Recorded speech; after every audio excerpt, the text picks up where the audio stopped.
Mic check. Mic check. Mic check. Where my dogs at?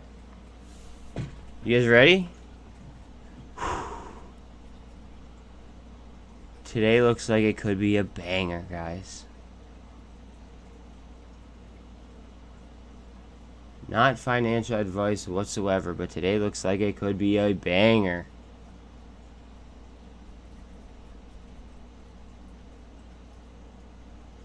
I really want you guys to pay attention to Revlon. Like, not financial advice, again. Pay attention to fucking Revlon.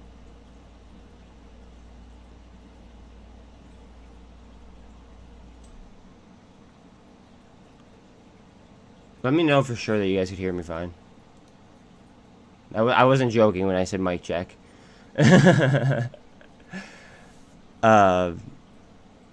morning. Good morning, good morning, good morning. I'm assuming my audio is fine. I actually made like a few settings. Like, I'm trying to cut out my air conditioner in the background, to be quite honest with you, but without sounding quiet. So like, my audio is good, I assume. All right, perfect, loud and clear. Love to hear it. All right. So TYDE jumped and then has been moving downward steadily. Guys, the float is low, the market cap is low. If you have a checklist, right? The only checklist the only part of the checklist that you can't knock off are the FTDs. But that's because the FTDs have not been reported yet. Holy God, look at TBLT. Whoo! I didn't even notice this. Oh my gosh. Okay. I fucking knew it. Perfect. Okay, so we're over my parabolic line, and we are forming what looks like a bull pendant over on top of my cut line. Holy God. Let's fucking go, guys. Today's going to be a day. Today's going to be a day. Congratulations if you're in the warrants, by the way. Fuck, I was actually going to fucking take a warrant position in it today. That's okay. It's okay. No big deal. I'm still way up because I have so much money on fucking TBLT straight up. It is what it is. Alright. Let me get, you know what? I was running late today. Usually I start at 8:30. Let me go ahead and let me pull up my accounts real quick. That way, you know, I have something else to look at.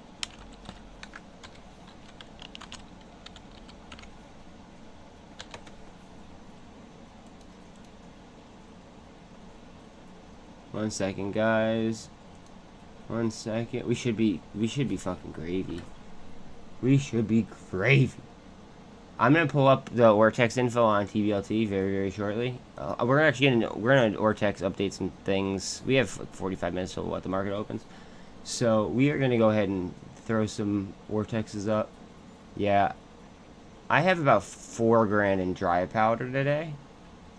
I'm really.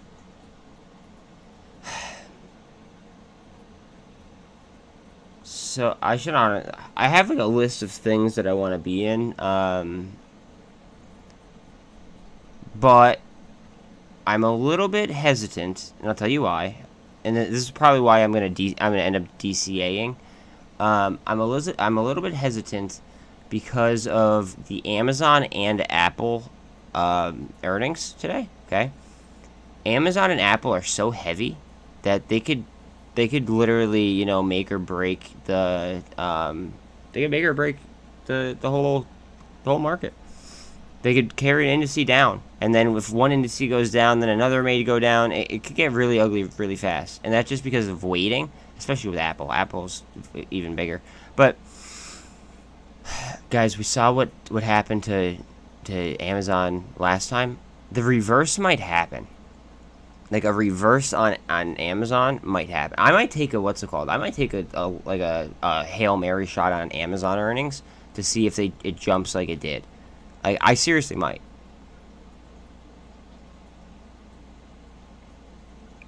I'm thinking about it. Might as well. It's worth a thought, right? Anyways, Charles Schwab, they did a huge repurchase agreement yesterday, I believe, in their preferred, if I'm not mistaken. But let's go ahead and let's look at some pre-market checks, guys. Also, if you haven't already, please like, sub, share. I need, what's it called? I need people. Oh, I need people that could go ahead and like give me some form of advertisement while I'm charting, like essentially. So the more exposure that I get, the better off I am. So if you guys could do that for me, that's awesome. So you remember yesterday how, now I know that this is not the US, okay, but do you remember how Powell was saying that the demand is there, like we need to work on our supply issues? I think that was a blatant lie, okay, because if you look at the supply chain, places like Walmart or Amazon or Home Depot, Lowe's, whatever, they're gonna have they might have like a nice supply of things that people just are not fucking buying, right? Because of how tight things have gone. And if they, now here's the problem though, if they over tightened, right? If they over tightened, which look at this drop. I know again this is not the U.S., okay, but look at this. This is like we're looking at on a world scale. Like that's a big miss.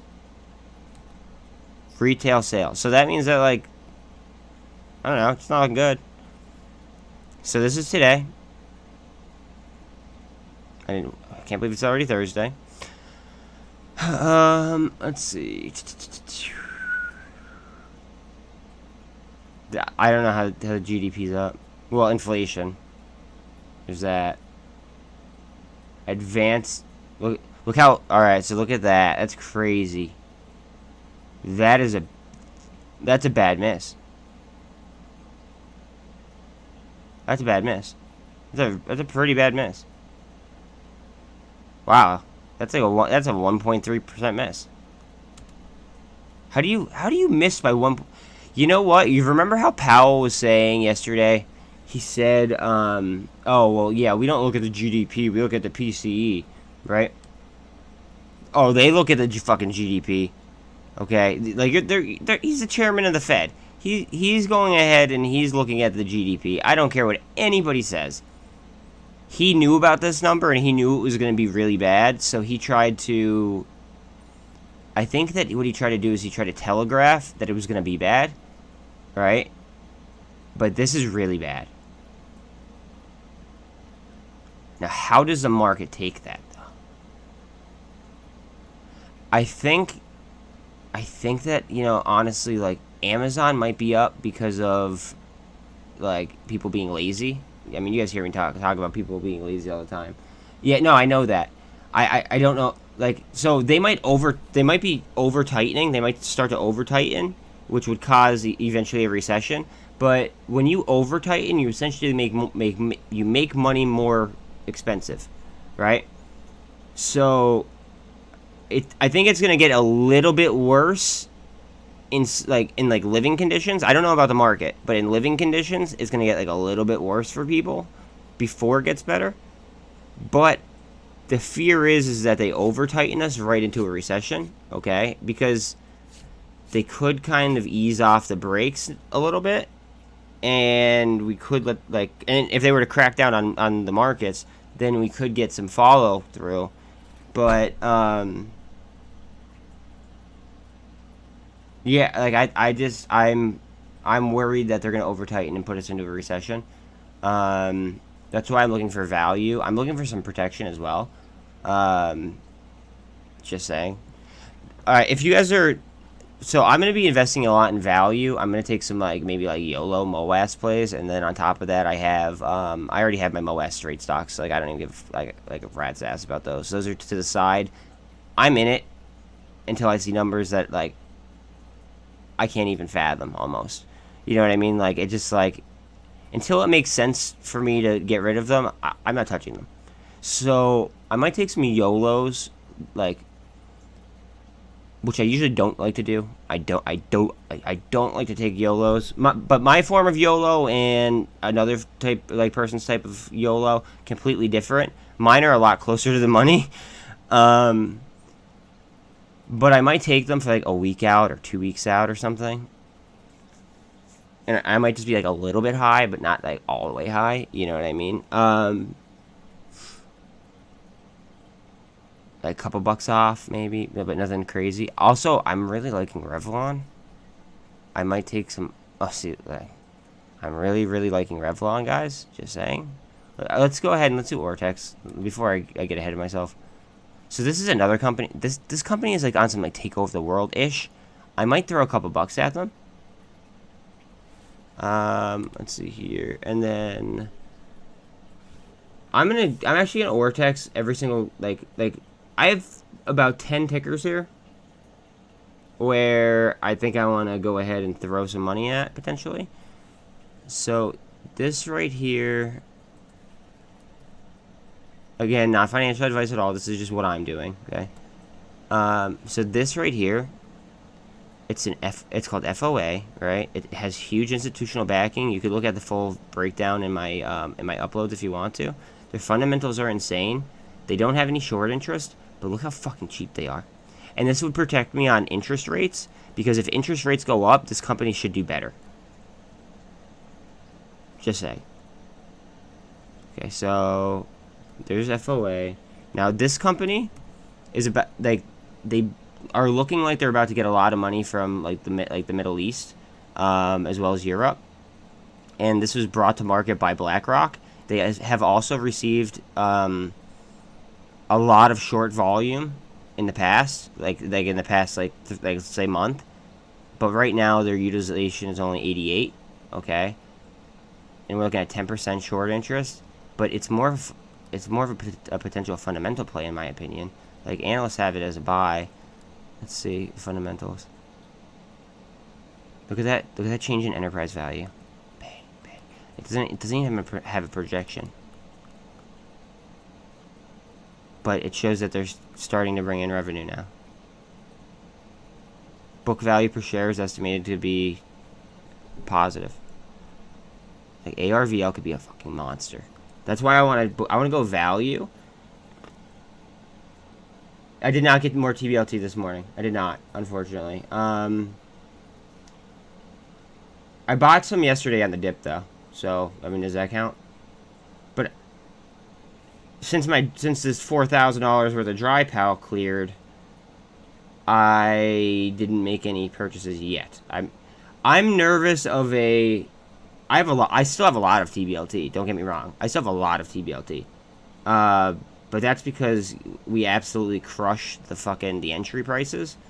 So I was just able to take my take profit and make it like a free play for me. So the money that I have on TBLT, it is like it was free. Like it didn't like it was just earnings. You know what I mean? That was profit that I made off of the play from being in it as early as I did.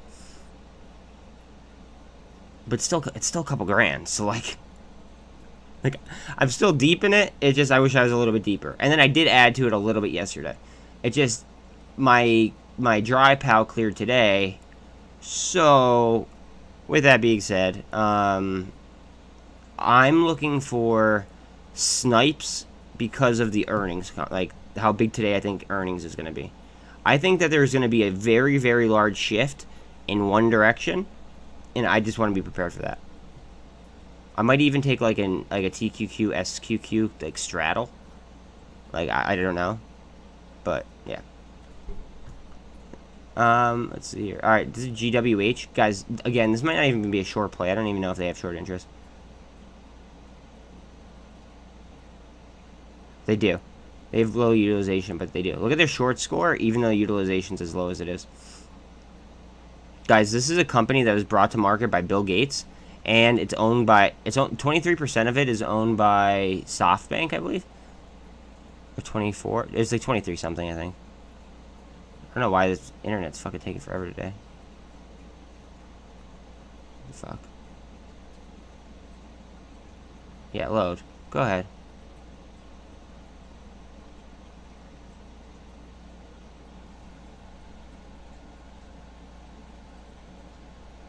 Why isn't GWH loading today? That's fucking weird.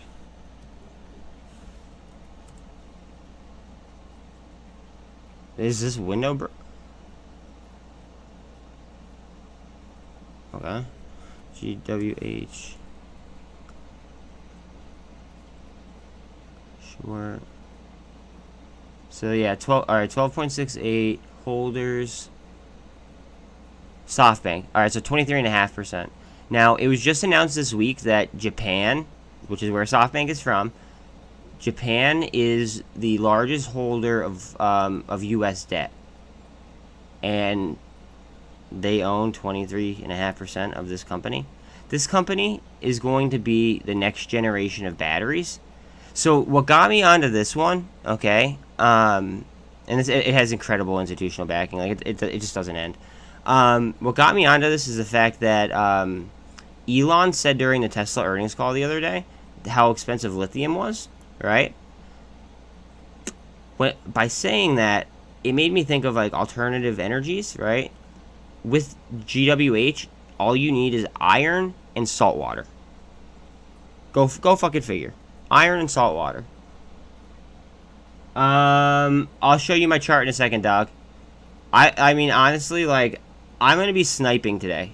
So, I'm going to trade differently than most people. Alright, I'm sorry that I'm not paying attention, guys. I'm just trying to, like, rattle this off real quick. I'm worried about this gap down. I want to be very, very clear about that. Okay? That's why, like, I already have a position in them, okay, that I'm way up on, but, like, I am worried about that gap down, so I'm paying attention to that. However, this company right here, again, there might not even be any short interest, but this company is trading at, like, it was, like, under 140, I believe, under 140 million market cap, okay? They just got a fucking contract from Greece, yes, the country Greece, for $823 million.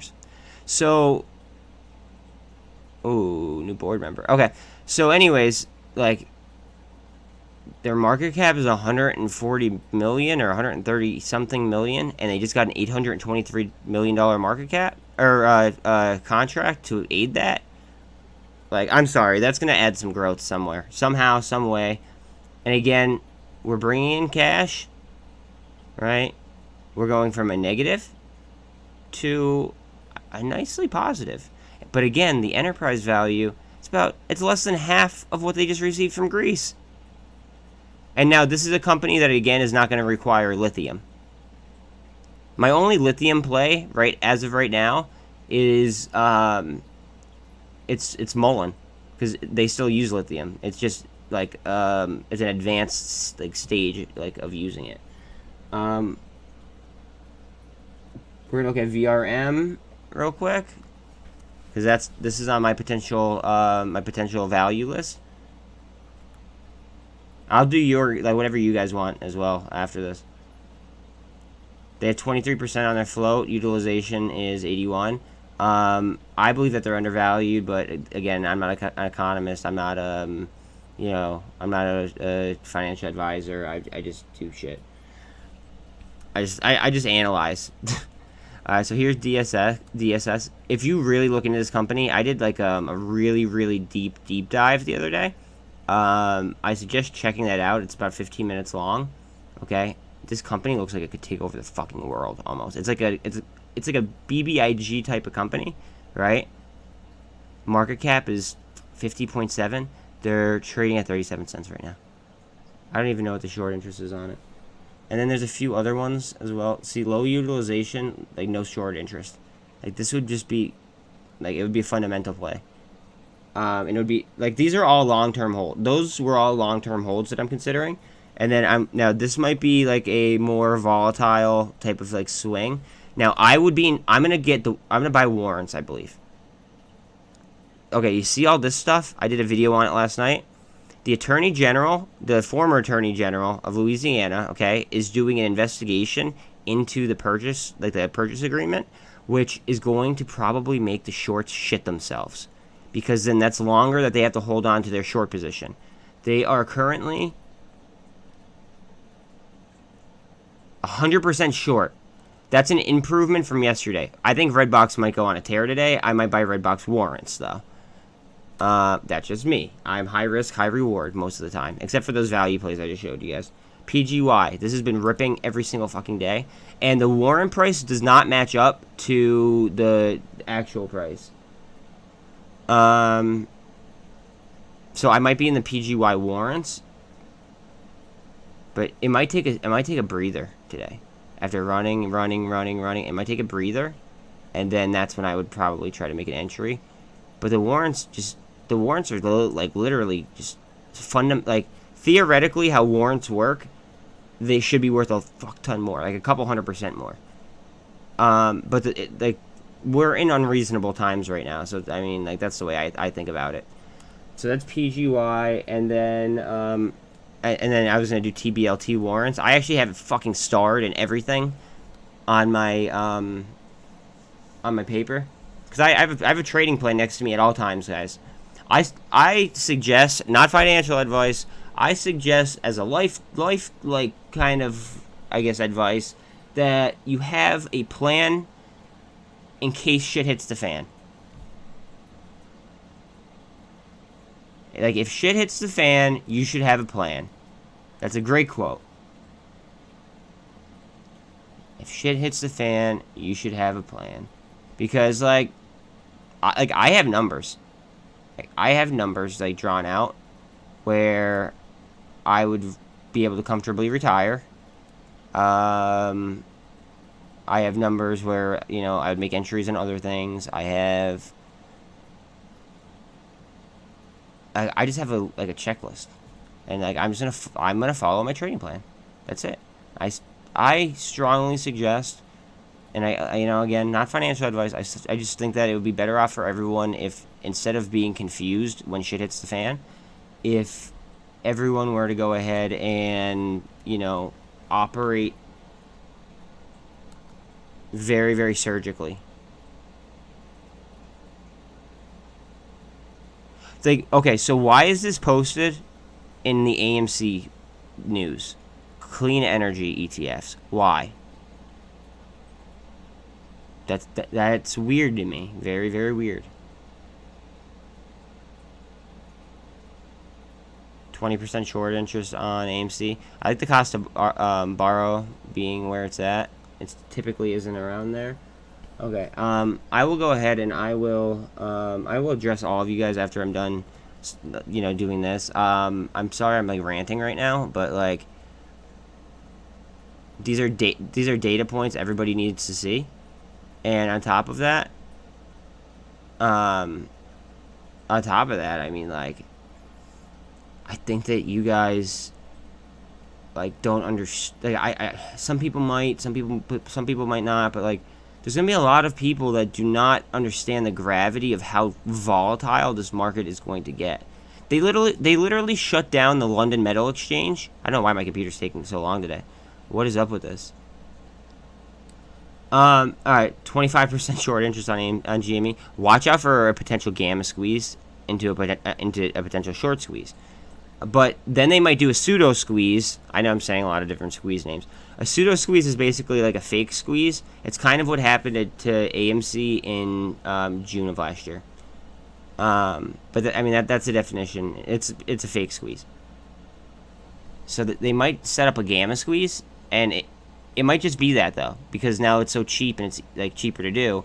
And then they might do a series of gamma squeezes back and forth, back and forth, back and forth. And by doing that, it would get rid of any potential like synthetics, quote unquote. You know, it just, because a lot of volume would be being done and nobody would be able to pay attention to it. And now we're not gonna see. Oh wait, is today the day that like T+2 after the sell off? Or would that be tomorrow? Shit. Because that's what I want to see. Like, I might throw in some, like, a couple YOLOs, honestly. Like, I might have to. I might just throw in a couple YOLO type of, like, again, my YOLOs are different than most people's YOLOs, but I might have to throw in a couple bucks for some options. 100% utilization, 20% cost to borrow, or 20% on float, 24.87 cost to borrow. Interesting. Now, I highly doubt it, because yesterday they didn't have it, but I want to see if TYDE had any FTDs pop up. Because yesterday they delivered the report, but they didn't have any FTDs. Nope, they still don't. But look at the cost of borrow on it.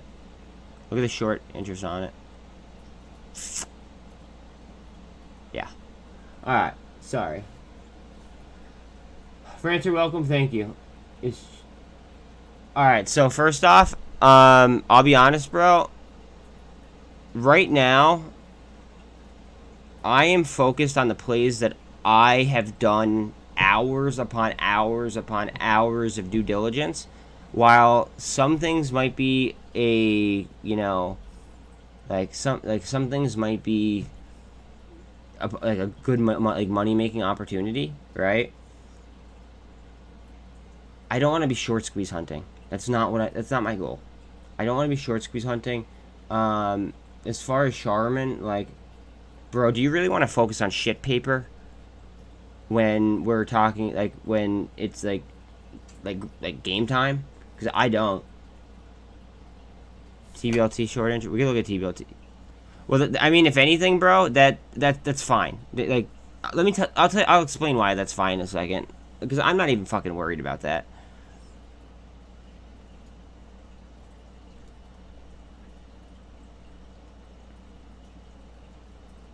Look at the utilization. We're getting there, guys. We're not even at 100 yet. I mean, we might be 100 by the end of the day. Where do you see the cost of even if it did drop to 86, right? But it didn't. Okay, even though it didn't drop to 86, even if it did on the second, they have FTDs. I'll show you right now. They have these now. This is what the T plus 35 calendar day rule. Okay, with regulation show. So on the second, they have to deliver 3.23 million extra.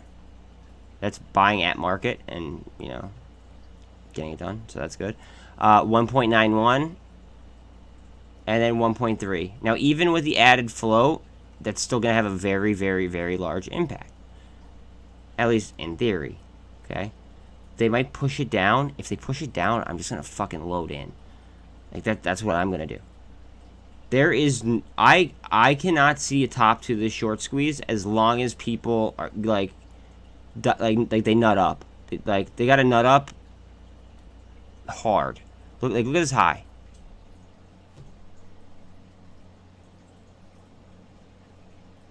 Look at these. Even if it gets like here, I don't care. That's fine. I'm cool. I'm gravy. You know what I mean? Like, then we get into the thousands. Like, it topped out at like 80-some thousand or 8,300 or something like that. Even if it goes up to fucking 6, I don't care. There is no top on this short squeeze as long as people like get their shit together and like hold. Now one issue that I see is that now that they expanded the float, okay, so yeah, they're not showing that they expanded the float here. They did expand the float, so that short interest might be a little bit off, but honestly, it shouldn't be that far off. I might save some dry powder for tomorrow in case there's a huge sell-off, and then I might jump into the fucking warrants on it. That might be how I might play it. Like, I might just, like, because I already have a large position. I might just kind of scoot along and then, you know, obviously wait for a plummet if there were to be one. Because then I think that it would be a pseudo squeeze, kind of similar to like what they did with Revlon. Okay. All right. Sorry, I'm done. Okay, then TD might be okay. So TD might be right. However, bro, on the second, they have so many FTDs that it covers the entire float. Just to be clear, okay. Also, one thing to be concerned about potentially, I want everyone, like, it's necessary that you know the potential evils that you may be coming like up against. Like, if you're watching like an eternal bull, okay, like somebody that's gonna be bullish all the time, no matter what, and just like not looking at any potential downside whatsoever, then you're probably in the wrong place, okay. Even though the FTDs are due on the second, as per the Nasdaq's website, they have a quiet period that's going on right now that ends on the 1st. So that makes it substantially more dangerous on the 1st, whether it be to the upside or the downside, whatever they announce. It could be very good, it could be very bad, but I know that I'm going to have some exposure. I don't know how much exposure I'm going to have. We're going to find out over the next 2 trading sessions. But if people hold their shit together on TBLT, I'm not even kidding, there is no ceiling. There's no ceiling. Like, if you guys know, let me find it for you. Because I don't want to say something and be wrong. I like to be very, very, very calculated with my answers. Let's see here.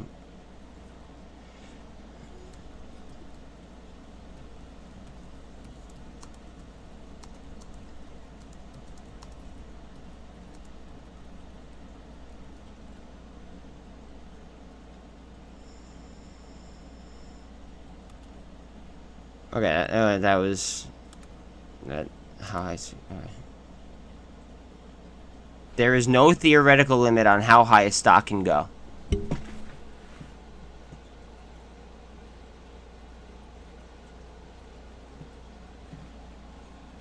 The only reason that the Volkswagen squeeze ended, I want you guys to all to know this.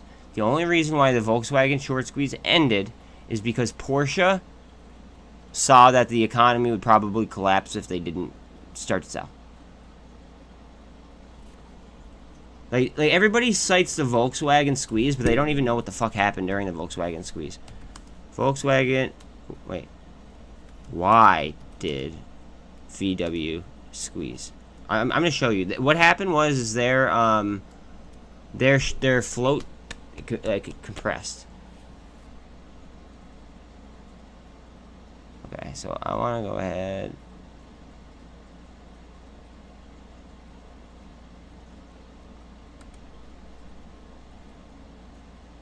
So as you can tell, I've checked these out before.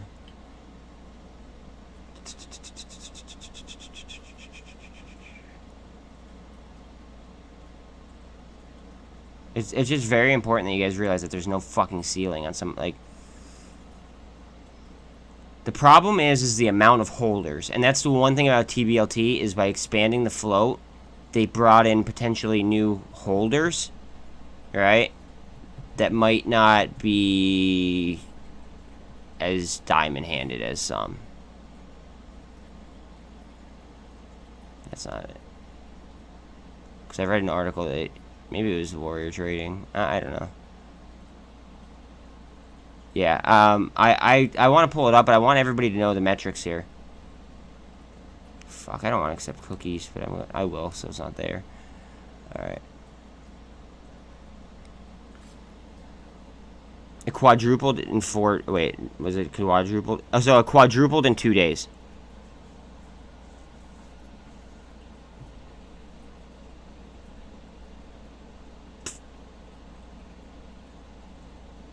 I want to find out why exactly they did that. I want to show you guys why they did.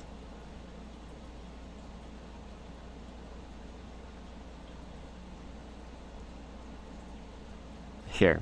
I think this is it. Now, this happened during a financial crisis, just so everybody's aware. Now, they always say, what, 08, 09, right? I think that, like, do you think that Powell yesterday would have literally said that we were in a financial crisis, like, if we were? Do you think that he would say that? I don't. Because that would freak people the fuck out.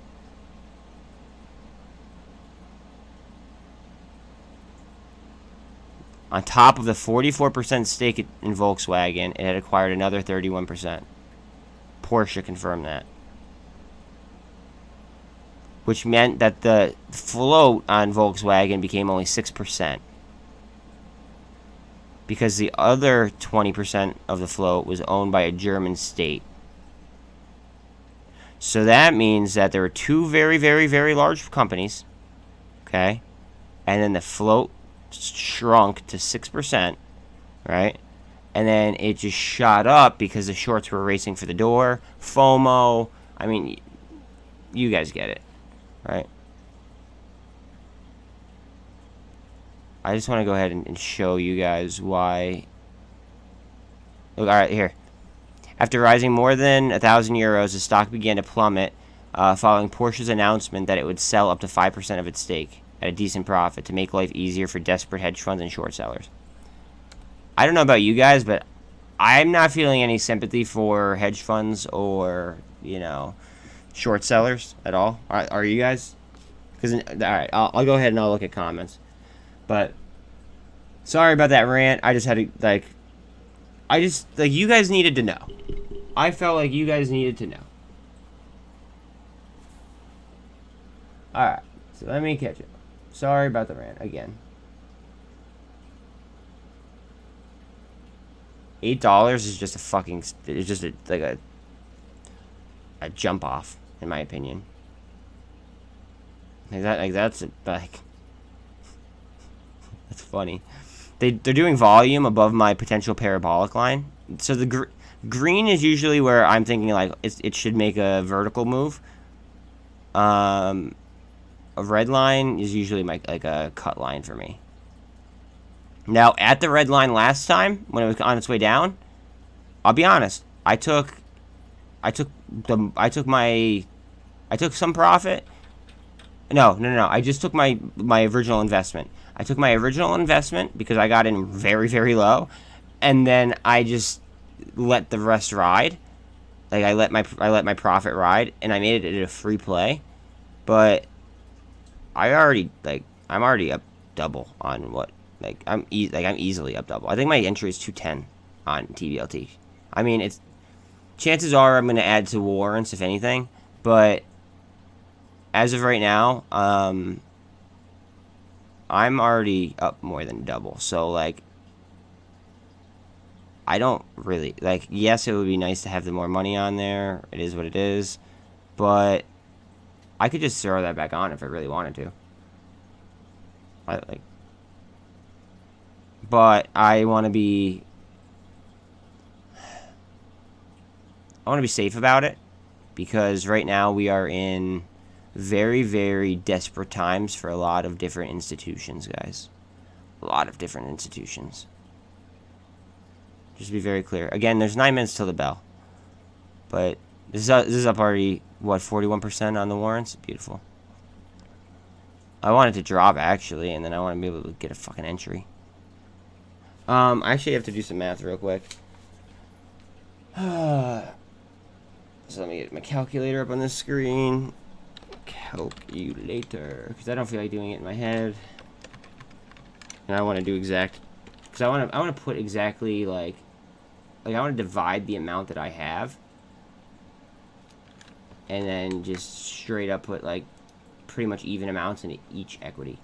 As screwed up as that is, I feel like that's like the safest bet for me. Now sniping entries is a completely different thing, but how much I could put behind each one, that does make it, that's important.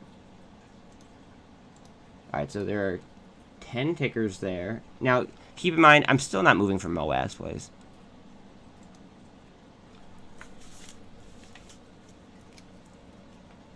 So that means that I could drop, okay, so in between 10 tickers, I could drop that much, and that makes sense.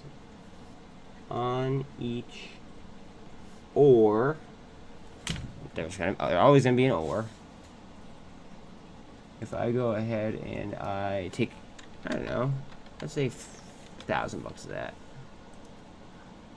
and then I did that by, let's see, it's gonna be 300. I bet 400. Let's see. Yeah, okay, that makes sense. That makes clear sense.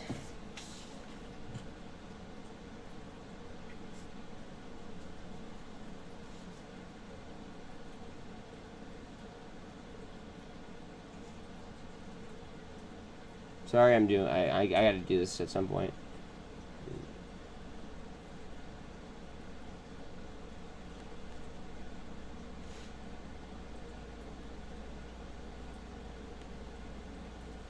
cool. Good morning, good morning, good morning. You guys missed an epic rant this morning. Sorry, I was just doing out some math. I have a lot of dry powder to play with today, and I wouldn't say a lot, but I have a nice chunk of dry powder to play with today. Things are looking juicy. Things may be looking too juicy, though. Take that into consideration. Things may look too juicy. And then it might come down to sniping a potential sell-off as well.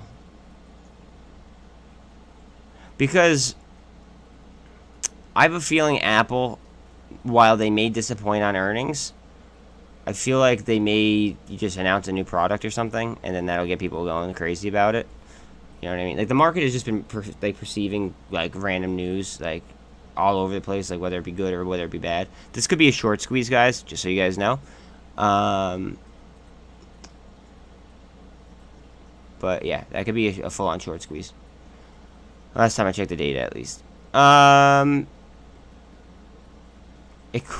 We could see some downside leading into these earnings, but then I think that Amazon reverses like the way that they've been moving, and then I think that Apple, even if they, because people are lazy, so that's why I think Amazon would go up, and everybody now knows about Rivian, so like it is what it is.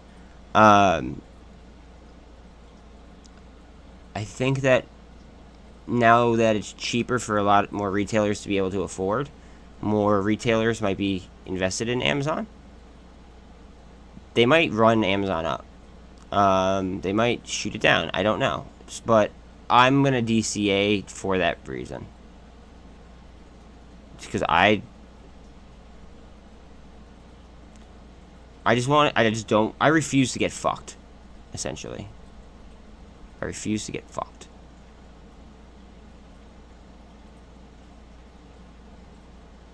I mean, you know, I'm honestly, I'm not even going to take a position in them. If I was going to buy a bank stock, chances are I'd buy a fucking, like, Blackstone or BlackRock.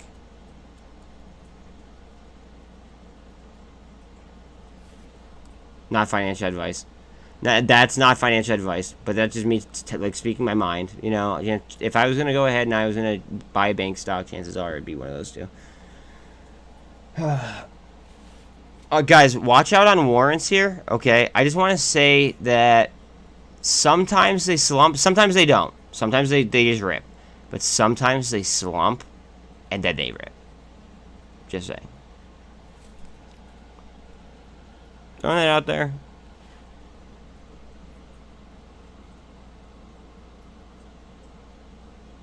Yeah, but that's Yahoo, bro. We don't trust Yahoo. I'm happy you sourced it, though. But you can't trust Yahoo. Do you want me to tell you why you can't trust Yahoo? I'm going to anyway. Yahoo is owned by Apollo Global Management, who consistently shorts companies, right?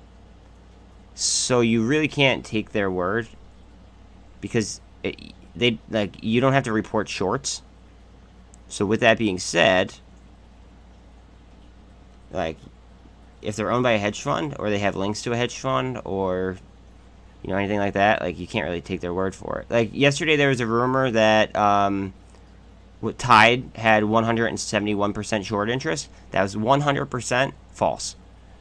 And I proved it in a video that you guys can go ahead and watch. Okay, watch warrants, because they might actually just fucking rip if this just rips. These might go heavy if it just goes.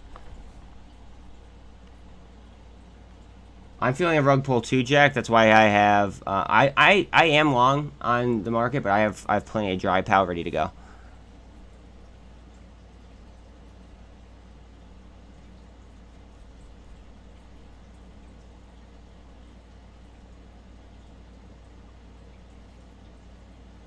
Oh, you know what? There's 2 minutes left. I just want to check futures real quick, guys.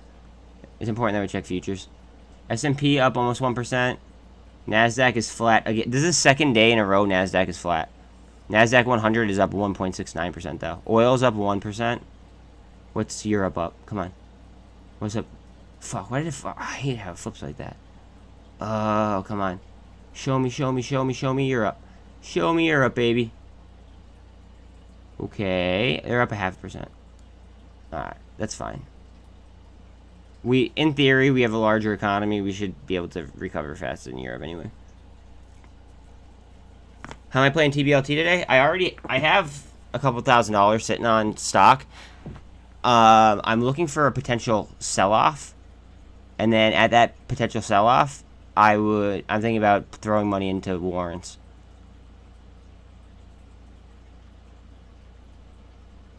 That's exactly how I'm going to play TBLT today.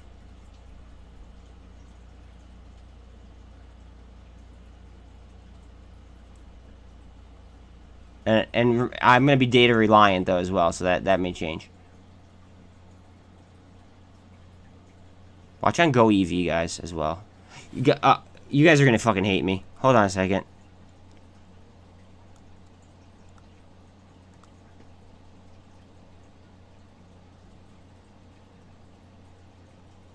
Are they really only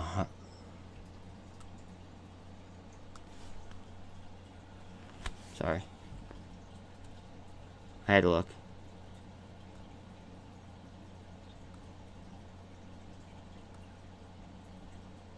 Alright, market's open. Let's go. Go on, TBLT. To the fucking moon. UPSC? Okay. So UPSC just got news. TYDE is up. Go EV. I might have to buy a Go EV. Let's go.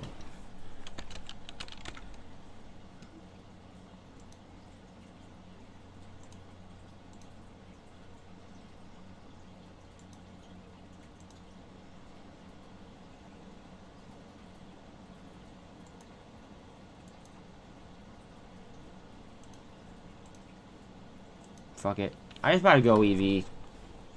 I just bought one.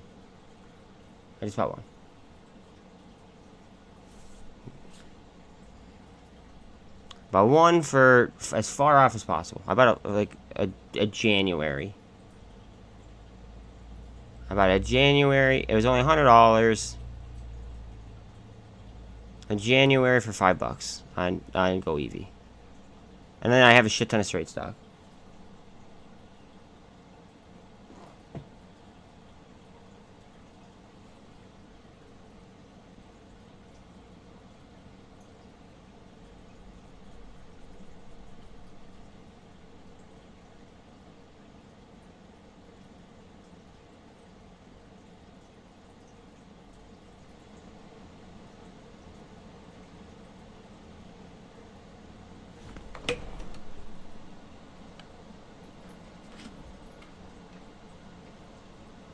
I might buy Redbox warrants.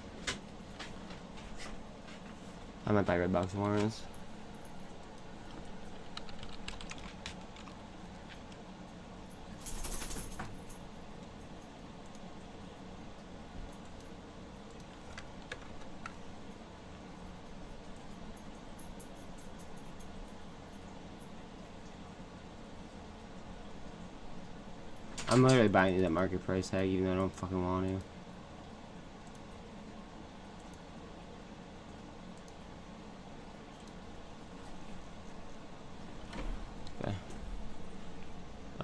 Alright, now I'm gonna get you guys back up on screen. So I just bought Redbox warrants because they're down.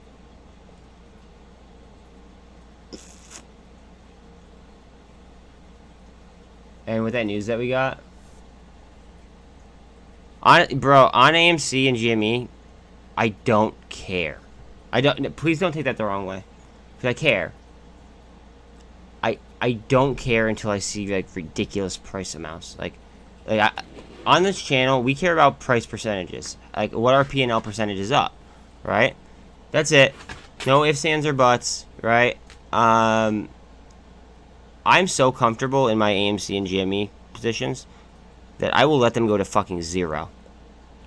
I've made enough money like through options on them. I stopped playing options since, but I've made enough money playing like options on them where my straight stock I just don't even care about it. I'll just let it sit there. Call me crazy. I knew EGH was gonna do something. Fuck.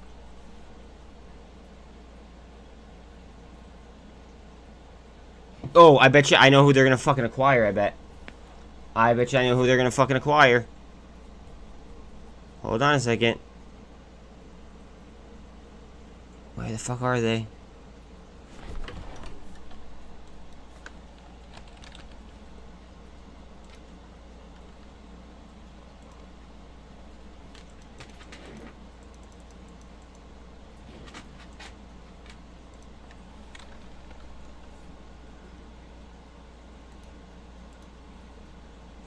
Fucking A. Fill my goddamn order.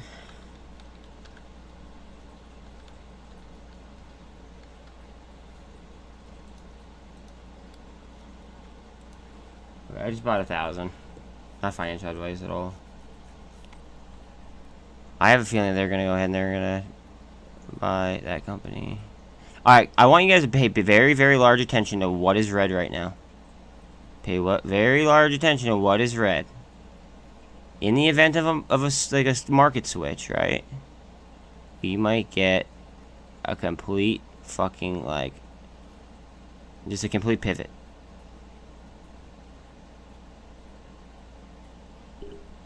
That's in the event of a potential market switch, we might get a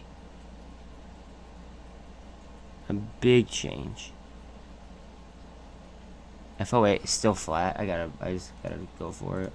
FOA, honestly, even with rate hikes are a good thing for FOA. That's the thing.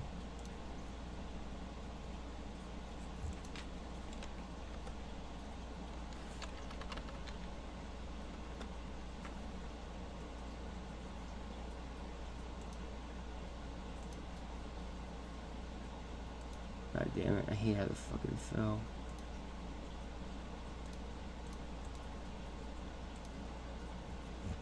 I just got 200 FOA. Oh man. Okay, so I still have some dry powder. Look at Go EV, guys. Fuck yeah.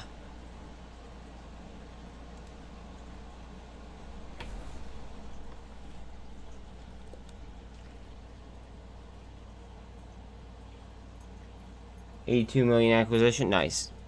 Look at DSS now. Fuck yes. Let's go. I just bought a fucking 1,000 of those. Fuck yeah. It's like it's only 380 bucks. Like, oh man, that's what I'm talking about.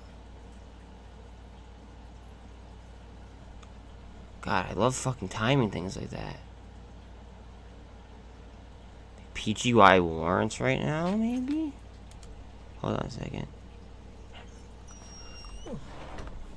See, this was a part of my plan as well. Now this is gonna be a more speculative position, probably.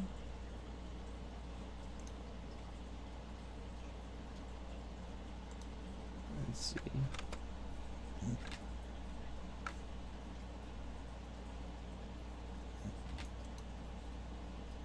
What? Oh, let's see.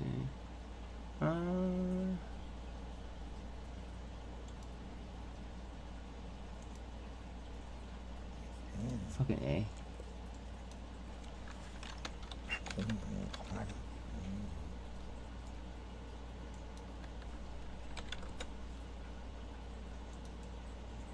Hold on a second, guys. Bear with me. I'm buying warrants right now. Warrants are high risk, high reward.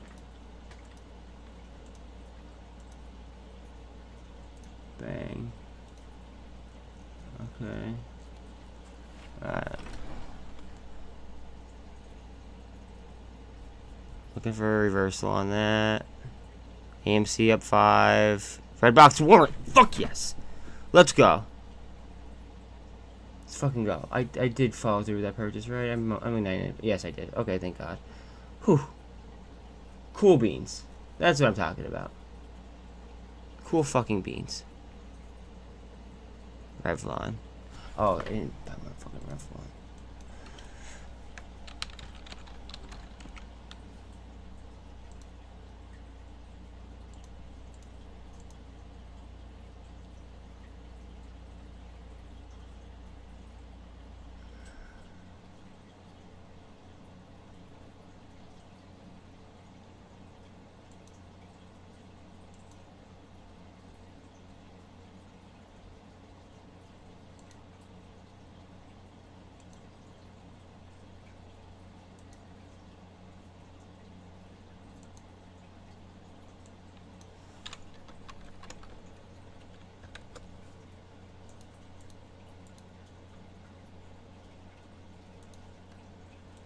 Alright. Okay. Whew. Wow, fuck. It went right as soon as I did that. Oh, gotta love it. Gotta love it. Okay. Tblt. Let's take a look. Alright. Getting a shot down. That's fine. That was actually expected. Now, how we handle this is very important. I want to do volume above my parabolic line. That's what I want to do. That's my goal. Now, 1 second. I have my dog crying here, and I gotta let her out real quick. AMC. Yes. I am... Guys, I want to be very, very clear. Extremely clear. I am so satisfied with my AMC and GME positions that I do not give a fuck until I see numbers that, like, jump off the screen at me. That's why I'm, like... I don't want to be so singularly focused on AMC and GME that I'm missing out on huge plays on value because I'm so focused on like a MOAS. Like I think that would be, like, I don't want to give any offense to anyone. I think that would be idiotic.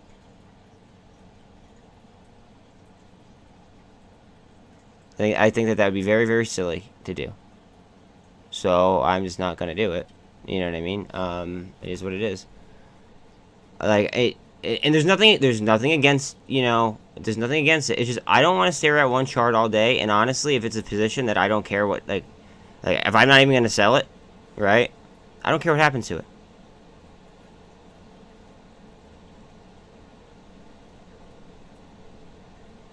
Like I just eventually over time, I want to see a ridiculous number on the screen, and at that point in time, that's when I'll go ahead and that's when I'll sell.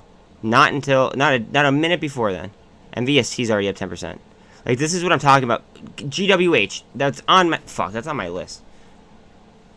I already have it. Like, I already have some. Maybe it'll come back down. You know that Mike Tyson's saying everybody has a plan until they get punched in the mouth, right? That kind of just happened. As far as my entries go on some things, I spent like a little. I spent some money on some entries, but so far I'm up. So I mean, it is what it is. It is what it is. I can't. I don't know. I can't hate on myself for it. Look at Gush. Gush is just ripping. I called Gush out at 113.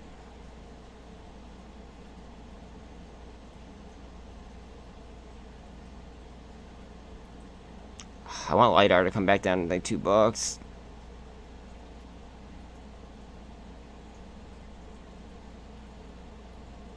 It might be done seeing like the $2 range though, unless we do see like a pretty decent sell-off.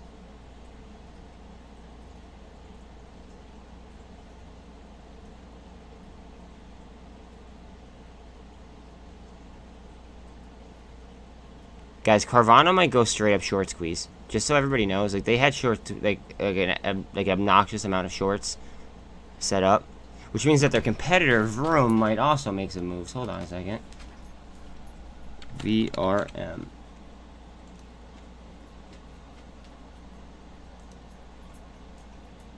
See, my problem is my entries on VRM are so fucking good that, like, do I really want to? I hate that.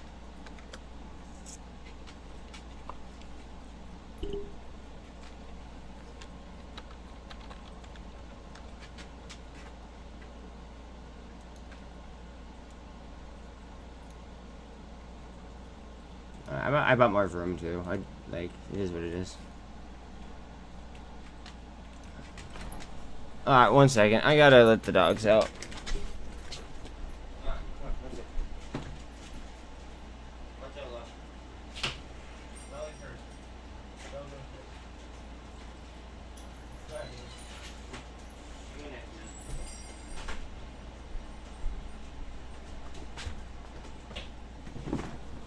Did I buy Tblt warrants today? No, I didn't buy those warrants yet.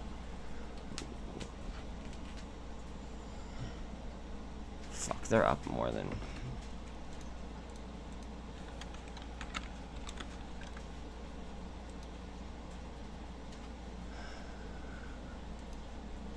Again, I'm DCAing.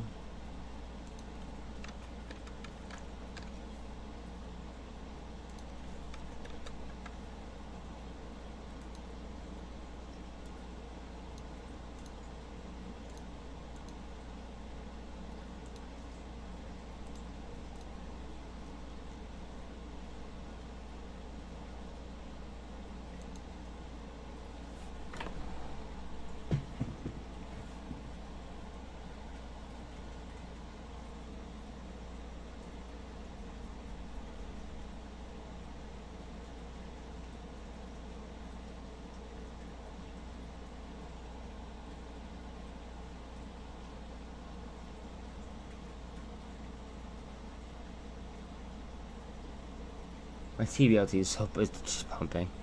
That's so funny.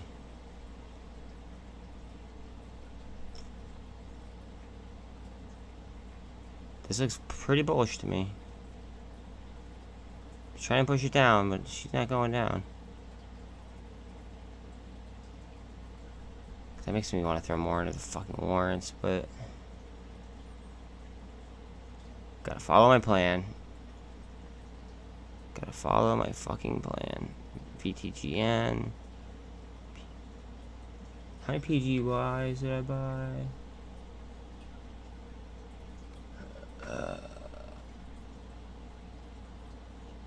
I only bought a couple hundred of those. Shout out to Greg. Everybody shout out Greg. He's just non-stop posting DD for everybody in the chat box. Everyone just shout out Greg, because that's dope. Thank you very much, dude.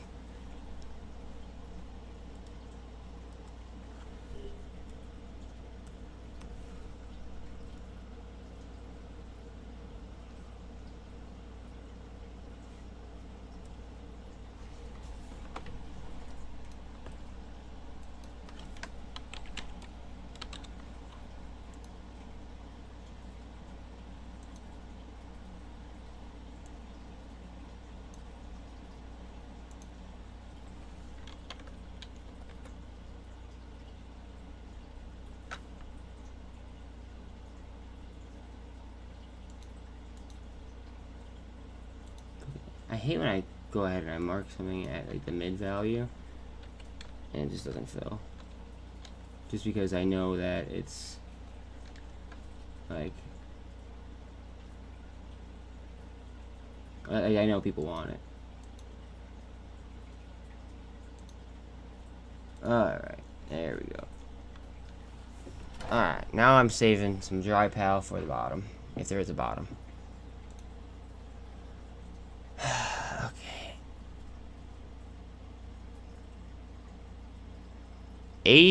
AEI right here, right? Might merge.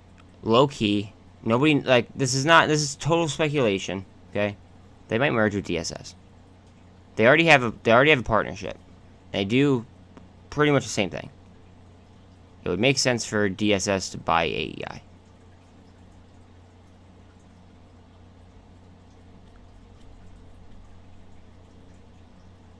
Look at BBIG at these low prices. Fuck, this is not a part of the trading plan. 70, like, how did I pass up an entry at 79 cents?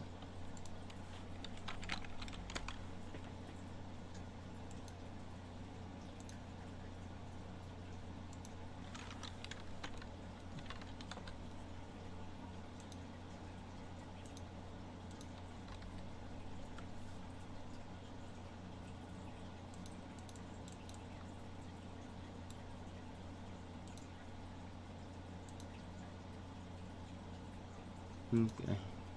So I just got more. I just doubled down on. Well, I didn't double down, but I just DCA'd pretty heavy into BBIG.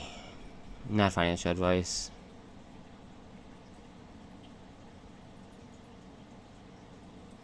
TYDE. Give me another buying opportunity. That'd be dope.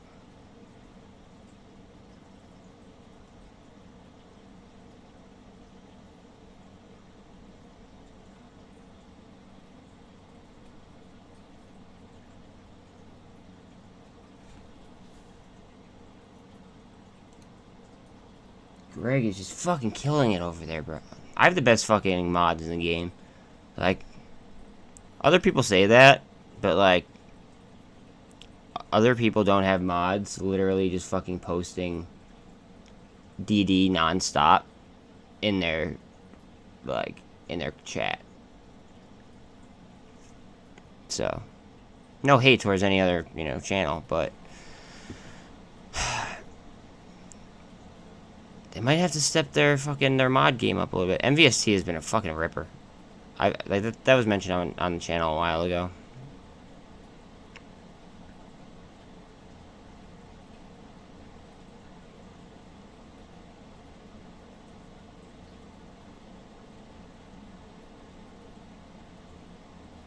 Alright, the market looks like it's slowing down a little bit here. SkyX has the most beta out of any stock. Okay, it was like negative like 20, like 2,600 or something. Like, it's like ridiculously low. With that being said, if that's going way up, the rest of the market's probably coming down a smidge. Which is fine if I'm looking for buying opportunities, which I am. But I want value buys. I want value buys. Tblt is up and open. Okay. Look at Tblt. Tblt. Tblt. Fuck yes.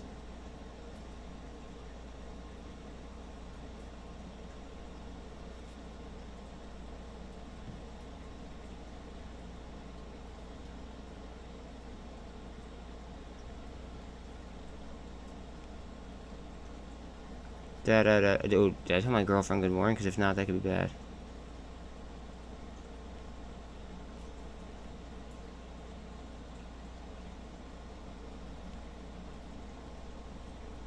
Alright, babe. Well, today's looking really juicy as of right now, so let me talk to you after work. I love you. Bye. Simple as that.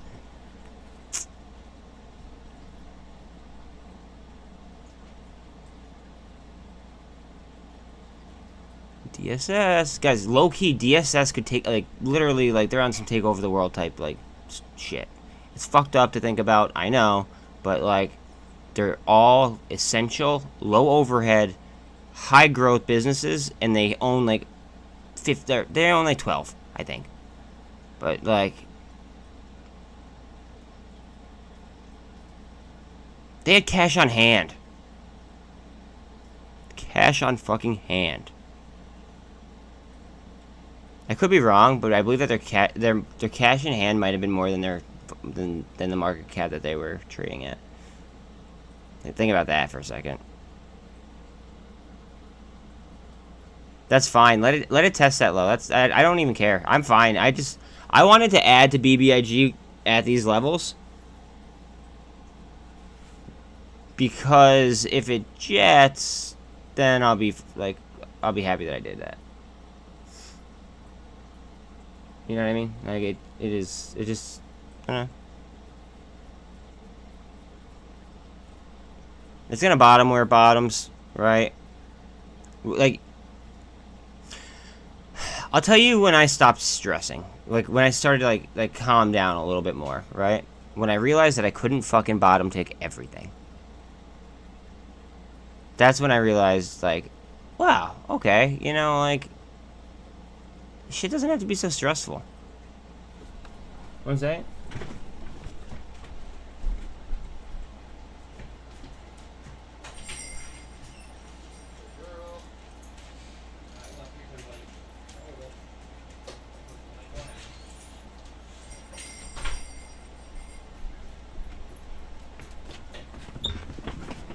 Yeah. Like, life does not have to be so like I don't have to end, like, if the DD is done for me on something, right? Then theoretically I shouldn't have to worry about I shouldn't have to worry about bottom taking it so much. Like, as long as I'm like right and I'm gonna hold it long, As long as I'm not swinging it. If I'm swinging it or doing like a... If I'm just trading something, then yes, I'm so dedicated on my entry, and I want to bottom tick absolutely fucking everything. If I'm investing in something, as long as I'm like close, I'm alright. As long as I'm close, I'm alright. That's it.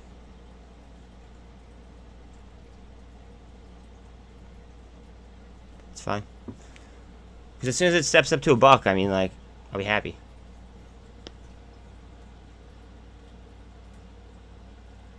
So those are all up. Fucking, I already invested in those. I invested in those. Did I buy I bought Tblt warrants, right? I bought some at least, I think. Yeah, I bought some. Okay. It's probably gonna go near that resistance. It might not hit it, but it might go near that resistance, do some volume, and then jump up. That could be very possible. But, like, think about it like this, right?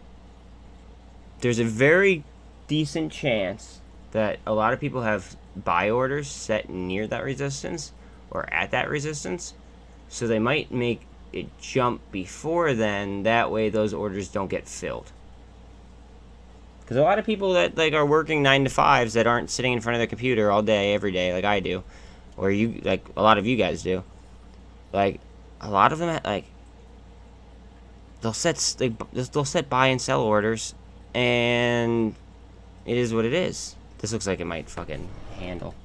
Jesus, where are the warrants at?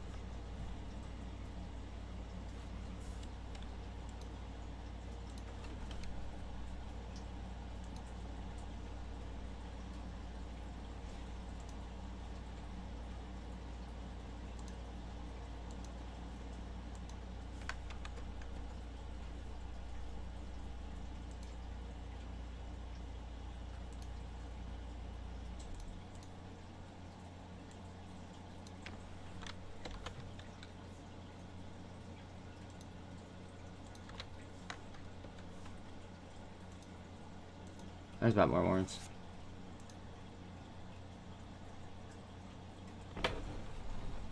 I'm hoping we get a swing right here. Let's look at the... I'm gonna hate myself if the data doesn't support it. Come on. Why won't it... Oh, man. Tblt. Thank you.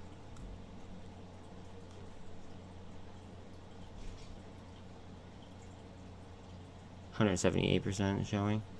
1 second.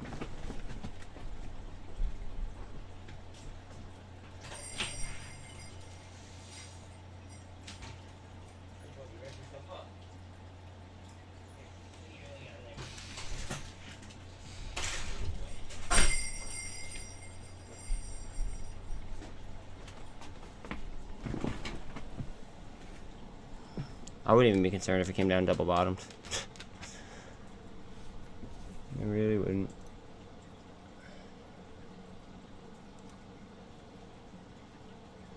Eric Finkman appointed CEO of Zash Global Media and Entertainment. Wait, wasn't that the position that Lisa King was supposed to get, or did she have to end up stepping down? Oh, like after all.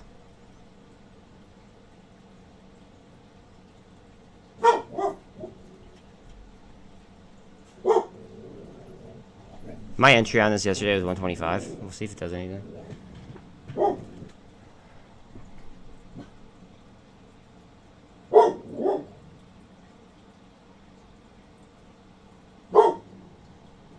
Well, I posted a video in a group about something from Farnsworth.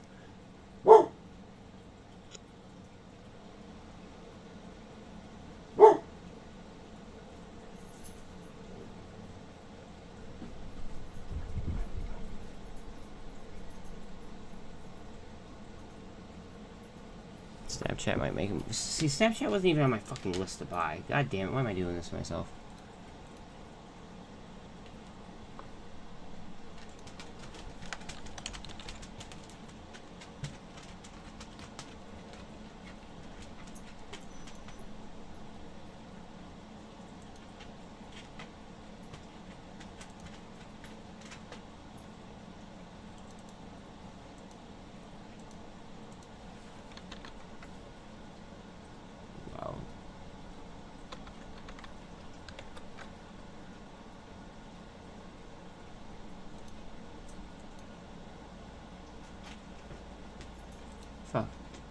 Wow, it jumped as soon as I fucking... Alright, whatever. I got the fill. I just bought a few Snapchat.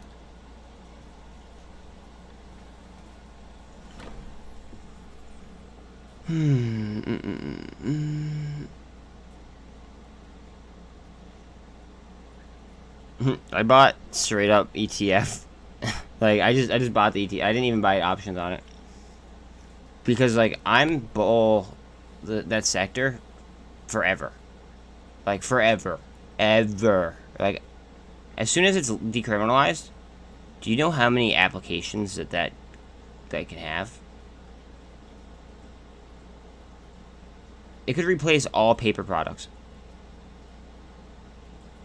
And that's their byproduct. That's not even their regular product. So, I just bought like a couple hundred of them. Straight up. Why not? MVSC, the other day it finished 17% up, just so everyone's aware. And then yesterday it had a down day, and now today it seems to be doing something. And we'll see. We will see.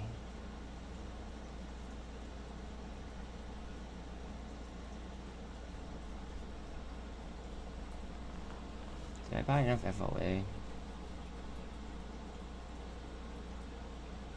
A couple hundred.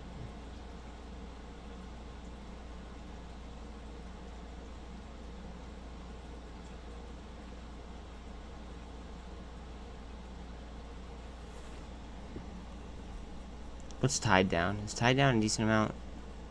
It's nowhere near where I'd want to enter. I already have a decent amount of holdings.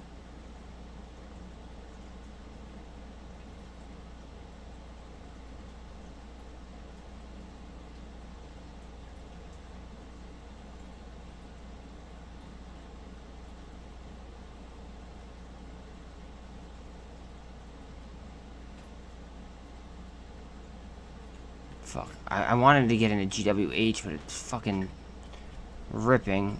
Oh, man. This is a whole waiting for a potential sell-off and that. Like the second and the third. I don't know if there's going to be one, though. I think that the market just wants to go. I think like a lot of people are very, very bullish. Alright, you guys know I said that. Actually, no, what? I'm not going to do that, actually. I was thinking about taking a TQQ position. I'm not going to. Thought about it. Probably not the best idea.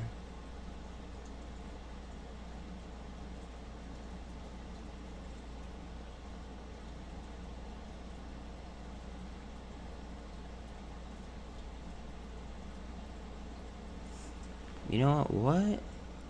Oops. What is the SPY G at? Hold on a second. Alright, guys, just so you guys know, if you guys don't know what the SPY G is, okay? It is the sector of the SPY with the highest performing growth things in it. Just so everybody's aware, okay? Now, so like its largest holding though is fucking Home Depot. Or no, not Home Depot. Apple, excuse me. Their earnings are after the bell today.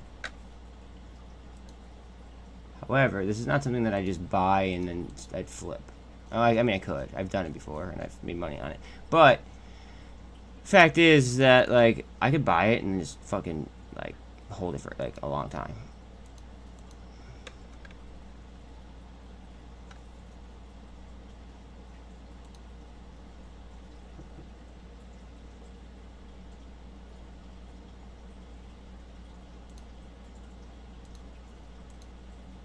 But I bought a handful.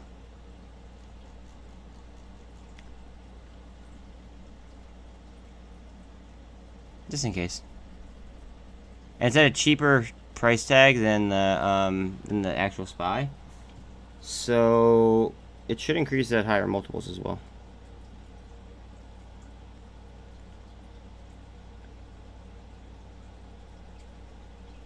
Tilray is having earnings right now as well, just so everyone's aware. I just got a notification.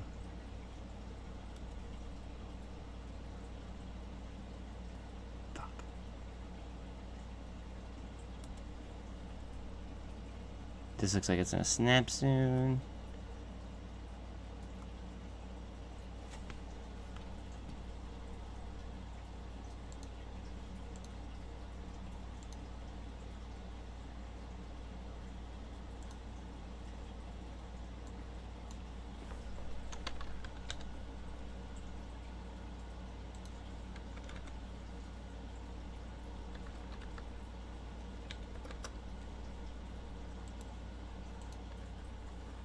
I just bought more warrants on TBLT.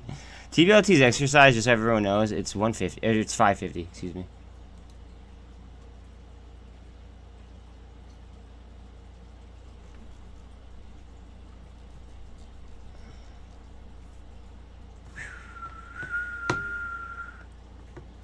Sail, baby, sail. Just go ahead. Go ahead, and then let the warrants start to flow after you. Go ahead.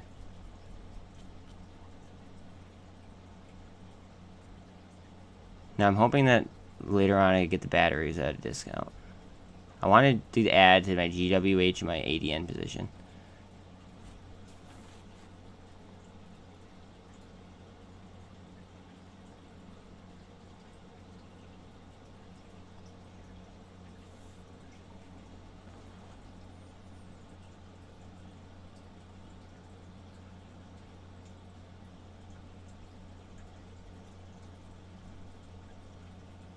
My riskiest position as of right now is probably only the PGYW.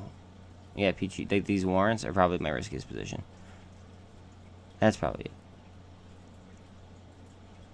I mean, I do have, like, I guess, like, a lot of people would call warrants risky positions. I don't, because I know how to play. Like, I trade them. Like, this is like, trading derivatives is what I do for the most part, except for like MOAS plays. On MOAS plays, yes, I am dedicated to solely just chilling on, like, on those. But I have to look outside the box. Why is VRM dipping? It's giving me a fucking opportunity to buy more under 150. Fuck. Hold on a second, guys. I really like fucking VRM under 150.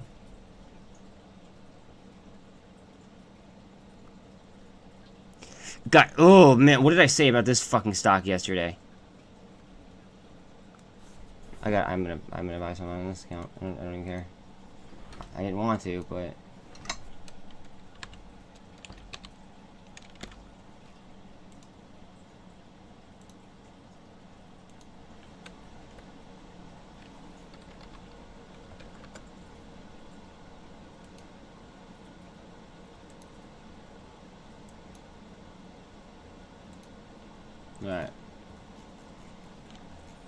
alright. They had a hit piece out on them.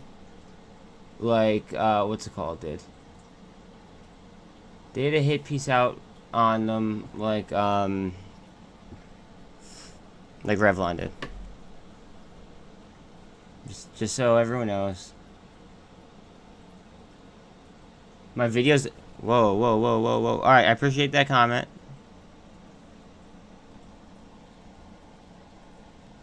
How about now? How about now? I just turned it off and back on. Am I good now?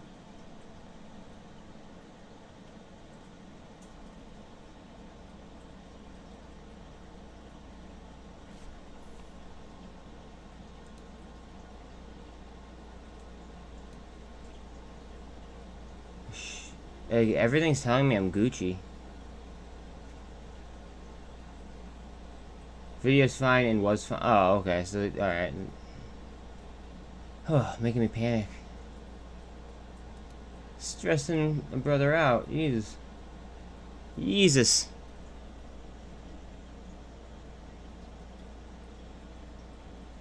Alright. Cool. I just want the warrants to soar. I just want to say I mentioned that Excel or what is it, that Mark Wahlberg company at 125 yesterday. Just saying.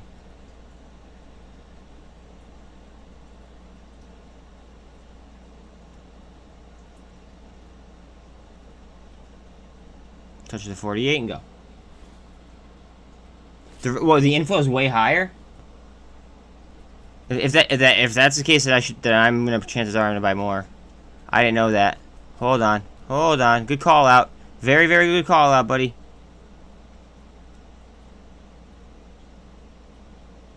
It's double. It's twice as high. Holy shit. Okay, hold on a second.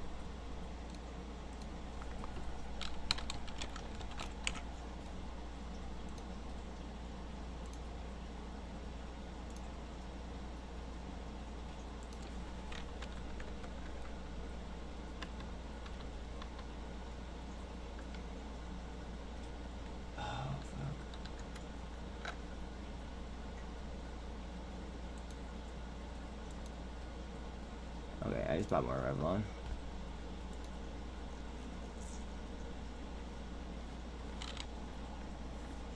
Good call out, bud. That was an excellent. Alright, everyone shout out to Z, because Revlon could go absolutely nuts. Shout out to Z. Everyone, that was a very, very good observation. Notice the volume, too. Notice how low the volume is.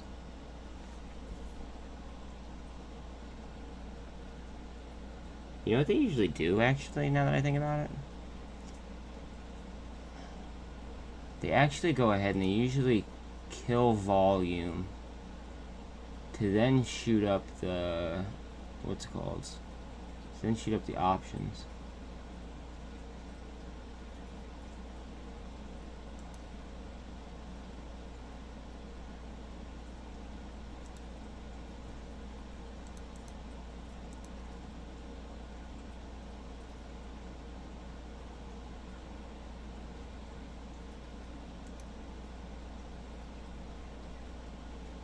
I'm watching the options chain on it. I'm looking at August 5s right now. I should honestly look at August 50s probably. Because if it goes, chances are it's going to go. And I can get more exposure too.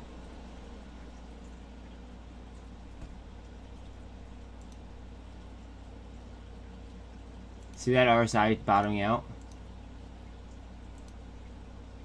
Okay, my order didn't just fill on mid. I had to buy it. What's it called? I had to buy it at market. I bought 550s.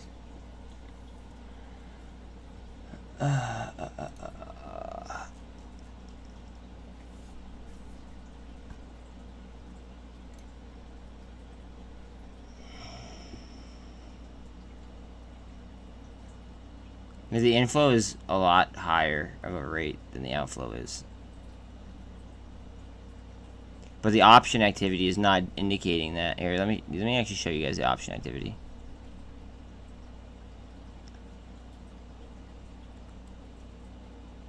Look how high the IV is, guys. High IV. Now this is what I just bought.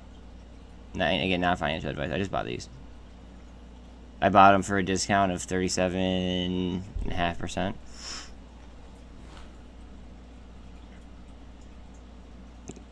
Look how many are 5.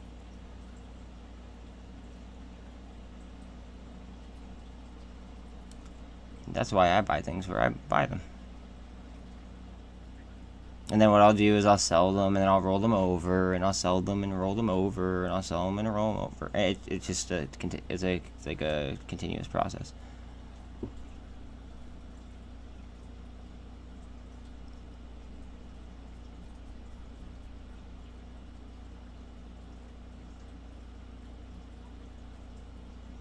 TYDE is now getting into a range where I'd consider buying, or I'm going to consider buying. Excuse me. It's oversold right now.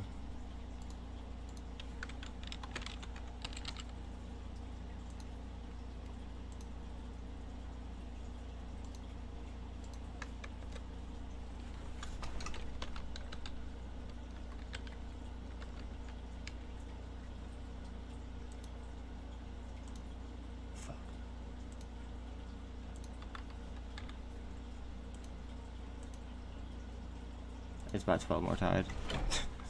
It's just because that's all, I'm trying to stay to my, to my plan. That's the idea here. trying to keep to my trading plan where I have dry powder for a potential bottom.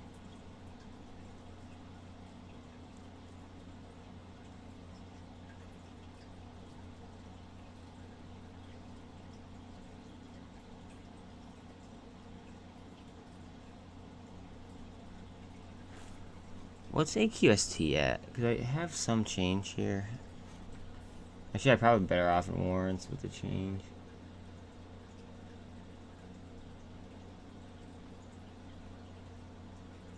I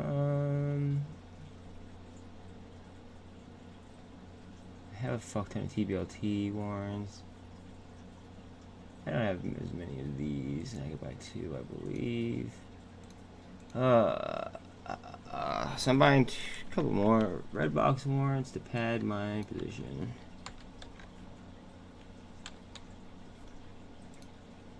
Alright, now I'm Gucci.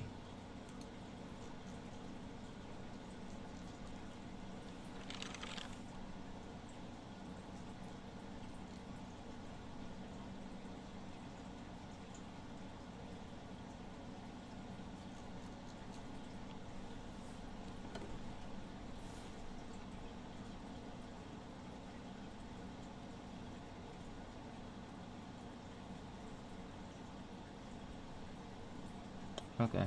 Now I get to hang out with you guys because I plan on what's building. How's VTGN look? Bro, I got you. Give me 1 second.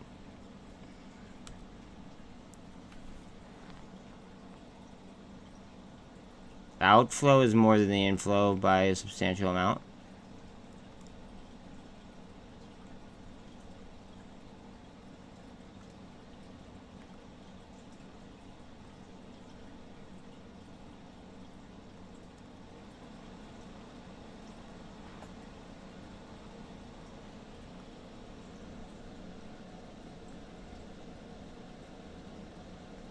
It's probably gonna double bottom, honestly. I mean, I'll draw it out, but it's probably gonna double bottom.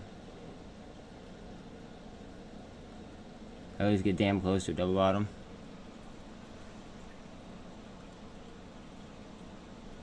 Which is like where it's at right now, almost. Oh man, it's funny. That is fucking hilarious. Look at that. Oh no. That would be double bottom. Right here. This is the double bottom line.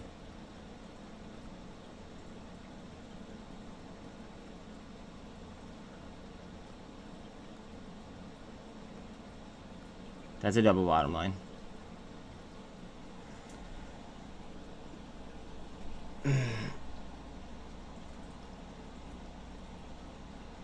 Now that would be on a daily though. That'd be a daily double bottom line. If it hits that, if it gets fucking like, if it comes down and it starts doing volume around here, I'm probably gonna jump in.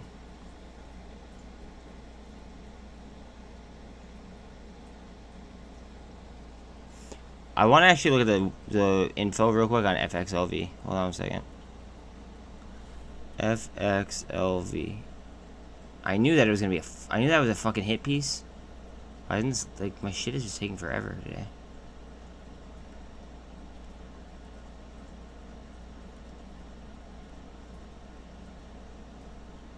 FXLV.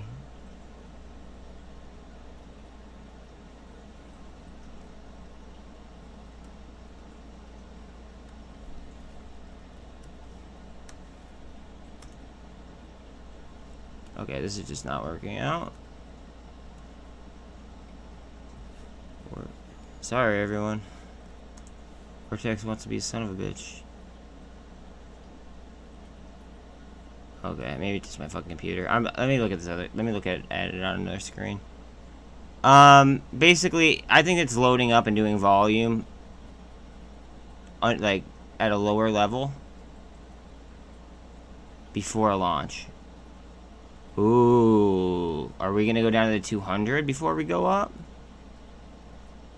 Guys, don't be surprised if this comes down to this level where it would also meet around the 200. Just saying. That'd be a very, like, fundamental move. Very fundamental move. PSHG. What do they do? Do you know what they do, real quick? Why I'm doing this vortex on this other screen? I just want to check this vortex info out.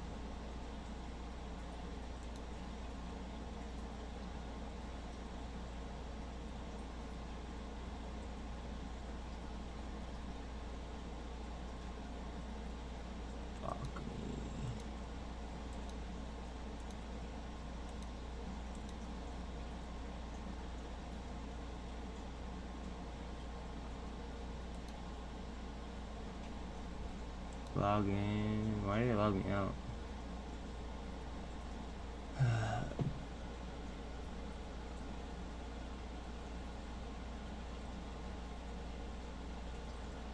Go. Vortex is having some really weird issues. Like, I know my account's gravy right now. My other computer's working fine.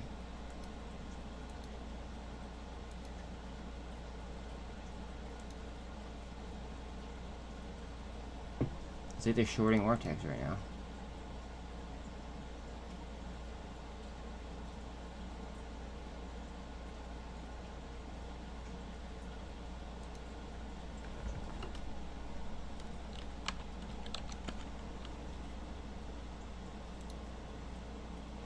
There we go. Okay, now I have some info on FXLV. Beautiful.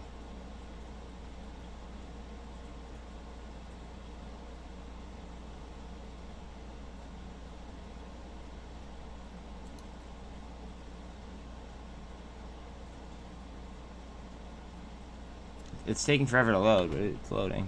Okay, here we go. Engulf, engulf, engulf. Come on, show some strength. Almost all the way down to that line. I have no idea why it's taking so long to load on this computer too. I don't even have that many open links on this one. There's not much going on here.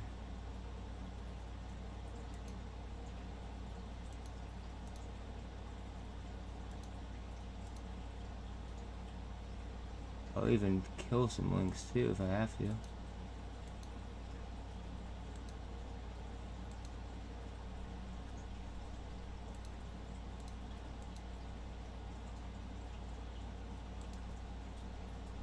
Yeah, I don't.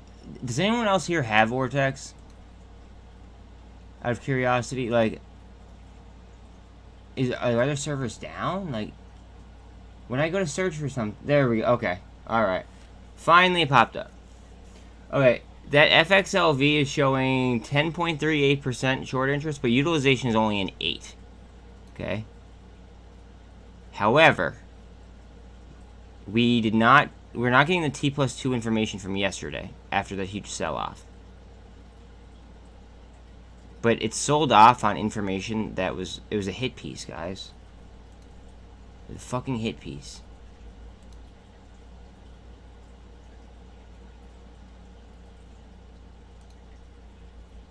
Like, the data wasn't as bad, like, wasn't nearly as bad as what people were perceiving it to be. Also, if you guys don't mind, I'll answer your question about MULN in a second. If you guys don't mind, please like, sub, and share. Especially sub. Like, you guys don't even know. Like, you guys could even shut the notifications off if you guys don't want, you know, the DD. But, let me tell you this. Like, the algorithms fuck me over heavy. So if you guys could help me out, I'd really appreciate that. What's going on with MULN?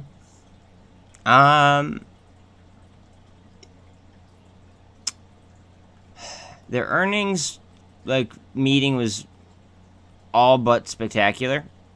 It was like shit we already knew, essentially. David Mishry didn't even show up to it. They diluted. They diluted. However, I have some weird sick feeling in my stomach, right? That they're doing what they're doing for a purpose. Like, I feel like they are going ahead and they are, like, setting it up for, I don't know, like, a merger, a reverse merger, like something along the lines.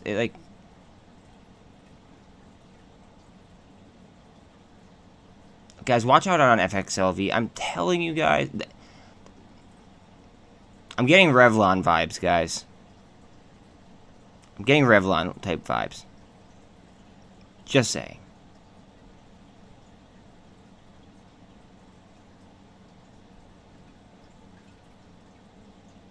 I feel like that should, like that says more than, like, anything that I could possibly say. I'm getting, like, very, very similar vibes. Like, they had a weird report that wasn't even that bad at all.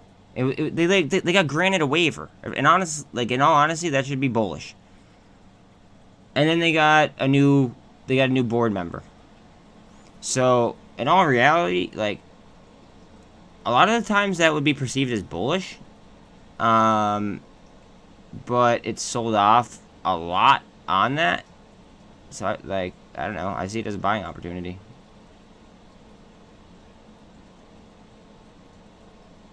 Just like how Revlon had a hit piece written about it. I saw it. It didn't seem to make sense. I bought in deep. It was a 900% gain. Something very similar could happen with this company. Whether or not it does, who knows, but it could happen.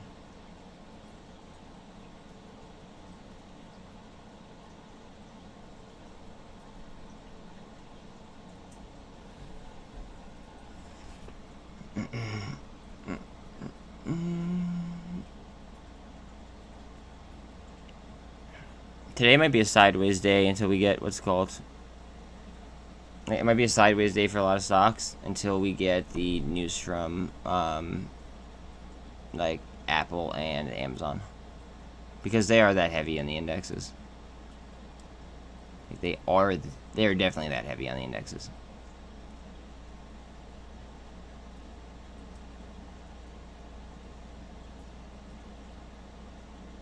Crypto's up though, so we will see.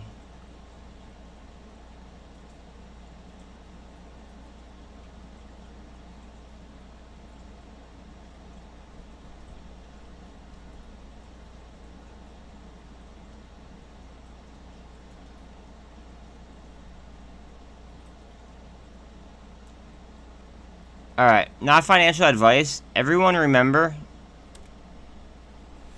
they, like, FOA was at 163 at one point.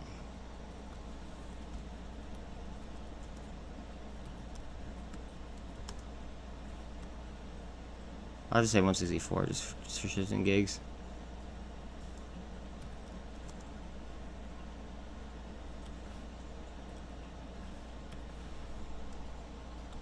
Just everyone remember. I don't know how long it's gonna take, but just remember that, like, it got that low.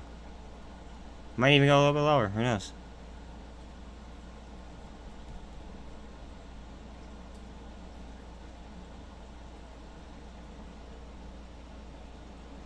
Blackstone is still up 1%, even though the rest of the market is fucking shitting itself. We're gonna want it to look for a market turnaround at some point, where I think it's coming. Heads up. Heads up, guys. Hold on a second. This is intriguing. Watch TQQ. Not financial advice. Watch TQQ. Look at that. I didn't even have to draw it, but like I had to draw it for you guys, basically. Like I wouldn't have done that for myself.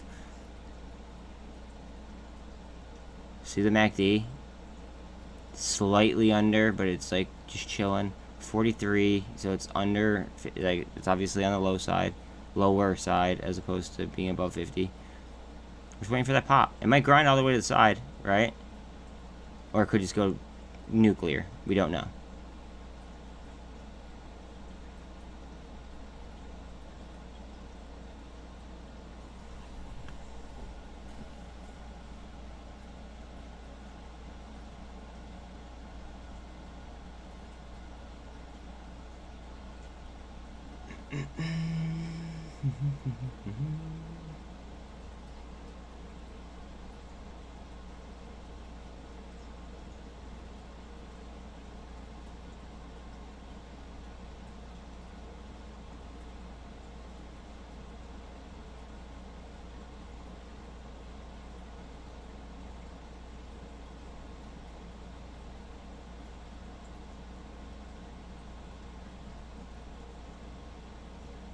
I'm up so much in fucking Tblt. It's so disgusting. I love it.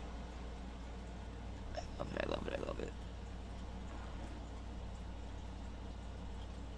Go ahead. Just run. Run, run, run. We want it up here and hold. We want to hold over the VWAP. That would be a 1348 cross. That'd be a 48 over the 200. Getting up here and like holding would be incredible.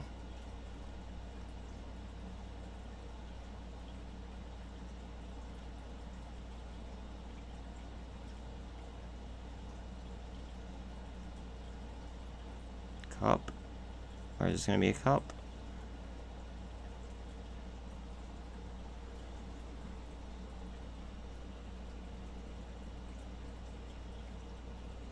Mullen. Everybody's, you know, just smile at Mullen at 80 cents. Smile at BBIG at 77 cents. VRM under 145. Guys. Fundamentally, they just remember how like a while back, like a long time ago, they talked about how we were not fundamentally like how AMC and GME they just weren't fundamentally like sound, and they still moved up regardless, right? Now their definition of fundamentals go far beyond. They go far, far, far beyond. Because half this shit is so fundamentally undervalued. But yet, there's high inflation? How does that make sense? Just think about that for a second. So there's high inflation, so there's more money out there than what there should be, right? Wouldn't you think that these prices would go up then because more money would be invested? At least that's what smart people would do.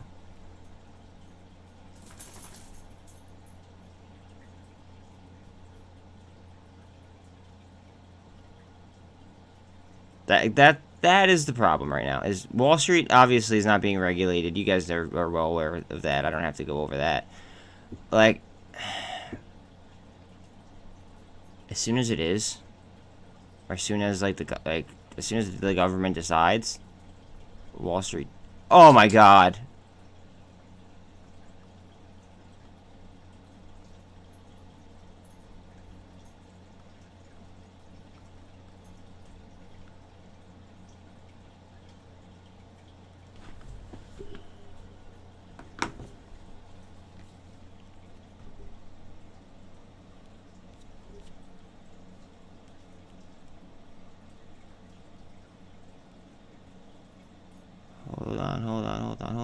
Hold on. What is up?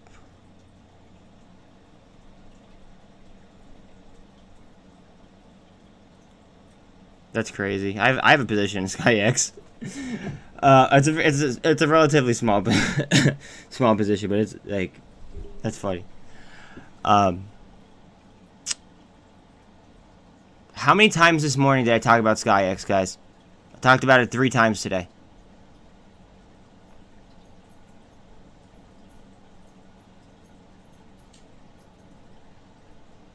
I think I talked at least 3 times. I don't know. It might be 4, but I talked about them at least 3 times. This could be a top signal. Just saying.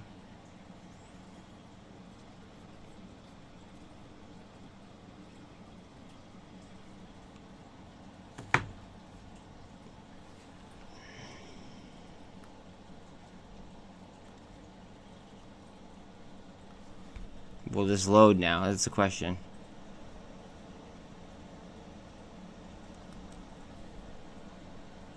See, that makes no fucking sense to me.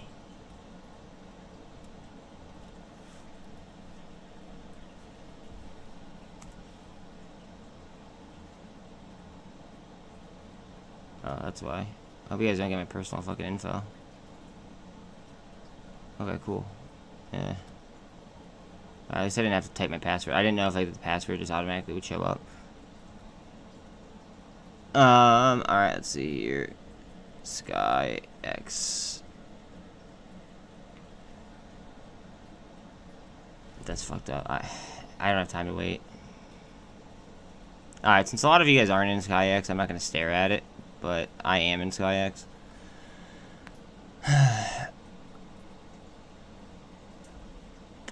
More people are gonna be in TBLT.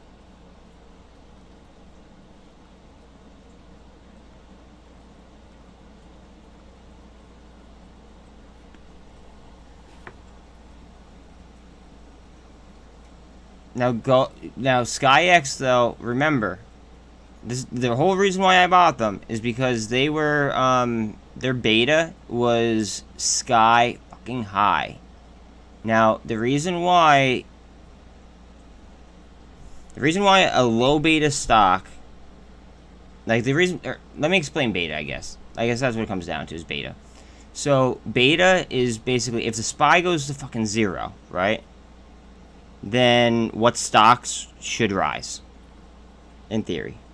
Like I mean not 0, but like say that it would go towards 0. What could happen? So like look at your low beta stocks right now. That's all I would say is like look at low beta stocks. Might be doing pretty cool.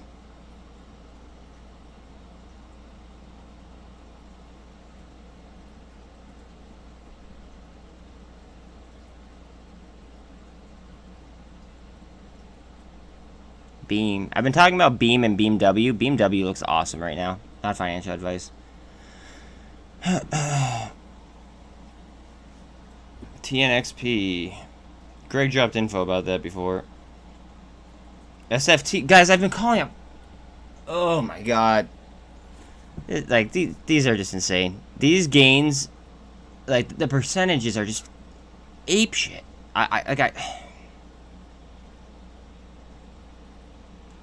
I don't know.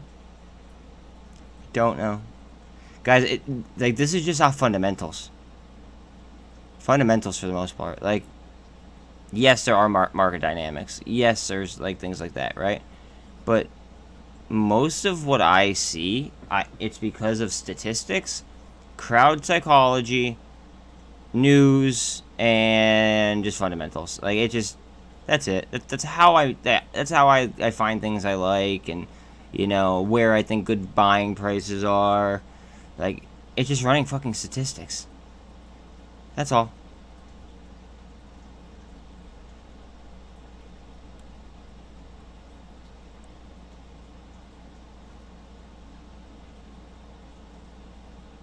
Look at that. Alright, so SPY's probably gonna rip in a second.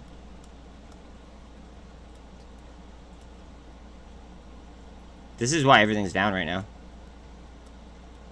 Look at that. Perfect double bottom almost. Except for this. I mean, that's like kind of like an outlier. That's like a cup and handle. But, you know, it's very close to double bottom. And we're looking bullish. This looks like an inverted head and shoulders. Or cup handle. I mean, like, crypto's a little bit different to chart, but we want this to keep doing volume above the 200, obviously.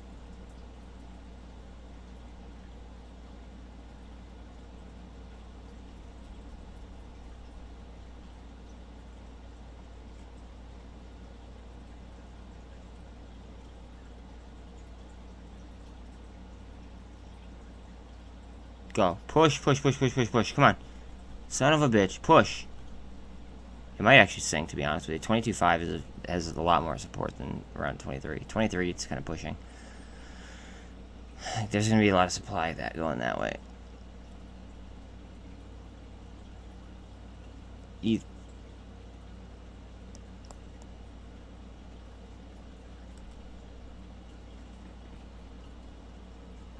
MACD's trying to cross over. You know what? Fuck it. Hold on a second.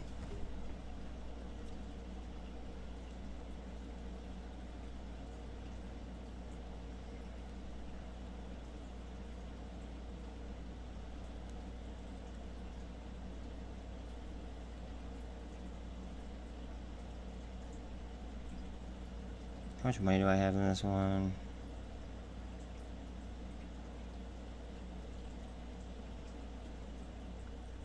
That's the only crypto I could buy.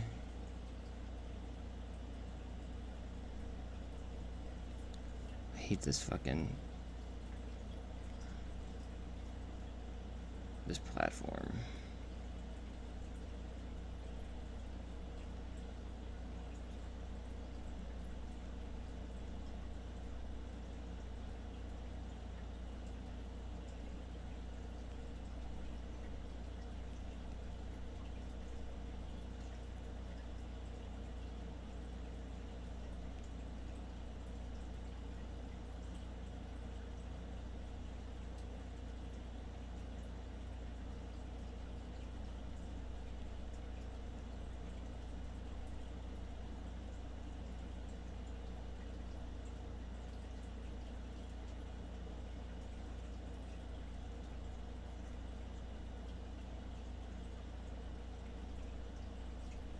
Cool. Cool beans. Alright, hopefully SPY pushes here. Oh, man. Watch the warrants. If you're looking high risk, high reward, dude, watch the warrants. Because the warrants are exercisable at 550 on TBLT. I loaded into the warrants.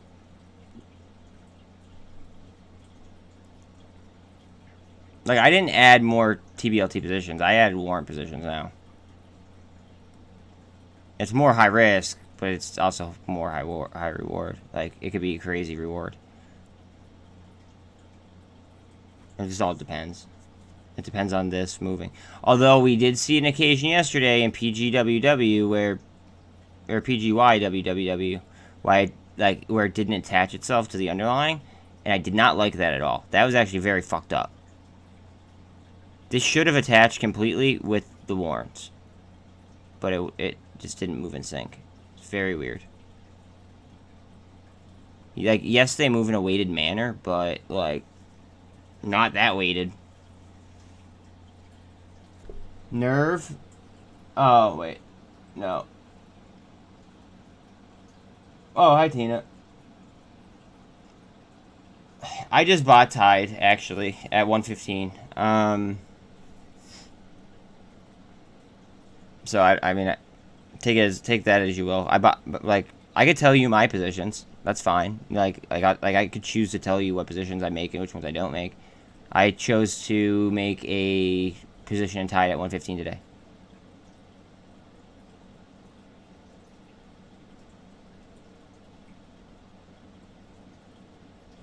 VTGN, what are you doing? VTGN? Guys, VTGN might do some crazy stuff. Just saying.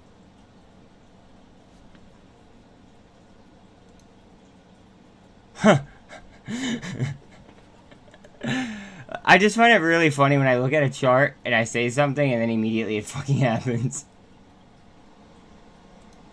It's just like, I don't know. Like, it didn't make a huge move, but like, it popped over the 200. That's good. Good stuff. Man, the consistency. Yeah, the Fed was yesterday. Tina, the Fed was yesterday. They hiked 75 basis points.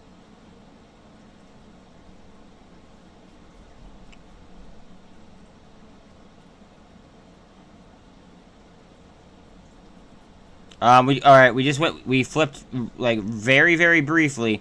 We flipped from negative to positive on crypto. Watch it push. Let's hope for a push. We want to push on crypto. Push on crypto, what chances are would give us a push right here. And we're getting a candle on SPY. Here we go, guys. Here we go. Very critical level here, as you see, marked by green. I'll just go ahead and do this so it's a little bit more noticeable.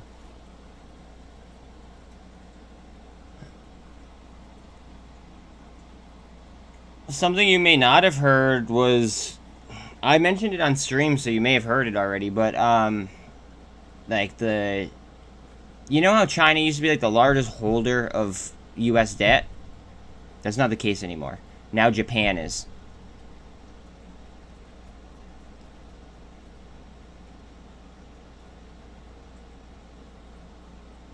Yeah, Mullen's at a fucking, like, I can't even say like half the shit I want to say. But like Mullen's at a crazy low potential price tag. Like, I'm hemorrhaging Mullen and BBIG. I bought more BBIG today though. Just to DCA it a little bit. I didn't buy more Mullen today though. I think Mullen I still think Mullen gets bought out, but with everything going on with Mullen, I think that this was just like a huge clusterfuck on BBIG, and now they're like selling it off in order to, you know, kind of make it like turn it into like, you know, like a domino effect, like kind of like that kind of event. I don't know. I think that it might double bottom here relatively soon. Hit some support and run. I think that it's an excellent load up opportunity. Not financial advice. Look at SPY. SPY getting a candle on a super trend as well.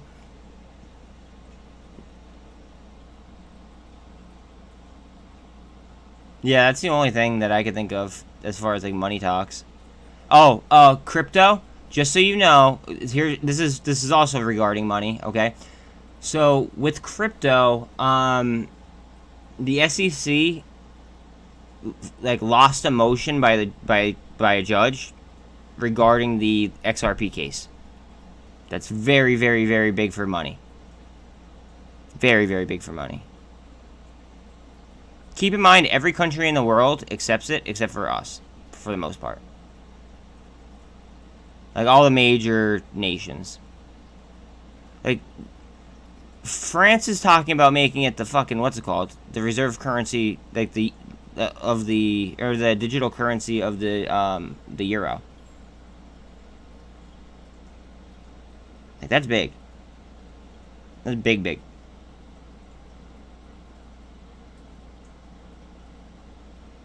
Yeah, Dave is high as fuck. It was high yesterday, and then it dove today for a little bit. Is it like ripping now? I don't want to take off of what's called. I do not want to take my eye off SPY at these levels. I want to see a continuous crossover here. We have a 1348 over the cross. We're coming up on the 200, I believe. No, the 200 is up here more. We're going to be coming up on the 200. I want the 48 over the 200, and then I'll pull it off SPY.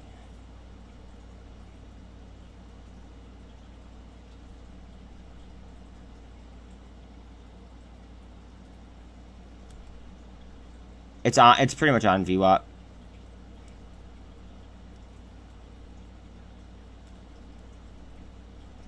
Gold cross though, as well. It's pretty much on VWAP right now.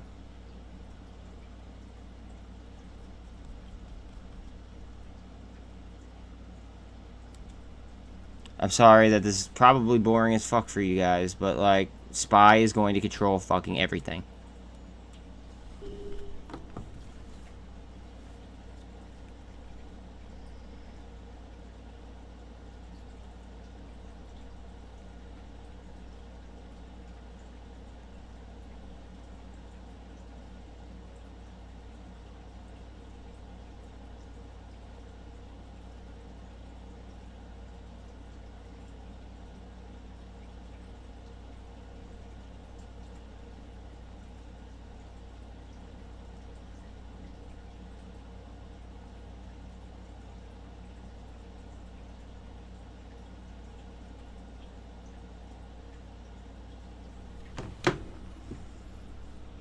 Push 401, go ahead.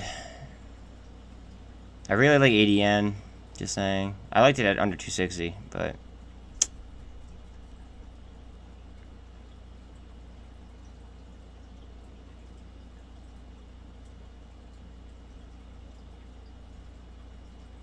Come on, go EV.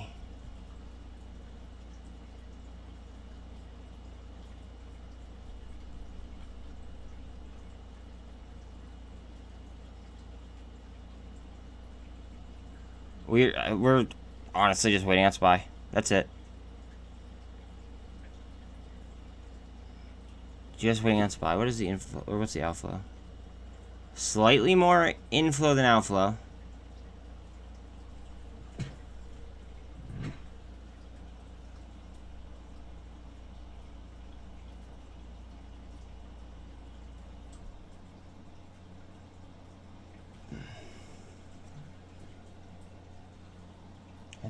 Wait, you thought what? You thought...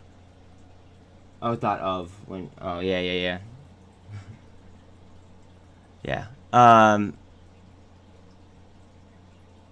It is... it's supporting a competitor, though. So, like, I don't know how Flex feels about it. No, I'm just kidding. It's not like a direct competitor. But it is a gym company. It's a gym franchise. It's almost like a Planet Fitness, but, like... with Mark Wahlberg.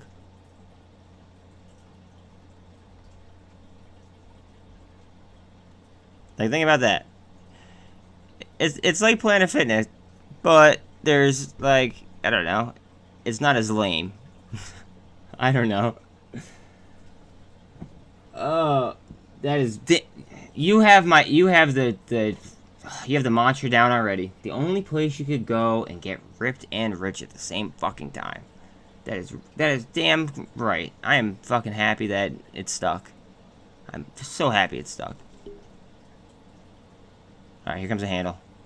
Handle. Try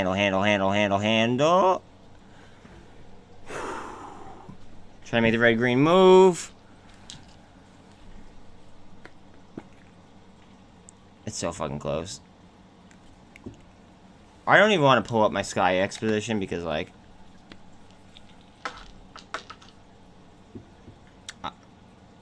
I just don't want to seem like a dick.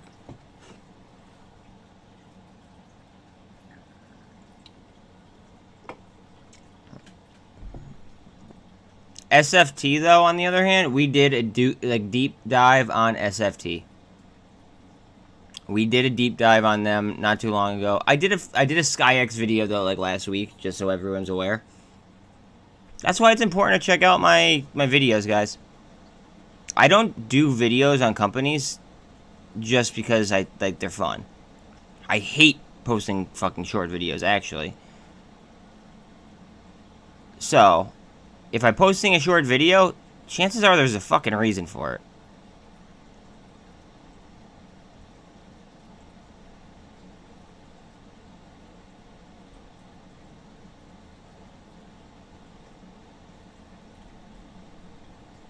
I'm like not even trying to look at my what's it called. I'm not even trying to look at my SkyX position.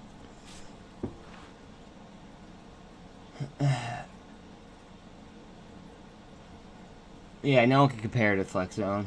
That damn straight. It's where we like to flex on these funds. It's getting pushed down so hard right now. It's trying to go green. It's getting pushed down so hard. The bulls are trying to step in. But the bears are like, I don't know. I don't think so. I think they're going to get overpowered here at some point, though.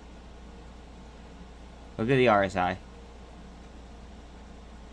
Is it starting to flex? Please tell me it is.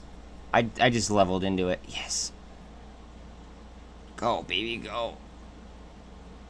I got in at 125, and then I threw in more at like like I don't know. It was higher. You guys probably remember. I forget. I honestly forget my entry on it, but I did buy in yesterday during the Powell speech. It wasn't at its complete lows, but it was like well off. It's like well off where it was. It's kind of like a retracement play, almost like VTGN, but the difference is that with VTGN you also have to deal with the FDA. I really, really, really, really, really like Revlon today. And tomorrow.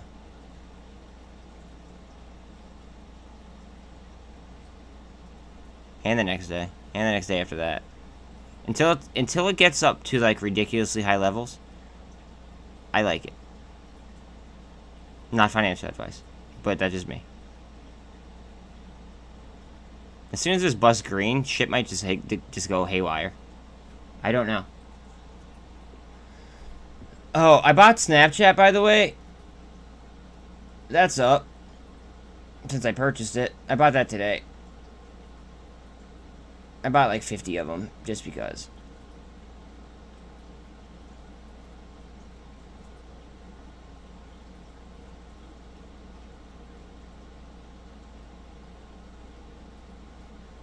So, Tina, there's not going to be much resistance on it on the way up, besides like the resistance that they create. Just because it was a fierce sell-off before that. So just look at the chart on a daily. Here, I'll just do it for you. Fuck it. I just wanted to see the SPY candle because I think it's gonna go pop.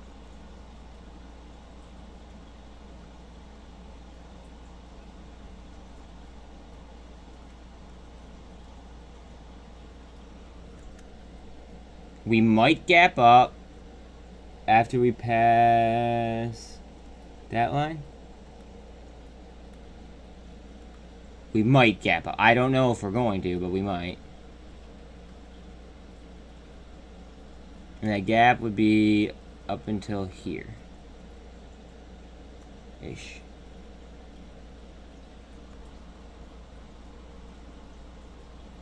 I feel like I should make this like a different color, but like not even like a green, or I don't even know what. Maybe a gap fill could be white. I don't know. But like, you see what I mean? All we need is a twist. TYDE getting some legs.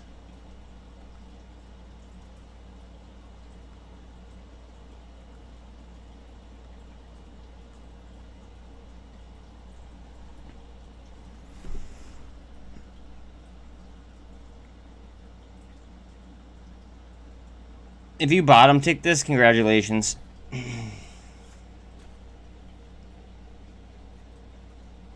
Sells. Sells caught news, guys. Top line results.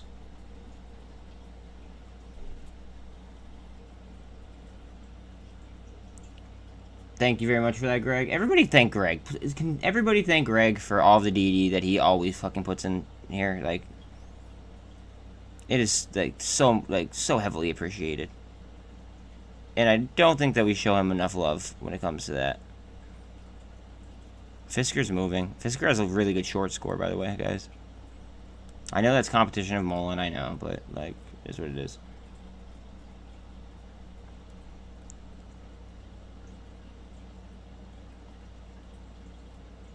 I bought like a couple hundred of these straight up, and like, I know what you guys are probably gonna say. Why would you buy a daily ETF straight up? Well, because I'm not gonna get the dividends. However, it's 2 times the performance of the sector. So I really, really, really, really like that sector. That's it.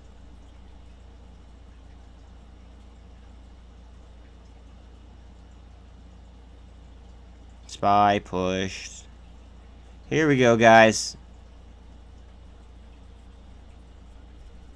Here we go.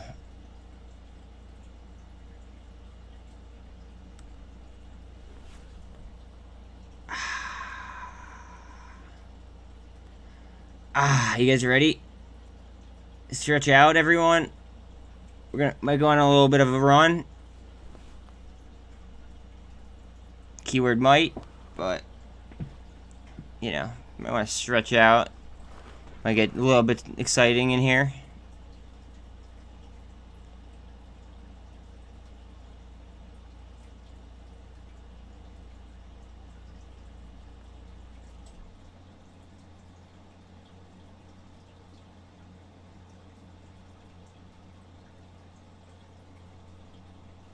Petros Pharmaceuticals, PTPI, responds to a fraudulent press release. So, guys, fraudulent press releases are not uncommon. They are not uncommon whatsoever. Look at Snap. I'm so fucking happy I bought... man, I bought fucking 50 of these. Just because... They got to 950, guys. Like... I think my entry was like 947 or something. Like, I just felt like I had to. I literally felt like I had to. I felt like it would have been a crime for me not to buy them at 950, like at under 950. I didn't even look at the fucking what's it called. I didn't even look at the Vortex on it. Like, I'll be honest, I didn't. That is not the definition of FOMO. No. The definition of FOMO would be getting into SkyX right now. After I called it out multiple times, that would be FOMO.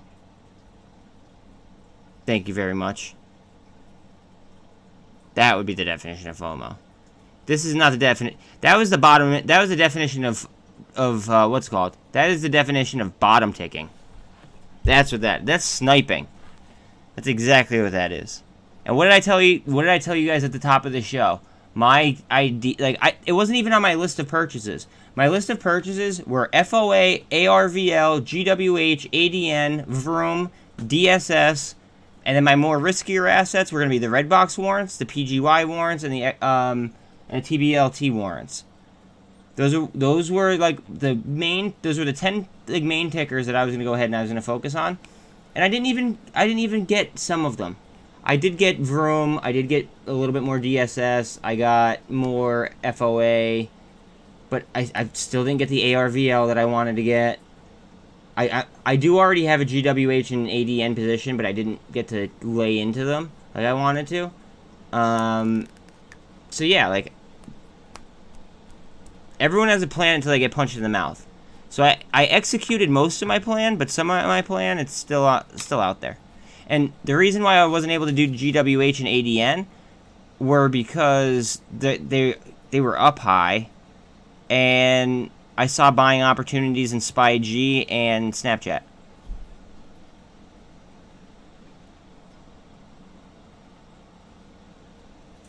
Yeah, I have MEIP. Tina, do I have to if TBLT puts up another grown-up candle right here? Hold on, just hold on 1 second. Hold on 1 second. Look at, guys, Blackstone, this might be the last time you ever see $100 on Blackstone ever again. Not financial advice.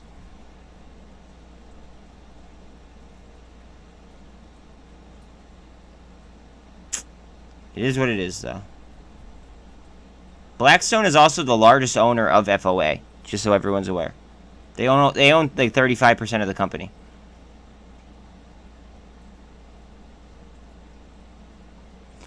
You gotta hold on MEIP for me. You gotta hold on. MVST is up 15% again, or still up almost 16% actually. All right. I'll do your guys' charts. Hold on. All right, PTPI, and then I'll look at ME. Wow. Okay. Watch for swing down. It's gonna catch some support somewhere probably, but I would just be very, very careful. That right there is a definition of like buying in something. Oh, it's halted as well. It's halted. I think it's halted to the upside, maybe. Guys, watch out on PTPI. Holy shit. Okay, we're gonna add that to the watch list. I'm not gonna take a position in it. It's a drug company. You guys know how I feel about that. But yeah, wow, that's up 7%. I love it. All right, you're next. MEIP. MEIP. Ooh, nice little step up. You want the continuation. You need this 48 to cross over the 200, and you want these to both be above pivot. That's my opinion. It's only 51 cents though, so I mean A potential low risk, high reward play.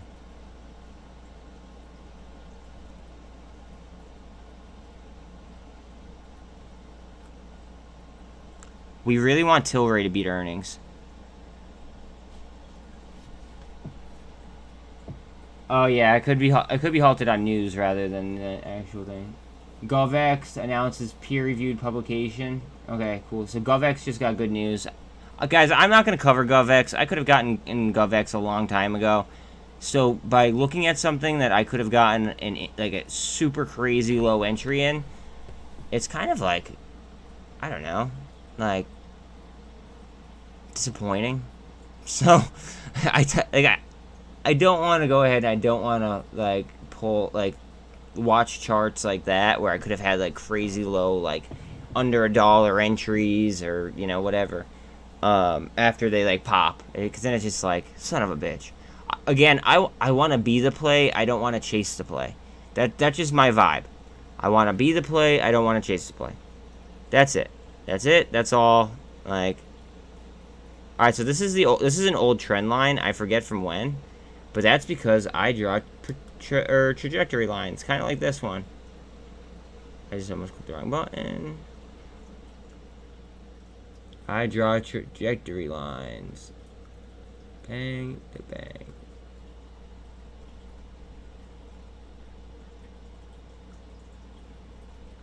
Go ahead, Tblt. Just go ahead. Rip it off.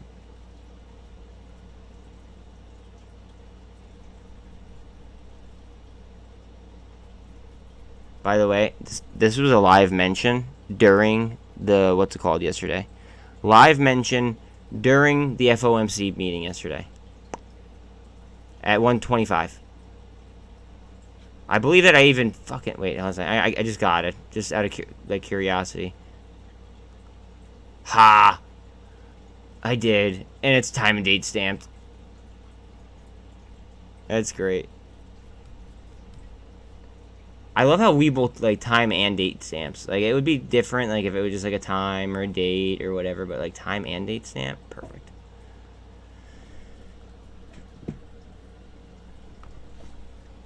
Rev is moving, great. I don't even want to pull it up because TBLT is doing its thing. I don't want to pull it up right now. I did just dive deeper into REVLON. So, and now I bought more options this time, though. So there's that. And then I bought 50 straight stock. So I bought 50 straight stock, and then I bought more options.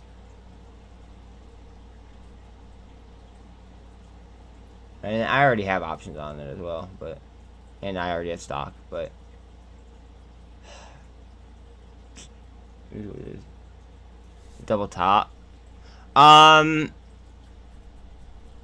fundamentals are gonna be really. Oh, this. Okay, wait. This unhalted. Hold on a second. Let me just look at this one real quick. Look at that drop. Holy shit, guys. Hold on a second. This might be really fucking weird. PTP. Oh wait, no. I want to do this on my public account because it's cheap as balls.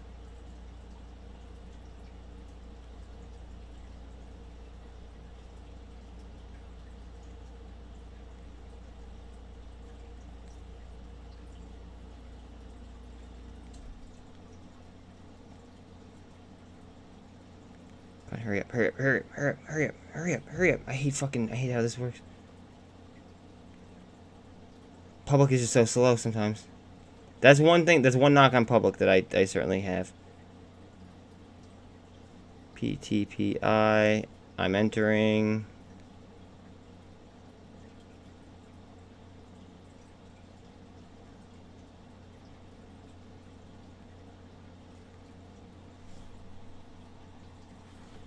Cool. I just entered in PTBI. A little bit. Just a little bit. A little piece.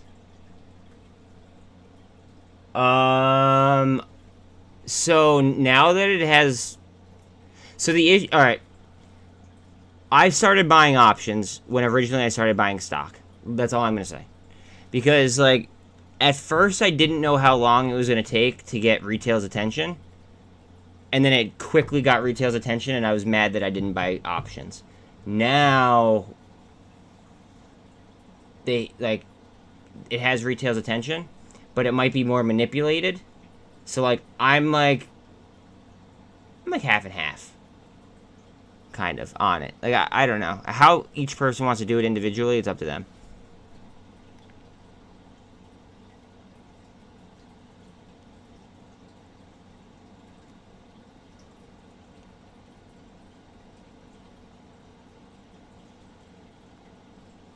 Can I buy anything for 48 cents? Oh, yeah, I could. I could buy DSS. That's fine.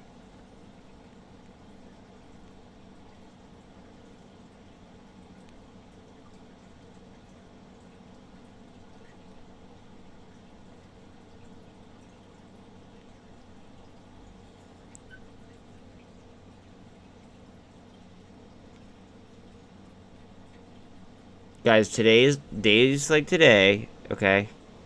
Feel free to quote me on this. And this is not financial advice, but days like today are where people could easily become millionaires.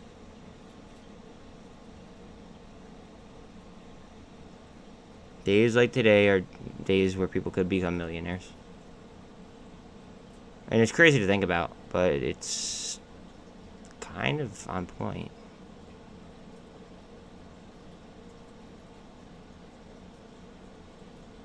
Like, say you were to buy, right?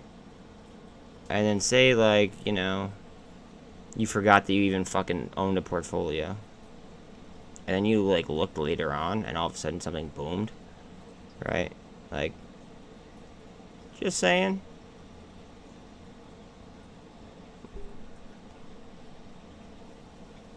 You might, wait, like, you might, like, just open the account one day, and you'd be like, holy God, how much is it worth?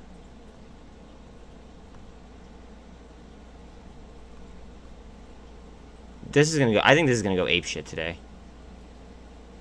Like, remember how? Oh, guys, remember how HKD? Just throwing this out there. What are the fundamentals like on this company? Let me look on a different screen. Remember how? Oh shit! What the fuck was I gonna say? Oh yeah, remember how HKD the other day like halted to the downside, and I said, "Watch that thing go. Like, watch it. It's gonna flip out in a second, right?" And then it ran fucking 300%. Just watch out on PTPI.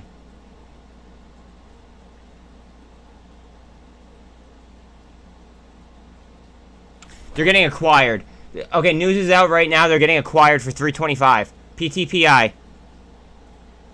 Everybody just know that PTPI getting acquired for 325. I just saw the news. It's on Ortex.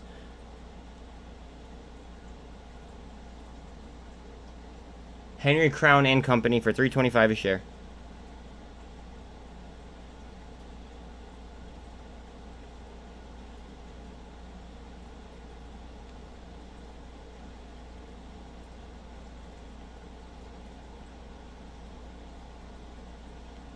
That's gonna make this thing go fucking crazy. Oh, come on, stop! No! Let me get my order in first.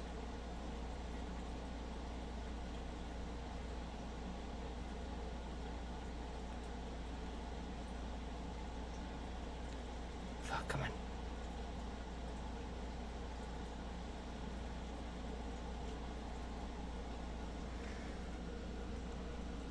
All right. I got a small order in. That'll go ahead and help me out a little bit. But they're getting acquired for $3.25 a share. I fucking love it. God damn, I love DD, guys. DD's awesome. Doing DD and having good DD and knowing your fucking plays inside and out is where the fucking money is made. Like, guys, it's being reported already that PTPI is going to be bought out for $3.25 a share. That is a fucking, what, a 300% increase? I'm telling you guys right now, it was at 90-something when I started talking about it. But now it's at 103, and now you guys know it's being bought for $3.25. It's by multiple sources.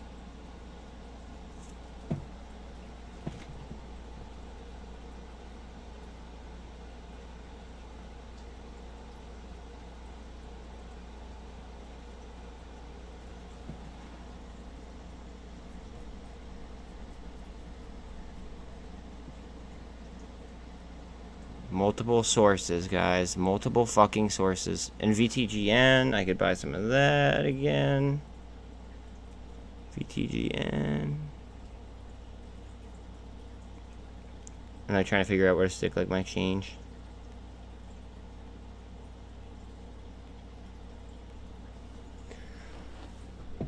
Can I share the link? Yeah, I got you, fam. Well, actually, it's through Ortex, so I don't know if I could share it. I might be able to screenshot it and throw it on the Facebook page. It's on it. Here, let me see if they have a link, actually. Why isn't it coming up? Okay, it's being posted by the World Vest Base, as well as Salisbury Post, in North Carolina. So I actually have to look it up. Hold on one second. But it's being posted in multiple different avenues, which is a good sign. And also, they put out other good news about them going ahead and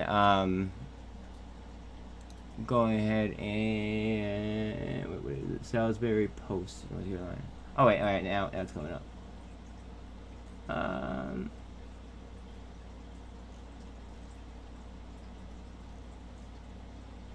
I promise you it is. Like, I'm reading the article right now. I'm trying to find a link, though.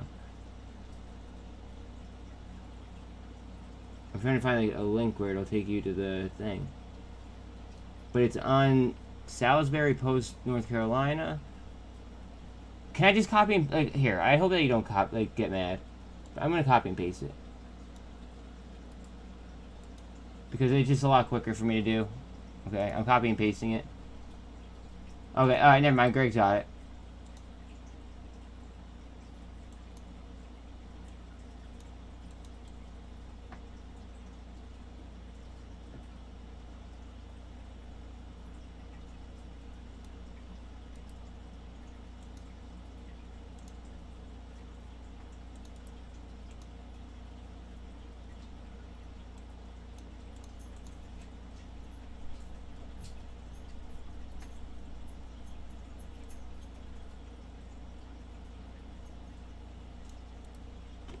I'm happy you guys are asking for sources.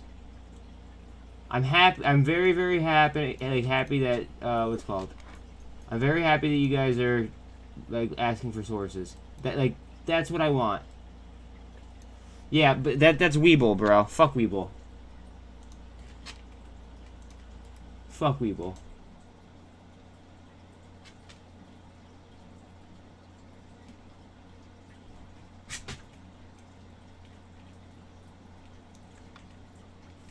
Fuck Weeble.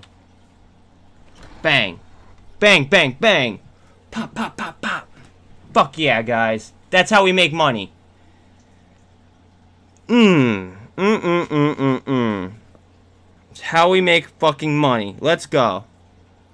You could literally 3-bag off that almost.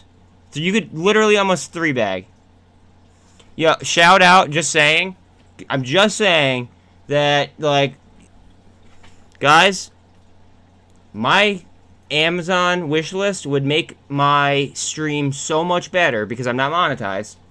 You guys are gonna make so much money off that fucking play, and that's an all but guaranteed play because that's like the news broke. You guys are gonna make so much money off this play that if you guys want to bless me and hook me up with the stuff on my Amazon wishlist, it would make the channel a much better place. 1 second, let me take the dogs out.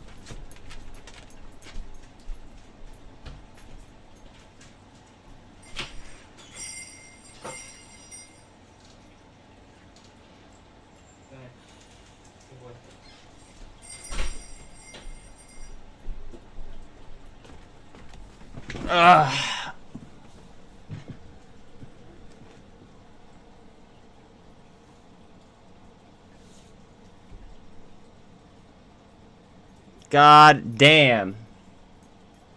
God damn.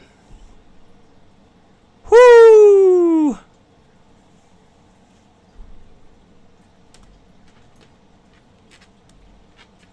God, it's a beautiful thing. It's PTPI false report. What are you talking about, Ruben? Can you fact check that?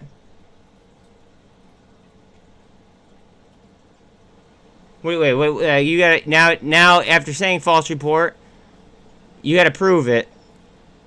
You gotta prove it. You gotta link it.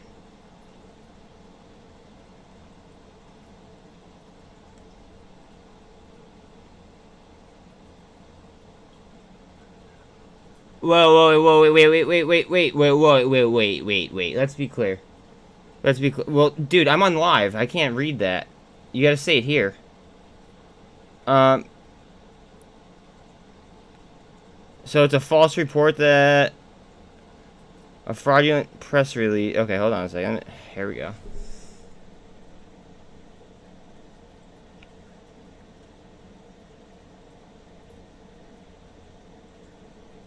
I'm still bullish on it, to be quite honest.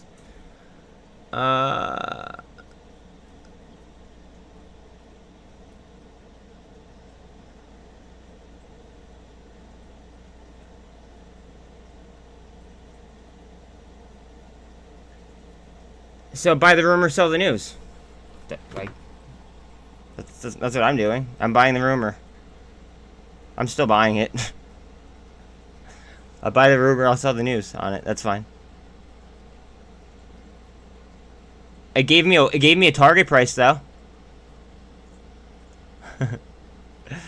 That's exactly what it did. It actually gave me a target. I didn't have a target price for it. I wasn't even gonna take a position in it, but it gave me a target price. Meanwhile, TBLT baby. Yeah. TBLT gonna do TBLT type stuff. Let's fucking go. So apparently, it was reported that PTPI, that report of the acquisition was a false report. However, I'm buying the rumor and I'm gonna sell the news. I think that maybe somebody just released the news a little bit too early. Maybe that's why it was fraudulent.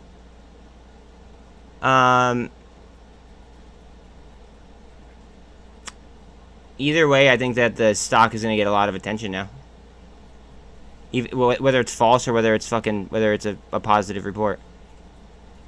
Like there are hit pieces out. There are like literally hit pieces out on so many different businesses, right? And they go down for no reason. Why can't one go up for no reason? 1 second.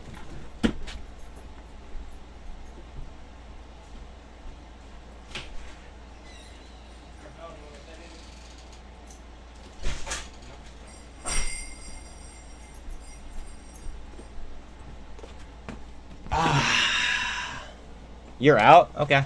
See ya. Acre secures a $300 million investment from Stepstone. Okay.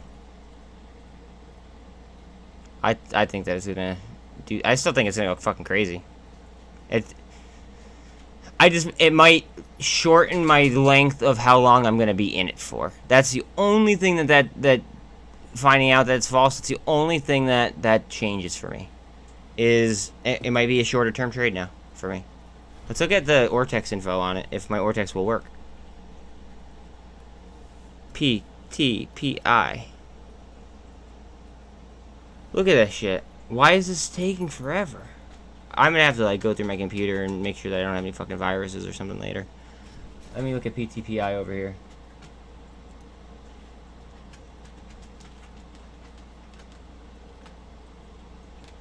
That news is getting, even though it's false, quote unquote. Now, and remember, BBIG just tanked off of false news. Just everybody remember that as well. On July 20th, there's an article here. Short interest in PTPI grew by 46.8%.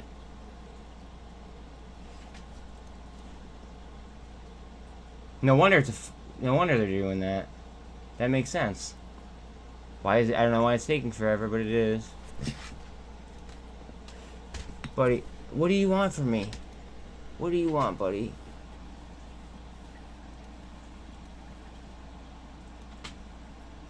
I don't know why Ortex is fucking taking forever like this. It's not making any sense. But yeah, I mean, like, I'm still gonna ride out PTPI. I'm just gonna buy the rumor and sell the news. So the news came out, and now it's waiting for confirmation, essentially, that it is fraudulent.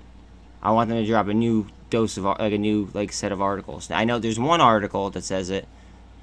Where did that article come from? Hold on a second. I know Greg posted it in our mod chat. It's on Stock Titan. Okay.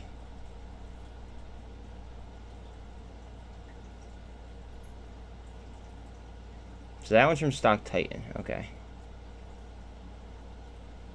And that came from the investor relations, so that one's going to be accurate. If it came from... regarding a purported acquisition was fraudulent and not issued by the... You know, fraudulent could be, like, misconstrued in many ways as well. I just want to be very, very clear about that. Fraudulent could be misconstrued. Guys, the short interest on PTPI is fucking oh, wait, never mind. Sorry, that was live short interest. I apologize. It's 1.55%. Live short interest was 229.93 thousand. I thought that was a percentage. I was about to shit myself.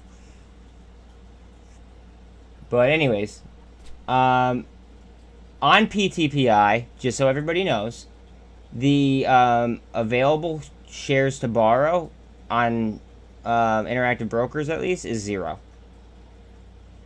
And the cost to borrow average is just under 60.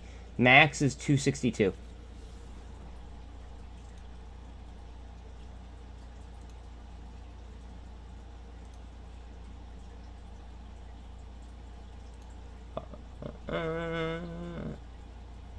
Yeah, exactly. It could be true. They just didn't want it to be released yet, potentially.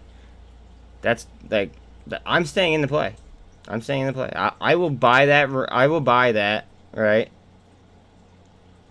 And I'm gonna play it like a buy the rumor, sell the news type of play. Now, I'm not saying for anybody else to do that because, again, very, very speculative. However, I'm a speculative trader. See, and that's why we ask for sources. So, new dude who hopped in here, just saying, Ramu, bro, shout out. Like, thank you very much for asking for that link. Seriously. Because, like, that brought attention. Even though I still think it's going to go up, it brought attention to the stock. It clarified as to why we always ask for, like, that shit. Look at Go EV. I called that out earlier. I knew it was going to fucking flip. Let's go. Like, dude, like, don't be shy. Please don't be shy. I want people to participate. I want to know from you guys. I want to know, like, where I can improve. I want to know what stocks you guys want me to look at. I want, like, guys, like, it's all about you guys, to be quite honest. Like, that's why, well, I mean, like, I got to worry about my positions, too. But other than that, other than my own positions, it's all about you. Like, I want to know, like, what you guys are in, why you're in it. You know, can I look, like, tell me to look at stuff or ask me to look at stuff? Don't tell me because, like, I am a person. I'm not a dog. You know what I mean? But, like, ask, like, just participate in the community. It does so much. I go ahead and I'll react off what you guys, like how you guys act. You know what I mean? Like, if you guys are, like, boring through the day and not talkative, I'm not going to be talkative either, and I'm going to be, like, sitting here rambling to myself, sounding like a fucking moron. Right? Nobody wants that. And the days go by so much faster when you guys, like, participate. I just throwing that out there. Wait, they reported what to the NASDAQ? The fraud or the acquisition?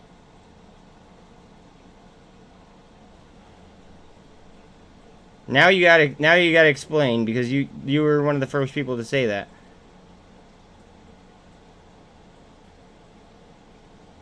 The fraud or the acquisition got reported in that. The fraud. Okay. All right. But fraud could come in many ways, shapes, and forms. Okay, so Tina, PTPI like ran the fuck up and then dropped off. I still have a baby position in it, to be quite honest. I'm gonna ride it. I don't even give a fuck. It might, honestly, it could turn it right into a fucking short squeeze, to be clear.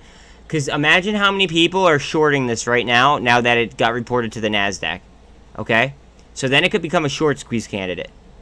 And chances are the utilization, let's see what the utilization was at. Because I have it up already.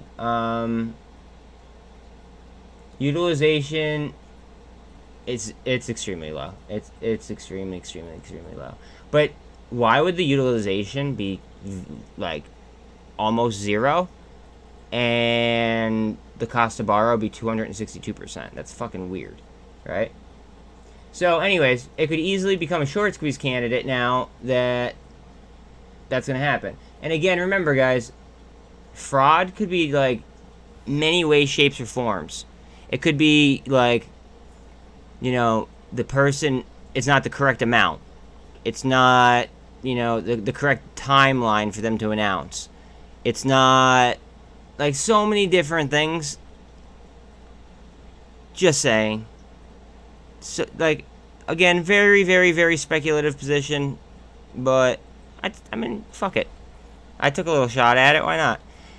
MVST, up. I called this out fucking, like, yesterday when it was down. Up 20, or up almost 18%. GWH is one where I wanted to take a position today, but it just started up too high. It's at almost 7, or it's at 7.5% up. But Tina, basically what happened was the company reported that it was being acquired, but then it was reported that it was a false report. So it jumped up, and then it jumped down. So it gapped up, then it gapped down, and now it's probably gonna have a lot of short interest, I would think, because people are gonna probably short the shit out of it, being that it was reported to the NASDAQ. And if it does become a situation like that, then this could be it could end up being a huge short squeeze. And then it would literally just be a market plumbing play. It wouldn't even be a fundamental play. I don't know. I'm going to stick with it. Very limited. Also, Tilray, I believe, just had their earnings, and they are up slightly. So that's good for the MJ sector. They're the largest company in the MJ sector. Followed by Canopy and then Aurora. Bro, what is up, babe? Oh, my dog wants something. Do you want to go outside? Or... Shit, she wants me to get her food. Fuck, I want to see this pop through the 200. Oh, son of a bitch. Guys, watch the 200 on that. I'm going to pull up Tblt, because Tblt looks like it's doing Tblt things. Hopefully I come back and it's, like, trying to touch that parabolic line that I have drawn up top. That 13 is about to cross that VWAP. That's going to be a very pleasant surprise. And honestly, that looks like an inverted head and shoulders. Or a cup and handle. However you guys want to phrase that. This also looks like it's forming a cup. And it looks like it could handle right out of it. Just saying. Be right back.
Oh, man. Alright, sorry about that.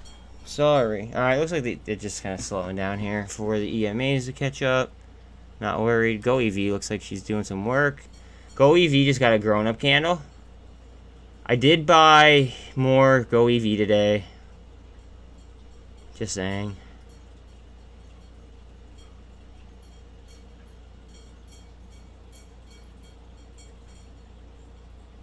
It's gonna be a space case, bro. I think it's gonna end up being a short squeeze. Even on the fact that like it's fake news, I think it's gonna end up being a short squeeze, because now that it was reported to the NASDAQ, that makes it kind of official, okay? Right? So how many people are gonna come in and short that? Right? Think about that. How many people are gonna come in and short it? Probably a fucking lot, right? And then if this gets positive volume to the upside, like if it gets inflow, like a lot of inflow, it could just immediately cause a short squeeze.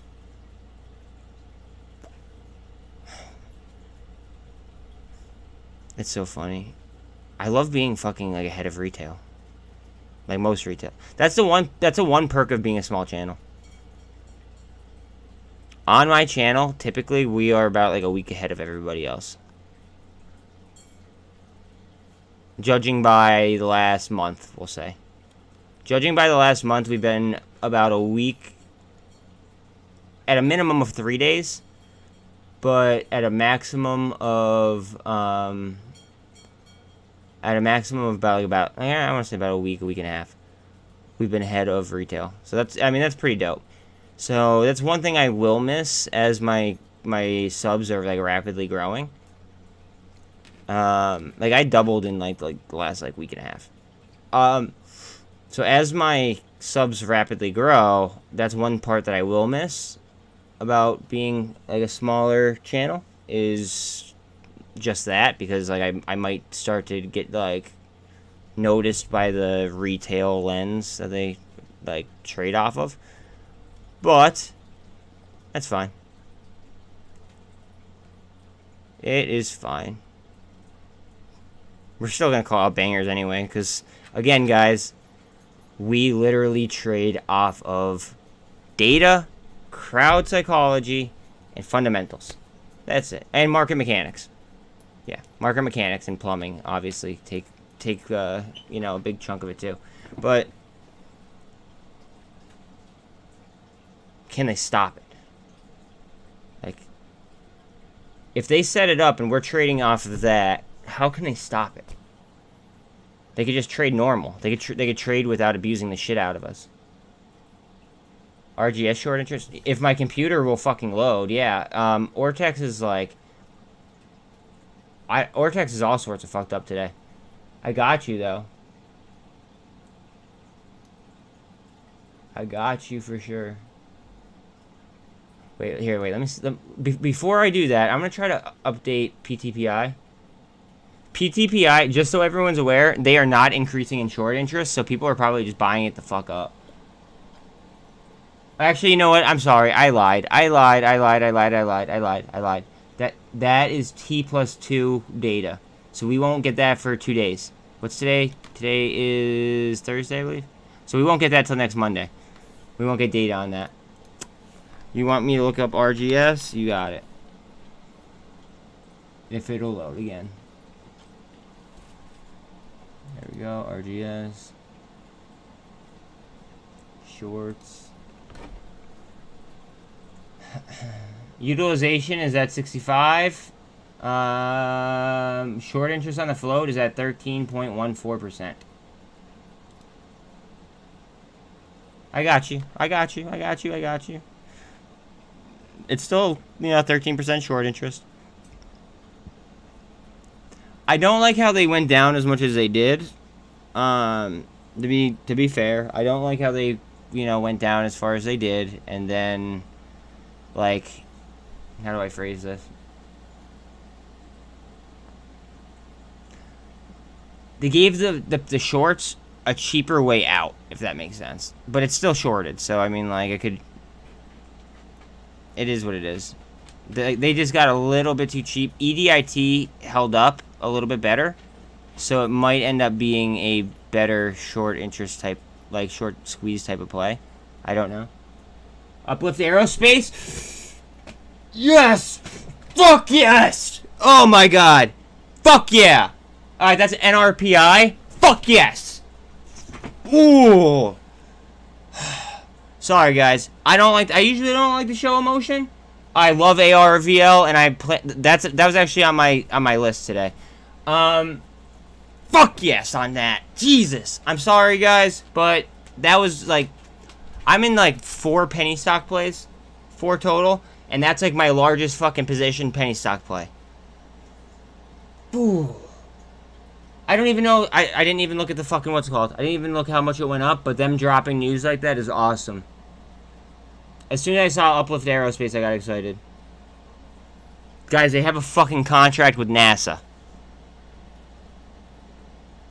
A contract with NASA.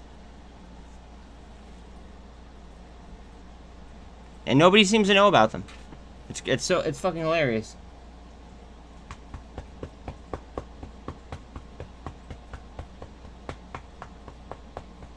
Yeah, PTPI. Okay, so PTPI's float is accurate.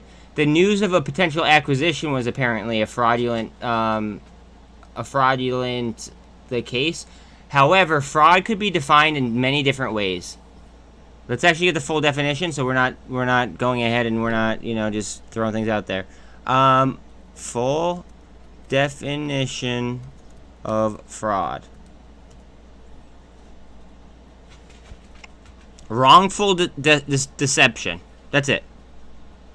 Just think of wrongful deception. So it could literally be the date that it was announced. It could be the time it was announced. It could be the price point. It could be the company. It could be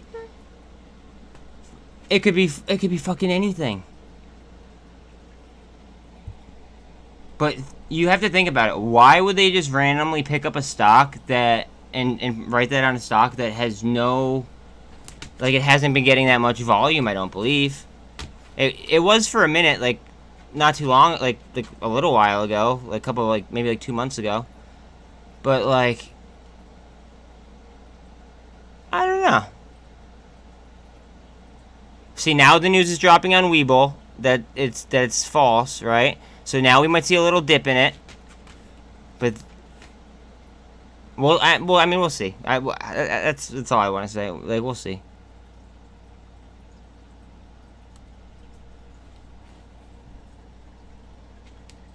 God, we are fucking cranking today, guys. We are fucking cranking. Watch this 13 get over the VWAP and hold. Yeah, but the low flow part, that is absolutely true, and that is an awesome fucking part. That's a whole deal. Like, think about how easily somebody could buy it and take it over, though. Like, think about a hostile takeover as well. That could have been the fucking fraudulent part about it. What if it's a fucking hostile takeover and not just a regular acquisition? Maybe it was just misreported that way. Something to think about why I let Bell out. Hold on a second.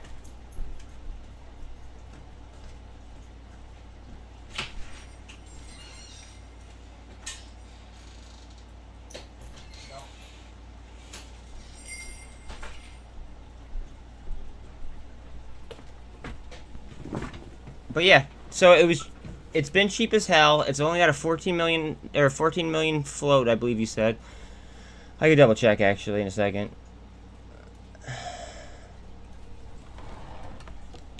PTPI.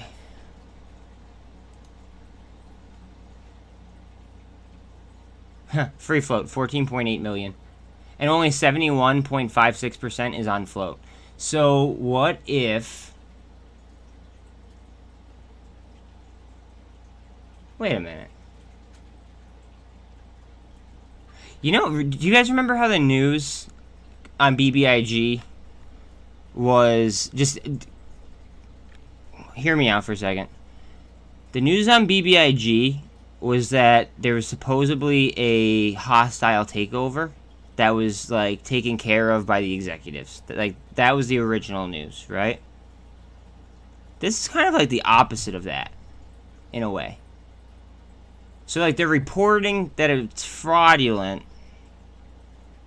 but BBIG is still down, right?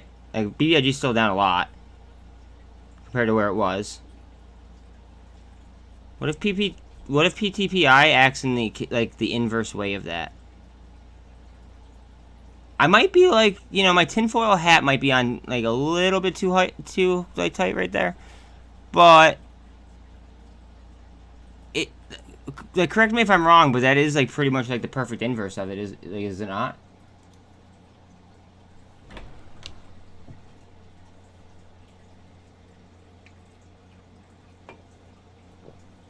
Each of... So, wait. New Venmo. That's lame. I mean, it's cool, but it's lame. If I applied for that and then, like, I saw, like, one of, like, my biggest competitor get approved for it, I'd be pissed. Because, like, if I was a small business and I applied for it, and then one of my competitors received it, right? Then they could scale at a much higher rate and then become a much bigger brand faster than you'd be able to compete. So, like, it's good, but shitty at the same time. Like, great for them, but shitty overall.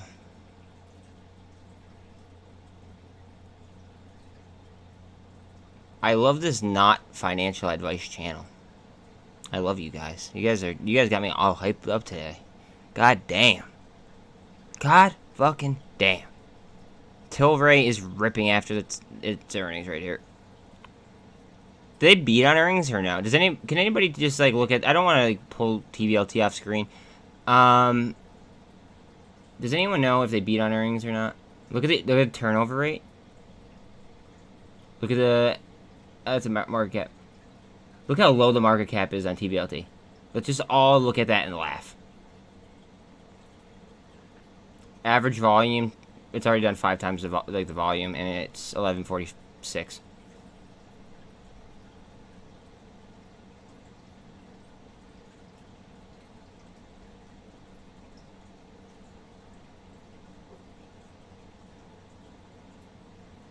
Apple poaches veteran Lambo exec. Guys, watch for bullish moves. Watch for extremely, extremely bullish moves, and watch on Apple. Apple might fucking go crazy. Why? Alright, and also some EV, like, one of, like, the many EVs might go insane as well.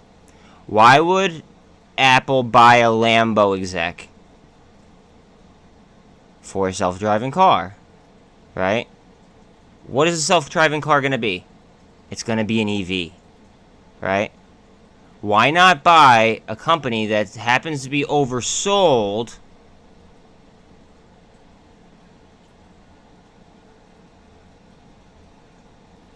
or, like, there's so many options, honestly, for EVs. FFIE, I mean, you have NIO, yeah, I mean, I think they would want to stick to a smaller cap, though, I'm assuming. That almost, like, erases if they have a bad quarter. The fact that they acquire that guy, it almost erases the fact that like, if they had a bad quarter, it erases that, because then it opens up a new line of potential opportunity. That's all I'd say about that.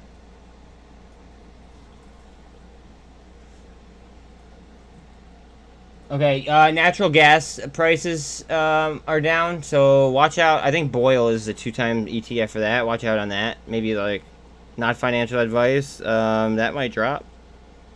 Wait, watch live. Biden's speaking right now. Hold on. Hold on. Oh, it's at 12. It's at 12. I can actually set this up better. Hold on a second. I'm sure you guys want to hear it. I painfully want to hear it, but, like, listening to him is, like, fucking, like, losing brain cells. But let me just go ahead and pull it up anyway.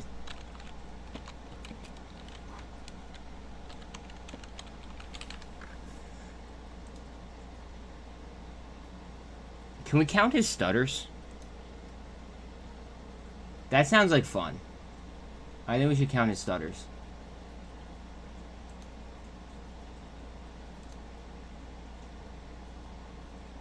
I really think that we should. I gotta find my volume button. Alright. It should automatically, like, we'll be able to hear it when they go live. It starts in 10 minutes. Again, guys, please like, especially sub. Subbing is everything. Honestly, like, I need to get to monetization ASAP. I don't want to keep having to take out of my portfolio in order to pay bills. That's where I'm at. So it's like, either I keep streaming and you guys keep getting, like, you know, awesome DD and, you know, we keep having a great time, or your boy's got to go get a job until I do get monetized. So that, like, in all reality, that's where I'm at.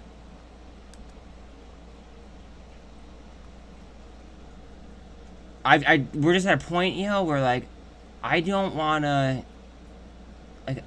go ahead and I don't want to keep taking out of my fucking portfolio if I think that the values are just, like, incredibly low.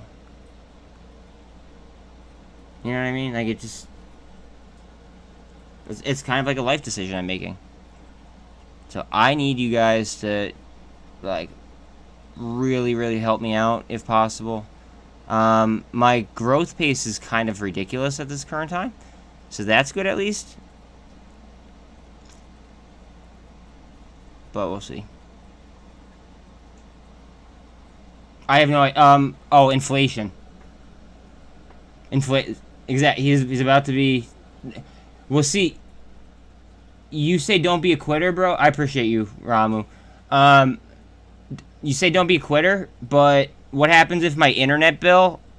What if I quit paying my internet bill and I quit paying my power? Think about that for a second.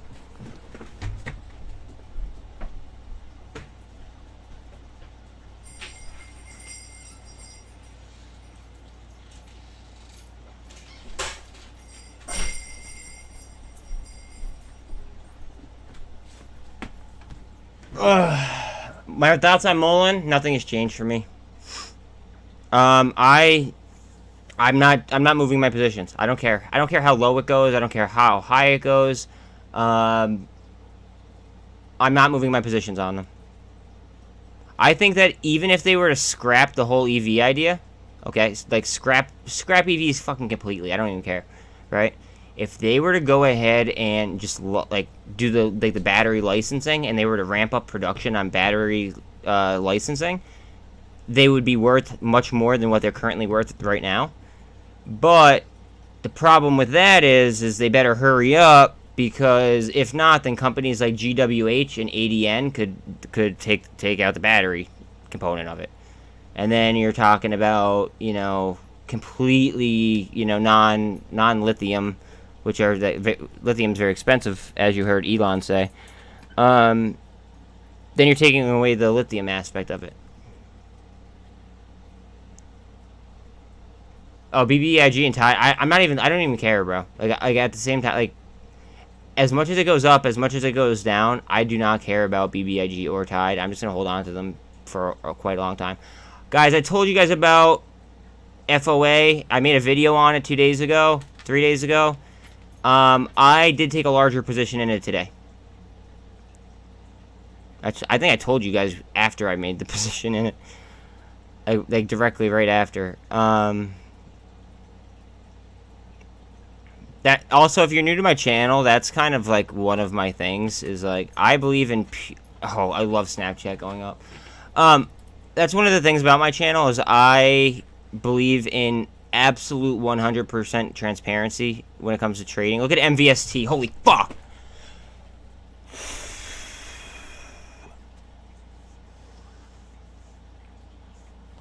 Anyways, I believe in 100% transparency. That's why I will always tell you whether I have a position in something, if I do not have a position in something, if I leave a position, I'll tell you. I can't tell you, like, the second I do it, because, like, then it's like we could be fucking with Greeks, we could be doing this, we could be doing that. I'm not a financial advisor, obviously, but, like, I'm not gonna mislead you guys, if that makes sense. And I'm not gonna make you guys pay for shit either, like other channels do. Like, I will never, ever, ever get to a point where I get, like, I'm going to go ahead and I'm going to start charging, you know, 10% or $10 a month in order to go ahead and be a part of my Discord. Like, no, never. You will never, ever get that from me. So, yeah, just throwing that out there. Watch PTPI off $1. I want to see if it forms volume at $1 and makes it a resistance line.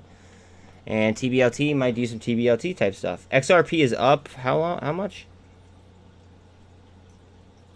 XRP is up 3.39% in the last 26 minutes. No, excuse me, I lied. In the last... Wait, where the hell is it? Okay, it didn't pop up. Ethereum is up 3.39% in the last 26 minutes. I got the two mixed up. I clicked off XRP already, so I don't know what the thing was. Like, I don't know what the percentage was, but it was up. But Ethereum is surging. Yeah, it is surging.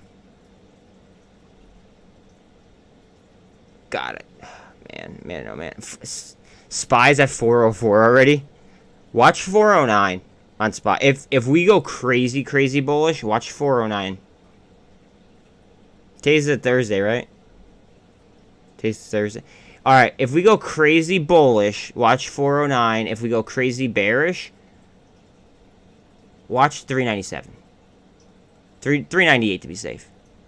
Not financial advice, I'm just guessing. Or we could always have a sideways end to it. It's just Amazon and Apple have their earnings today. And I think that after seeing the report about the Lambo exec, I think that even if their earnings are bad, I think that the market will be fine.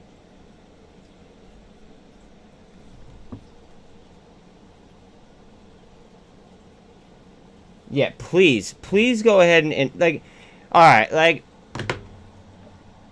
I'm sorry, but like, today alone, we're talking about plays. These are plays that I've mentioned. Okay, my entry on TBLT is around 210. I think it's like 211, something like that.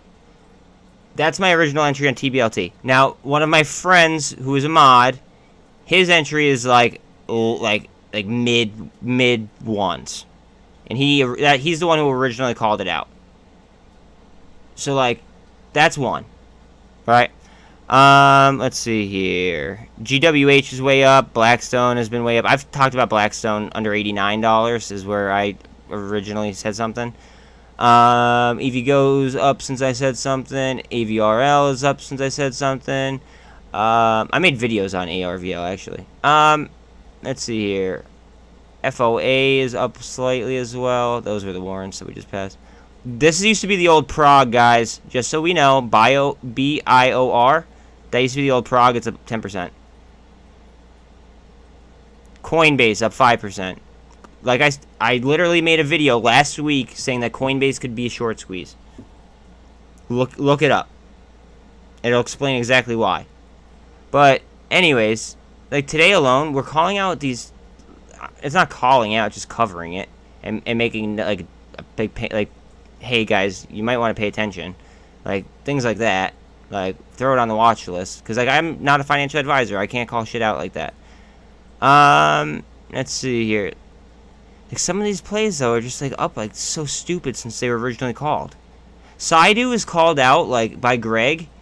I think it was like on its lows, on its 52-week lows, and it's been surging. And it might only be up 4% today, but hell. SFT, I called this out. It was at 90-some cents, and I called that out. It's at 110 right now. Like, they have a strong balance sheet, guys. TNXP, called out like 3 days ago. 4 days ago. Beam has been called out. Like, these are just things that are going when other things are. LiDAR. I called LiDAR out. Alright. No, I didn't call it out. It was at like 196 2 days ago. And I said, wow, I wish I had settled funds in that one account in order to go ahead and buy more LiDAR. That's what I said. It's at 220 right now. And that was fucking 2 days ago, guys. 2 days ago. Like, help your boy out. Please spread the word. Like, people are not getting these types of entries. Like, other creators are not, like, SkyX, I made a video on last week. Check it out. Look and see what the price was last week on SkyX. Other creators are not, not producing, the quality of entry prices on quality of stocks that we are over here. Look at PTPI.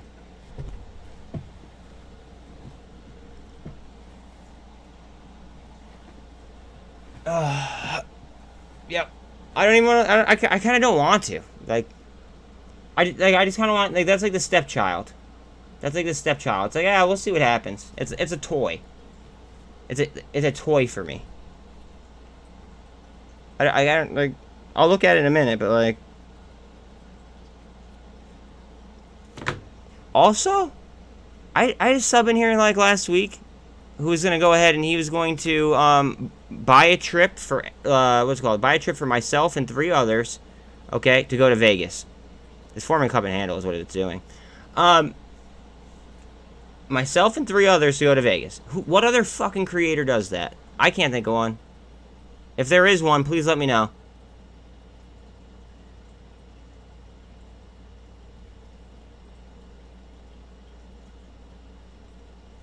But I need to start like getting some bread from this, or I need to get a job because like it's kind of like one or the other. The last time that something gapped down and I made mention of it, it 3x'd. That was HKD the other day. It opened at, and it's at 10 something right now, 100 and something dollars. But it was at $22 when I brought attention to it. I still don't like the stock, but I think they're going to use it as a scalping tool. And I think that they're eventually going to rip the floor out from underneath it. But who the hell am I to say that, you know?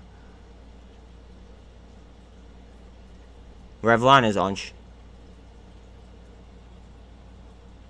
Can I look at TYDE? Chart or Ortex?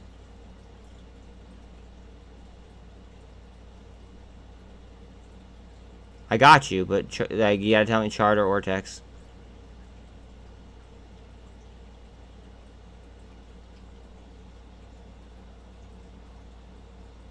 DD as well.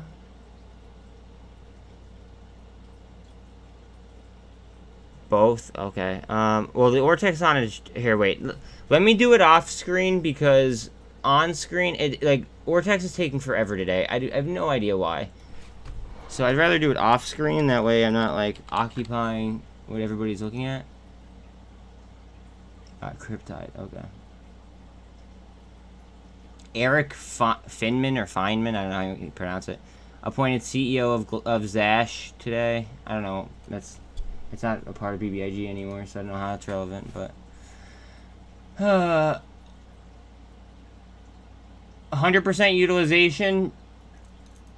Cost to borrow average is 271. Short interest on it is 13.15, and it's not showing FTDs yet. It's not showing any FTDs yet.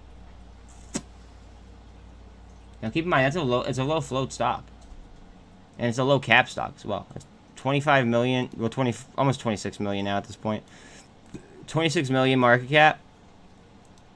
Only 20.31 million shares are on the float. That's it.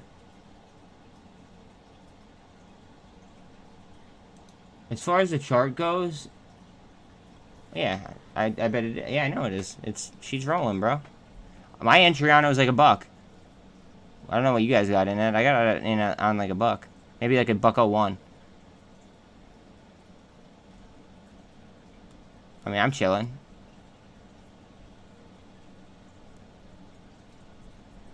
Now, you guys should be way the fuck up. Way the fuck up.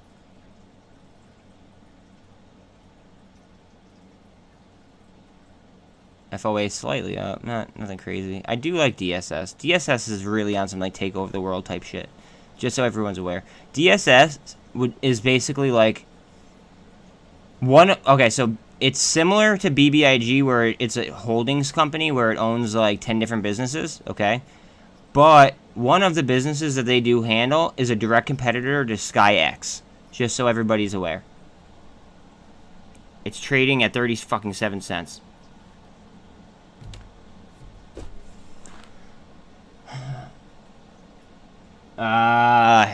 Sometimes it's better to go with the gut, although sometimes it's better to go with your head. So, I mean, it is what it is, bro. That's a hell of a scalp, dude. It's a hell of a scalp. Good job. I mean, I'm gonna hold it. I think it's gonna end up being a short squeeze. Let's pay attention to the turnover rate from here on out. Let's start paying attention to turnover rate, because honestly, the shorts are probably going to be in all the way up until like here, right? These were probably mostly shorts. So let's just say that, like, you know, let's say the high 311. That's probably going to be where most of the shorts are going to be, like, starting.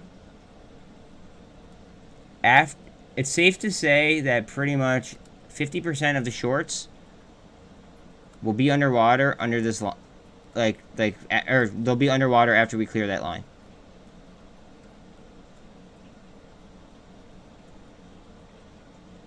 But pay attention to the turnover rate on it now, because he's scalping. Everybody has a different. Yeah, that was a lie. I made a video on that last night, and I proved that it was a lie.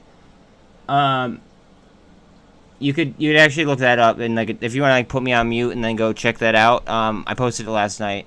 I said that it was trending for all the wrong reasons. Like, I love the company, but it was trending on a lie, and I don't like that. Yeah, Jay, the reason why I don't put price targets on anything. He just has a different trading style. That's all.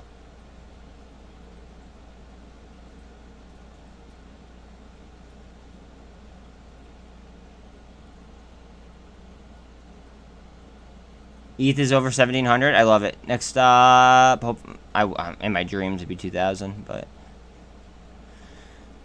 1,750 is a key level, though. Just so we are aware.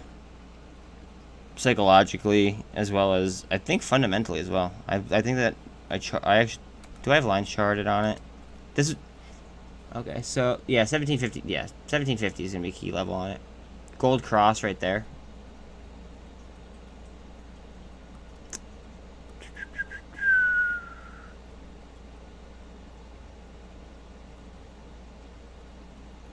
Alright, we need the MACD to twist up on SPY. Need the MACD to twist the fuck up. Let's turn up, guys. Come on. Let's get jacked.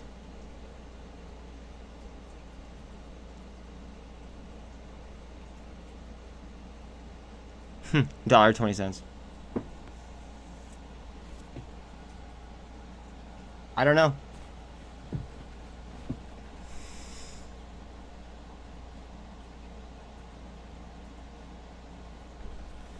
Rich and ripped. That's right. That is right. Get rich and get ripped. A double bottom. Double. Or are we gonna go touch the 48? It's probably gonna touch the 48. I just don't want it to come down and slap the fucking VWAP or the 200.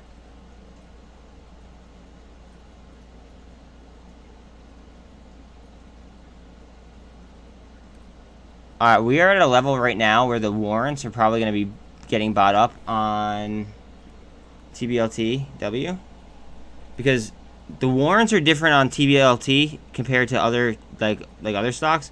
They become activated at like 550.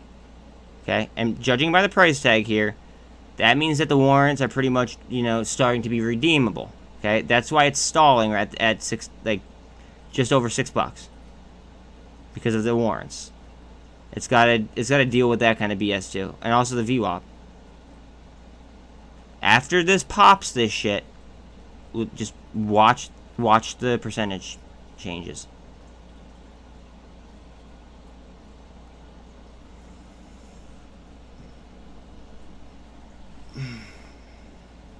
Ramu, I have no idea, bro. Maybe FOA. There's so many. VRM, maybe DSS, maybe BBIG.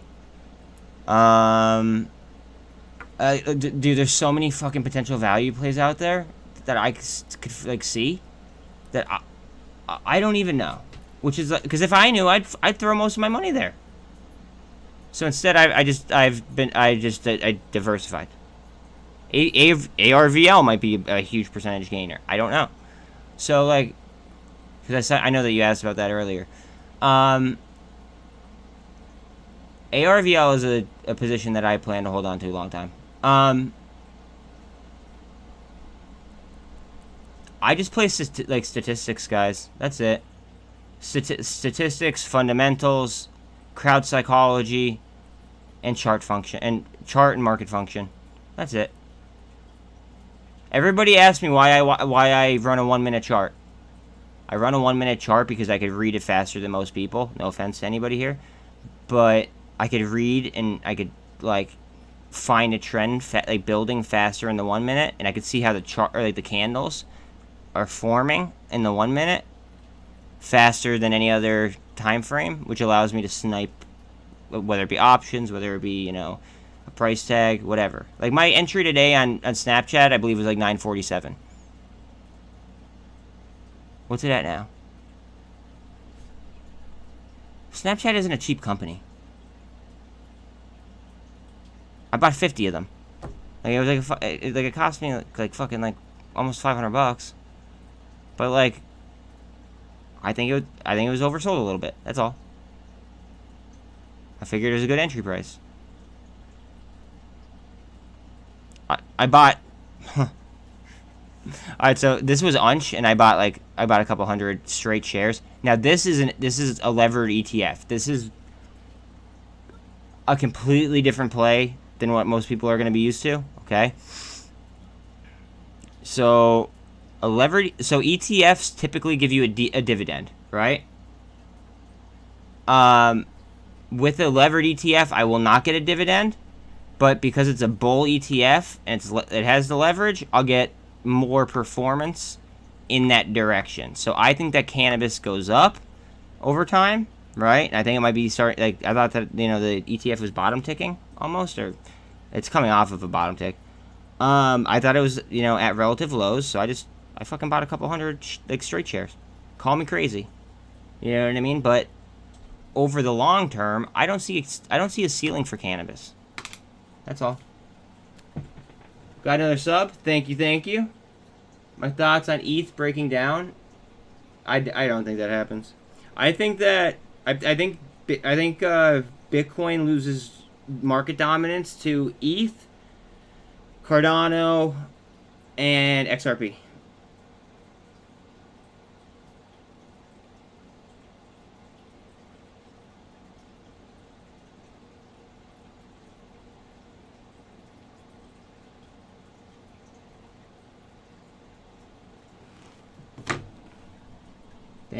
Thank you, Quinn. I appreciate you.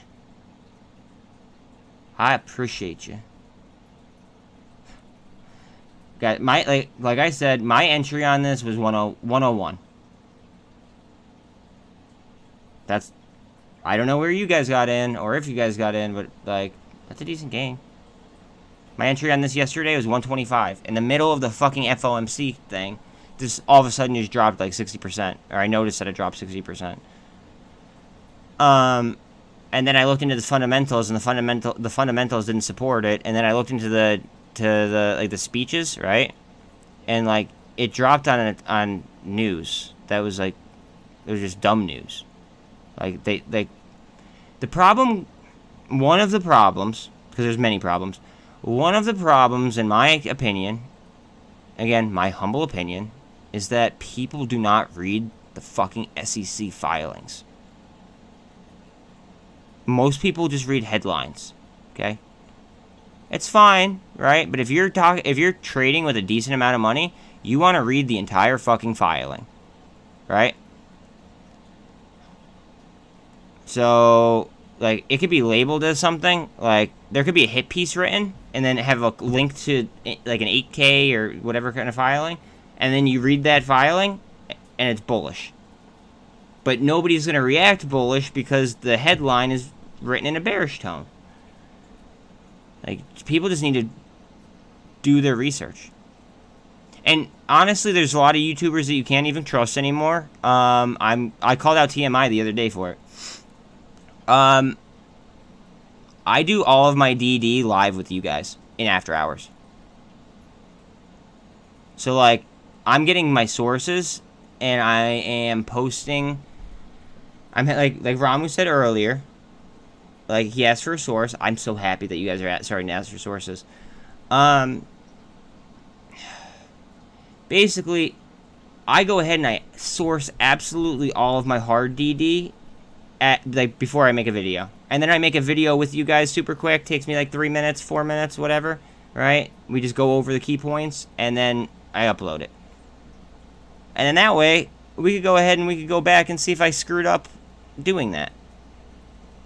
It leaves no room for error.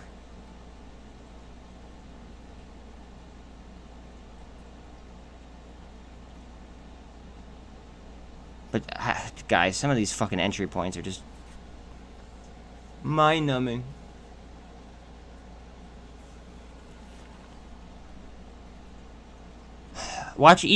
This company right here is very fucking weird. I just want to say that off the jump. This HEPS, it could become... I don't want to go ahead and I don't want to, like, put unreasonable expectations on anything, okay? Especially at the price point that it's at. It could be like the future version. Keep in mind I said future. And again, not financial advice. It could be a future version of, like, Amazon for the Middle East. Very bold statement, I know. There was an executive from Amazon in Europe that actually just became the CEO 2 days ago. And they have a positive EBITDA.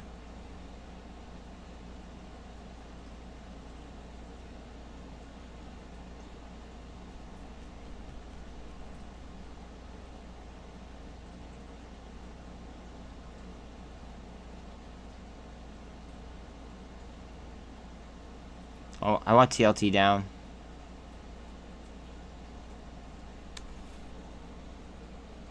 Apple looks like it wants to turn up. If it turns up, if it jumps like this and we jump to a new leg, that's going to be very, very interesting. Like, look at that. Now remember, today is the day of their earnings, so it's going to be a little bit more volatile than usual, though. Look at the Qs. I should have taken the fucking 31 TQQ call that I was thinking about taking. Son of a bitch. It happens, though. I might be finding support right here, 156.88-ish. Maybe a little bit lower. In that neighborhood. Hopefully we get some support. You guys can see my cursor.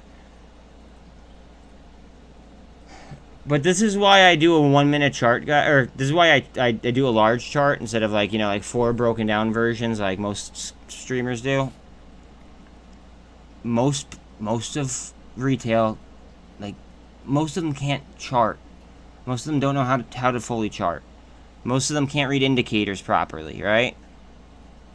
By me doing all of this in front of you, chances are, over time, your brain will act as a sponge and absorb it, and then you'll just be able to do it.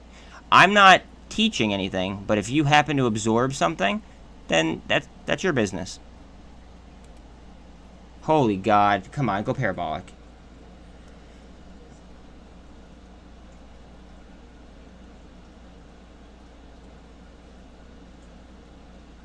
I don't know if I don't know if ETH will come back down or not. Like, somebody could release a hit piece against ETH. I don't fucking know. You know what I mean? I have no idea. However, they could also release news on the merge in a bullish fashion. Like, by what you said though, like, I don't. The way that I commented, I just said that I think that Bitcoin is going to lose market dominance to ETH, Cardano, and XRP. That doesn't mean that I think that it's not going to come down. What if Bitcoin goes down? Then ETH will, like, chances are ETH will come down. But I think that they're starting to digress from each other a little bit. Sorry for hitting the mic. I don't know if you guys heard anything. But I think that they're going to start to digress a little bit. Yeah.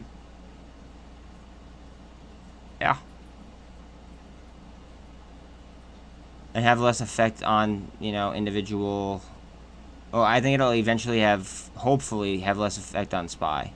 That's the goal. Because right now, Bitcoin has way too much control of SPY. And that's because, that's because so many companies carry Bitcoin on their balance sheets because it inflates less than the US dollar. That's the only reason.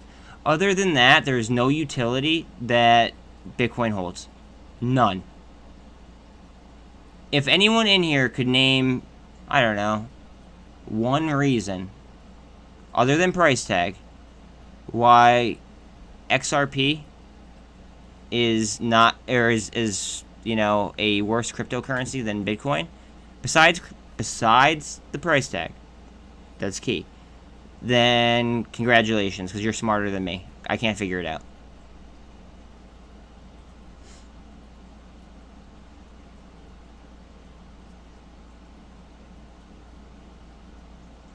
I like C3 AI better than I like Palantir, but that's just my opinion. And you would know why, because you could see my video on, I forget the name of it. Okay, I want to give you the exact name.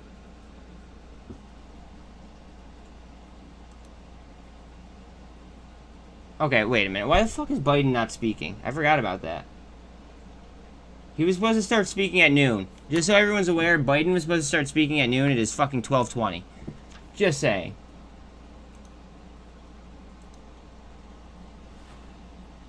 That's fucked up. He's always late.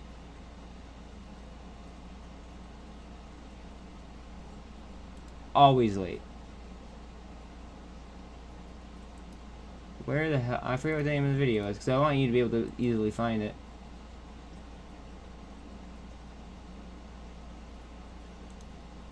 Woo, I hit 450. Fuck yeah. Alright. A little pit stop here before, hopefully, 500. And then, you know, obviously, I want to hit subscription, or I want to hit, what's it called? Payment, or monetized status. That's the goal here.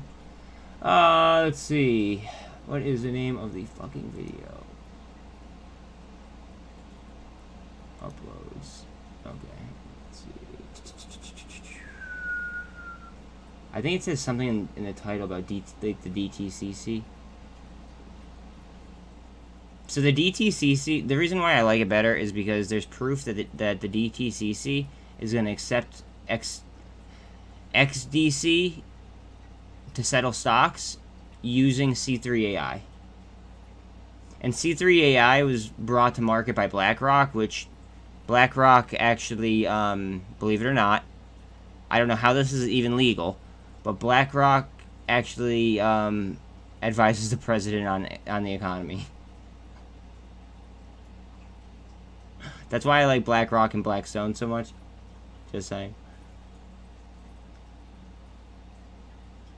What the fuck is the name of it? I've been updating a lot of things. Let's see. Man, where the hell is this? Can I search DTCC maybe?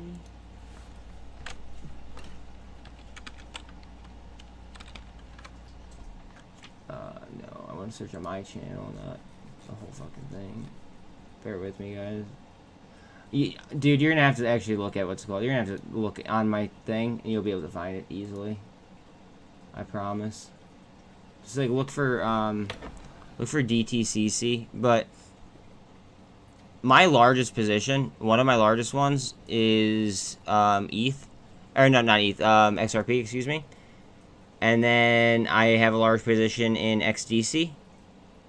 I have a large position in Polygon, Cardano, IOTA. IOTA is going to be in the metaverse, just so everybody knows. It's in their, what's it called? It's in their, oh, what the hell is that called? Their coding.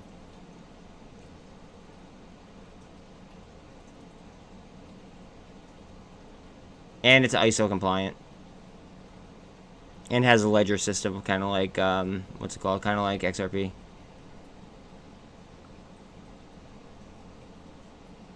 Pump. Watch it form another cup. I really wouldn't be surprised if it did.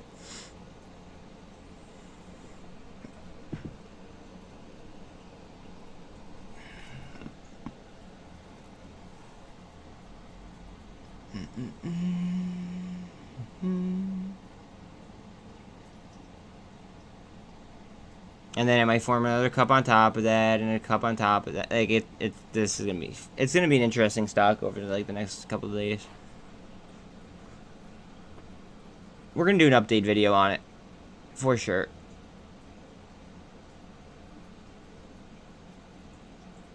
FOA up 2% since I made an entry. Nice.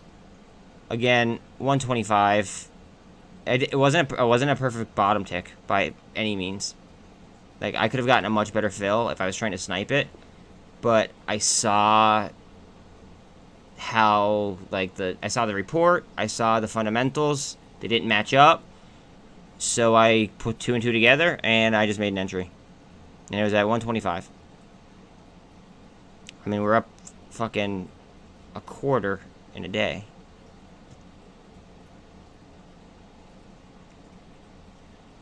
Tblt. Again, I'm in this so low that I don't care until it starts pumping up ridiculous numbers. I don't care. Same thing with REVLON. Don't care. That is the best part about my fucking channel that I think. Like, I think. I could be biased. It's like, let them play their games. That's fine. Like, my entries are extremely low, so let them, you know, battle it out. Double bottom. Double bottom would be like right there.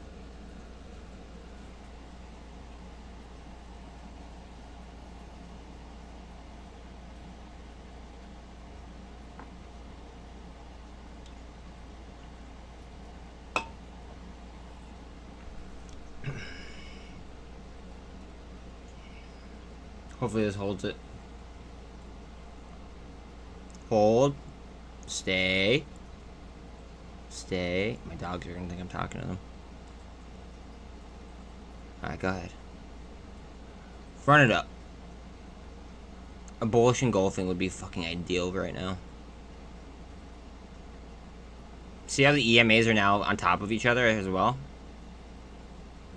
It wouldn't take much for the 13 to cross both the 200 and the 48, and then the 48 would be on top of the 200 if it did price action above here.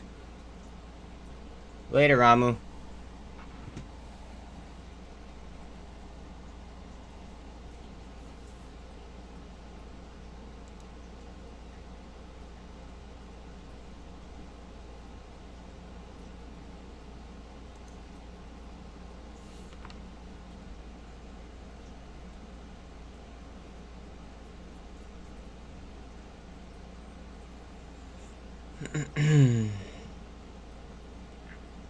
This is actually like my recession hedge.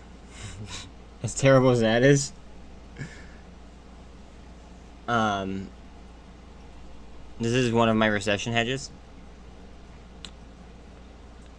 And the reason behind that is that it's so heavily institutionally backed. And you guys could see my update video on like who owns it. But like 35% of the company is owned by Blackstone. Okay. They handle reverse mortgages and like refis and all that good happy stuff. Right? So if you can't pay somebody back, if you can't pay the loan back, they put a lien on your fucking house and they'll take your house from you. So they're getting their money no matter what. No matter what. They're getting their money. Is it shitty? Yes, absolutely. But shitty's gonna happen whether or not I make money on it. I might as well make money on it. Why did you... Bro, you're crazy. Like, calls. Why calls at... It's at $1.06. Why would you buy calls when it's such a risky fucking play already? It could... Now, you could bank. Like, not financial advice. You could fucking bank, bro. You could absolutely rip. Right? Okay. So, you're investing in a different way than I am. It's fine. I'm investing to protect myself because I feel like right now is going to be the most violent dangerous, misleading like things that have happened in our market ever, right, are going to happen like right now. So I want to invest safe, smart, with value. That's how I like a little bit of risk. That's why I have warrants where I have warrants. But even like I would say that like warrants might even be less risky than some options. I do have some Revlon options. I'm gonna be honest, I do. But you lotto bot PTPI after the, I guarantee the fucking IVs are through the roof. Look at the IVs. The IVs are fucking 300%, bro. An average IV is supposed to be around 100%.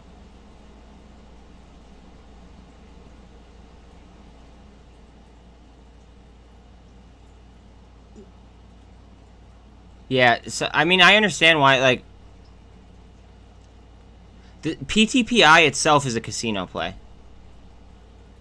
After the fraud data, the non-fraud, like the merger or the acquisition news, etc. Like, it became a lotto play, right? Like after they announced to the NASDAQ that it was a fraud case. Now I'm gonna buy the rumor and sell the news. I'll probably sell it at like 325, depending on the data. But again, I'm always data dependent. Look at the average volume over the last 3 months. Look at the volume today.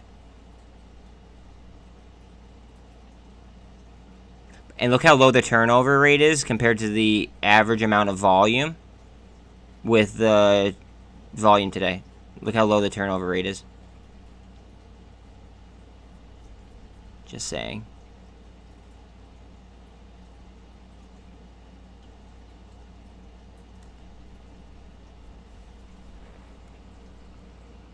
It's like, trust me, like I'm all about the lotto, like hitting on the lotto plays. Like I'm all about that life, but at the same time,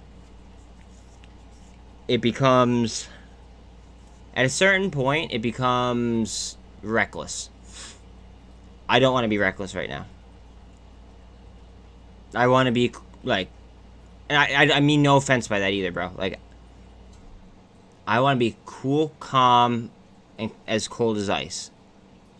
That way I make literally, like I'm going to make errors. I know I'm going to make errors. But that way I make as few errors as possible.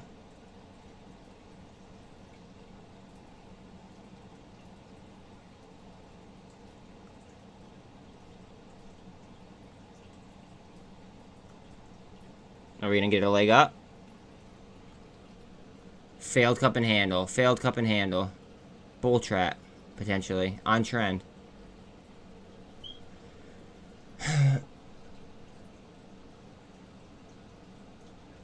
Yeah, I don't sugarcoat shit, bro. Sid, my dude. I love this market. We're fucking crushing it, bro. Except for, like, MOAS plays. But, like, that's why I don't even look at the MOAS plays. Because, like, honestly, like, I don't care about my positions there until I see numbers that are just, like, ridiculous. I don't give a fuck about those. However, these other plays that are being mentioned are going up huge. Huge.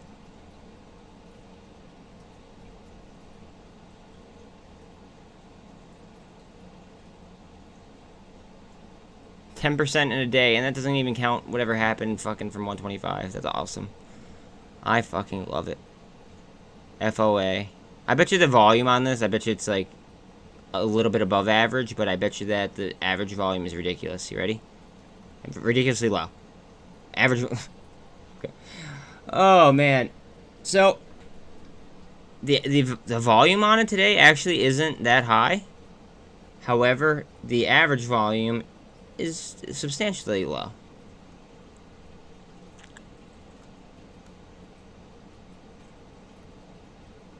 It's a fucking $1.71 stock that 35% is owned by Blackstone. China inflation rate hikes, job participation, savings, consumer spending. Yeah.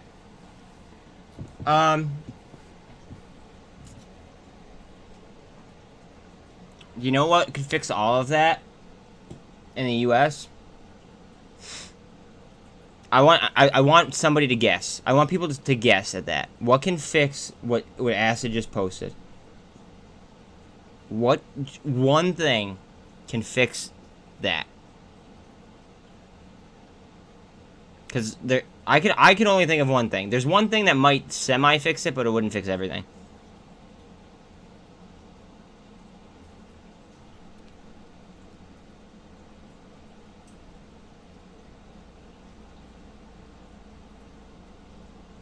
Yep. Damn straight. Damn straight. Right on the money, buddy. Ugh.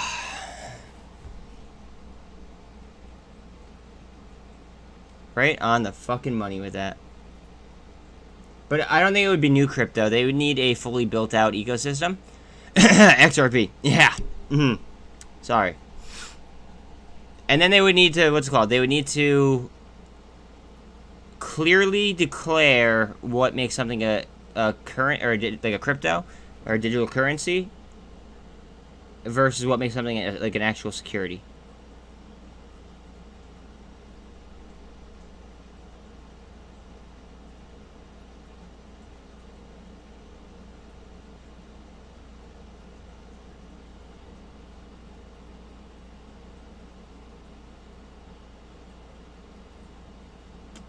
State House Holdings agreement with the IRS to resolve and reduce legacy federal. Okay, so an OTC stock got new.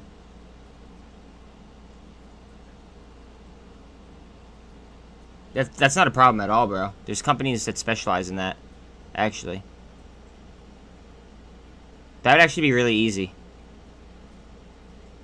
All you'd have to do is make one phone call if you're a business owner. It might take like an hour to set it up, but like there's companies that specialize in it.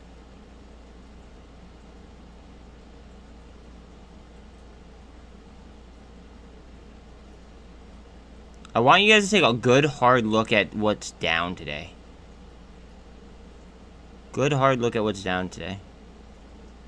Some of these things might end up fucking ripping faces off. Like Labu, like they might go insane. So if Biofarm all of a sudden just starts to run again, right? Look at LABU. That's a 3 times bull on Biofarm.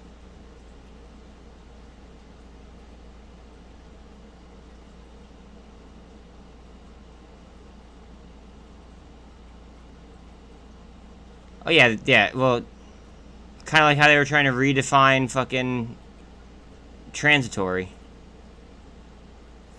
Notice how yesterday, like, I called this out yesterday at 190 something.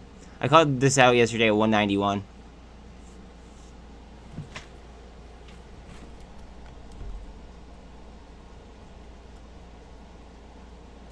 Z called this out at, I don't know if he's still in here.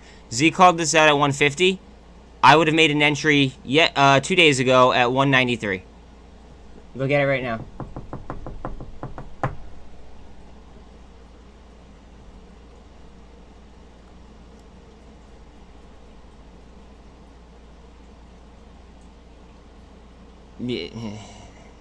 It's what they're doing is borderline financial treason, in my opinion. PTPI is going to take off, I think. Guys, watch out on PTPI. Heads up. I was going to click on FXLV to look at it, but look at this. The 48's about to cross back over to the 200, and the 13's about to go ahead and follow. We just need that positive price. Positive price action. Come on, inflow.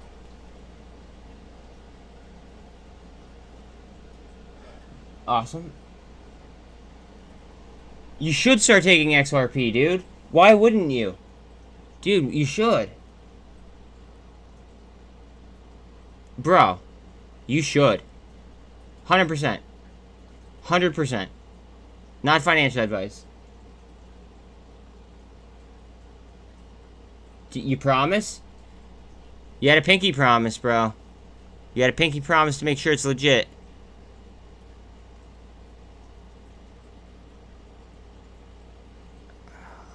Oh, we're gonna go places, I think, guys. I think we're gonna go places.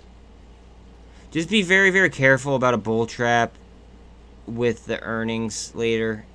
But then after, like, even if it goes down, like, how far down is it gonna go? HKD is running like a motherfucker. And I made a video about it. I made a video about it the day that we called out the 3-banger. I think it's a crazy scalp play, but I wouldn't want to be in the company long term. SkyX, I have a position in SkyX, and I called that out fucking like 2 weeks ago. Guys.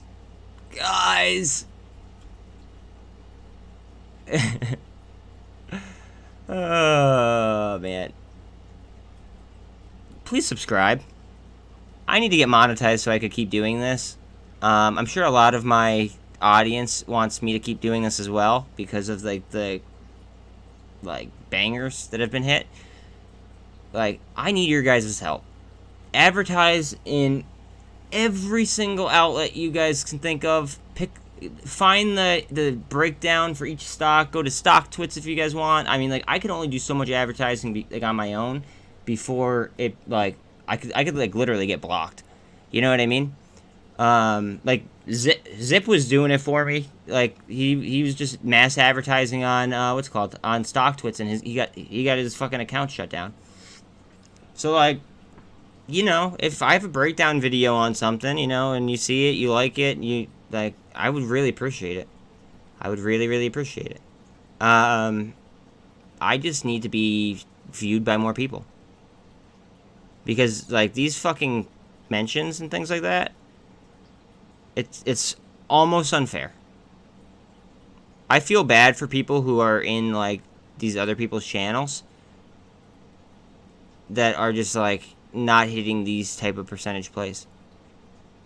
MMAT might double, and it seriously might, like, 2x. It might go ahead and go back to being, like, worth, like, $1.80 something, $1.90. Just so everyone's aware. It sold off $1 based off of a good fucking... It wasn't a good one. It was kind of like a no harm, no foul type of SEC filing. And it sold off $1. It literally lost half of its market cap over nothing. Yeah, I made a video on HKD.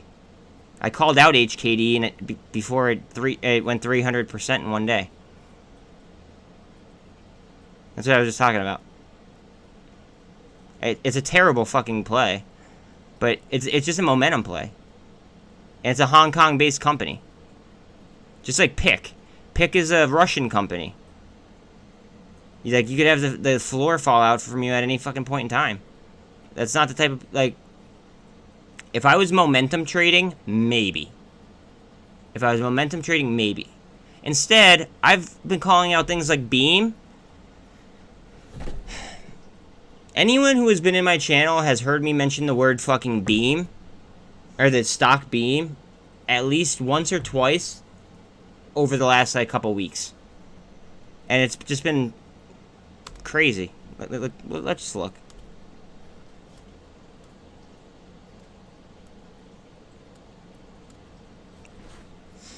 I called out Beam over here, and then it just it went up, and then it went down, and then it's been like up, and then it'd be down after hours or something, down, up, down, and look, now we're taking off. Skirt! Every time I look at it, it's fucking green. And then in after hours, yeah, I might have a shitty after hours or something, but every single time I look at it, it's moving in the right direction. But the warrants usually move much faster. Keep in mind about that.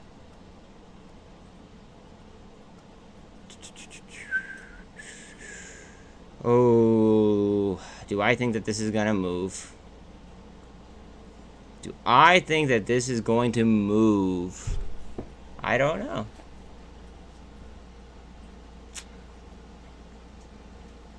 It's almost like the perfect inverse to BBIG. Think about it.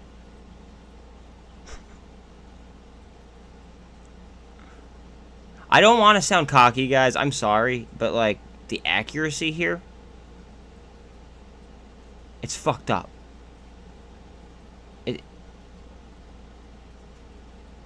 I don't want to sound cocky by like saying what I'm saying, doing what I'm doing, etc. But the accuracy, it's just not fair.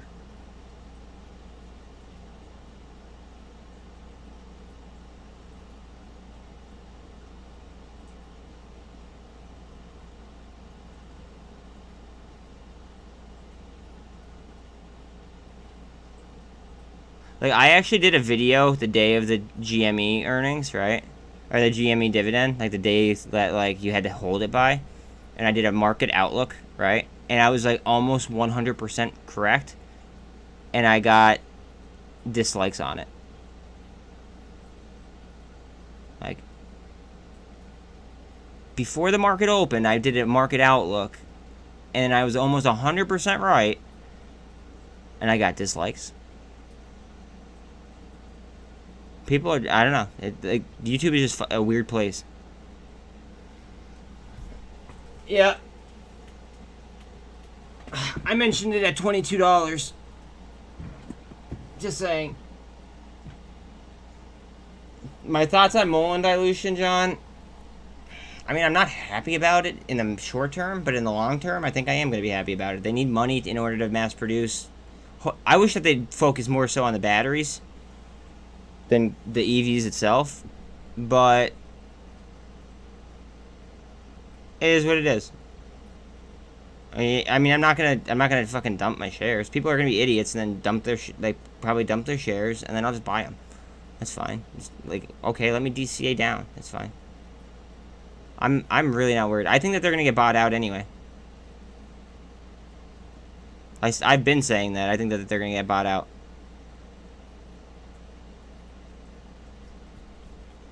It would be smart for somebody to buy them out, actually. Like, if GM took that $1.5 billion in order to buy, or in order to develop a battery place, right? If they took that like $2.5 billion, it would be smarter for them to buy Mullen and then have those, like, have those assets, and then you already have a head start. And that's government money that they received. I don't know. Was it a grant, or was it? Does anybody know? Was it a grant or a loan?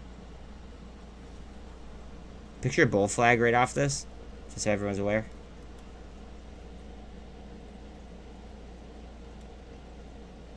Remember, I go body to body, now wick to wick.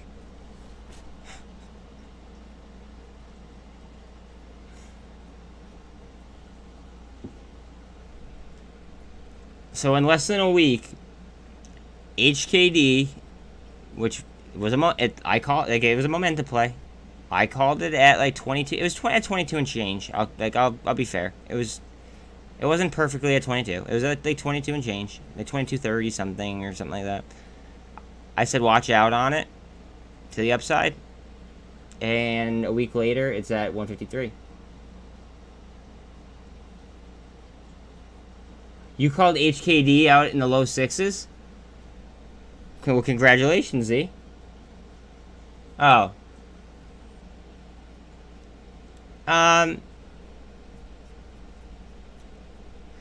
If it makes you feel better, I don't even want to look at it, because, like, it just... The balance sheet speaks for itself. The balance sheet on FXLV speaks for itself. It's, like... Do you want to know why these things are selling off the way that they are? I'll tell you why. All of these companies are dropping fucking filings and nobody's reading them. Or they'll drop a filing and then the institutions will go ahead and throw a big short on, and then everyone will just sell off out of fucking fear with that before actually reading the filing themselves. It's kind of what's been going on. I know. I know. Ever since the fucking that one halt where we were scrolling and we noticed it, we saw it was halted, and then we saw it's moving afterwards, right? That was $22. And then it went up to 70 in that session. Since then, it's been ripping. It's a momentum play. The problem is now if you were to get into it, it'd be like a potential bug on a windshield. I mean, you could be really, really good. Or they could pull the ground out from underneath your feet. Like, what are you standing on if the ground goes? Is anyone else in Sky X? Is anyone else in Sky X? At all? Acid, that should tell you something, bud. What does that say? Alright, guys, the UVXY is at a 52-week low. What does that say? Like, somebody answer me with, like, some...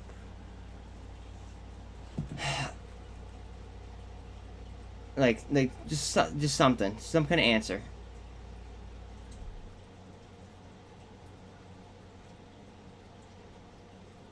Okay, but other than that, we're trying to make like potential predictions here. What does that tell you?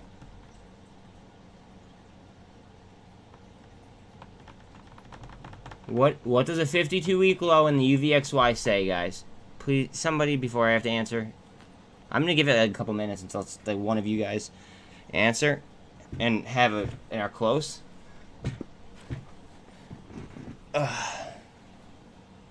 Okay, South Park.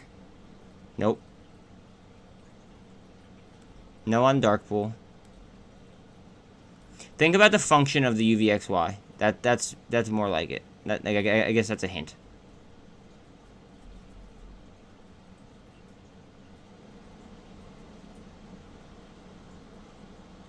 Okay, yeah, something in the future. All right, we're trying to tell the future. Yes, not exactly so much so for futures, but it's like relating to the overall market is what I mean. It is like a futurist, like what may happen.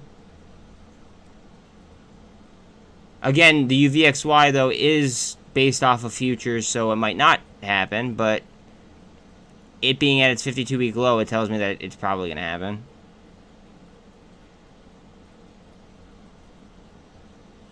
Again, statistics, guys. All fucking statistics. Everything's like up for grabs. Like, until proven otherwise. Somebody else, other than Z or Sid. Come on. I have faith in you guys. How about a new sub? Come on.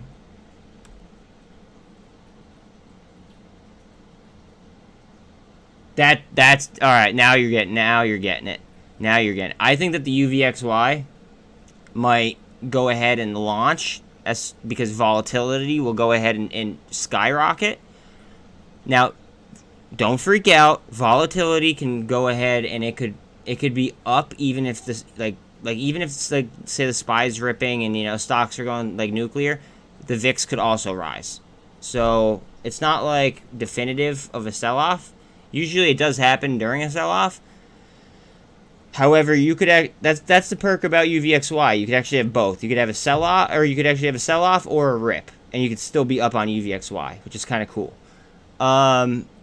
What a 52-week low on that tells me is that like we're near a time where there's either going to be a very large rip, a very large sell-off, or both. We're getting close to my parabolic line. My potentially parabolic line. This chart just looks so strong, guys. Alright. FXLV. Watch out. Not financial advice. Last time I'm gonna they mention it. Just look how strong it is. Look at the average volume. It's fucking 1 o'clock, guys.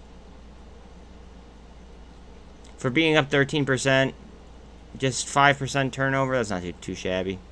DSS, watch out. Not financial advice. Not financial advice at all. Just watch out. We're looking for a bottom on TBLT right now. It is oversold.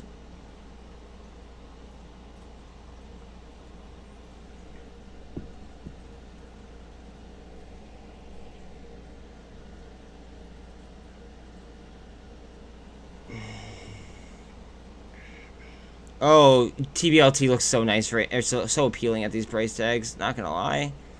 Oh no, I have too much. I have too much in it.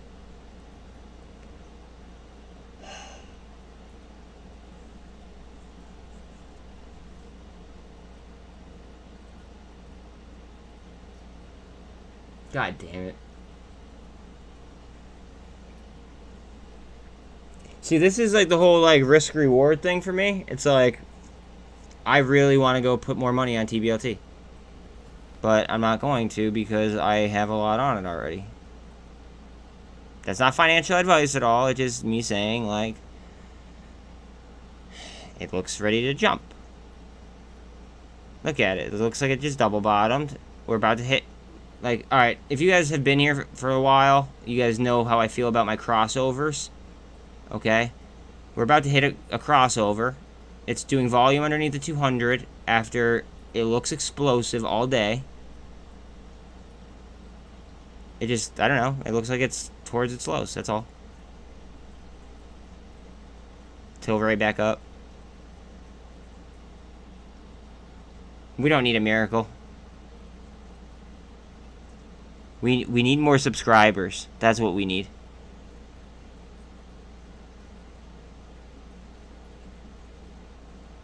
I'm not down right now. Like, I'm not down. Like, I'm down a little bit. But I'm not down.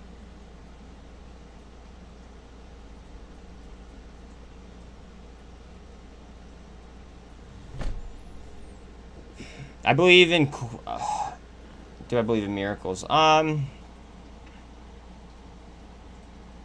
wouldn't really call them miracles. I would say anomalies. I do believe in anomalies. That's what I believe in. I don't believe in miracles. I believe in anomalies, though.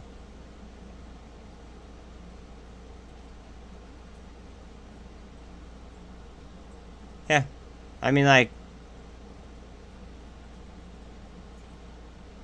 every now and then, just something like happens that seems almost impossible. That would be an anomaly. Again, I think of everything statistically, though, so, like, I mean, it's probably not healthy for me to do that, but I do it anyway.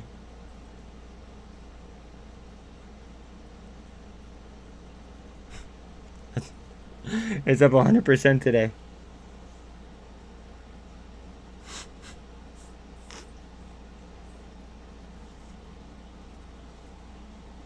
I mean, I wouldn't touch that play with a stick. I wouldn't. It could get literally yanked out whenever they feel like it by Hong Kong. China can literally rip the floor out from underneath HKD at any point in time that they choose. Anytime. Think about that. Think about the government allowing them to trade, though. It's a Hong Kong-based company. They won't show us any fucking documents in their paperwork. Oh, here's Biden. Alright, guys, here's Biden. Hold on a second. Finally. He's only an hour late. No big deal. Good afternoon. Yesterday I spoke with both Senator Schumer and Manchin and offered my support for a historic agreement to fight inflation and lower costs for American families. Is that good? It's called the Inflation Reduction Act of 2022. Some of you will see a lot of similarities between the beginning of a Build Back Better initiative. Watch UVXY. We've moved a long way. I'll be going into detail in a minute, but simply put, the bill will lower health care costs for millions of Americans. Watch that it will be the most important investment, not hyperbole, the most important investment we've ever made in our energy security and developing cost savings and job-creating clean energy solutions for the future. It's a big deal.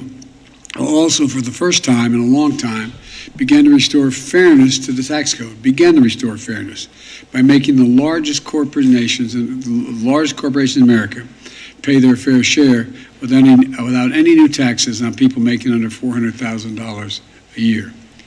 Experts Even some experts who have criticized my administration in the past agree that this bill will reduce inflationary pressures on the economy. I want to look at This bill will, in fact, reduce inflationary pressure on the economy. You can't even talk. It's a bill that will cut your cost of living and reduce inflation and it lowers the deficit. It strengthens our economy in the long run as well. This bill has won the support of climate leaders like former Vice President Al Gore, who said the bill is, quote, long overdue and a necessary step to ensure the United States takes decisive action on the climate crisis that helps our economy and provides leadership for the world by example. Inflation hawks like former Secretary of Treasury Larry Summers said, quote, this bill is fighting inflation. Let me say, this bill is fighting inflation. Progressive leaders like Senator Elizabeth Warren said, quote, this is a bill that truly is about fighting inflation, bringing down the cost for families, and putting our country on a sounder economic footing. All right, if she likes Here's how it works.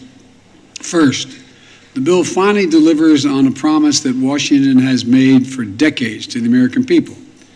We're giving Medicare the power to negotiate for lower prescription drug prices, which means seniors and consumers will pay less for their prescription drugs. Medicare will save in the process about $290 billion. And in addition, it also changes the circumstance for people on Medicare by putting a cap of a maximum $2,000 a year. They have to pay no more than $2,000 a year no matter how many prescriptions they have. Watch batteries. For all the prescription drugs. Which is especially important for people with cancer and long-term diseases. Oh, boy. It's a godsend. It'll literally be a godsend for many families.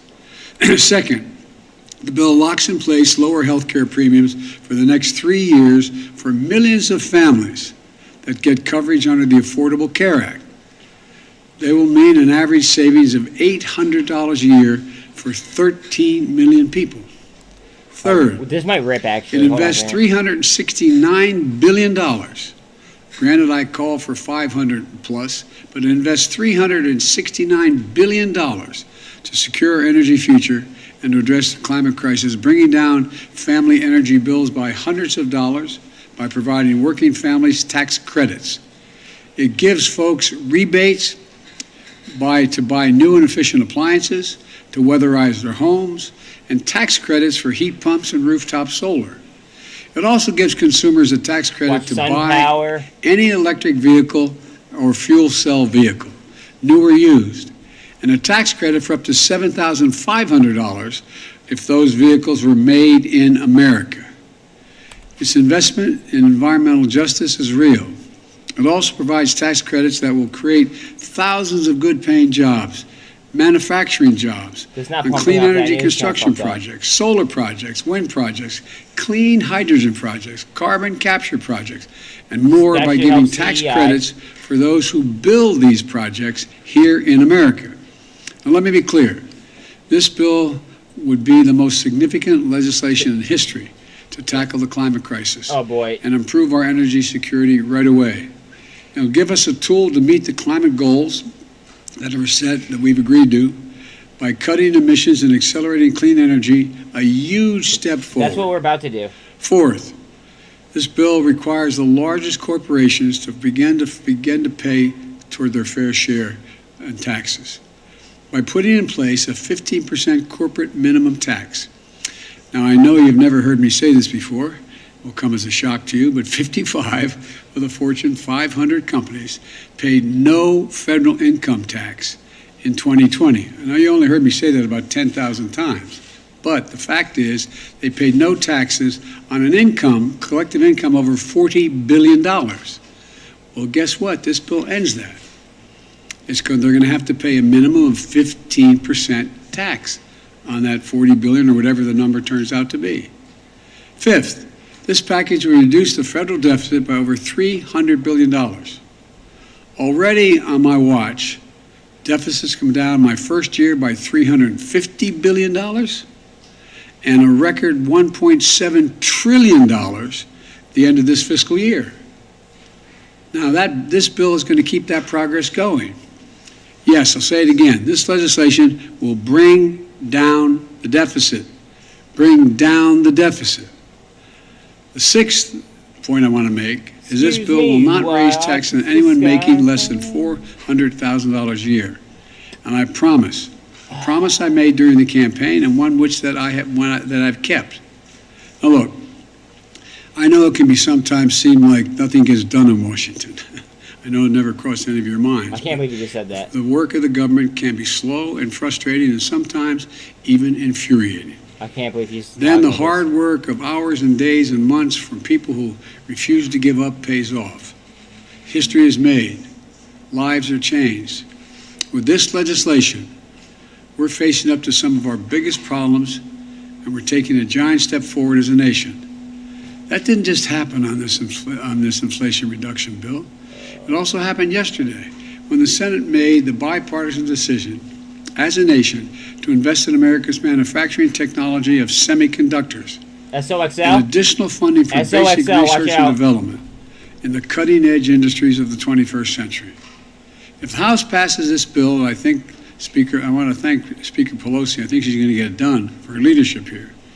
It has the added benefit of creating tens of thousands of additional good-paying jobs. If it goes up. Lowering inflation. It's going to give us the ability not only to compete with China for the future, but to lead the world and win the economic competition of the 21st century. You've heard me say 1,000 times, we have to invest in research, development, and growth. This I hope that the House is going to pass this bill today. I just made the My SOXL potential call put off what he just said. Get it done. I can't turn it We off. need to lower the cost of He's an automobiles, idiot, yeah, appliances, smartphones, consumer electronics, and so much more. Unfortunately, it's the idiot that a lot of people And you voted for. can't do it. All of these things are powered. Almost everything in our lives is powered by these semiconductors and tiny computer chips the size of a fingernail tip. Look, we should pass this today and get moving. I know the compromise on the inflation bill doesn't include everything that I've been pushing for since I got to office. For example, I'm going to keep fighting in the future to bring down the cost of things for working families and middle-class families that matter by providing for affordable and accessible things like Tblt. affordable child care, affordable elder care, preschool, the cost of preschool, housing, keeping students with helping students with the cost of college, closing the health care coverage gap. Watch 850 on That's a Tesla. fancy way of saying the health care coverage gap. Not finding that Expanding Medicaid in states that refuse to do it, and more. Look, this bill is far from perfect. It's a compromise. But it's often how progress is made, by compromises. And the fact is that my message to Congress is this. This is the strongest bill you can pass to lower inflation, cut the deficit, reduce health care costs, Here we go, guys. tackle the climate crisis, and promote energy security. All the time while reducing the burdens facing working class and middle class families. So pass it. Pass it for the American people. Pass it for America. I'll have more to say in this later. Now I want to thank Leader Schumer and Manchin, Joe Manchin, Senator Manchin, for the extraordinary effort that it took to reach this result. He probably hates Manchin. Thank you. And let me speak to one other issue. The GDP, and whether or not we are in a recession. Both Chairman Powell and many of the significant banking personnel and economists say we're not in a recession. But let me just give you what the facts are in terms of the state of the economy. Number one, we have a record job market. Under $11, insane. Record unemployment of 3.6% today. We've created 9 million new jobs so far, just since I became president. Businesses are investing in America at record rates. Foreign business like SK and others are investing in America. Hundreds of millions and trillions of dollars, sum total. $100 billion in semiconductor investments already announced by Intel, Samsung, and Texas Instruments. More than $100 billion in electric vehicle battery investments by Ford, General Motors, Hyundai, Tesla, and more. And just last week, as I said, SK Corporation of the Republic of Korea announced $22 billion in new investment in semiconductor batteries, chargers, and medical devices, creating another 16,000 jobs here in America. And this is powering the strongest rebound in American manufacturing in over 3 decades, creating 613,000 manufacturing jobs. Oh, that's great. Passing the CHIPS bill is going to put another $72 billion for incentives and tax credits to expand semiconductor production.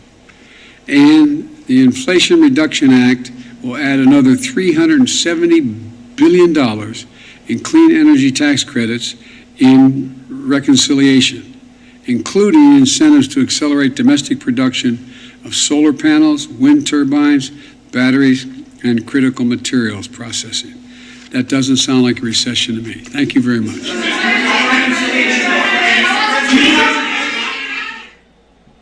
So he was an hour late to say that. He was an hour late to talk all about that BS. They're lying to us, guys. We are in a fucking recession. We're on our way out of a recession. But if they tell everybody that we're in a recession, then in theory, like, people are gonna freak the fuck out, and it would be a snowball effect downwards. I think that's what's happening, personally.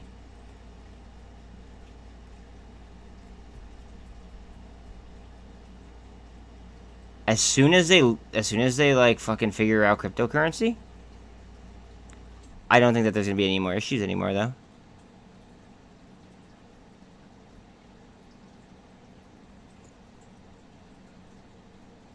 I want to go look at my SkyX video real quick on YouTube and see how many people have like viewed it as of right now, and I just want to check it later.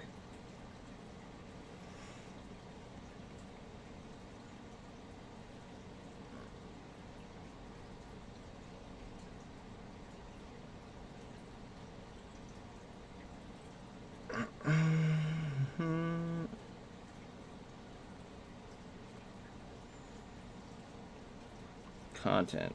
Thank you.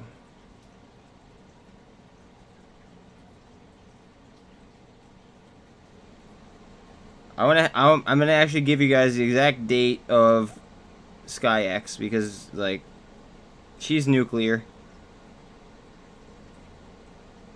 8 days ago. No, sorry, that was, the update video was 8 days ago. Actually, sorry, that wasn't the original video.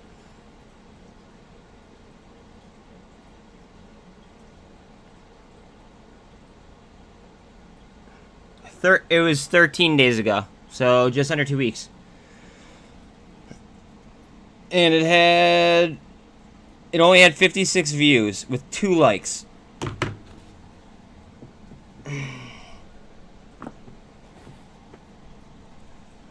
2 fucking likes. 2 likes. And it's up, what, 50-some% right now, I think? Right? 72%? Guys, watch my fucking videos. Seriously, watch the videos, like them, please, share them if you find them, you know, like, worthwhile.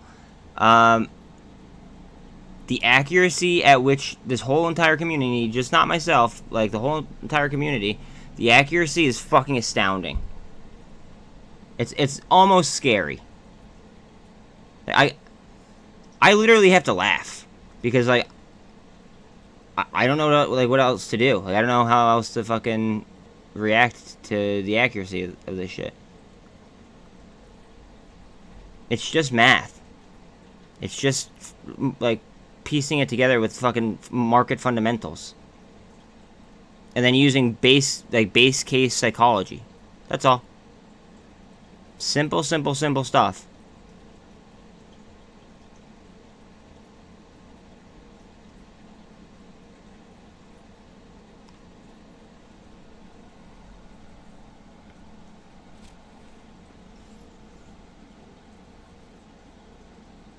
A rare Birkin bag?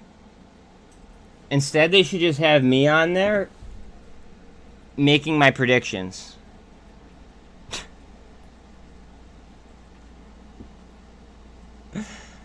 Oh, man. That was a complete joke, by the way. No, like, Oh my god. Alright, we're at the potential parabolic line right here. On FXLV.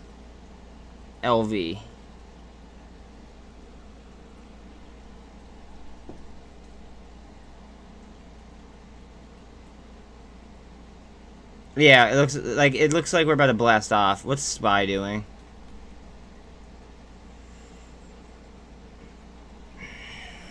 Notice how SPY usually sells off after Biden talks? It's not happening.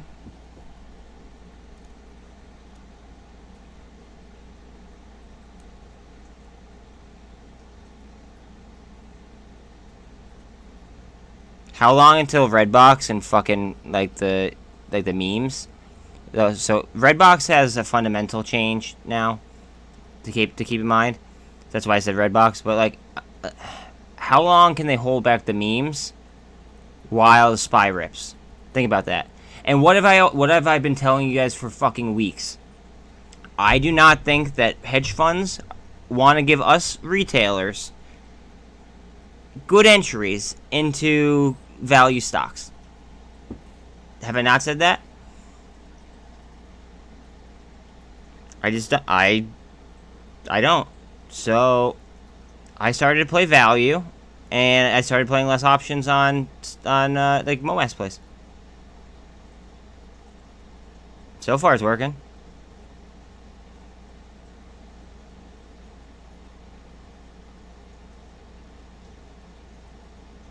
Now watch them like sell off the entire fucking market and then just rip MOAS plays. I think that would be pretty funny. Oh my god. You're wildin', bro. I bought some FXLV, but like, again, I didn't buy that many.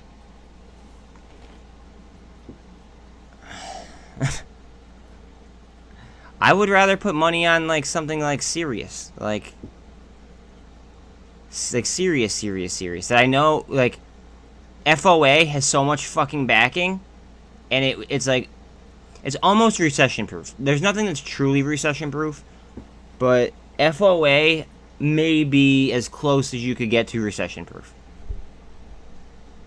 Basically, in a booming economy, they're gonna get a lot of business. In a bad economy, they're going to get a lot of business. If somebody can't pay them, that's fine. They'll just take their house from them. Think about, like, it's a potential booming company that nobody knows about. That's the issue. Wait until people do know about them.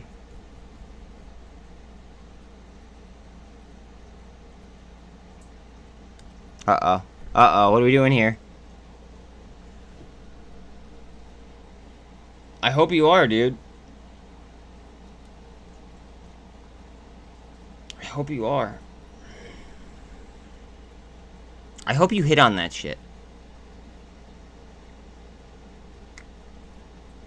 And I know that none of this is advice, but like, if by chance one of the things that I say makes you an absolute fuck ton amount of money, if you guys want to make the stream better, I have an Amazon wish list of the things that I would need in order to do so.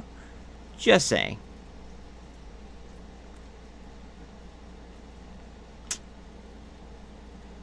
There's the third time I will say it. I will never ask you guys to like pay to be a part of a community because I think that's bullshit. But watch what happens.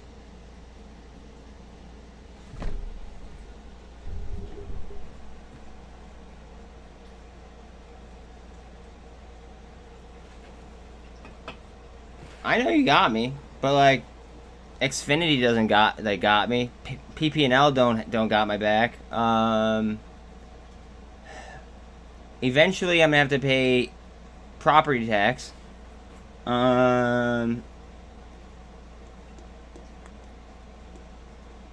Like, they're real people fucking bills. It is what it is. Like, I gotta do what I gotta do. Water, sewer, you know what I mean? Like, I gotta, even though I live alone, and like, I gotta pay for like, you know, everyday stuff.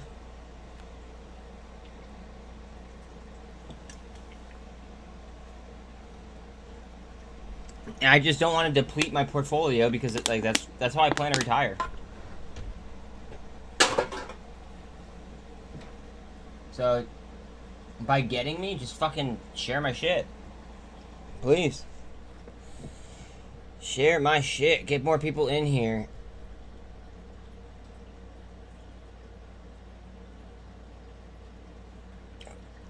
If we finish above 405 today, that'd be wild.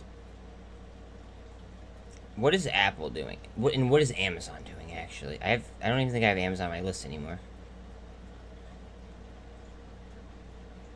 How are they okay, they're responding in a very good way after Biden talked. That's very positive. Very, very positive. Very, very positive. Okay, what's Amazon doing, though? Because they have earnings, too. And they're heavy. Not as heavy, I don't think, but they're heavy. Yeah, they're definitely not as heavy, but they're heavy. They look like they want to do like a cup and handle type formation. This morning, they bull trapped.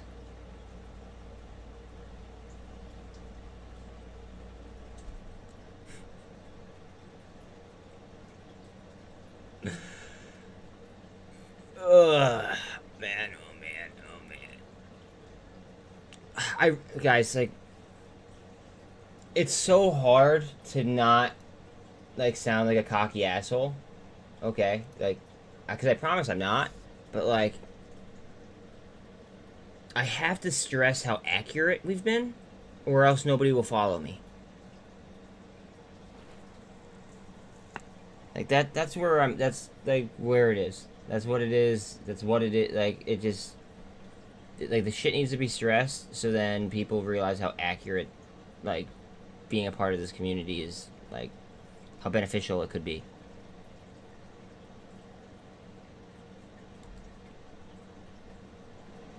Super trend up on SPY.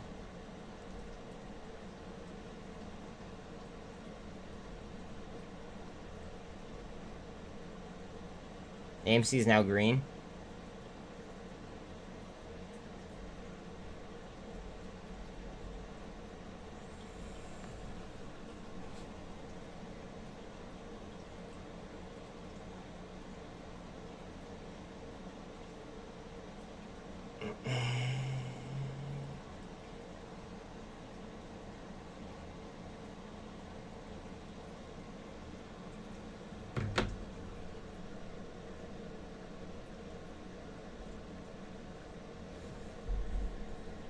Look at the warrants on this, though. Eventually, they're going to start really, really, really tearing.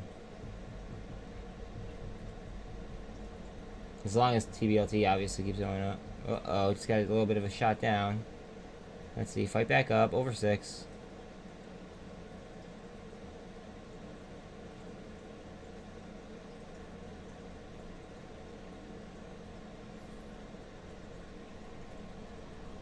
One second, I gotta grab a drink.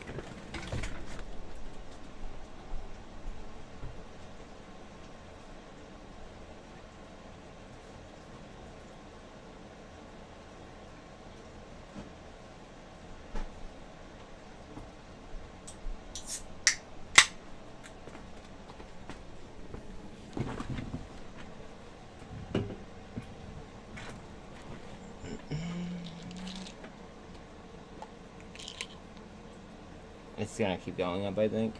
I think that the trend is set, you know, just a little bit hot. See how it's spreading out the EMAs there?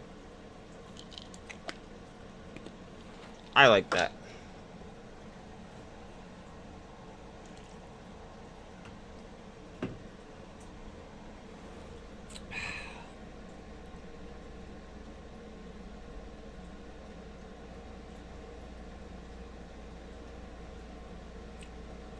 Hopefully we don't lose a buck. If we lose a buck, the next 2 days might be rough. I'm still not going to sell my small position. But we might get a shot down, but then it might be a decent buying opportunity because it could become a short squeeze. Like, it's a very complicated play, to be quite honest.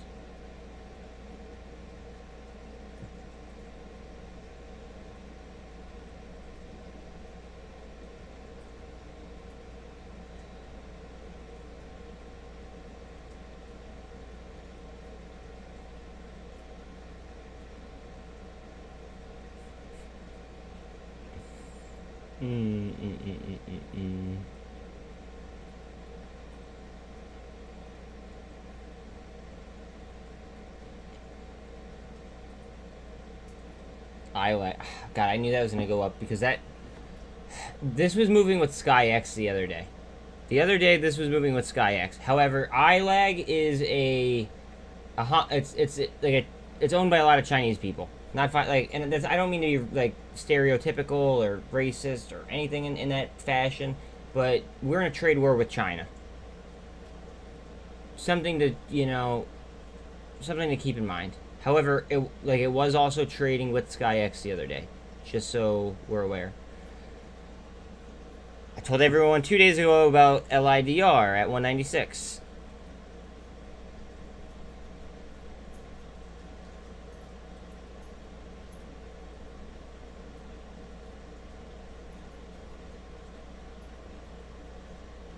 Dune. Guys, watch out on Dune. Dune is a pre-SPAC company, or is a pre-target SPAC with a low float. So if they acquire somebody, it'll be insane. I've been low-key picking up warrants every single time I have, like, extra money in my account. I might buy some right now. Yeah, I'm saying that, actually. I already have 1,000, but I might as well buy 2 more. Why not, right? I think I have enough for 2 more. No, I don't. I only have enough for... No, I do. No, I only have enough for 1 more. Oh, well.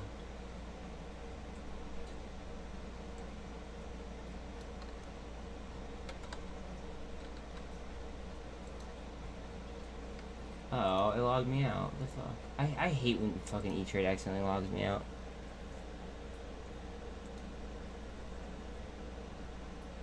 It's like one downside to them.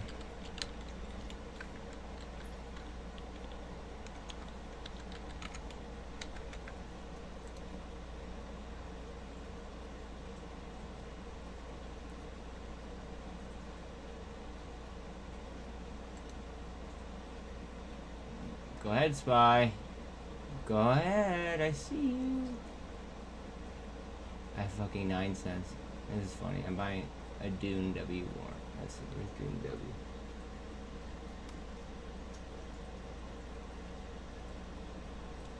Uh, 5 cents. Give me more.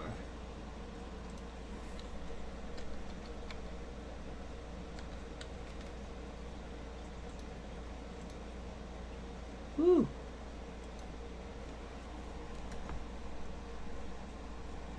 $0.03 left. I think I'm good now.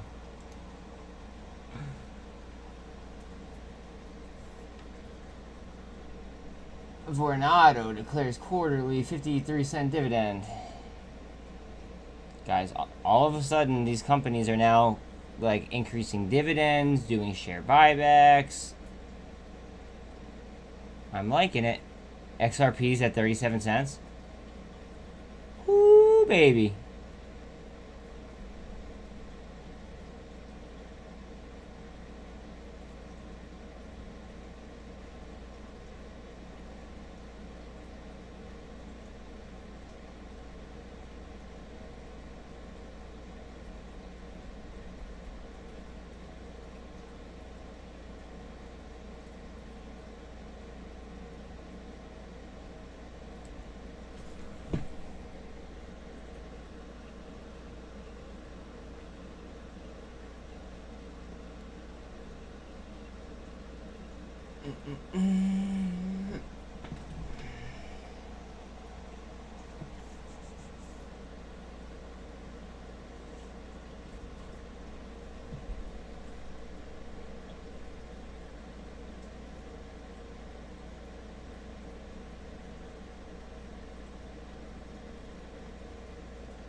Alright, this is from a...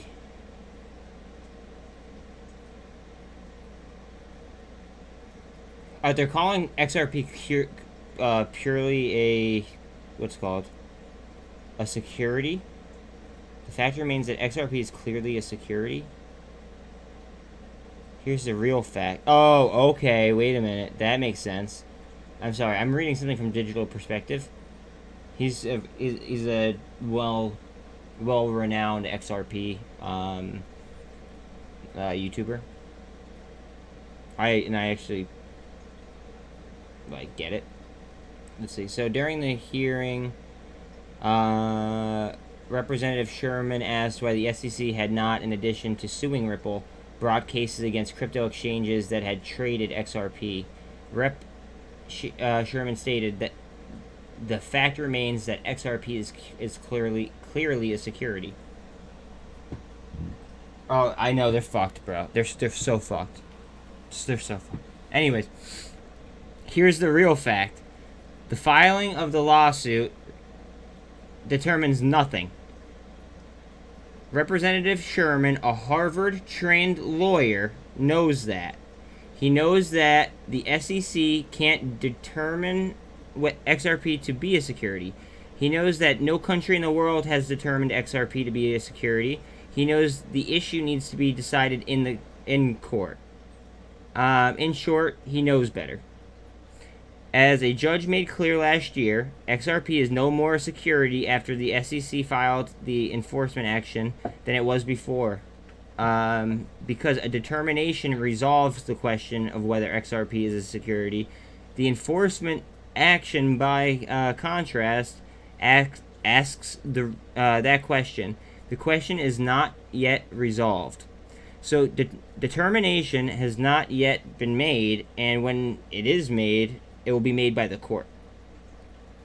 His comments also come fresh off the heels of the SEC even being called out by another judge in the Ripple case for saying it's hypocrisy, and for adopting its litigation positions to further its desired goal and not out of the faithful allegiance to the law.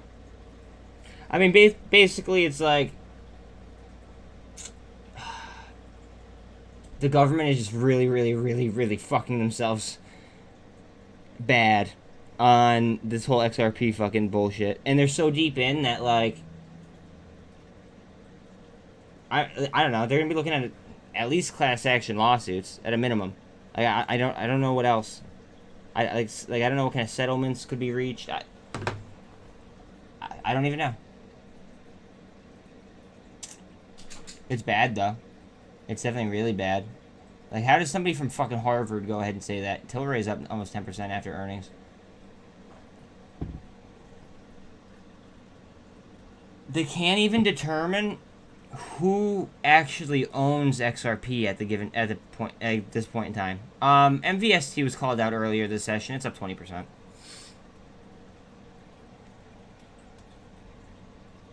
GWH still holding 363 strong.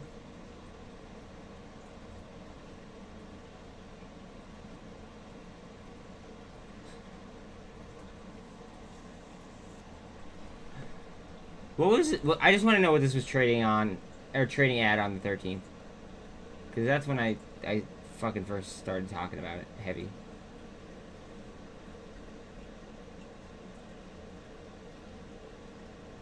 So the 13th. Tell me that's what I think it is at.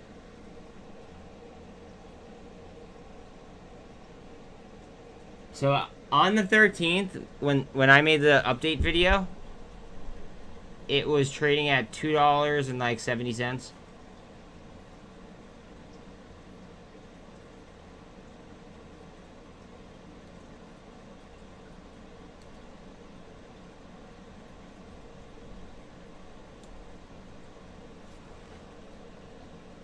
Look how strong of a foundation that this is growing, guys. Just saying.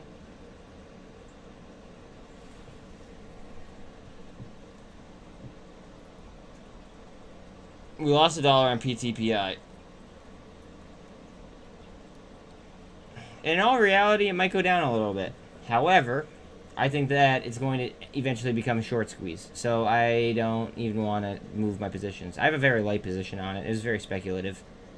Whenever I can't take my time and do like a lot of research on something, it's gonna be a lighter position. It's going to be 100%. And then after I do research and I dig in, that's when I'll go ahead and feel more confident on laying into a position. Alright, so look how tight this is trading within my zone. The price action is barely inside my zone, but it's in there.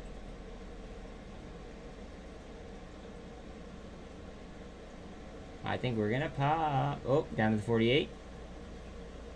TBLT's about to do some TBLT's type stuff, I think. Not financial advice.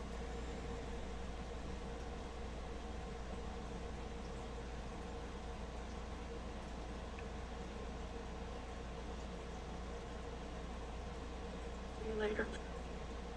Okay, have a great day. Love you. Talk to you later.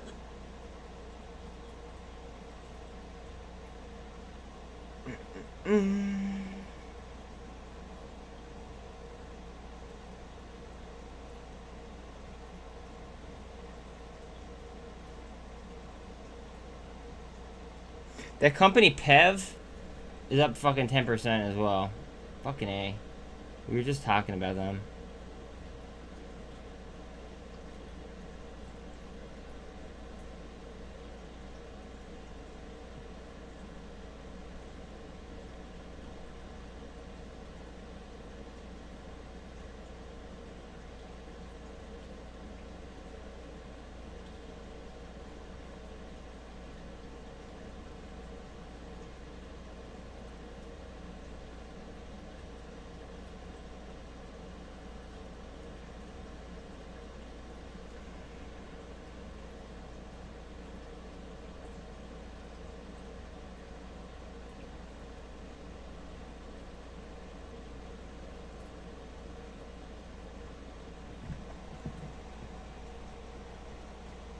Oh man, I love charting, guys. I just love it a lot. Like, look at that. As soon as my fucking zone ended. That's why I like intersections so much.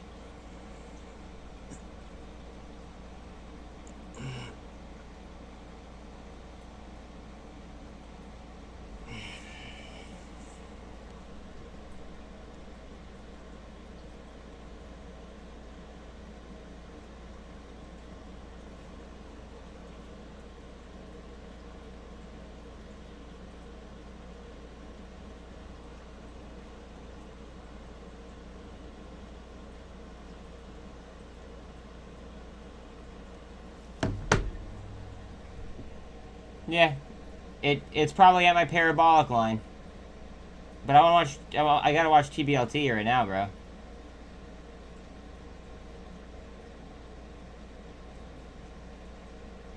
It's gotta take 160 with some heat.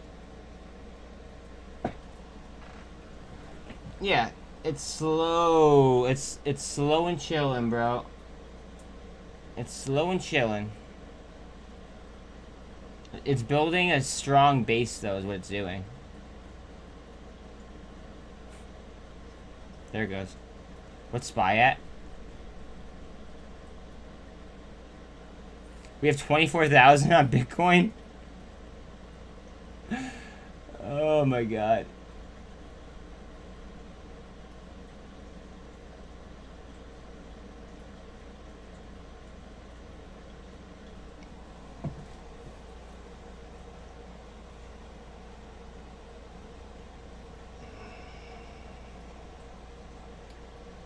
No, wait, is Yellen speaking right now? Where is she speaking? Do you have a link? You're a mod. You could hook me up with a link. If you could get me a link, I will put Yellen on right now.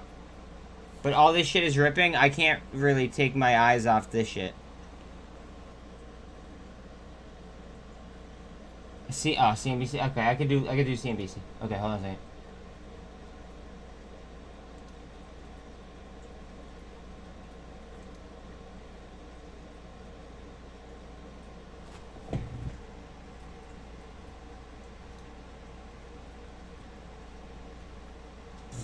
These efforts are long overdue, and Congress should pass it immediately.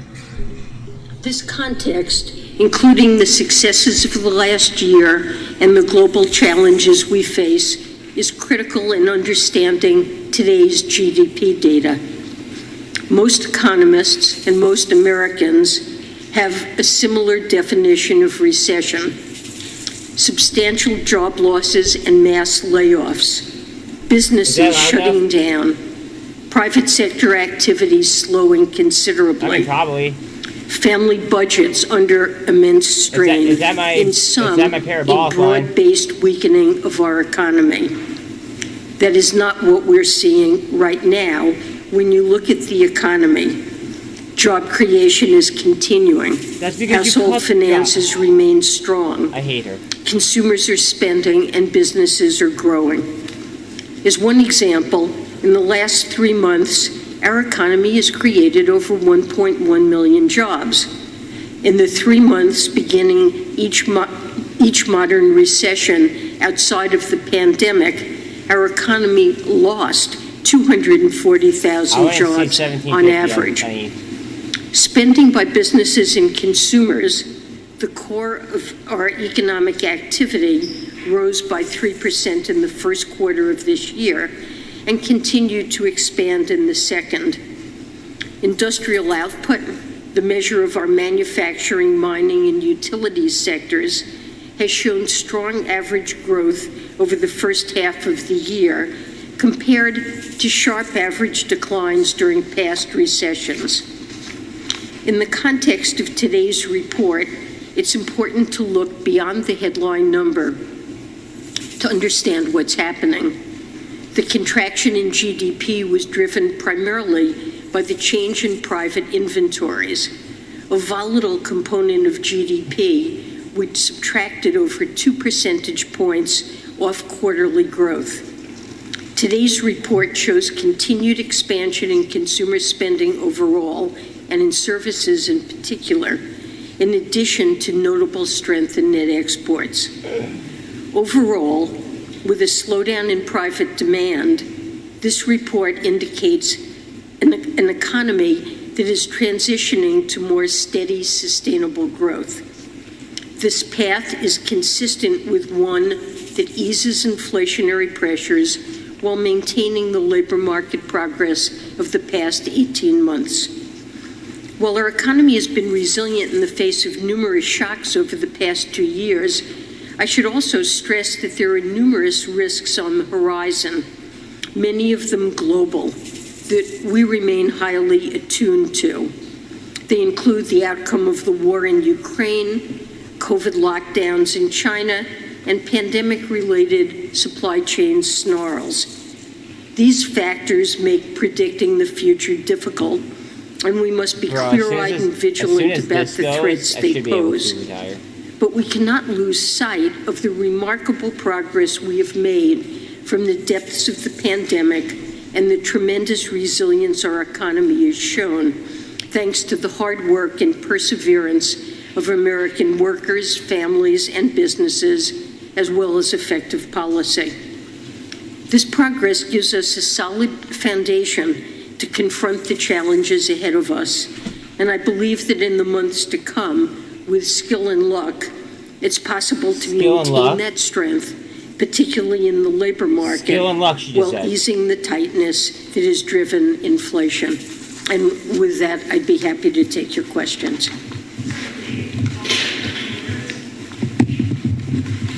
Hi, thank you, Secretary. Regardless of whether or not we're in a recession, and you seem to be indicating not, many Americans are feeling some pain right now. And the last time we had to tame inflation at this level was the early 1980s, and it took 2 years to do that. Do you anticipate that this fight against inflation will be a long and grinding one like the early 80s, or will it be faster? And do we need to see some job losses in order to bring that inflation rate down? Thank you. So, with respect to how Americans are feeling about the economy, they're experiencing great stress from high inflation. We simply haven't seen anything like this since the 1970s, and seeing what's happening to food prices and energy prices and rent and other prices in the economy is making families very concerned about their household budgets. They want to see it end. And this is pressure that's real, that we recognize, and it's the president's top priority to bring inflation down. I think a short and double bottom on the 1 minute. The key job here is the Federal Reserve. Or if you want to call this a They're cut, clearly or even moving this a to cut. address that and have indicated their it's bullish all the way around, commitment to guys. bring it That's down. You know, this is a very unusual situation in that coming out of the pandemic, we have a set of supply chain challenges that continue to affect the economy. An example being the ongoing shortage of semiconductors that's holding back production of vehicles. And it's hard to know just what the time frame is for those supply chain pressures to resolve and to ease. I think there are some positive signs that we're seeing that suggest that inflation is likely to come down in the days ahead, but the proof of the pudding will be in the eating. But the Fed is taking the right measures. The administration and Congress are taking very important supplementary measures. As I mentioned, the releases from the Strategic Petroleum Reserve that have been one factor working to bring down gas prices, and the legislation that will make an enormous difference to prescription drug prices and serve to hold healthcare costs down. The investments in energy and to address climate change will, over time, improve greatly our sense of security about energy and make us much less vulnerable to global shocks. And as you know, we're working with our allies on a price cap to avoid further upward pressure on oil and gas prices. Recession is transitory, though. I didn't see that till now. It was real tough. Thank you very much. Chris Condon from Bloomberg News. I'd like to follow up on David's question by asking you specifically, do you think it will be necessary for unemployment to rise above 5% in order for inflation to reach the Fed's longer run target of 2%? Thank you. Well, I believe, as I've said, that there is a path to bring down inflation while maintaining a strong labor market. And most estimates of the natural rate of unemployment are lower than 5%. Now, it's not a certainty that that can be done, but I believe there is a path to accomplishing that. And as Chair Powell has said repeatedly, that would be his objective, to try to accomplish that. And I would consider that a good outcome as well. Clearly, we are seeing a slowing in the economy and in demand that's appropriate and necessary to transition from rapid growth and recovery from a serious job shortfall to now a very strong labor market. We need to see a slowdown in growth. We are seeing that. I do believe there's a path by which we maintain a strong labor market like that.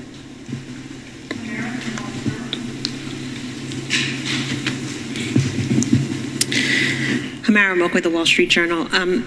Madam Secretary, could you say a little bit more about how you believe the Inflation Reduction Act would impact inflation? How much do you believe that package would subtract from inflation, and over what time frame? So I don't have numerical estimates for you, but I see that as making a very important contribution to lowering the cost of prescription drugs, which is, for many households, a very severe burden on their household budgets. This is something that policymakers and members of Congress have sought to accomplish for many, many years, and it's a great achievement if it can become law and will certainly help. And with respect to healthcare premiums, the funding that's provided there is going to be important in holding down health insurance costs for many Americans. So these are two important contributions that we should see come into play as soon as the legislation is passed and put into effect. Beyond that, there is deficit reduction in the bill, and over time, I see deficit reduction as an appropriate accompaniment to the policy changes the Fed is putting into effect. Secretary Yellen, watch out. in today's GDP report, we saw very high nominal GDP growth. How does that high level of growth jibe with the idea that the economy is slowing? And does it suggest that the economy is going to have to slow down at an even more aggressive pace in order to get back to 2% inflation? Well, I mean, we had high nominal GDP growth because inflation is high, and that shows up in the GDP deflator. Real growth was reported in this advance report as a negative number, and that's a better metric to look at in assessing the overall performance of the economy. So I see the last several quarters as exhibiting a significant slowdown in the pace of spending in the economy. And when you look at the details in terms of spending components, we're in a period where there's very significant fiscal drag. Government spending made a negative contribution to GDP. We saw a negative contribution this quarter, huge from inventories.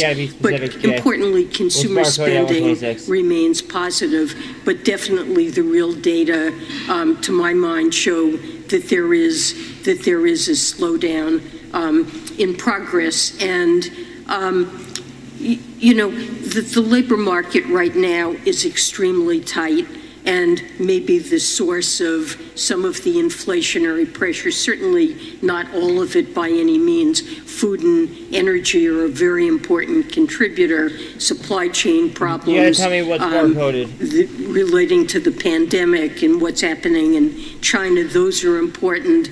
But we've got 2 job vacancies for every unemployed person, which is a level of tightness in the labor market that we really, I don't think, have ever seen historically. And the slowdown in the economy, coupled hopefully with a restoration of somewhat higher level, a rebound in labor force participation. We're not sure if that will occur, but beginning to take some of the tightness out of the labor market while maintaining overall a strong labor market. I think that's a plan to bring down inflation. She's out of her fucking mind. She's trying to justify it.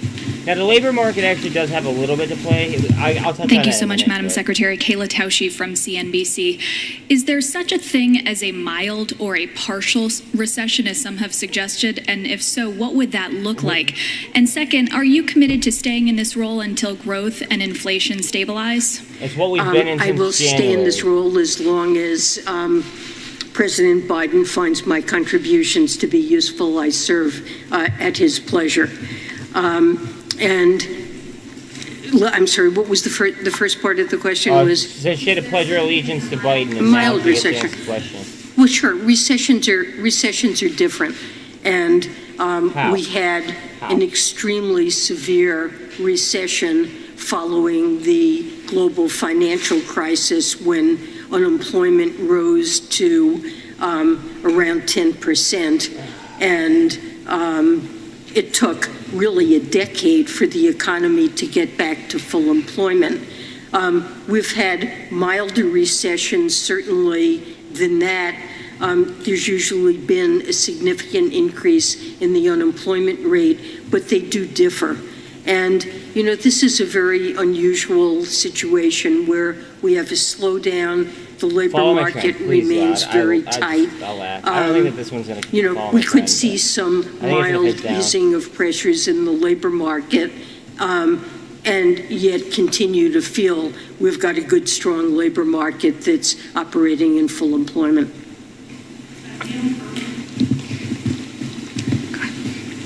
Thanks. Hi, Secretary Yellen. Neil Irwin from Axios. There's been a big run-up in the dollar in the last few months in currency markets. That's especially hard on emerging markets. Do you believe the degree of dollar appreciation we've seen so far is appropriate? Do you fear it's gone too far? And should we be worried about kind of feedback loops and negative effects on the global economy? Well, thanks for that question. I mean, there certainly has been a significant appreciation of the dollar. I think part of it is driven by interest rate differentials between the United States and other countries as we've moved to tighten monetary policy more quickly. It's attracted capital inflows into the United States that have pushed up the dollar, and that's typically something that occurs in cycles of monetary policy tightening. I think we've also seen some risk-off, safe haven type flows into the dollar that have exacerbated that. You know, I am worried about the global outlook. The IMF and World Bank have, on several occasions now, downgraded the outlook. A strong dollar creates, for some of those countries, pressures on their economies, especially when there's dollar-denominated debt that becomes harder to pay off. So a rising interest rate, strong dollar environment can create pressures in other parts of the world, especially at a time when all of us are suffering from the impacts of Putin's war that are driving up energy and food prices and creating real burdens on most countries around the world, and particularly the lowest income countries. We are seeing more countries that are likely to experience debt distress. So this is a stressful environment for many countries around the world. Watch it at 200. You know, some countries are benefiting from higher commodity prices, though, so it's an offset and it differs. But you asked about self-reinforcing cycles, and I don't see do volume that. at the VWAP before Rick. Okay, why did this disconnect us?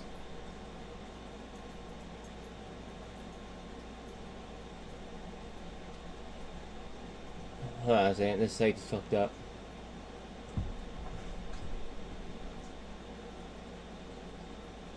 And I think we should avoid a semantic battle. I've tried. This website's just fucked up. To do that in my remarks today.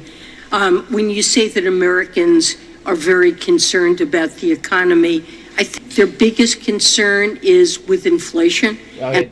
It's gonna be nonstop. and high prices Like, that they feel blame of Russia. they Nonstop. can't afford to put gas in their gas tank, and people are worried about their retirement savings and whether or not they'll have enough to retire. Now, sometimes people use the word recession to refer to that. That's really about inflation. But I think that the discomfort that households feel, it's not because of the job market. Jobs are readily available, and most Americans feel good about their employment prospects. Layoffs have been low. Some may worry that the economy, that the labor market will weaken, but I think the biggest burden that's weighing negatively on household sentiment is inflation, and that's why that is our top priority in terms of addressing that. I say when you look at the economy, the official arbiter of what is a recession is going to be the National Bureau of Economic Research. They'll decide it sometime in the future. After it's already I think over. what we can constructively they'll let us do know after is the talk bottom's about in. what is the state of the economy. The bottom, I think, And is as already I've in. tried to describe, the labor market Tide does look like remains it's turning around, yes. exceptionally strong. I don't even That pull it is up. not what we I see will, but- in past episodes Yeah, that the it looks like it's about to boom. NBER has labeled to be recession. On the other hand, we do see significant slowdown in growth. That's to be expected, given how rapidly the economy grew Watch when this it boom was recovering boom. from the pandemic and all of those I gotta let job him out. losses, Watch the boom, boom, and though. policy was designed to do that. We should expect to see a slowdown. This economy is at full employment. So we have a slowing economy. We have a whole variety of risks to the outlook that I've tried to enumerate. But we have great strengths in the economy, too. A strong labor market being one strength. Consumer household balance sheets remain generally quite strong. Credit quality is strong. You do not see some significant increase in business bankruptcies, the typical kinds of distress we associated with the word recession. But I agree, we shouldn't just get involved in the semantics. Let's talk about what's going on. Thank you. All right, well, there was Secretary of the Treasury Okay, Janet so Yellen speaking about the before state of the economy. Okay. I had to get that off because they would have DMCA'd me immediately. Alright. Yeah, Tide looks nice.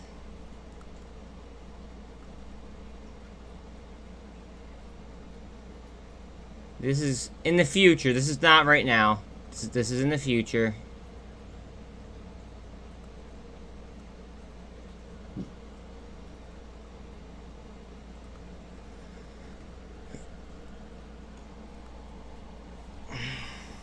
This does not count for today. Like, I'm just drawing it for myself in the future.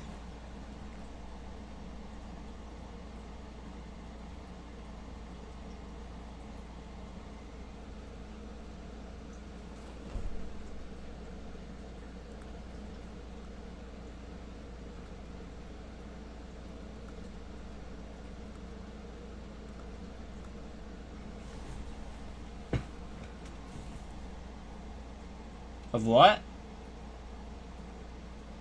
What's the ticker symbol for that, bro? Oh, Eroot. Never mind. I didn't even know that his name was Eroot.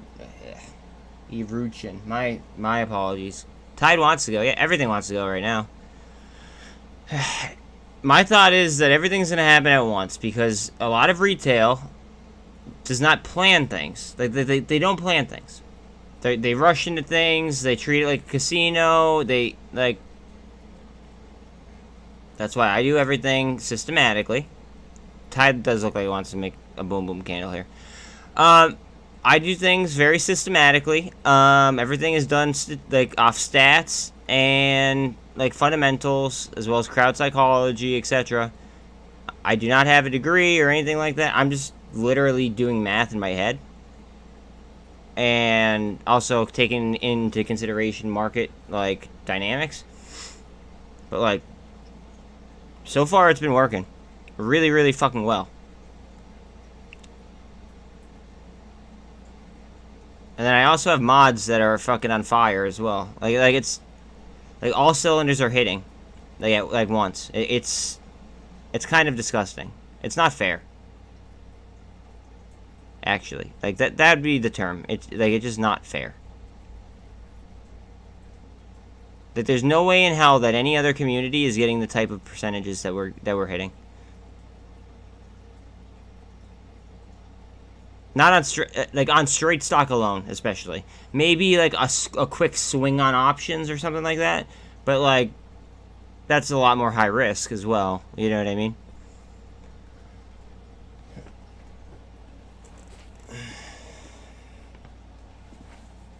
No, there's no FTDs yet on Tide. Yeah, it's all barcoded, bro. I saw it. But there's not even options on it. So that just tells me that they're trading it for fractions of a penny because they're that fucked on it. They have to be that fucked in order to trade it back and forth, back and forth, back and forth that much. That's the only logical, like, thinking that I could come up with.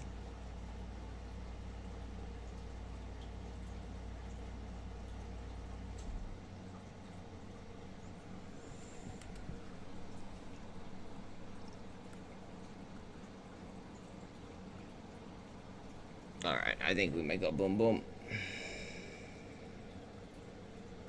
This has been like a space case, pretty recent. This might be like a signature that the bottom is at least like ready to go.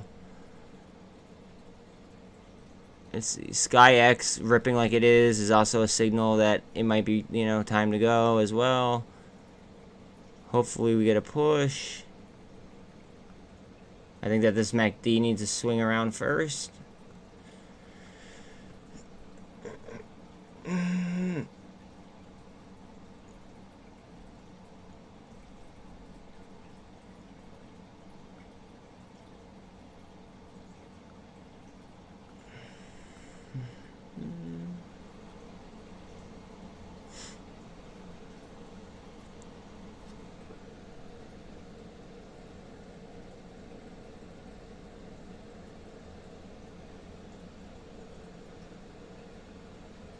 Like, this is not parabolic at all. This is just, like, just steady buying. Steady buying. Like, to be up 21% and have only a 6% turnover, that's kind of weird, right? Especially when we're talking about something that has 5 times the volume of what it usually does.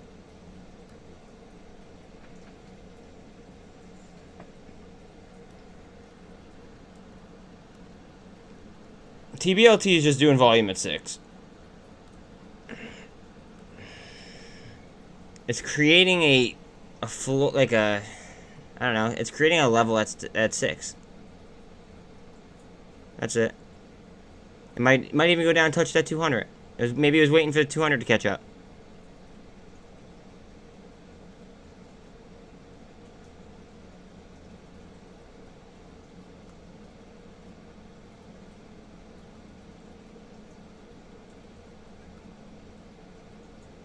Look how low the volume is on this. Look how low the turnover is.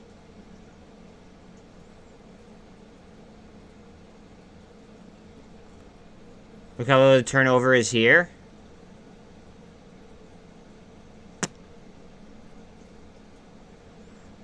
Just fucking saying.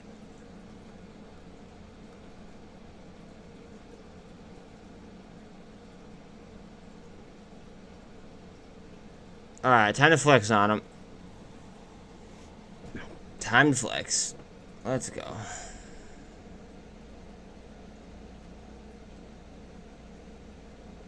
Super trend. Come on. Follow through, follow through, follow through. Ah.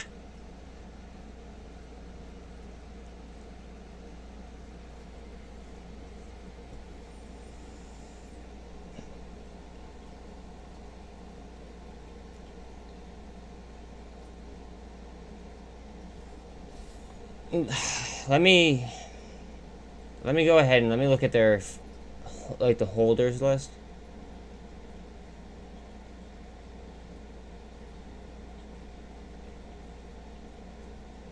Like, Vortex is just fucking, it's so, like, long today. So fucking long. I just clicked holders just to see who's holding it. Like, to see, like, what kind of institutional holders there are. And just taking forever.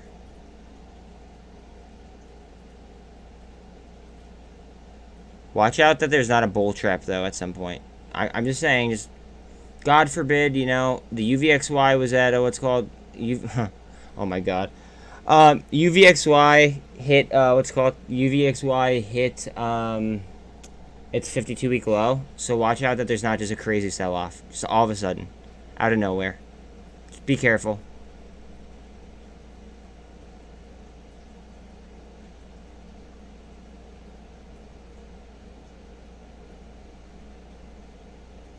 Why is this still loading? Like, what is going on right now?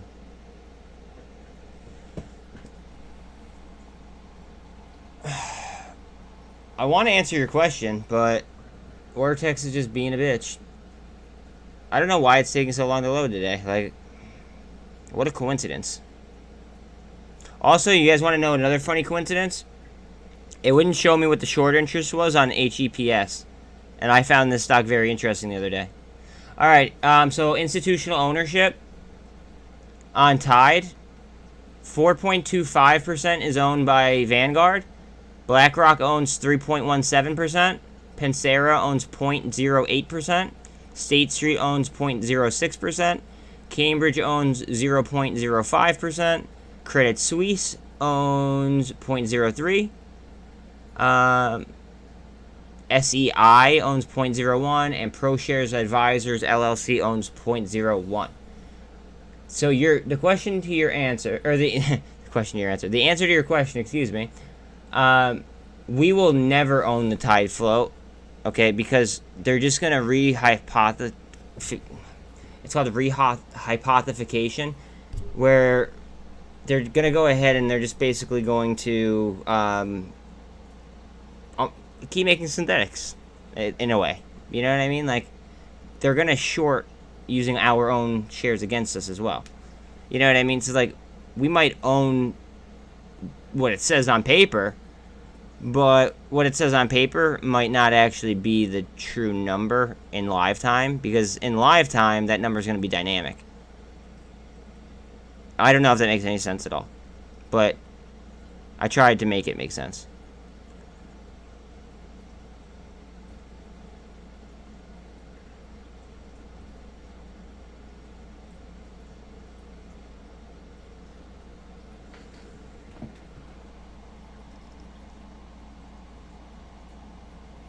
Go. Yeah. AMC GME, yeah, absolutely. But that's why I think that it's important, and this is why, you know, we've been looking at them and etc. Like, there's like they've got it down to a point where, like, some companies are just so fundamentally undervalued that it's stupid for me not to play them. Like, I had to buy Snapchat today because at $9.47, I was like, holy fuck, I think that they oversold this company. Like, a lot. A lot of people still use Snapchat.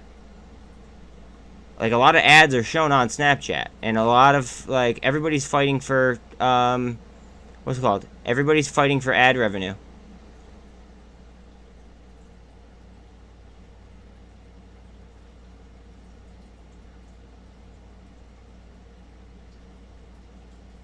So, I don't know.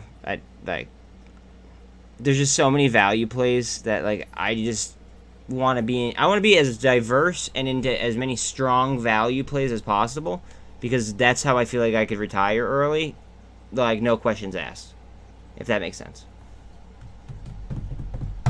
And I don't want to, like, another thing is like, this is me looking at other plays other than, like, MOAS plays. I don't want to have to keep relying on the SEC to do their job in order for something to happen. That's why I felt so strongly about Tblt. And look at her. Like, we don't have to watch the fucking, like, we don't have to wait for the SEC to regulate this, or to, you know, take care of this, or, you know, do an action here. I want to avoid as many regulatory bodies as humanly possible. Because, as Biden heard, like, you guys heard this, Biden said it himself, okay? The government is very, very slow. You know what's not slow? Money. Money is not slow at all. Money never sleeps. Remember that. That's a great quote. Money never sleeps. It's just that bitch that, like, you just can't get enough of.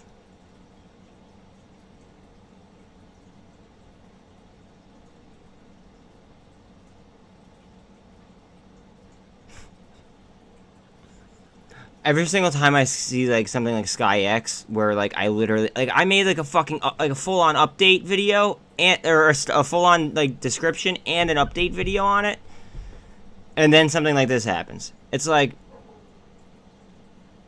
I don't know. Guys, share my shit. Share my shit, please. I need subs. I need subs ASAP. That way I could keep doing this and we could keep killing the market.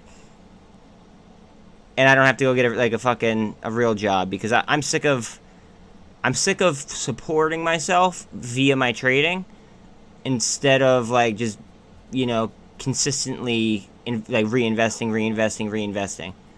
I'm like, we're just at a point where it's like, okay, I've come to a point where I'm just not going to sell anything in order to go. I'm just gonna, if I'm gonna sell anything, it's gonna get reinvested. I have most of my bills prepaid, but like, guys, gonna need some help. Gonna need some fucking help.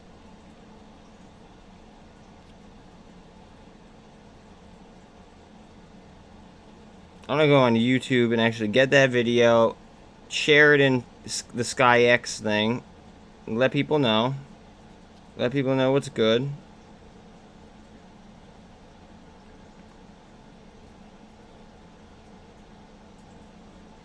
This is not the first time that that's happened either.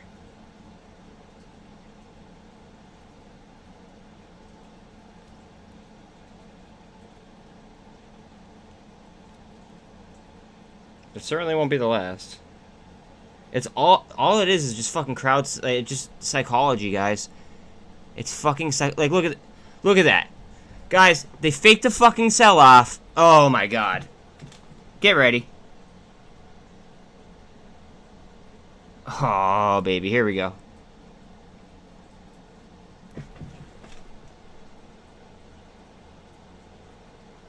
Crowd psychology 101 right here.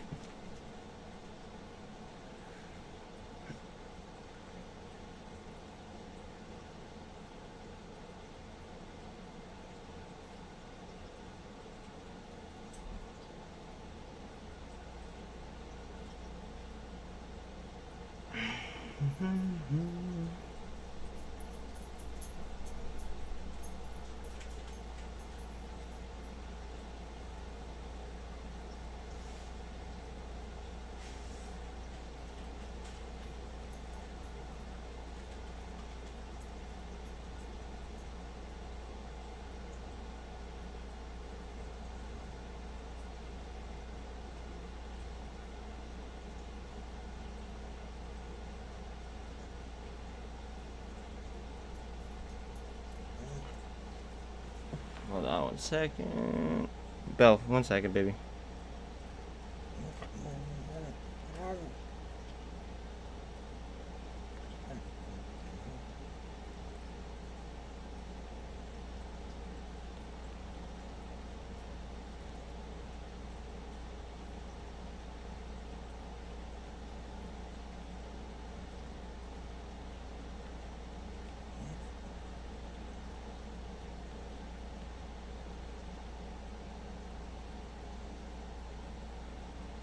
Alright, 1 second. I gotta let her out now.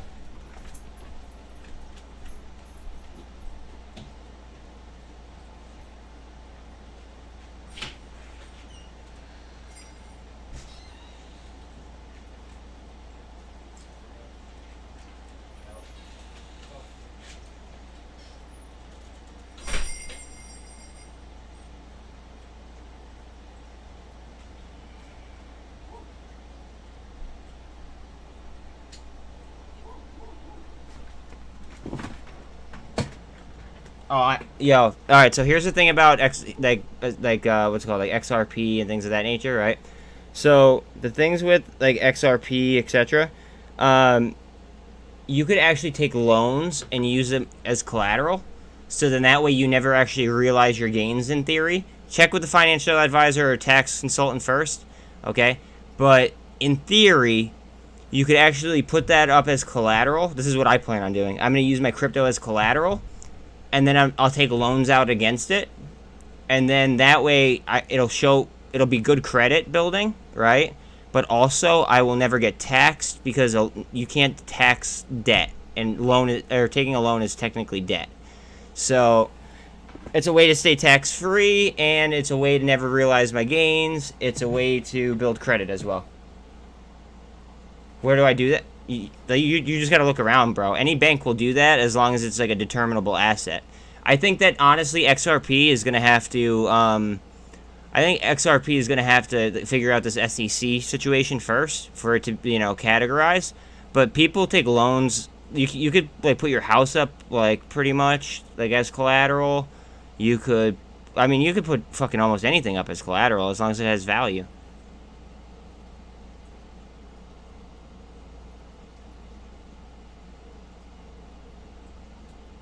It needs to hold $1 real bad.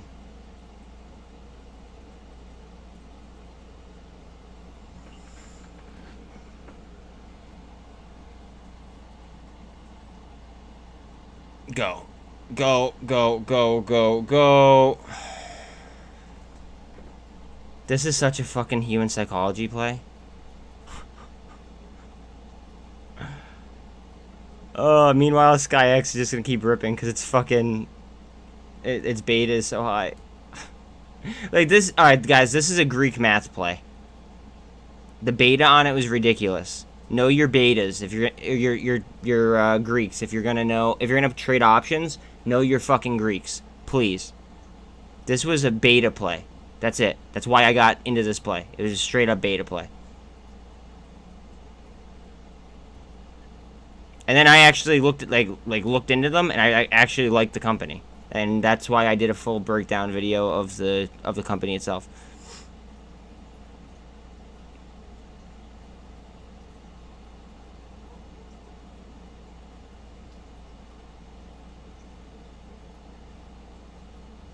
Like, how do you alright, so, like, for instance, bro, like, alright, Elon Musk, okay? He was gonna actually use his Tesla stock as leverage. And I think this is why Tesla actually went down.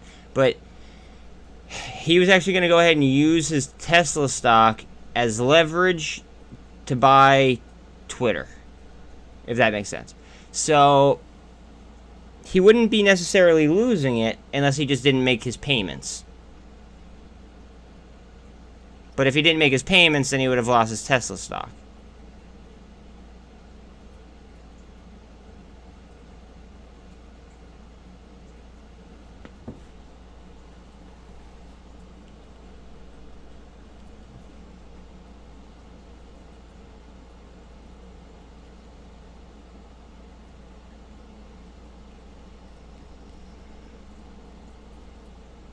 FXLV actually has a lot of attention here on Twitter, apparently.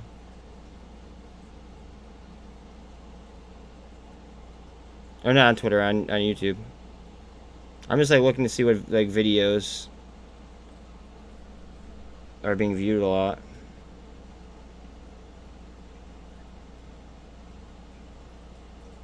Oh, wait, I gotta.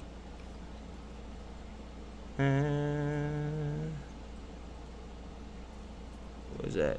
FXLV, I want to put FXLV because I called this yesterday too. Oh man.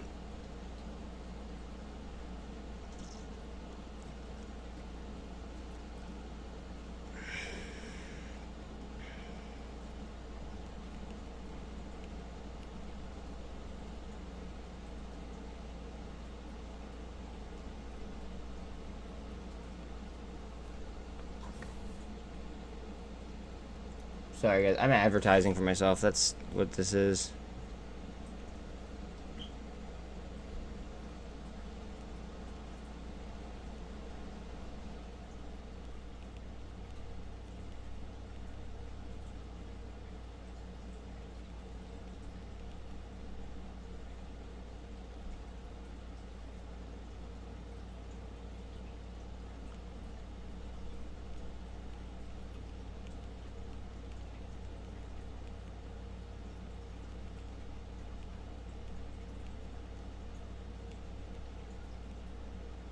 Like, I almost have, like, fucking, like, 1.5 times the amount of actual watch time needed in order to go monetize. That's insane.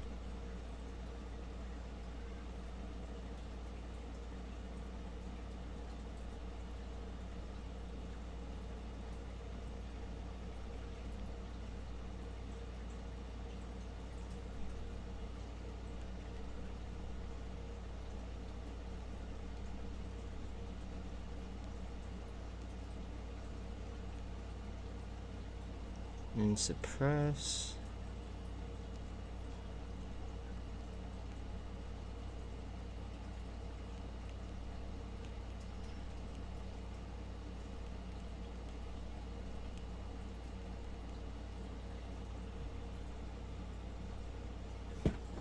Like FXVL is just growing. It's growing so steadily, slow and steady, slow and steady, slow and steady, which means that it's gonna have a stronger foundation.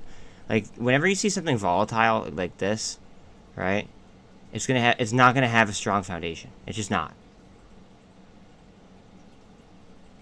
Like I hate to break it to everyone. It's just not gonna have a strong foundation at all. We don't need FTDs. We don't need FTDs. I disagree with you 100%, but it's okay. We're both bullish on it. I mean, like, it is what it is. But, like, I don't think we need FTDs. I think that it's all going to go at once. And right now, it's being held back. But I think that everything's going to happen at once. Because it would be stupid for the hedge funds not to do that. And if it makes money, it makes sense. And it saves them money, so that also makes sense. Also, on top of that, what would actually make sense is things kicking off in an after-hour session, specifically a Thursday after hours. What did it say?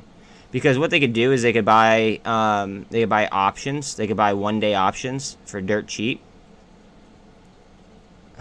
God, I'm sorry. It happens. I can't stop fucking like projecting things. That was just at 10%. I literally mentioned that earlier today. Anyways, I think that it would happen all at once because they don't want retail to have a trading plan. They want to go ahead and they want it to happen, and then they want to take all the money back. That's ideally what is going to happen for them. I disagree, but it is what it is. I mean, like, as long as here we go on TBLT. As long as we go ahead and we have a trading plan and we execute the trading plan, we're fine.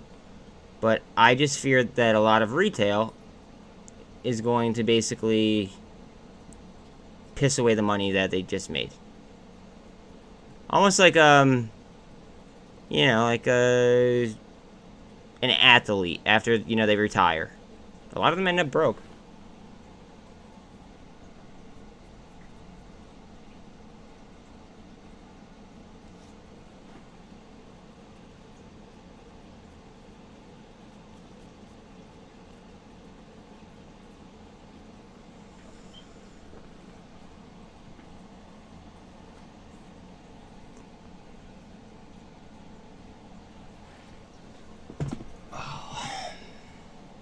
What's the borrow fee on TYDE? Oh, if Ortex works, I got you.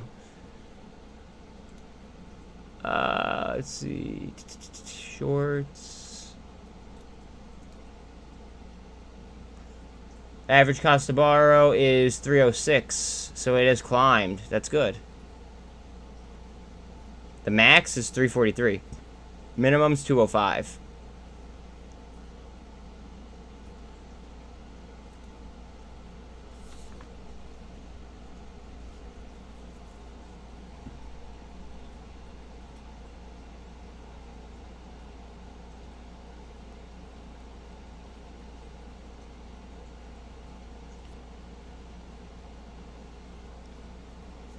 If anybody new is in here, like, please like and sub. I need subs to keep this train going.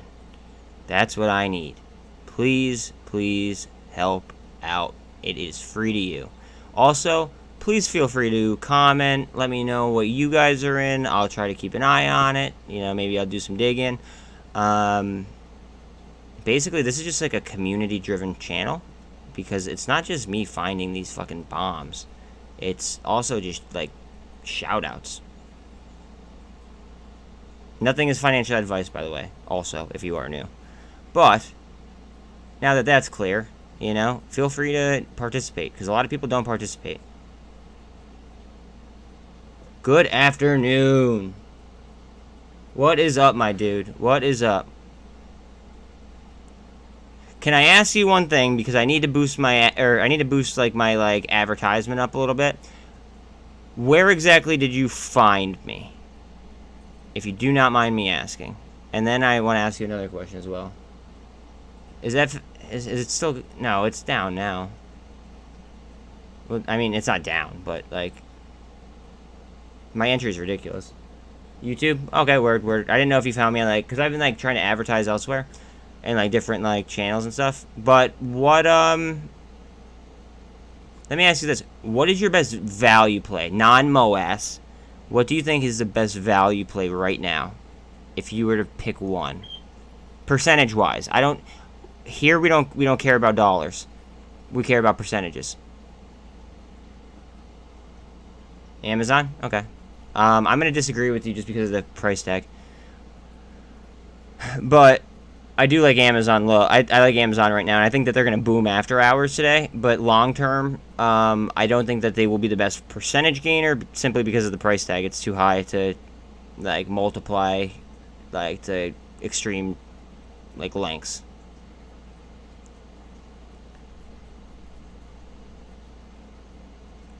It's definitely a safer thing, I would assume, but let's see. Will it respect my dick drawing? I doubt it. I only did this because there's an intersection right here. Oh man. This TBLT is insane though. Like, bro, I got in this fucking TBLT position at $2.10, and it was called out on my channel. Like, I wasn't even in the channel, but it got called, or I wasn't even like the one calling it out on my own channel. Excuse me. But one of my mods called it out at like $1 and like 60-some cents or something.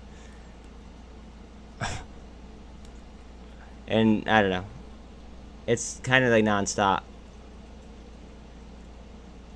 It started with REVLON as a 900% play, and it just didn't stop.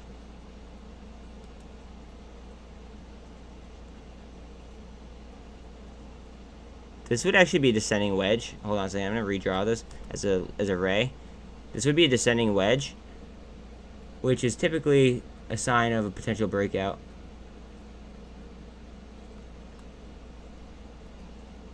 See? Descending wedge, breakout incoming. This would also be like a short and double bottom as well if it double. Yeah. Here it comes. I gotta go let my dog in. Give me 1 second.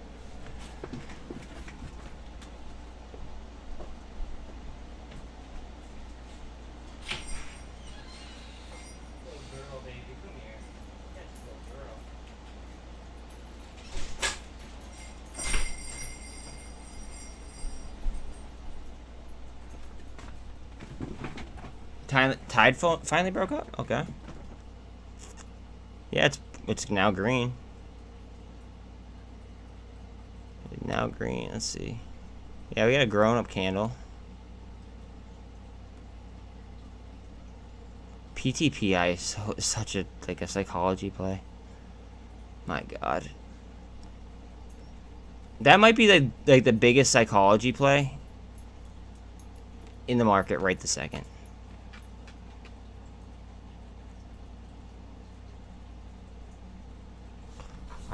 I want to pull up the Ortex, and I want to give you guys data real quick. What's the resistances? There's going to be no resistances on TYDE because, like, it wasn't doing heavy volume for, like, in TYDE V. Like, it wasn't doing heavy volume. And a lot of the... I would argue that, like, a lot of the volume is, like, shorting or, you know, synthetically, you know, brought down. So it's all going to be price discovery. And then, so you're also going to have to deal with, like, with price discovery, you're also going to have to deal with, you're also going to have to deal with, like, psychological levels, more so. That's what I would say. Like, like, with TYDE, there's no, like, it's not like, you know, let's say TBLT where I have the thing, like perfectly charted. You know what I mean? Or like, let's say MULN. Let's go down to MULN because I have a very, very, very good chart on MULN. All right, so this is a line where it's made parabolic moves off of to the upside, And then resistance, resistance, resistance, resistance. Potential parabolic. Heavy barcoding in between here. And then after that, then you're looking at, you know, like 150. After you break 150, you're just waiting for them to start delta hedging up to 2. You know what I mean? Like, I can't do that on TYDE or on TYDE because it's trading under TYDE, excuse me.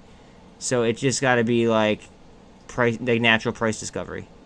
REVLON I might be able to do it with, but like as far as that goes, I can't. Like, there's not much I could do. What are we doing here, guys? DSS, like, it's a very, very fucking interesting company. I uploaded a video on them like a couple days ago. It's like a 15-minute video, which is much longer than what I usually do. Guys, the company is fucking wild. Like, they are on some straight up take over the world type shit. Just look at them. That's all I'm saying. And they have like such a low turnover rate. Why would they have such a low turnover rate if, you know, if it wasn't a solid company? Plus, it has good fundamentals. It's trading at like a $50 million market cap. It's insane. Insane. Maybe one of the most underpriced plays in the market. If what they do comes to fruition fully. DSS. I appreciate that, bro. I appreciate that. Because, like, these entry points that we are pulling, unless I saw somebody live doing it, or clips of them, and because I've actually clipped, like I've clipped my REVLON call. My REVLON call was like a 900% call within a week. Unless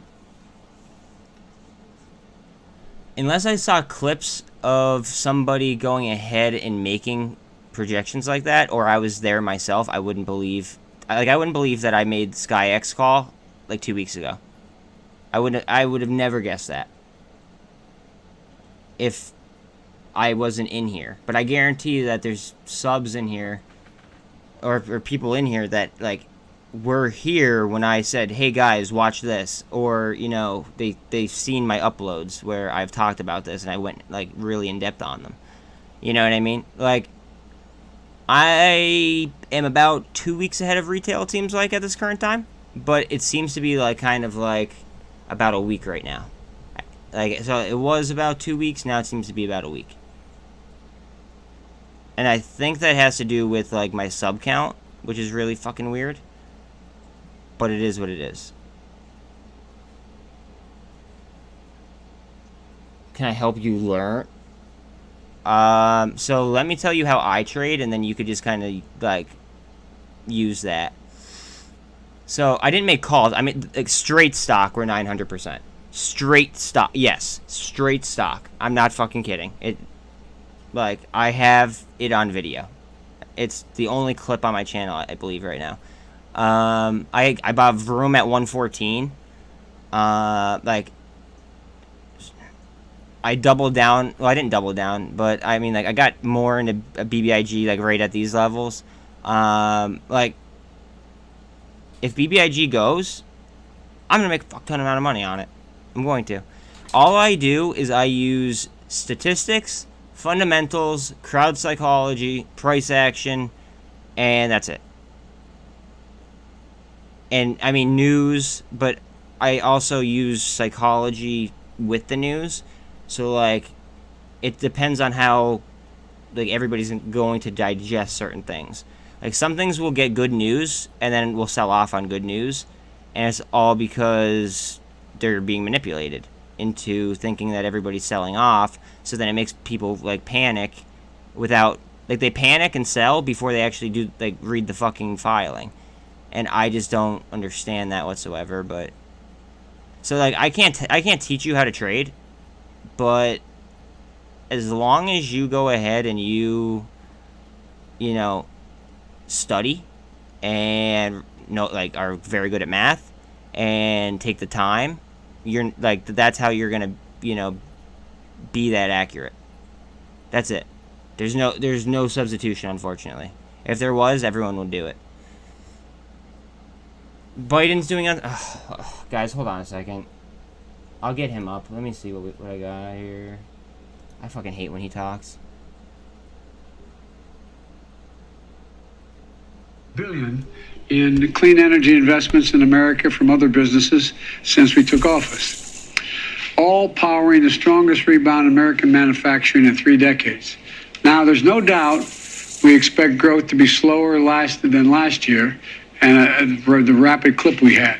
But that's consistent with the transition to a stable, steady growth and lower inflation. There's going to be a lot of chatter today on Wall Street and among pundits about whether we are in a recession. But if you look at our job market, consumer spending, business investment, we see signs of economic progress in the second quarter as well. And yesterday's Fed chairman, the Fed chairman Powell made it clear that he doesn't think the U.S. economy is currently in a recession. He said, quote, "There are too many areas of economic where the economy is performing too well." And I said too well, T-O-O, too well. He pointed to the labor market as an example. The best thing we can do right now is put our economy in a better position to make the transition to stable, steady growth for Congress to, This is not an OTC channel, unless like you like say like, hey, like what about this OTC stock? Like I saw this thing, you know what I mean? Like I don't want any OTC things because that's just too unregulated. To advance our nation's competitiveness and technological edge by boosting our domestic semiconductor production and manufacturing. Again, SOXL. Another thing that Congress should do is to pass the Inflation Reduction Act to lower prescription drug costs, which would reduce the deficit, I might add, and help ease inflationary pressures and ensure that 13 million Americans can continue to save an average of $800 per year in their health care premiums. Both of these bills are going to help the economy continue to grow, bring down inflation, and make sure we aren't giving up on all the significant progress we made in the last year. I'm going to stop there and begin the meeting. But thanks to the CEOs for joining me. And let me start with you, Brian, and thanks for taking all my phone calls, pal. The Bank of America, I want to ask you a question. Your bank serves many Americans across the country. What are you seeing right now in terms of financial health of your consumers? What's the bank records tell you about the financial health? What? Today, June. Well, thank you, Mr. President. It's good to see you recovering. So at Bank of America, we have 60 million consumers and 35 million core checking accounts for Americans. And so the couple key points. Number one, they're spending more money. Through the first 25 days of July 2022, they've spent 10% more than they spent in July of 2021, the first 25 days. And that's consistent with what we saw in the whole second quarter and earlier this year. The second key point, I'd say, Mr. President, is their balances are much higher than they were in the pandemic. And if you look at people of sort of $100,000 income families in our client base, you'll see that their balances go from 3 to 5 to 7 times more than they were in the pandemic. And by the way, they have grown in the month of July versus June so far, which is good news. So they have some money in their accounts still to help them through as the economy resets and settles in. The third thing is on their borrowing. Our credit statistics are better than they ever been, much better than 19, which was a pretty good credit year for banks. So delinquencies are low. They haven't gone up in the month of July. There's lots of credit availability for our customers, their ability to borrow no home equity lines or their credit cards. Obviously, the most rate-sensitive parts of the economy, due to what the Fed is trying to achieve and slowing down the economy and getting on a more sound footing, mortgages and car loans and things like that have slowed down, but that's an intended outcome. And so even in the accounts, you can also see that they're receiving paychecks because we can see that, recurring payments, so that's good. So the consumer's on good spending, as the balance is borrowing, and then the question is what they're spending on, and travel and experiences versus goods. They bought everything they could. They bought a lot of stuff when they were cooped up at home. They're now out traveling and experiencing the world due to the vaccines and the condition of the COVID pandemic. But unfortunately, as you noted earlier in your comments, they've had to spend more on gas. But the good news is, if you look at June versus July, the year-over-year growth has gone from a 40+% growth rate in spending on gas to 30%. So it's starting to come down as you see the price of oil stabilize. Then the last thing I'd add is just what's on their mind when we talk to them, the same things you read about in the paper. They're worried about inflation because prices go up. They're worried about rent increases because half the consumers in America don't have a mortgage, so they're renting or paying on a monthly basis. And they're worried about, frankly, a lot of our consumers are saving, putting money in the market, and when the market's down. The good news is it seems that we've stabilized on those matters and we go forward. So right now they're doing what we want them to do, which is being employed.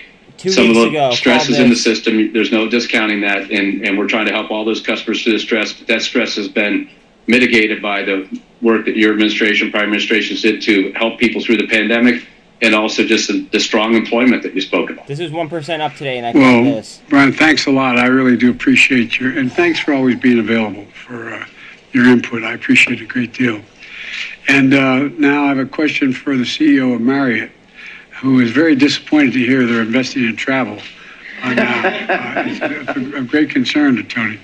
Tony, the travel and hospitality industry is experiencing, it did experience tremendous hardship during the pandemic. But the recovery now is experiencing is a very different experience. It's things look really up for your industry right now. Called this and one. How would you describe the industry today? This is a mod call at and how do you see the path of demand through the end of the year? I know that's I mentioned it a week ago at nothing's guaranteed, but what's your sense? Well, thank you, Mr. President, for the invitation today. I think what we've learned over the last couple of quarters is really the resilience of travel. And when we look at our forward booking data, we see real evidence of that resilience. And what's interesting, we think about our business through three demand segments: leisure, business travel, and group. The recovery's clearly been led by leisure. And in fact, last year, leisure demand got back to where we were pre-pandemic. But what's encouraging is we're seeing real recovery in the other two segments. Business transient's been a slower recovery, but as we see more and more folks returning to the office, we see continued improvement. And maybe the biggest surprise has been the pace at which group demand has come back. Price targets on group, correct. I trade off data. And we fully expected social group to recover quickly with all of the canceled weddings and bar mitzvahs and family reunions.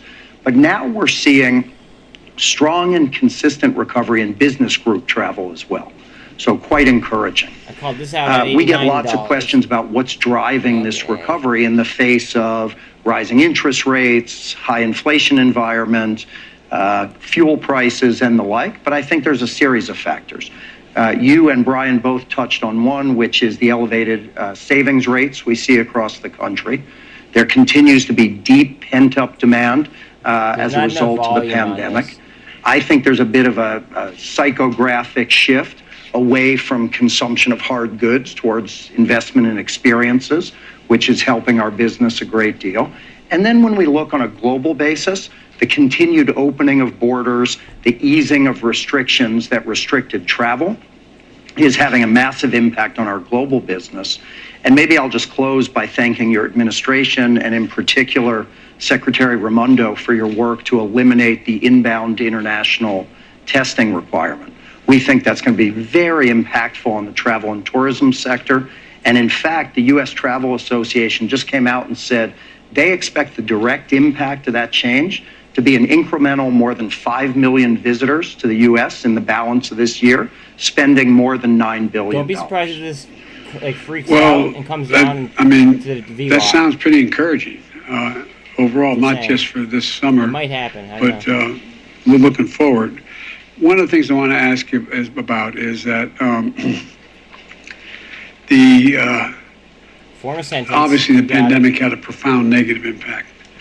But right now, as I look out there, and I've traveled around the world a lot of late, going to various conferences, there seems to be a willingness or an inclination for business to travel more. Instead of everybody sitting on Zooming and everything, there seems to be in-person movement of personnel in businesses around the country, and I see it more around the world, quite frankly. Seems to be on the up. Is that accurate, or is that just a perception? President, and in fact, we see two principal drivers. I think number one, Businesses that are chill out. customer facing, Like, you're asking a lot of consulting questions firms, law and you're firms, new. accounting firms, they will tell you that the best way for them to Let me optimize ask the their questions. business is to be in person, Or if you embedded have a in their question, customers' ask it about a offices stock. Don't every ask day. And I personal think the questions last right few now. years have reminded You're- us you're a of little the bit new for power of personal questions, in-person right? interaction.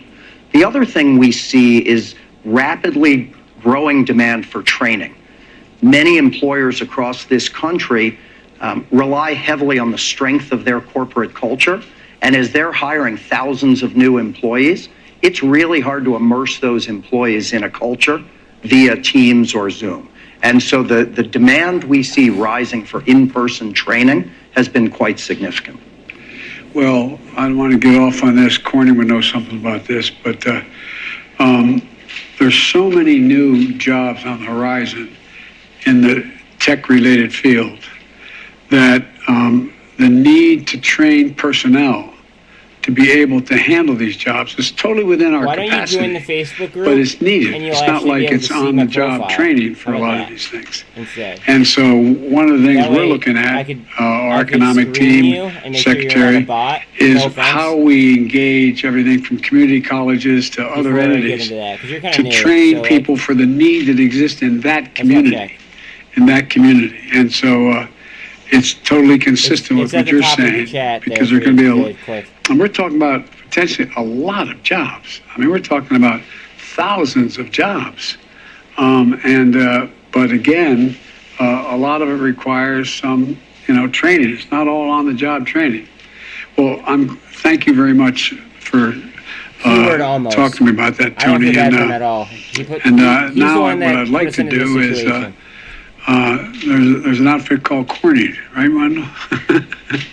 And you're the CEO of a great company. And look, we've seen an inflection point in U.S. manufacturing over the last year.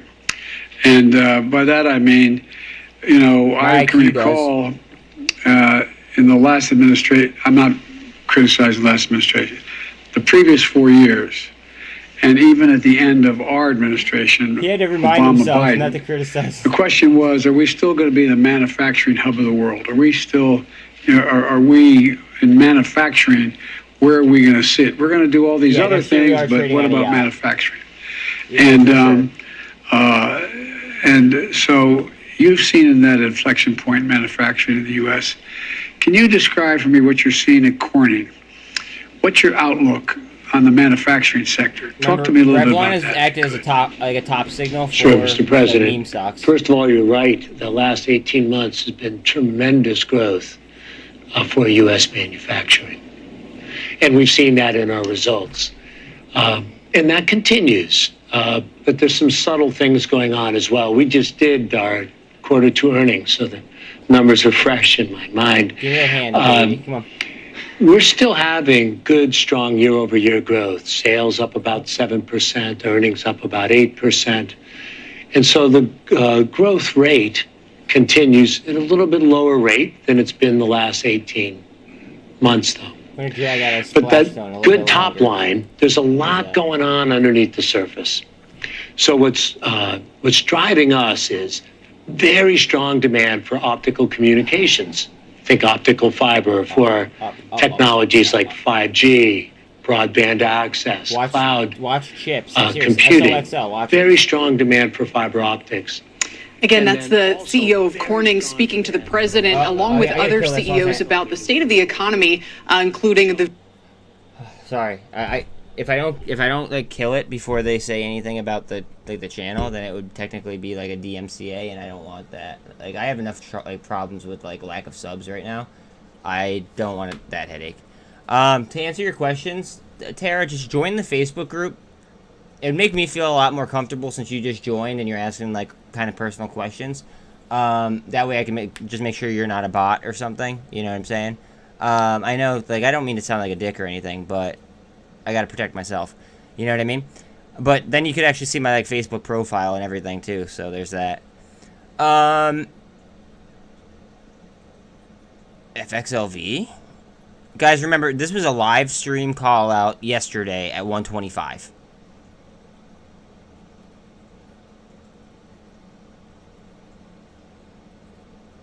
VTGN is getting to crazy, crazy, crazy low levels, in my personal opinion. Tilray still up after earnings. That whole sector might get a jump. Watch MVST, Jesus Christ. It just keeps on pumping. SRNE, finally off unch. SWN, low-key, might be like a solid snipe. Not financial advice, as well as AGTC. Two different sectors, but yeah. And Matt just got, I believe it was 2 patents? I know it was at least 1 patent, but they may have gotten 2. You guys already know about SkyX for like 2 weeks. I have more subs than I do video views. You guys should really watch my breakdowns. I'm just saying. Like, the breakdowns are so fucking accurate. Like, iLag has been moving with SkyX almost every single session, it looks like. So with that being said, it might have some upside. The only difference is that there's so many Chinese owners of this, right? They could literally pull the plug on it and just drop it whenever the fuck they feel like it.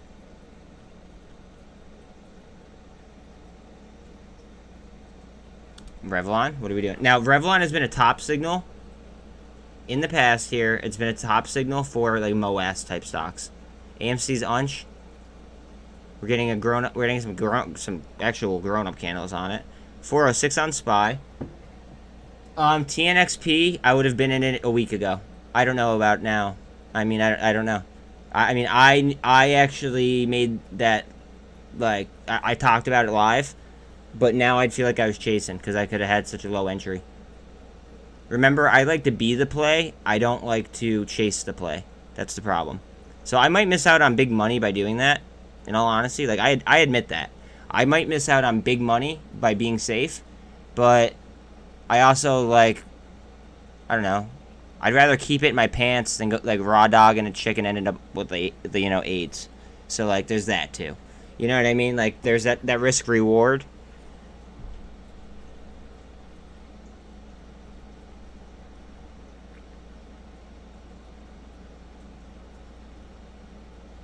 HEPS, guys. Seriously pay attention to the company. Just look at the company. Look at my fucking, what's it called? Look at my, I just dropped a video on them if you want to. Just look at it. That's all I'm saying. FOA. Look at the video I just uploaded on. The videos are like 3 minutes long for the most part. Except for DSS. DSS's video is like actually 15 minutes. Just to be clear. I just bought options on Revlon today. I told you when I bought them, too. I bought options and I bought stock. So I'm really hoping this thing tears faces. I'm hoping PGY turns around, too. And in all fairness as well, like the warrants for PGY theoretically do not line up price-wise. They should be $11.50 approximately cheaper than the underlying security. So it's fucked up that the warrants are down right now. Just throwing that out there. I knew that was going to happen to pick. I called that. That's it in the uploads as well to the new subs. Oh, also, if you're new, this is actually a good chart for me to show you guys on. The 13 is a green, that's a green 13 EMA.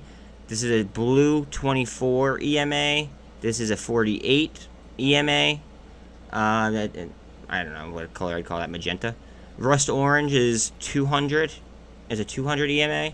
I have PSARs on, I have super trends on. The super trends are kind of new. I'm just trying them out.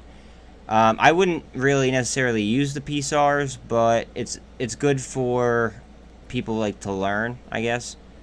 But they are a lagging indicator, just so everybody knows. PSARs are a lagging indicator, and then obviously your MACD and RSI, and standard pivot points too. I do have standard pivot points on. And GWH is like a battery company. I already have deep position in ADN and GWH. Those are my two favorite battery companies. GWH was brought to market by Bill Gates. Just saying. And we all know how the country loves Bill Gates, even though like he was tied to, you know, Jeffrey Epstein. Go figure.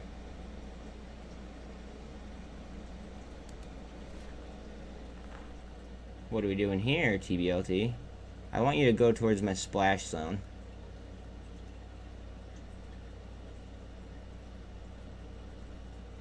That's a cup. Breaking trend. Oh, heck, give me that handle. Yeah, Con, I think you'd be too late to that one, but I mean, there still might be big money in there, but at the same time, like, you could be at the bottom getting into a play rather than chasing something that already ran, like, a lot. A lot.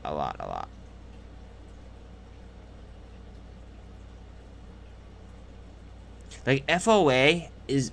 I can't think of a better downside, like, risk, or, like growth stock as well. Like, it basically protects... It's, like, protectant of a recession. Not like anything is, like, 100% recession-proof.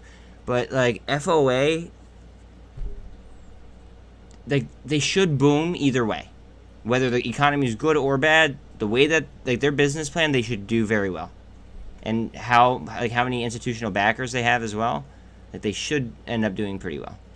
And the trading is at like a fucking like 300 million market cap only. That's it. So there's plenty of like room to grow. My description of the video will actually explain it all.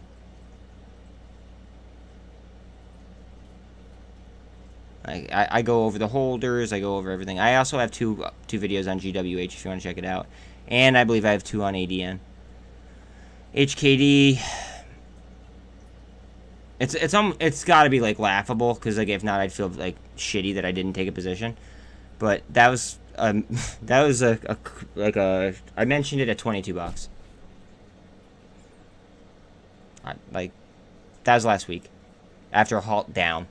I mentioned it at $22. Now, not everything I say, though, is going to be, like, boom like that. But if I consistently repeat myself and drop, like, upload videos, then that means that I'm, like, pretty convicted in something. You know what I mean? Like, I don't know. Like, I'm not a financial advisor. I can't give any advice. But I could give you my thoughts on something. That's not illegal. Or if it is, it's... I mean, I'm completely unaware. Because I thought that, you know, the Constitution meant something. I thought we had freedom of speech. This was mentioned at like 150 by a mod.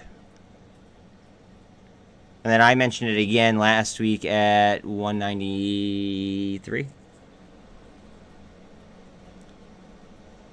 Beam. Don't have to tell you guys about Beam again. I'm sorry that I'm like repeating myself over and over again. It's just like I did like a round of like marketing. So I just want people to understand like the insane amount of percentages that we've been like killing.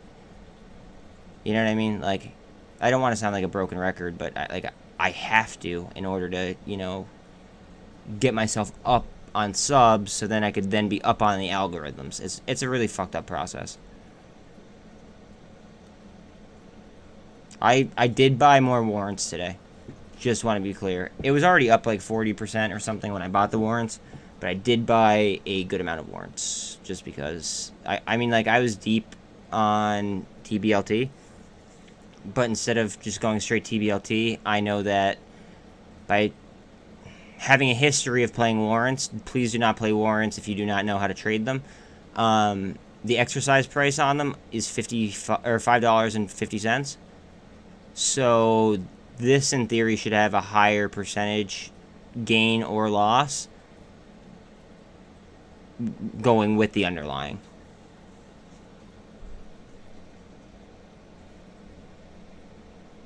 The fact that this is up as much as it is after earnings, I am a fan.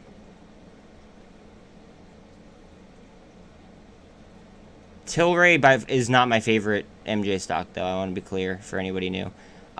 Instead, what I've done is I've actually just bought, because this is coming off a 52-week low. This is the MJ Bull 2 like ETF, but it's a daily ETF. So basically, instead of like getting dividends, I'm essentially going ahead and I'm like saying no to the dividends, like from like a normal ETF, and I am instead going ahead and taking 2 times the performance of MJ stocks. Just because the bill was, what, yesterday? MVST is fucking ripping, guys. Oh my god. I called this out 2 days ago, or fucking 3 sessions ago, or whenever it was. I called it out earlier today.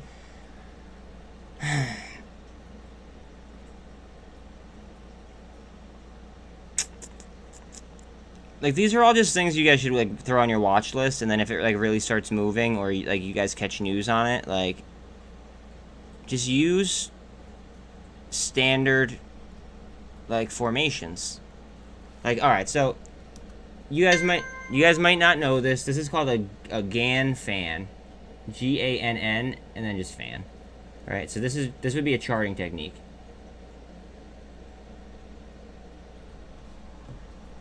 It's just like another bull flag almost. And then it already popped out of this one, and now we're gonna go ahead and we're gonna go into this one. Now, is it gonna grind all the way to the end? I don't know. We'll see. But it did not like being above my potential parabolic line. That's what this green is. And then in the future, this is gonna be my cut zone, I believe, if it ever gets down to $6. Just because it's doing so much volume at $6. So if we launch, I'm just gonna use that as like a heads up. Tide, what are we doing?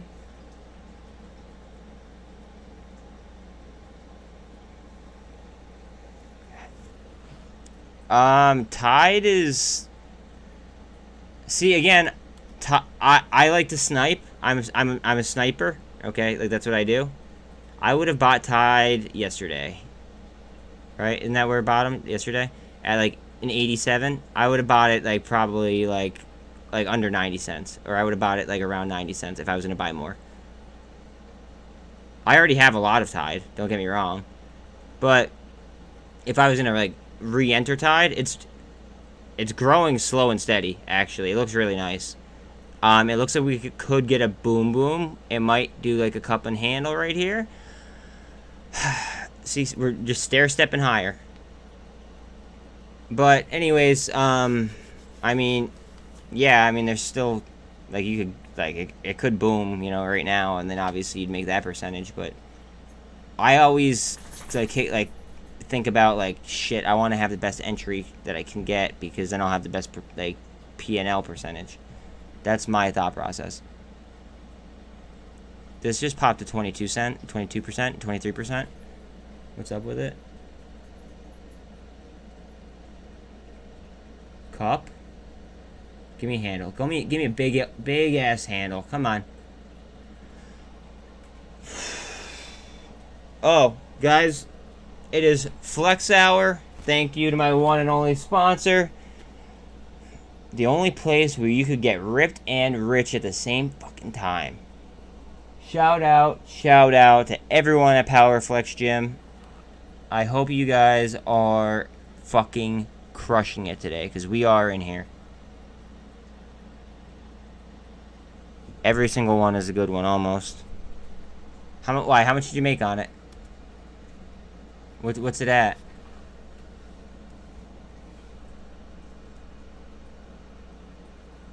I mean, I did mention it when it was. No, it wasn't at its low. It was like right here, I think. It was like, it's teetering in between positive and negative or something like that, if I'm not mistaken. Man. If they pass the chips bill, then this should just keep ripping, in all reality. If they pass the chips bill. And then they might bull trap it or something, but like, if they pass the chips bill, I mean, that's a good sign.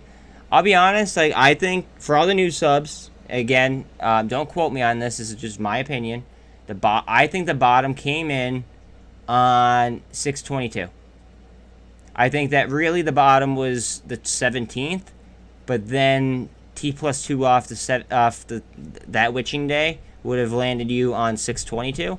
And ever since 622, all we've had are bio-farm runners and just random stocks running, supporting, like scalping of crypto. That's all it's been. Now I think is like where potential millionaires could be made. That's why I'm investing in value plays. I have my MOAS stocks, don't get me wrong, right? But I'm investing in value. Sorry guys, like everyone that's been in here for a while, like I have to keep repeating myself for, all of the new people. Because it's like over the past month I've had 251 subs out of like 450 total. So like it's like really good growth. It's like I need to get monetized though in order to keep being able to do this. That's all.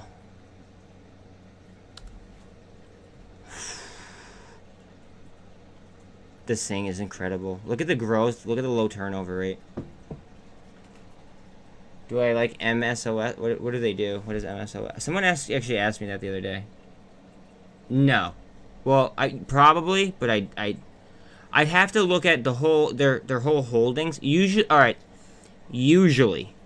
I stay away from like ETFs. The only ETF that I really liked was the Vanguard high like mega cap like growth one. I think it was like VUG or VU. I forget which one it is. But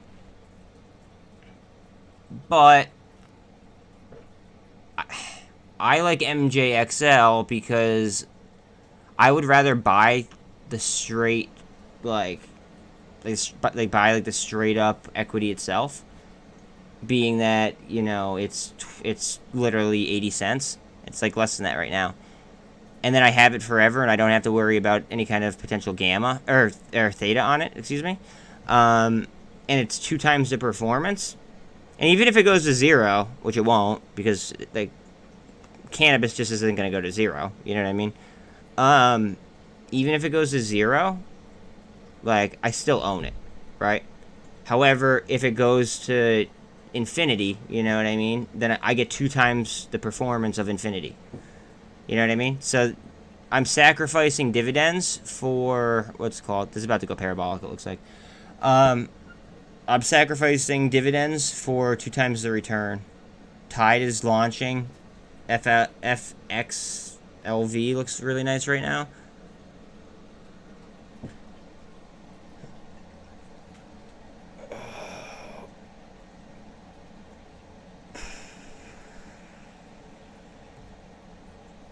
Come on, launch.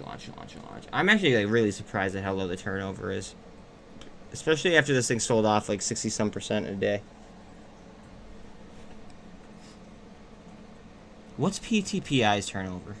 I'm sorry. Okay, that's a relatively high turnover. Although look at, we get a super trend right there. We need to follow it up and get over that 200. Ooh, TYDE. Yeah, things are starting to look nice and spicy. What's SPY at? Candle TYDE. Guys, you might get pissed off that I'm not looking at, BBIG, MULN, GameStop, AMC. I don't care about my positions. Until these numbers literally pop off the fucking chart, right? And like are worth a lot of money. I've made enough money on options playing these that I don't care. So I want to go ahead and like, now that I've realized, hey, I'm making more money in options elsewhere, I'm playing derivatives elsewhere, and I'm just going to let my straight stock sit because it's just a repetitive process with these, right? So until these numbers are very, very appealing, or unless I'm looking to, snipe even more of an option or a position, I typically am not going to bring these up unless you guys ask for them. I did go ahead and have BBIG up for a couple minutes there because I bought more. But, like, I don't know. That's just how I feel about, like, the major, I guess you'd say, MOAS type plays. So I just want to be clear so then, like, you guys, like, don't be afraid to ask me to pull up a chart. You know what I mean? It's just, like, I don't want you guys to be like, oh, this guy never charts, like, what I'm in. It's like, no, it's... I just feel so confident in my positions, and I've come up with that, like, that mentality where, like, I will let the fucker go to zero. Which is why I am where I am. Like, I'll show them. I show them all the time. Like, this is what I usually have being shown. But it's just that, like, TYDE and that other one are fucking running, as well as Tblt, which is why I'm also up here, too. FXLV. Love it. This needs to go into my fucking splash zone. We are about to miss out on my splash zone. I'm not liking it.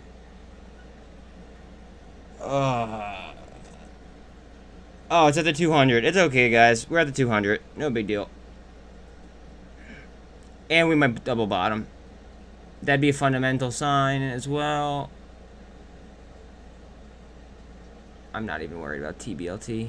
It has the numbers. Go EV just went unch at least. I'll scroll down in a minute. TYDE looks fucking ready to rip. It's stalling at my line. I don't even know when I drew that line, but I try to draw my lines as precise as possible, so it's just kind of stalling there. Yeah. And the best part is, bro, is I just bought more options on it, and I bought more straight stock too. So it's like I bottom ticked those two.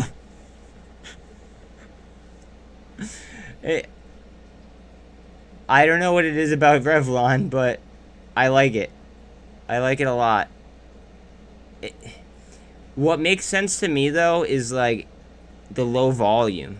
Like when they've like deprived something of volume, guys. So anybody new here, if they're like depriving something of volume, okay, like substantially, like this was like substantially deprived of volume the last couple days, but there's a lot of options on them. What it does is it cheapens the options by taking away from the IV or implied volatility. Just so you guys are all aware. And then obviously you make more money in options if you know what you're doing. Or warrants, but warrants are a completely different animal. Please do not trade warrants unless you know how to trade warrants. Actually, invest however the fuck you want. Like, it is what it is. So, to some people, it's a casino. To me, it's a game of statistics. That's it. So, I mean, just invest how you want to.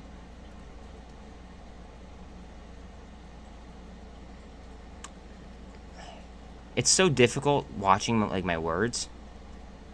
Which is kind of why I want to get my Series 65, just for shits and giggles.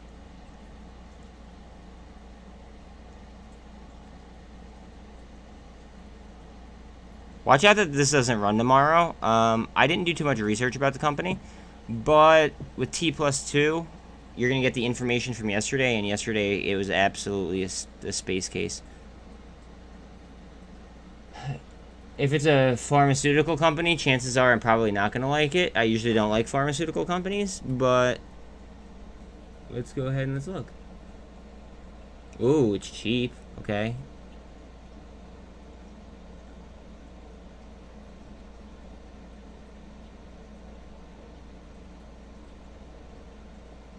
Okay, so when was their earnings? Did they just beat on earnings? Like really heavy?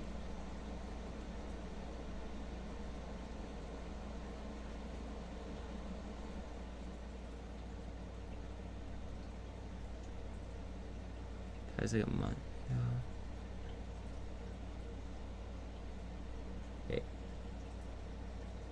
It could be moving on the fact that they cut this deal to acquire another company. Which would have costed how the fuck would it cost 100 mil? And they have a market cap of 84 mil. That makes no sense. Okay. Wait. Hong Kong. And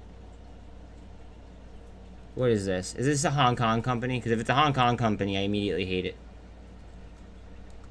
And it's from Benzinga as well.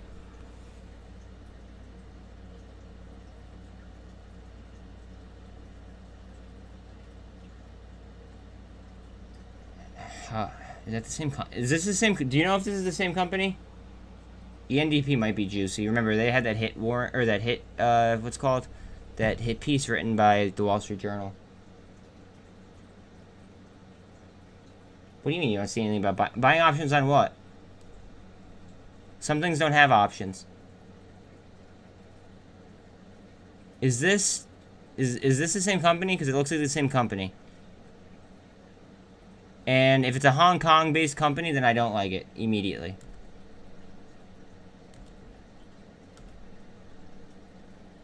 Okay, no, never mind. They're in the U.S. They are healthcare. Here, let's just go to their website real quick, guys. I want to give this guy a fair breakdown here. I'll be real quick. Where's the pipeline?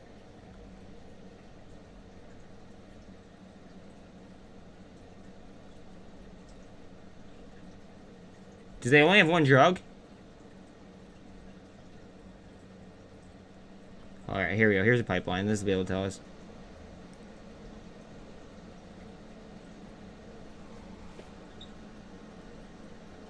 Okay, so let's see. Alright, so they have a few things which are getting to phase 3, but they haven't cracked the FDA yet. And I mean, unless that's what they're running on. Maybe they're running on like a rumor that they did crack like the FDA or something. But I don't like FDA plays typically. I'm in very, very few FDA plays because that's just one more regulatory body that I'd have to deal with, and I hate dealing with the SEC.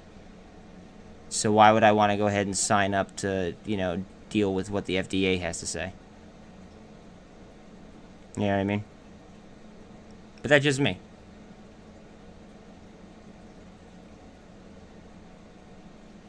MVST up 26%. Insane. I love stem cell shit. I do love stem cell stuff. What was their market cap as well? Hold on a second. They have a lower market cap. They have a decent turnover for how much they're up. Not too high. So the free float says 244 million on Webull. I could do Ortex if I really wanted to, but if you got good FDA news, the stock would probably rip. However, you're getting really, really good volume and movement right now. You might end up like a bug on a windshield trying to chase it, or you might be getting in right before they announce FDA news, at which point you would then jet again.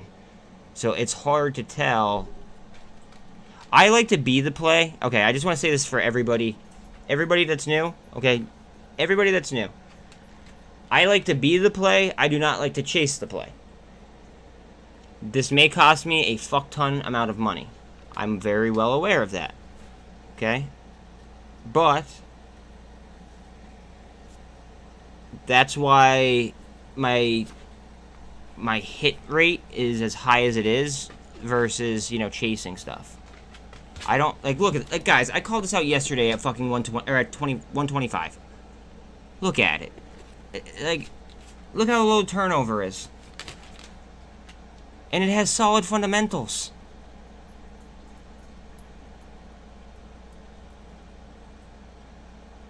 So like I don't like, as far as your question goes, bro, it could be awesome, but it just depends on the FDA and fuck the FDA. Like you are basically at the FDA's mercy. And the FDA plays by a totally different set of rules that includes lobbying to get drugs passed. So basically, it doesn't even come down to who has the best drug. It comes down to who has the most money in order to lobby for the drug to get FDA clearance. So I hope that was enough of an answer, because that's really all I could think of. This might hit a psychological level at 175, or it might just jet at 175. I don't know. Uh-oh. Uh-oh. Go parabolic. Go parabolic. Come on. I just bought a fuck ton of you. Come on. Go ahead.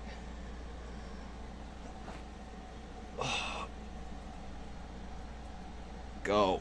Go. Go. Go.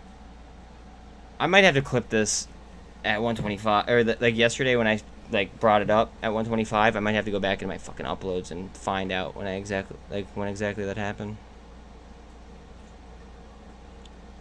Revlon, what are we doing?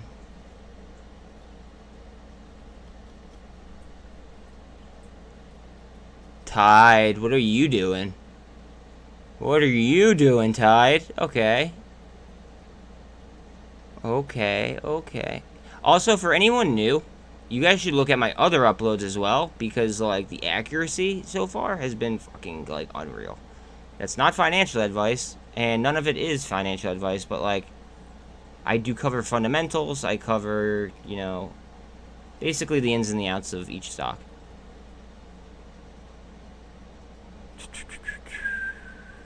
And if you guys could throw a like on them in order to go ahead and, you know, boost them up for more people to see, that would be even better. Go ahead, Snap.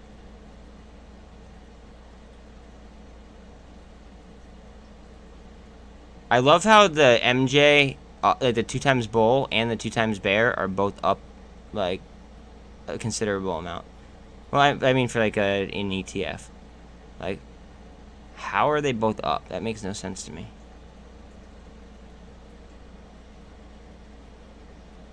That'd be like the SQQ and the TQQ being, like, both being, like, way positive. Like, being up 3% each. It's weird. HKD called out on stream at $22. Called out at 23 cents on WTRH.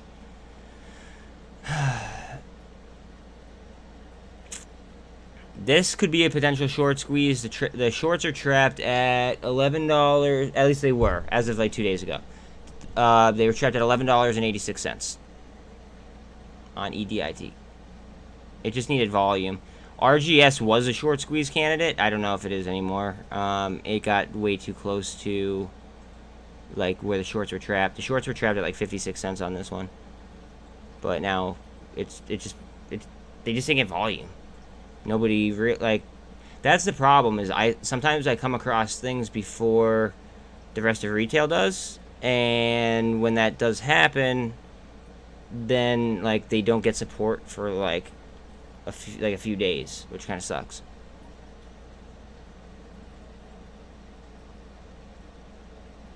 Like, I don't want to be, like, complain about being accurate, but, like, sometimes I wish that, like, I was, like, my timing was a little bit better.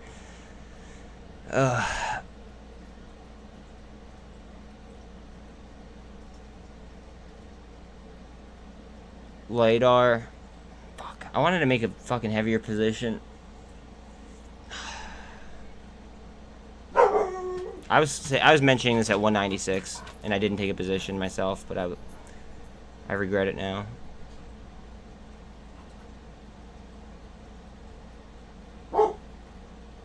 This has been either sideways or up since this was mentioned as well. Western Digital, bro, you don't even have to thank me. Like, that's what I do. That's what I've chose. Like, you could thank me by sharing my shit. That's just, like, all that, like, the thanks that I would need is just, like, sharing my stuff wherever you think is relevant. Like, I just need to get in front of more people. TNXP is just, it's going. It could really, TNXP could really do some things, but I could have bought it for half price, so I'm not gonna like it no matter what. So, like, I'm gonna be biased against it all the time, but it might, like that would be, like, I don't know, like, me, like rooting for TBLT, right? But knowing that I could have gotten in at $2. I'd feel like shit, right? Like, yeah, I still want to go up now, because I'm in it since then, but, like, I don't know. I feel like there's like other value plays out there. Like I feel like HEPS could be huge value, not financial advice. I feel like FOA, huge value potentially, not financial advice. If I was willing to risk it with warrants, but warrants are really risky, and a lot of people probably don't know how to trade them.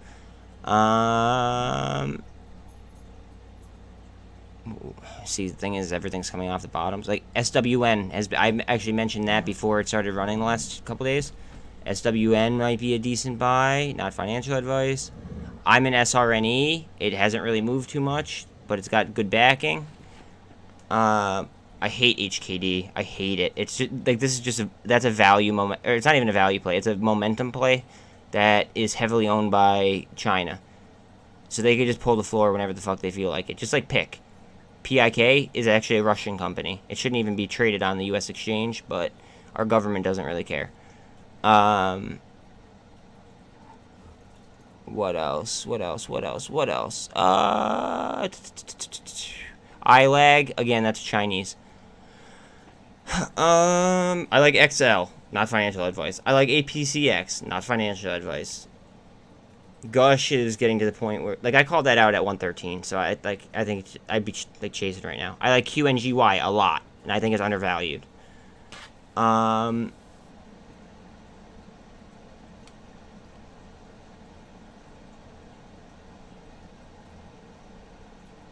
God, like IDEX. I think that's a decent price for IDEX, not financial advice. I think that's a decent price for Aurora Cannabis, not financial advice.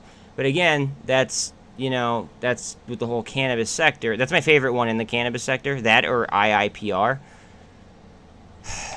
So like you're basically waiting for the bill to pass. So it might be a little while. SDIG already ran too much. SFT. I mean, SFT still has a fire balance sheet in my opinion. But again, I'd feel like I was chasing on it. Kirkland's is getting kind of cheap compared to where it's been, and it has a good balance sheet. That might be a nice value play. Carvana could end up being a full-on short squeeze. I already covered that. Microsoft missed, but yet they're up. I don't get that.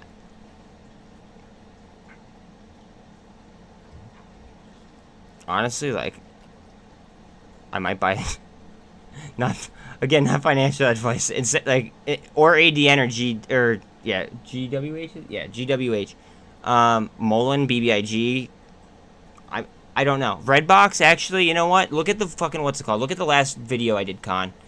Look at that. I'm sorry. Like, this is like way late, and I don't even know if you're still in here. But look at the last Redbox video I did.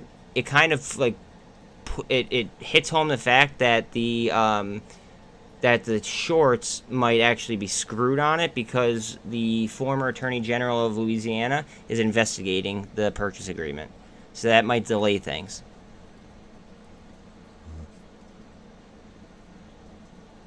I gotta look at TYDE. Alright, 1 second. Gotta let the dog out. Alright, Bill, you ready? You wanna go outside?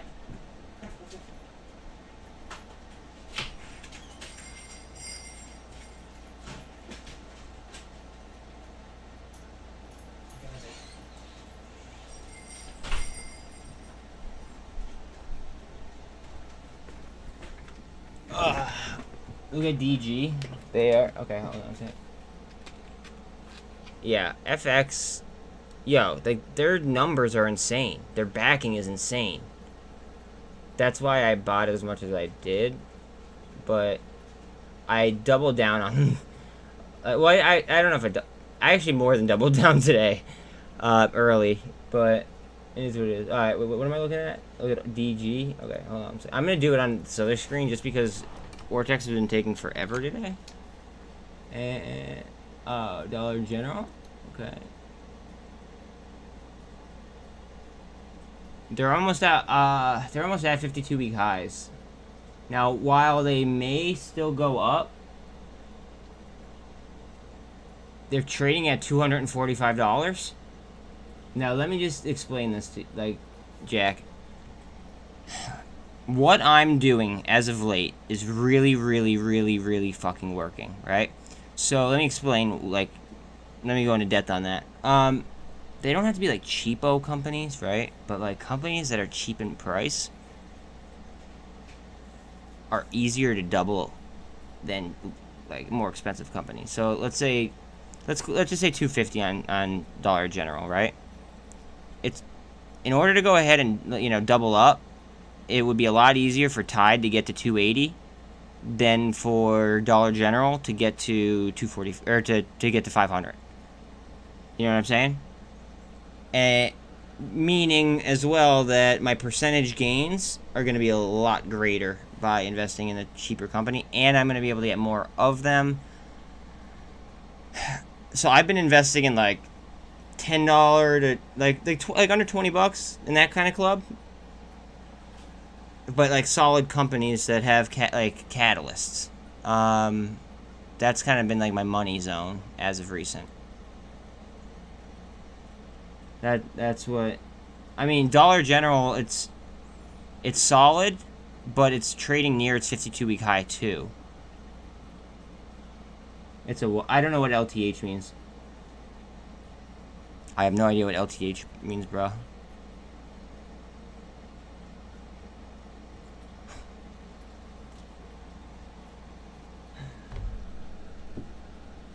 Oh man, that's insane. I want to know what the percentage is from 25 cents. I would really like a close above $6 on TBLT. I don't know if we're gonna get it though. I think they're gonna fight us in the close. However, in after hours, guys, remember Amazon and Apple are reporting today. Today's gonna be exciting in after hours. Just saying. Like, I don't think we're gonna have a flat like after hours might have some fucking fireworks. I've said this for a long time. I think that it would be cheaper for like a MOAS to start in after hours. Not saying that there's going to be, but it would be cheaper in theory to start one in after hours because then there's no FOMOing in with options. Oh, long-term hold. I mean, alright, so I did like a retirement portfolio kind of thing the other night. I couldn't sleep, so I was like, you know what might get some views. So I did like a whole retirement type video, and I came up with a handful. Okay, FOA to protect my downside for my rate hikes, ARVL, GWH, ADN, VRM, and DSS would be like my high growth boomer, which is up 4% today. But those were like my things that I wanted to add like a decent amount of to my portfolio that I didn't already have. And again, keep in mind it was like 4 a.m. so I'm sure that there's a hell of a lot more. I really like HLBZ. I don't even know like what they're doing today, but I really like HLBZ. They're expanding heavily. The CEO owns 55% of his own company. I don't know. You don't keep buying your own company over and over and over again unless you really believe in yourself. Like, that's the kind of people that I fuck with. MVSC's up 30%, guys. Like, what the fuck? Ugh.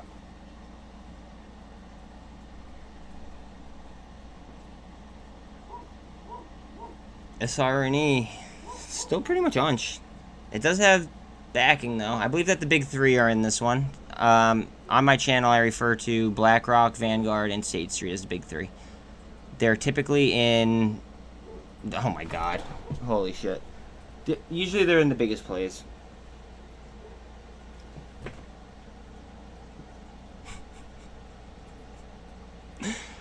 Wow. I don't even want to look at that. But like tomorrow it might be down like double that. It's a fucked up play. I don't even know.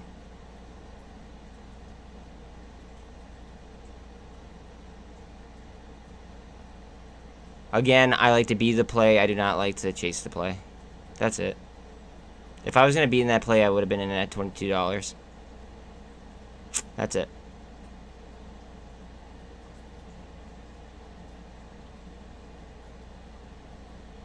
kind of pisses me off. I fucking was hoping to get a slightly better entry on this one.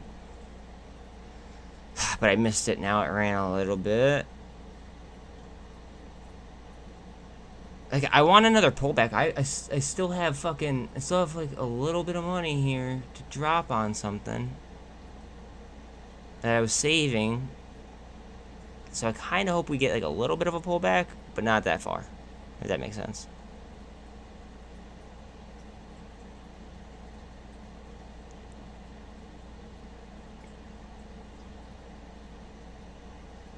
SFT, Jesus. Okay, PDT, guys. Anybody with $25,000, well, less than $25,000 in their account, if you are facing any PDT issues, you have 20, well, at this point, 19 minutes. 19-minute warning. Good call, flex.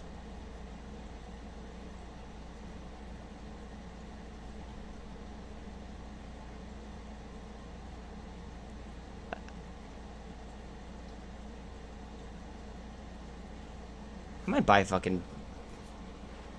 At these prices, I might buy MULN or fucking BBIG. I have to look.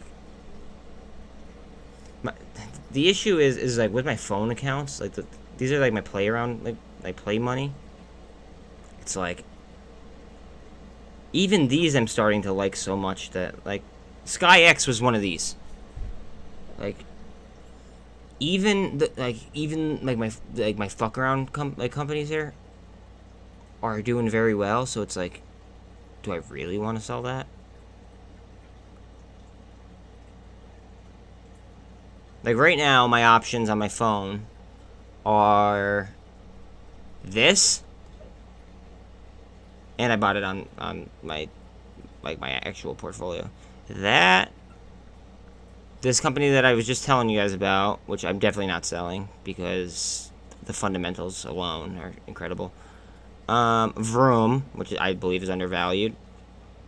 GoEV, which I think is, I think that's being held back on purpose because the options are insane on it. SkyX, definitely not selling. And then in a different phone portfolio, TBLT, PTPI, VTGN, or DSS. Again,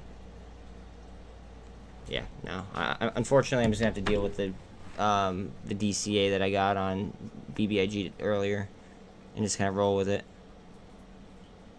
This is my cup in hand. This, wait, let me see the. Oh, I gotta see the longer trend. Hold on. Hold on.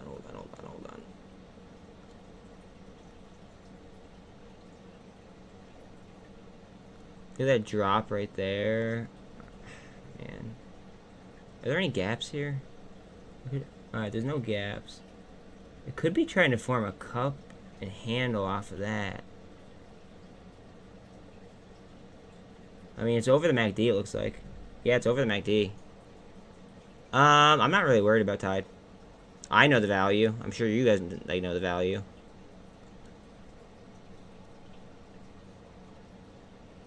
This thing might pop. It's up 30% now. So now anybody with like any day trader that has like an indicator of something that's up 30%, like now they're gonna be alerted. Like day traders do that. They do like 20% indicators, 15%, 30, 50, 100, etc. Just so everyone knows. Tilray had their earnings already, I believe. Or their earnings are after hours. I got a notification that said that their thing was earlier, but they're up 11%. So that's pretty good for the MJ sector. Investor. Yeah. Oh, that's actually funny. That's funny. Like I just brought up Tilray and I looked over and you actually commented on it.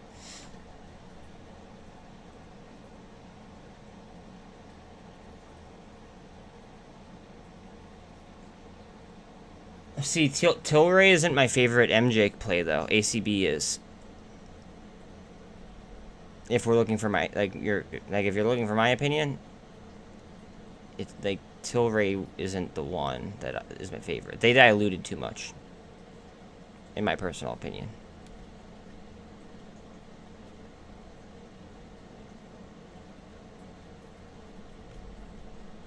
1 second, guys. I just want to grab the dog.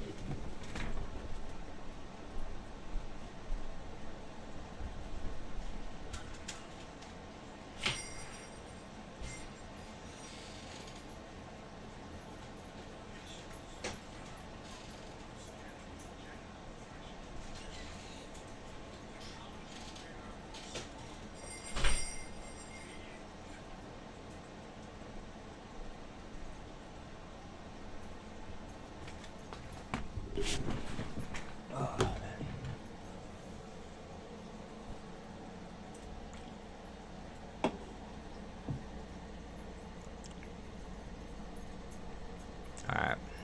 Let's see. Alright, gain some ground on Go EV, maybe? Ooh, cup and handle forming on Go EV. Remember, they IV crushed this. They IV crushed this. And remember, tomorrow is an options expiration date, guys. They IV crushed it going into today. Just so everybody knows.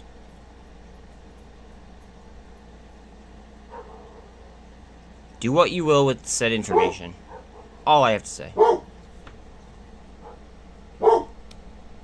Like, the IVs were not as high as they are right now. And they're, like...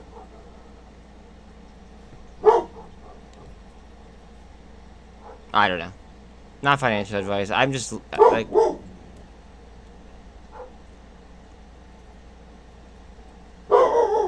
Sorry about my dog. My other dog is outside barking at something, so my dog inside is barking at my other dog outside. Having two's a little bit rough. Belle, that's enough. Can you come... Bella? Belle? Belle. Now my neighbor's yelling to my other dog outside. Awesome. Bella! Then don't do it. If you don't understand what you're trading, don't trade it. If you don't understand options, bro, there's no... you could lose money a lot quicker. Okay, you could... I'm sorry about my dog. Jesus Christ, I wish you'd stop. You could make a fuck ton amount of money faster, but you could lose a lot of money quicker too. So if you don't know what you're doing, I wouldn't necessarily do it.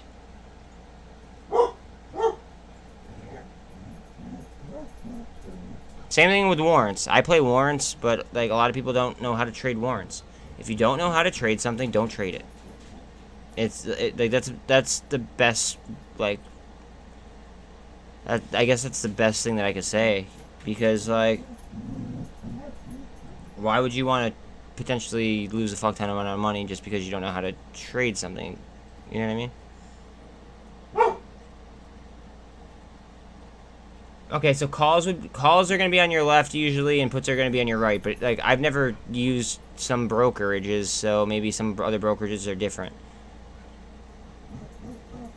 And then you have to look at the implied volatility. You have to look at the gamma, the theta, the like alpha. Like, if you're playing options and like if you're doing option strategies, I'd argue that, you know, that stuff is going to be more important.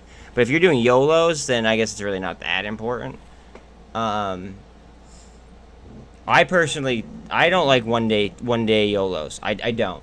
I mean, I've done them before, and I've hit on them before, and I've made good money on them before, but like, I feel more confident doing like the following week, if that makes sense. Like, so like I get a day, I get the weekend, and then I get, you know, the full next week if it comes down to it. Especially when I was starting off. I wish that I did that and gave myself more time. Because like, having an option expire worthless, the FOA just gapped up. Having an option expire worthless fucking sucks, especially the next day. Like, if like the next day or the next like trading session, I should say, because it would expire on a Friday most likely, unless you're talking about SPY options. Watch us go through the fucking VWAP, please, please. Anyways, if you go ahead and have an option expire, but then the next trading session it rips, I don't think anything else in the world sucks more than that. Within reason, of course. So then all you do is you pick what strike you would want to trade at. I mean, that's up to you. But, like, you're going to pay more expensive. Price goes basically... There's a lot more that goes into it than this, but, like, I'll just kind of give you, like, a basic. Price is going to go by length of time, aka theta, right? As well as strike price. So, like, the closer you are to the money, the more it's going to be. And then there's just natural supply and demand in there.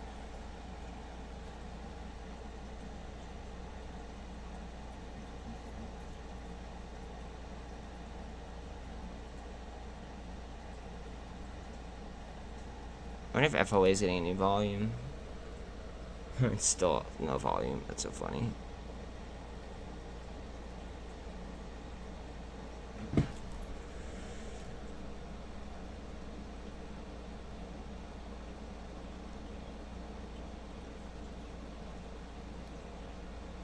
What's REVLON doing?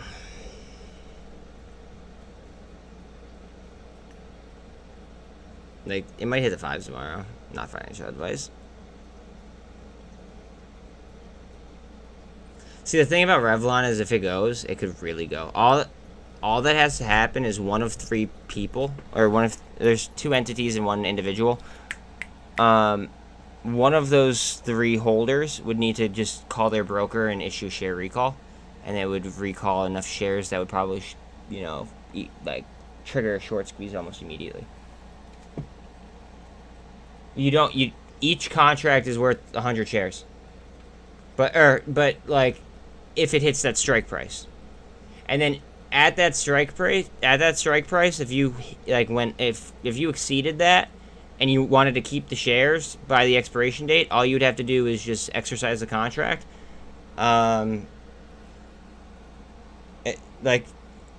That's why I don't do in the money options. I do like slightly out of the money, because you lose your leverage. So like, once you go into the money, it's just gonna move at like 100 to 1, essentially. Like if you go into like deep into the money, you'll just be 100 to 1, and then at that point in time, why not just buy 100 like 100 straight shares?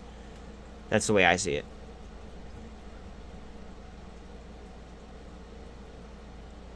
This is insane. I love fucking calling out fucking bangers. God damn. Yep. And you make so much fucking money so much faster. But guys, go to Investopedia, search the option Greeks. Don't trade options unless you know how to trade options. Please. Like, do as you will, but just from my experience, unfortunately, I learned by doing, but you could actually learn on paper trade accounts through options now. Sorry, I'm like reaching for my dog. She's like crying. But what's it called? Unfortunately, I learned by doing. So I mean, I've lost a lot of money learning options. Believe me, I have. However, I still think it's really worth it to learn options, because I've made a fuck ton, a lot faster as well in options. But I mean, you're gonna lose a lot of money if you're just trying to learn, because like that's just how it's a part of the game. It's a part of the game. But if you're gonna trade options, you especially need to have a trading plan. Like, a lot of people don't have a trading plan, but if you're trading options, you definitely need like a trading plan, in my opinion. Like, that's when I got myself in the most trouble, honestly, is when I was trading options heavy, or if I'm trading options heavy, like, still, and I don't follow my own trading plan. Fuck, I didn't mean to do that to everybody. If I don't follow my own trading plan, then what's going to end up happening is, guys, right now might be a good buying opportunity. I'm not sure though. But if I'm trading options and like I don't follow my own trading plan, I'm fucked every single time. One sec. I'm gonna let the dog out. There's 5 minutes left, guys. You guys probably don't want to look at this. Let's go ahead and we close it out on the fucking banger. Let's go. Look at that. We're getting a grown-up candle as soon as I pull up the chart. We're almost at my potential parabolic line as well. I don't know why. I forget why I even deem that the potential parabolic, but we'll see.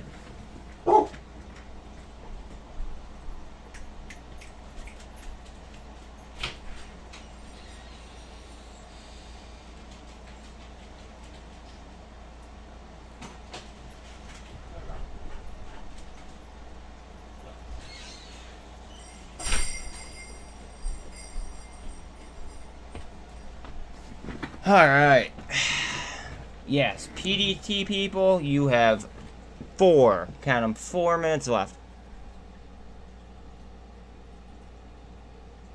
No, bro, you could buy and sell options as you see fit. I buy them and sell them all day, every day, almost. Almost. Like today, I didn't sell any options. I bought options, but I didn't sell any. Today, I bought Revlon options.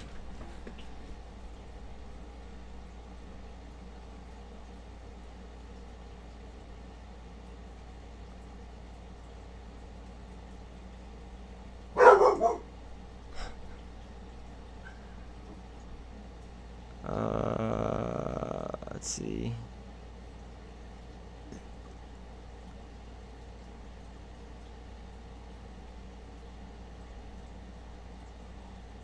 I can't believe how much fucking MVST is up. I mean, I could because I DD'd them, but like.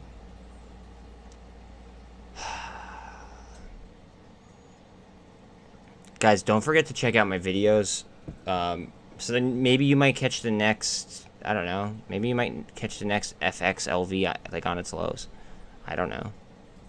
Or the next Sky X before it jumps 80% a day.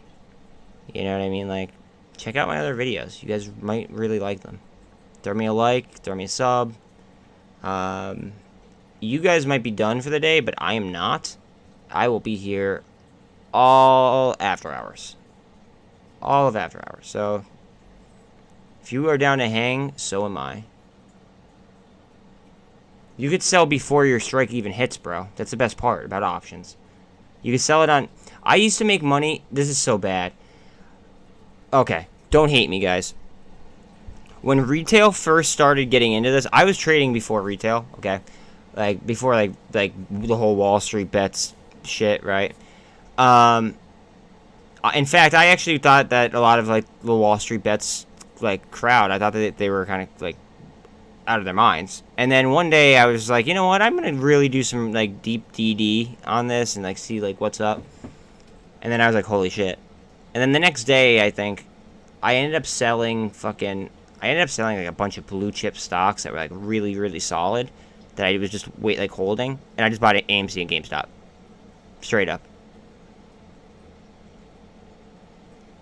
And ever since then, I mean, like, after I did my research, heavy on it, I was hooked.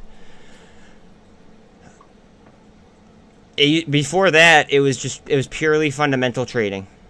Fundamentals, stats. Fundamentals, stats. Like, that's it. And then, I mean, now it's gotten to the point where now I have to go ahead and I also have to, you know, rule in, like, psychology as well.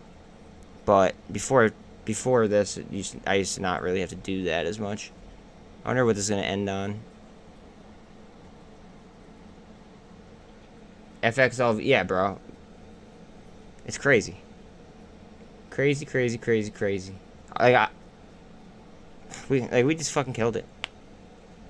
We killed it. It's fighting the fucking the potential parabolic line. What are we doing? Go. Go, go, go, go, go, TBLT, come on. Uh-oh, uh-oh, uh-oh, I don't even know why I drew that line, I forget. Oh, get up there, get up there, get up there. Oh, man. Fuck, it hit it, bounce down, come on. Okay, after hours. That's to be expected. Now what they're gonna do is they're probably gonna wait to see how many people sell off. I'm not even worried about it. Yeah. Yeah, but like I said, if you guys are done for the day, I'm glad to have you guys hang out here with me. Please like on your way out, and I will be live all day tomorrow as well. Revlon up 1.46 after hours. Let's see. Redbox is slightly up after hours. I want to see if Redbox does anything with the delays. MULN slightly up after hours. Interesting. TYDE is up after hours. FXLV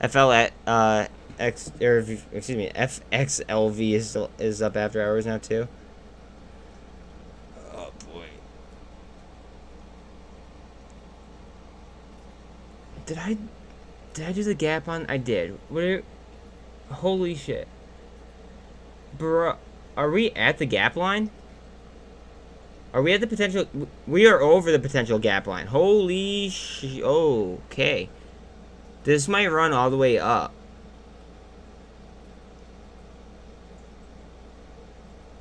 That would be interesting. For sure.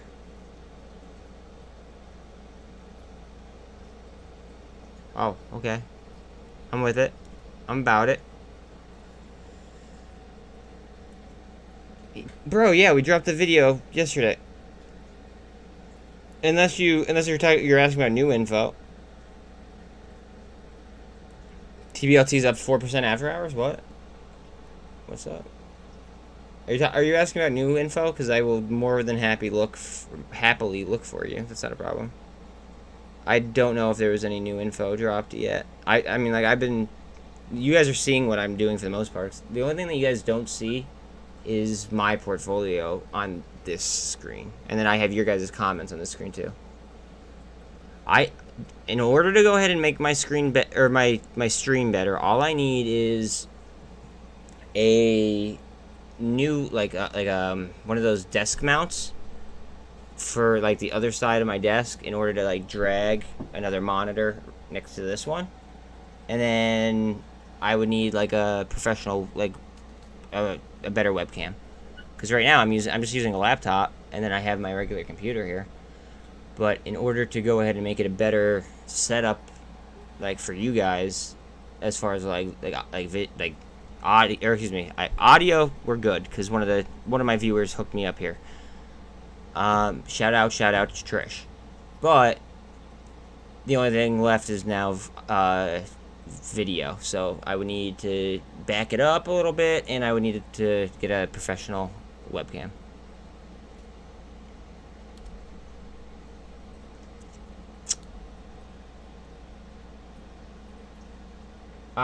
If you scroll all the way to the top, Flex, I actually have an Amazon wish list.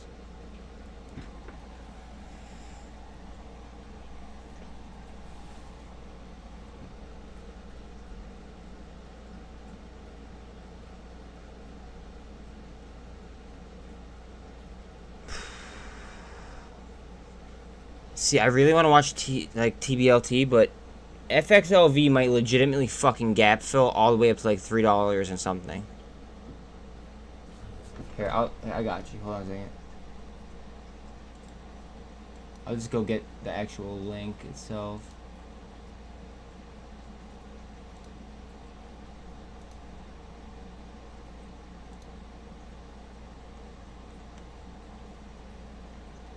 Send list to others, view only, copy link.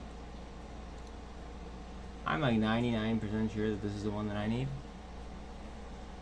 Let's see.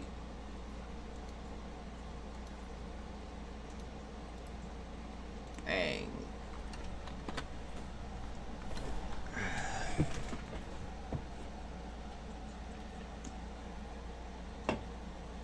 If you're doing what I think you're doing, thank you very much in advance.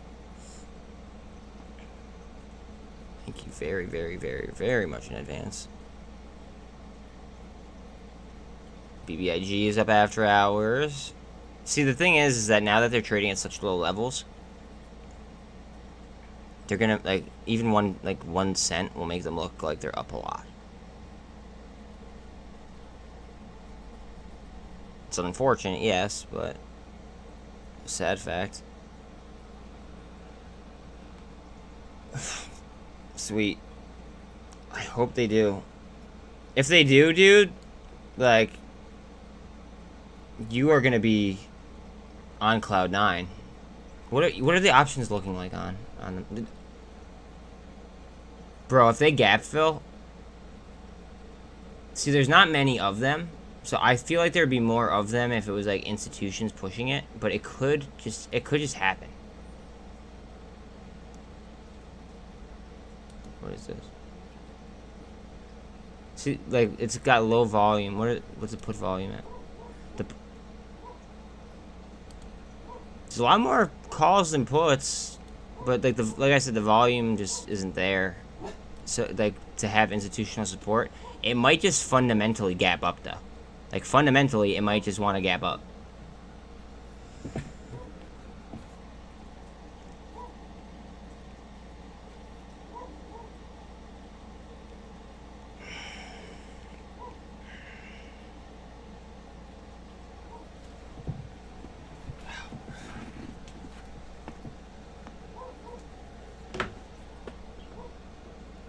Good crack.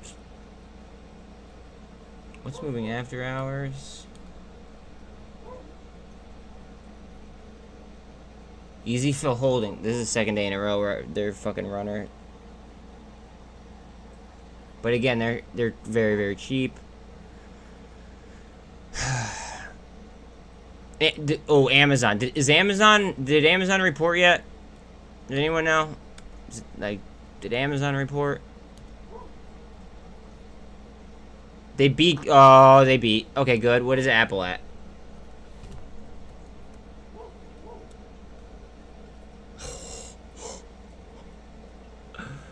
Oh shit.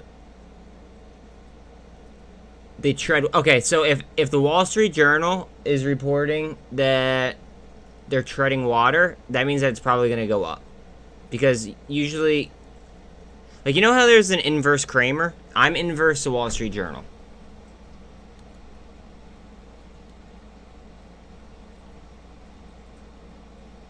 Real talk. I'm 100% inverse to the Wall Street Journal.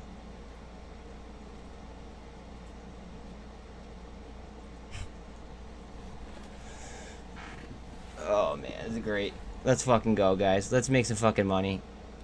Okay, so that should move.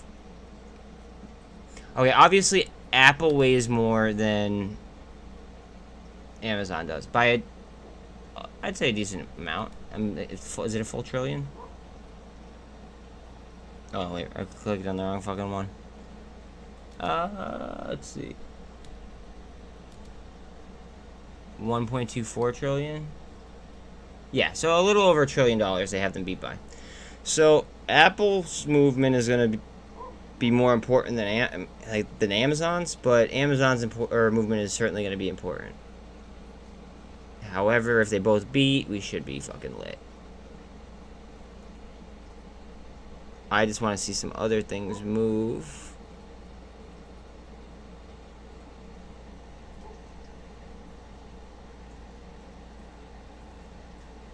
Snapchat slightly up. Hexo, MVSC slightly. I honestly expect Hexo to go down a little bit after, or MVST to go down a little bit after how much they're up. GWH went on a nice run. Unfortunately, they're up. I want them to go down. I'd like them to slide into another potential area where I could buy, but I don't know if that's gonna happen. Wow, HKD is up another 5% after hours.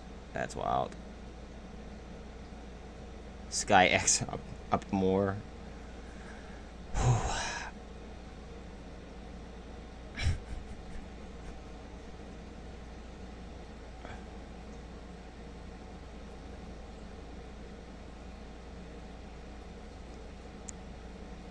Oh, those are the warrants. Holy okay, I thought that was the actual equity itself. Up 40-some%. I was gonna say, what the fuck just happened? Alright, if PSNY, as soon as PSNY hits the 1150 area, that's gonna activate the warrants pretty much. So just watch for that. That's obviously if we get a big run. We should, Just, if you guys are going to trade warrants, just know what you guys are trading, please. Like, first of all, I wish you the best of luck. Secondly, like, just know what you have. Like, know what you're trading. Because it could get dangerous. SFT went on a nice run today, and it's up after hours. BBAI, up after hours. Affirm. You think? We could look at it in a second.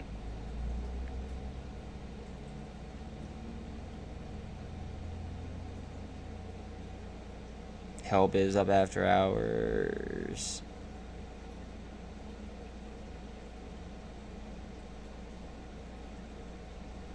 Guys, I'm telling you, Coinbase could turn into a full-on short squeeze. I've run the numbers on Ortex. Like, now keep in mind, Ortex's numbers are going to be 2 days late all the time, just because of T+2. But by a decent margin, Coinbase could have easily became a short squeeze, or become a short squeeze if it gets the, you know, the upside volume. You know, let's look at SPY. That's what I care about right this second.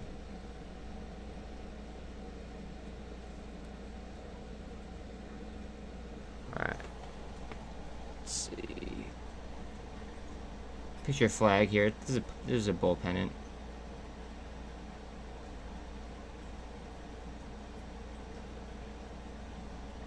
Green. Engulf, engulf, engulf, engulf. We want that to go to the upside. I have to grab my dog.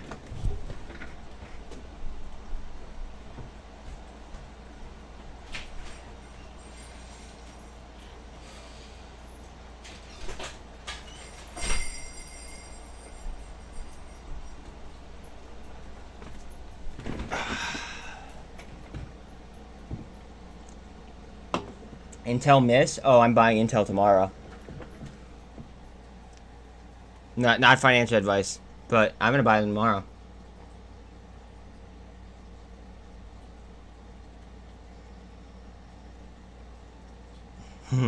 Red box warrants. That's what I'm in. I have red box warrants. It's great. I bought more today. Well,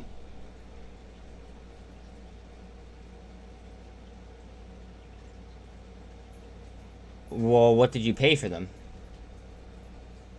Ooh, look at SPY. Look at that candle. I didn't like that. What did you pay for them? That's what it means. Like alright, so your break even is gonna be whatever the cost of the option was after it hits the money as well. So like you add on whatever the cost of the option was, and then like if it goes into the money, pretty much, right? Yeah. I don't think about that. Alright, we're getting a candle here on SPY to the upside. That's what I was waiting for, to be quite honest. Okay, how much was the option? Or how much was each option? Because I know that you bought like fucking 50. What's up, dude? And it might be a little bit different because they might have had different, what's it called? They might have had different prices. Like they might have gone up a little bit or something. You know what I mean? Because, I mean, you know how some of these platforms are. Like after you buy something or after you sell something or when you go to buy something, the price will jump up. Like it. Any way to fuck us if they can. Okay, there it is. So strike price plus premium. There you go. So it's not the value of it. I apologize. There you go. Thank you very much for that, Ruben.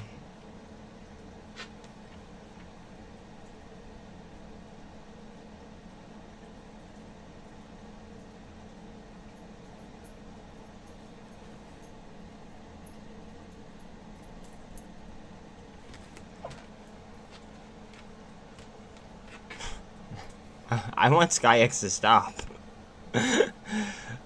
Oh, man. I wanted to stop so I could buy more.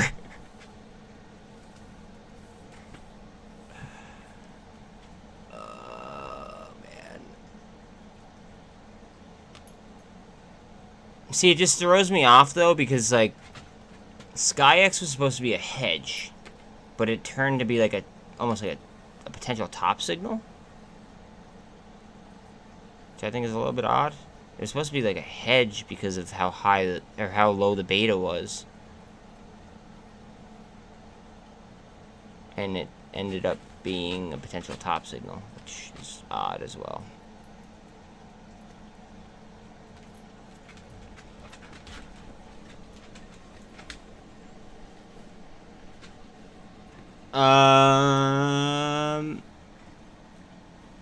Let me look at their short interest. Hold on a second. I want to look at their live short interest before I answer that. Tblt.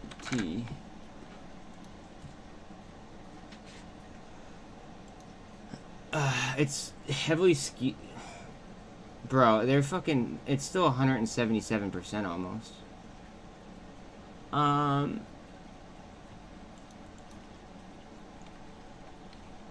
Stop it. Get off there.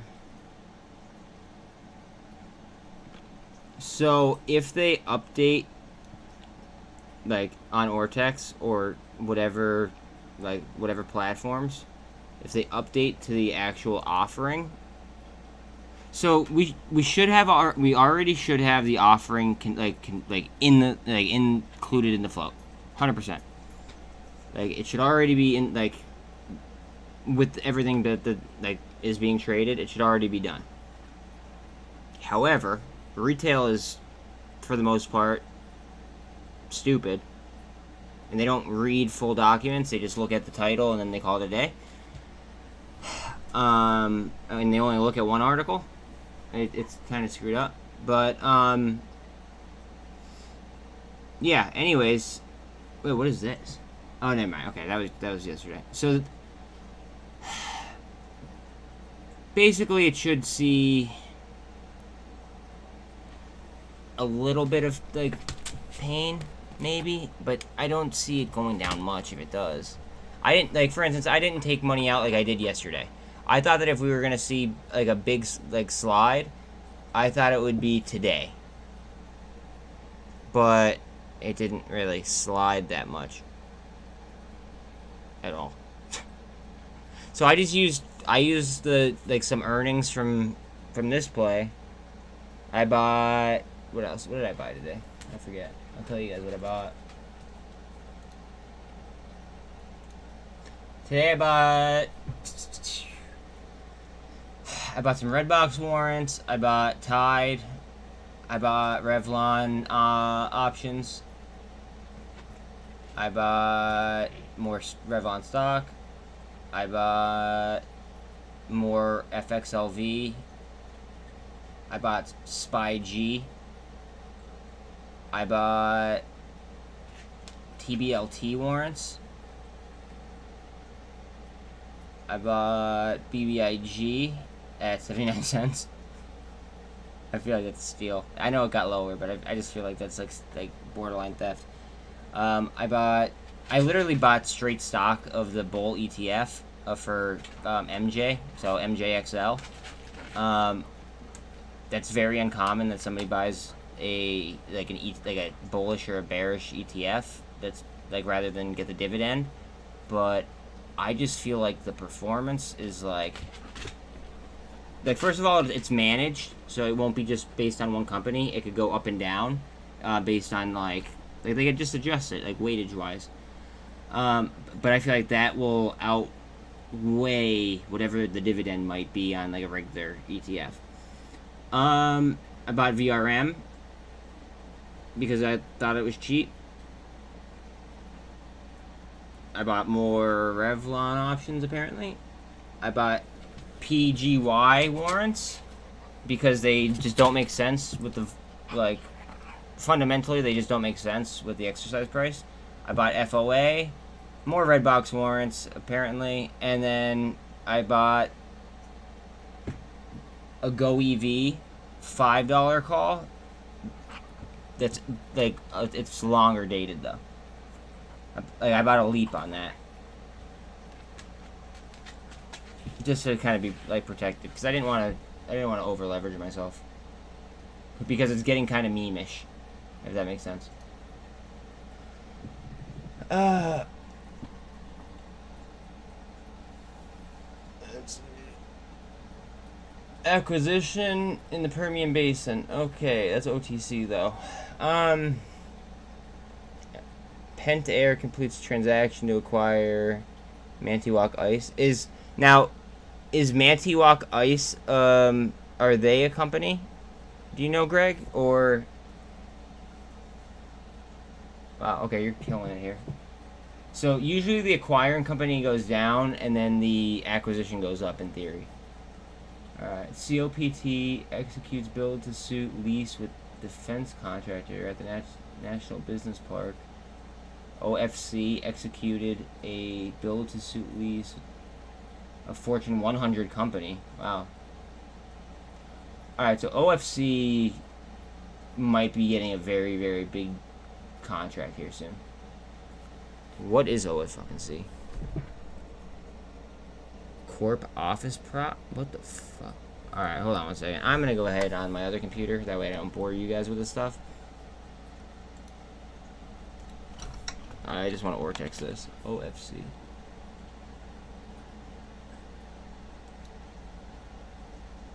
Corporate Office Properties Trust. Okay, they have a really ugly fucking chart. A really ugly. And it just sideways trading for like the longest time.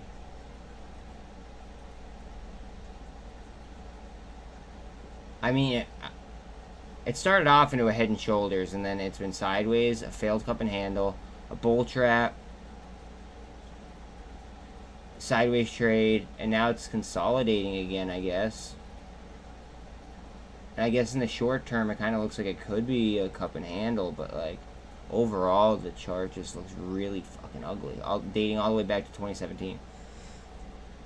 I don't know. So like it's not like it's like fresh. Now they deal in real estate as well.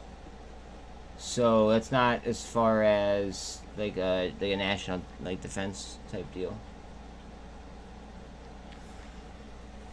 Like maybe it's just literally office equipment. So it sounded like it could have been a lot bigger than what I think it may be. Oh, whoa. What happened there? Down 5%.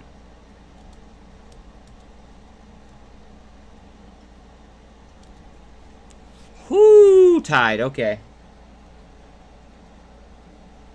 SGen beat earnings, okay.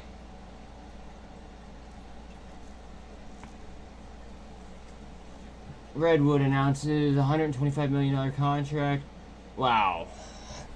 $125 million repurchase. Watch TYDE after hours, guys. Heads up on it.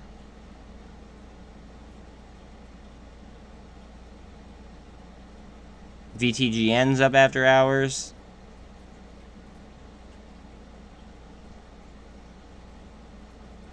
SRNE's up after hours. Love that.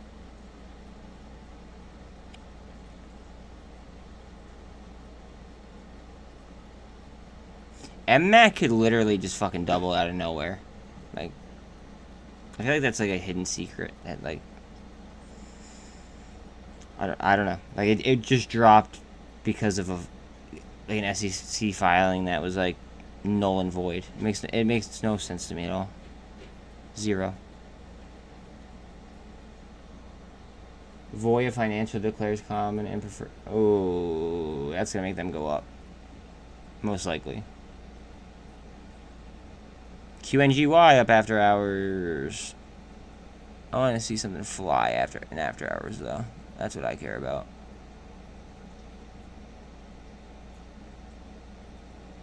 If Apple and Amazon both beat, it should something should fly.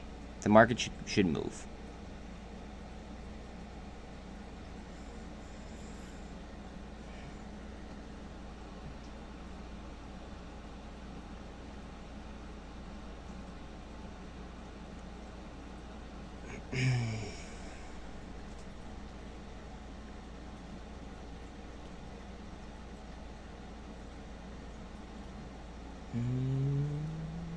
Alright, so you see how these are These are bull contracts. Or ETFs, leverage ETFs. So the S's are short and the L's are long. Okay, so the fact that the SOXL is down after hours, that means that tomorrow semiconductors might be like they might sell off, which means that chances are I might be able to, you know, throw some of this dry powder down on some Intel.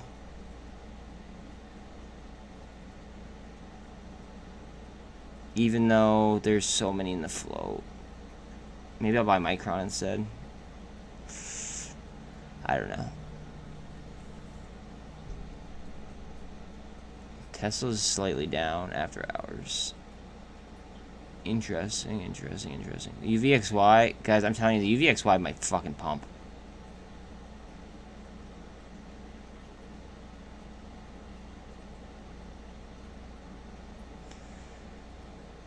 And if this Redbox news goes mainstream, I posted a video about it last night. If the Redbox news goes mainstream, that could go on a tear as well.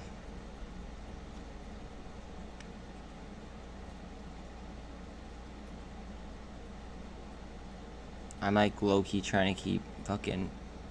Here, what can I do? I could do... this, and this, and this, and then I could have... fucking I want DSS in there too. I could take Wii over here.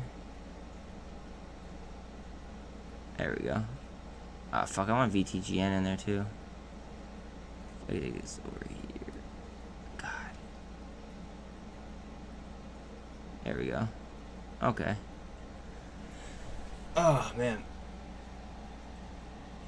United States Steel Corp. Record second quarter adjusted EBITDA. Whoo! So they brought in $1.6 billion. $1.6 billion, and it was a record. All right, so let me just touch something that was kind of like blown by both Biden and what's it called, and Yellen today. Okay, inflation is at an all-time high, yet the market is going way down in a downward channel. Okay, what happens out of a downward channel? Typically a bullish move, right? So, if there's a shit ton of money out there, right? Then a shit ton of money should be invested. Right? Like, you think so.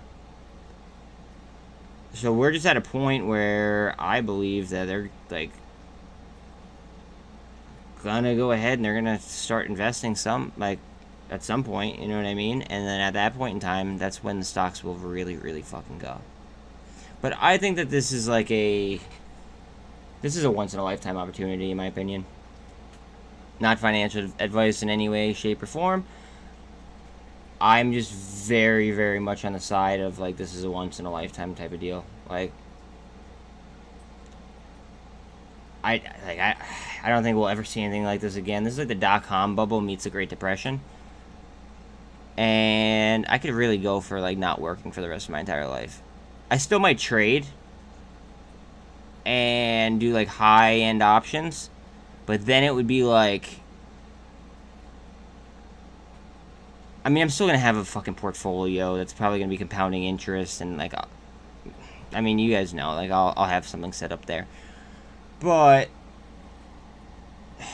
I'll probably just, like, trade, like, fucking, like, Tesla options for, like, fucking, like, 2 hours out of a day, and then kind of call it a wrap. You know what I mean? Like, I'm just too hungry to stop working completely. However, you know, like, it'd be nice to, like, lower my workload. Because right now I'm putting out more content than anybody else on YouTube, other than Bloomberg, as far as, like, finance goes. It's, like, kind of screwed up, the amount of hours that I'm putting in. But that's why my growth rate is where it is. It still needs to be higher.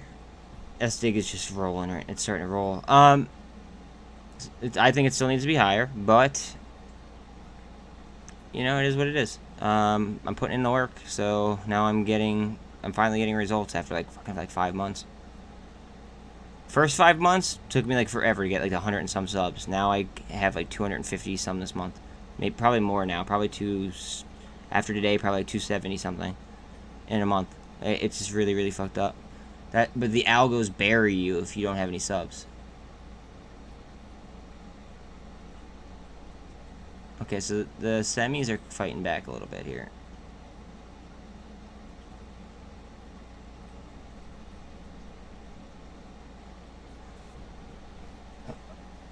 Well, that's what I'm saying. I'll never stop trading. Like,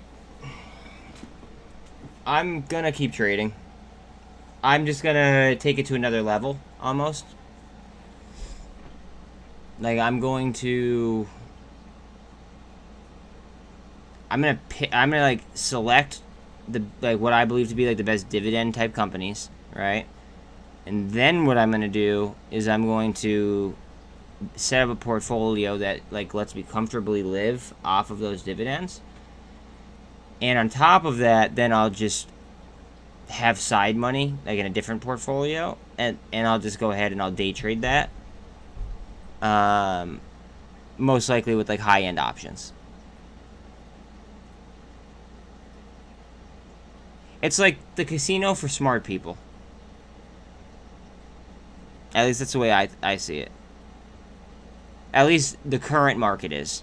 Now, if the market changes, then I don't know. But right now, it's like the casino for fucking smart people. Or it's the black hole for, you know, people that aren't doing so well, I guess. It is what it is. Quaker Houghton announces 5% increase in cash dividend. Nice. Guys, these companies that are announcing larger dividends, chances are they're gonna go up a little bit. Because like that's what I was just talking about. Like living off of dividends. Okay, alright, Labu is up. So Labu, I keep saying Labu. Labu, it's a 3 times bull biotech. So that means that biotech might run.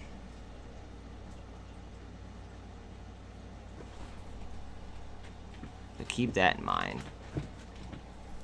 Okay, this had a grown-up candle. It's fighting my fucking trend line, though. Son of a gun. It might form a cup and handle here. Hopefully.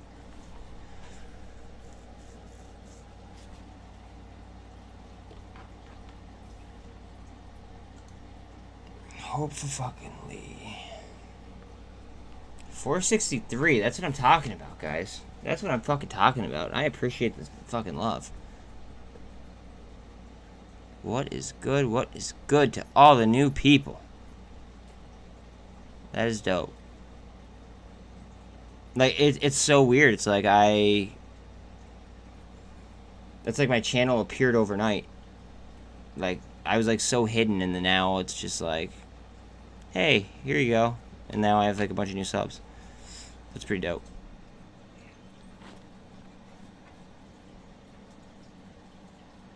To everybody new, let me know if you guys like need anything. Let me know if you guys need help understanding my chart, because I know sometimes I do things very quickly. Sometimes, like, you know, I know I have a very busy chart.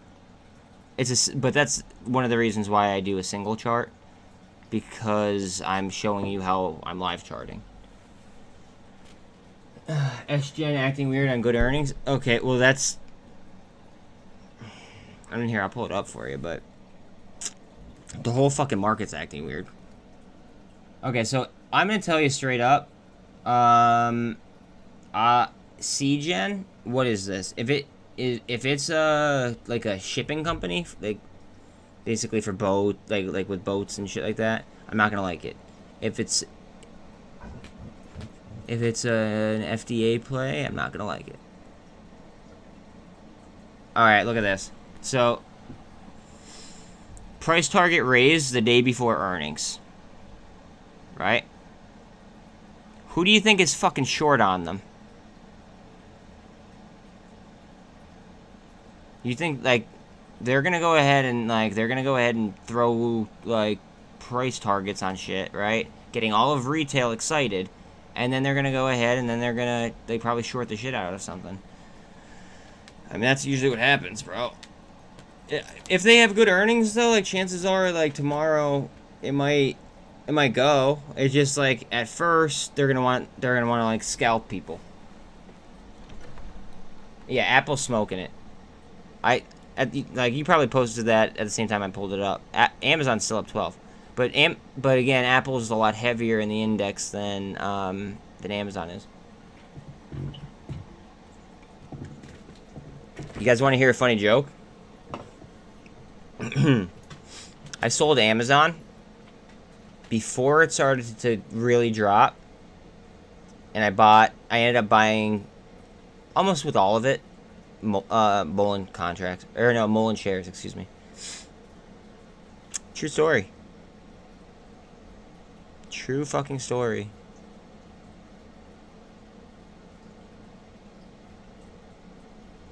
It is what it is, though. I don't care. I also sold I sold Nvidia, but that was before they dropped heavy. So it is what it is.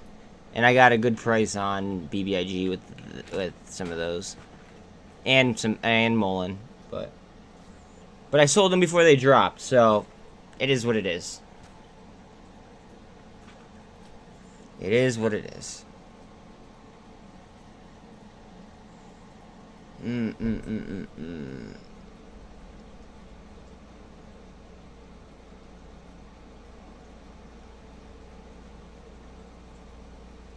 So is SGen a profitable company or no? Like, I'm seeing no. They're not profitable yet. And they're 177 bucks a share. I mean, that does happen a lot, but is there like a reason why you like SGen, bro? Like, is there a specific reason? Because I'm just curious. Like, if I'm missing, like what part that I'm missing.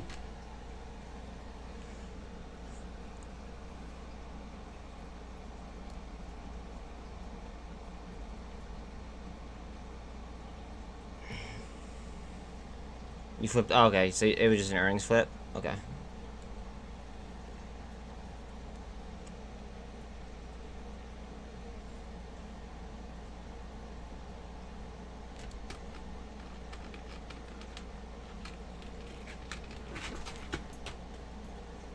I think that it's gonna go down a little bit tomorrow.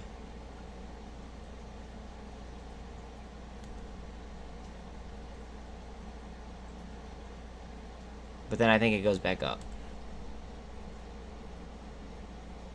I mean, I could be wrong, though. But, like, I think that they're going to try to kill contracts tomorrow. Even though, like, things are running, I think that they're going to try to kill contracts, like, to the best of their abilities. I can't guarantee that. You know, like, I'd be an idiot to sit here and, like, pretend like I could. Holy fuck, look at SPY. Whoa. Okay, hold on a second. I gotta let my dog out real quick again, or maybe I gotta feed them. I don't know what they want, but they want something. They either want food or I gotta let them out, but you guys could sit here and enjoy SPY, because holy god.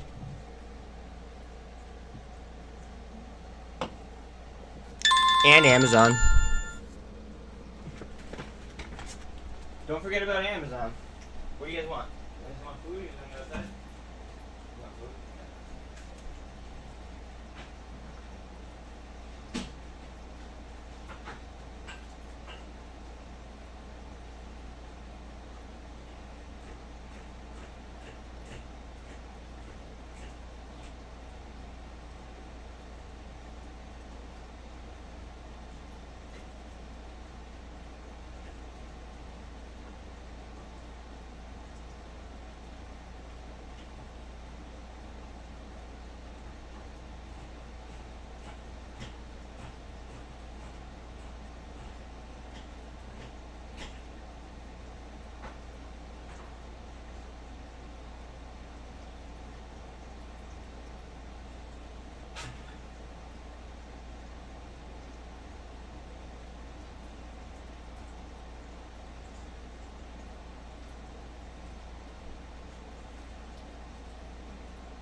I'm back.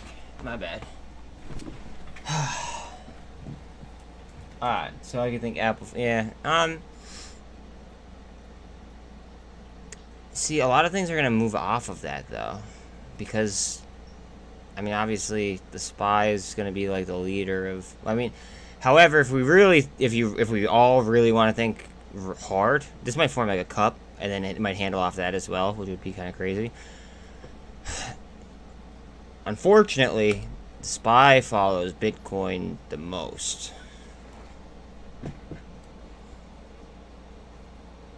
Like even more, I'd say even more so than Apple. So really, we want to handle here.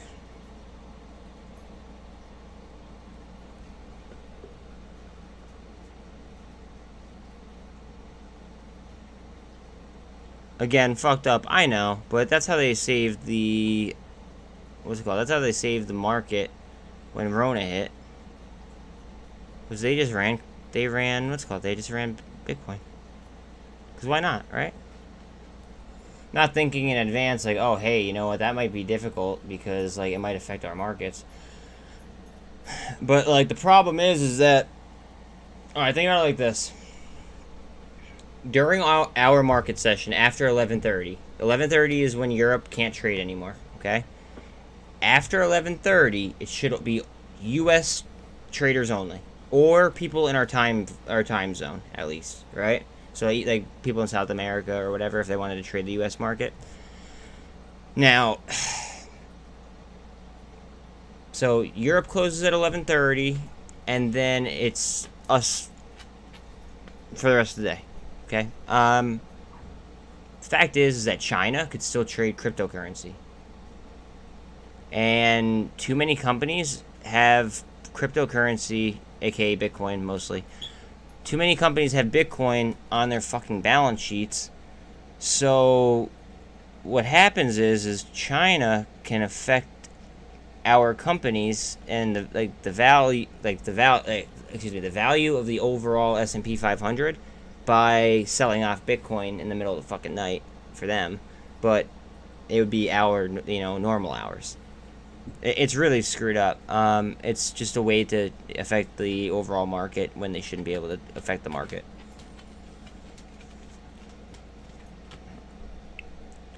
Like there should just be a law that says that these companies can't hold like crypto on their balance sheets, but like I don't know.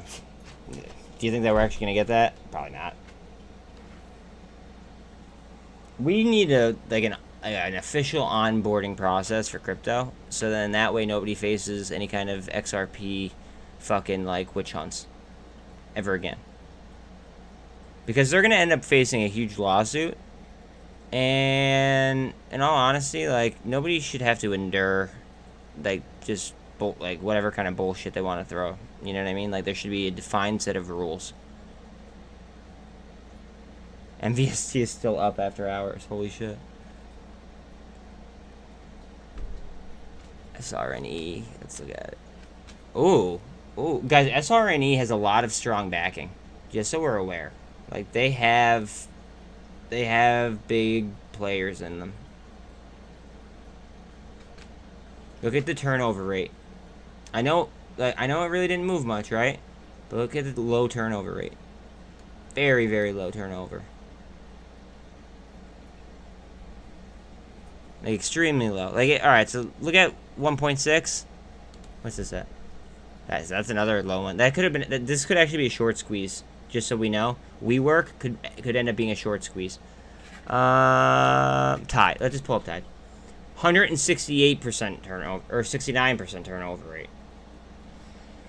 So, like, you see what I'm saying about an incredibly low turnover rate? It's like,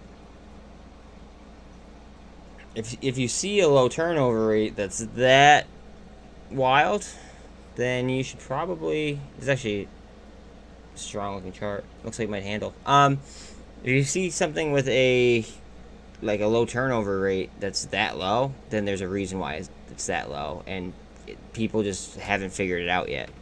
And that's when you do even more research, in my opinion.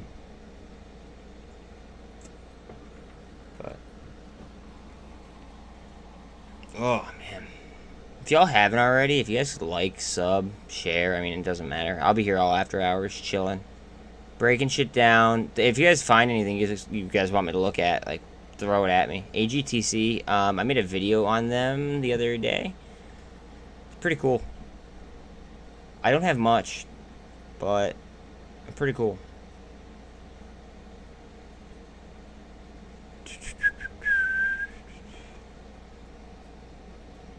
Lucid is slightly up. Again, ILAG, it was moving in... Okay, so it was actually leading SkyX the other day. Like, maybe like a week and a half ago. It was leading SkyX, and they were moving almost identical. However, ILAG is owned by mostly Chinese individuals. Whether or not they're a part of the CCP, I can't tell you. But it is what it is. Do they beat? Please, because I have a lot of them. Please, please, please, please, do they beat?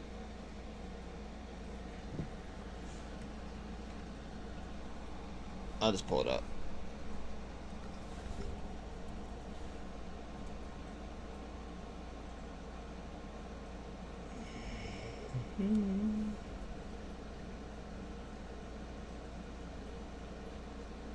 No, okay, they barely have any fucking news on here. Oh, you got me excited, bro. You're getting me all fucking jacked up. I think that they're gonna run like fucking crazy though. I have a good amount of them, but how do you get FDA approval and then like keep selling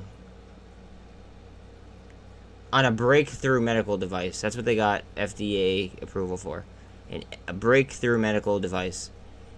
That just doesn't make any sense to me at all.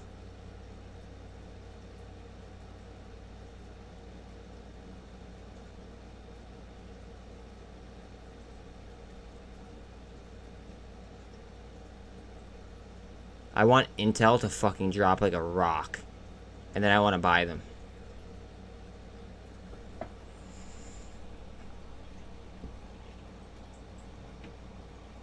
Like, do you realize how many, like, people have to be selling for it to drop this much? There's over 1 billion shares. I don't know the, you know what, I want to get the exact number. I don't even want to rely on fucking, I don't want to rely on Weeble. Let me get the exact number.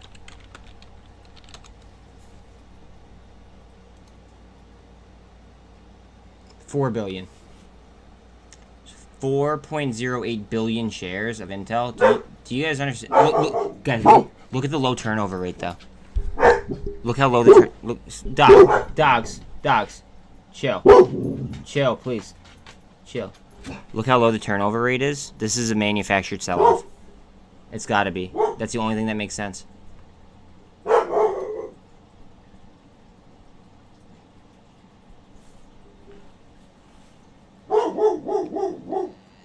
Like, that's the only thing that makes sense. Why would the turnover rate be so low if it's down fucking 10%? There's 4 billion shares.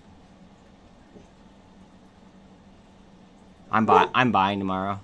Especially if it keeps dropping, I'm buying tomorrow. I might even buy it in fucking pre-market.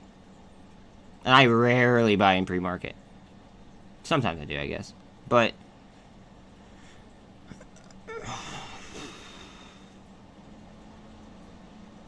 this is manufactured. It might even be worth fucking buying, like, after it levels out, to be quite honest. I don't know. Unless we want China to think that... Because, remember, China is going to trade after us. So, unless we want them to not buy something so that we could buy more of it, if that makes sense. Or if we want them to sell it, then that might be like a reason to sell, or to sell off, I guess.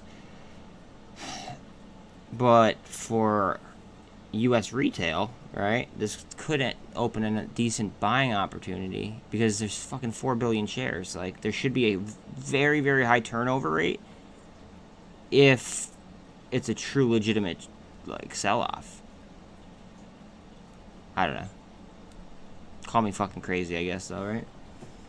Eagle Financial Services. All right, you're yelling at me now. Eagle Financial Services, all caps. Announces record earnings and increased shareholder dividend. Wow. That's an OTC stock, but I don't want to be covering too many OTC stocks. The problem is that, like, we as a whole, okay, hate how the SEC has handled absolutely everything. OTC stocks are even worse. So, I don't want to, like, be, like, necessarily pushing or, like, well, I'm not allowed to push anything. But, like, I don't want to be, like, covering heavy, like, if he's pumping, like, legit information over there, I don't care.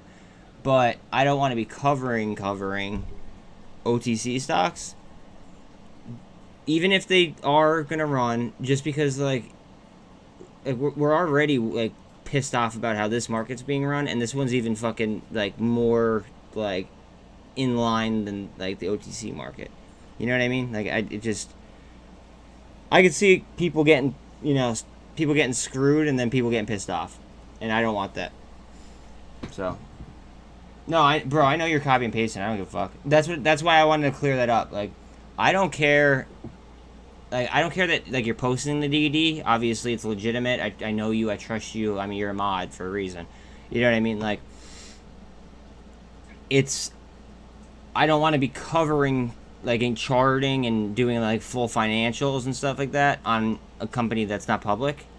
I mean, unless they're, like, OTC and then they get announced that they're going to be uplisted or something, then I would, care. But if everybody's already pissed off and up in arms about the market not being regulated right now, shit could, like, really happen in OTC markets, basically. And I really don't want to, like, have that on my hands, like, where I feel like I'm, like, any way, shape, or form, like, responsible for it.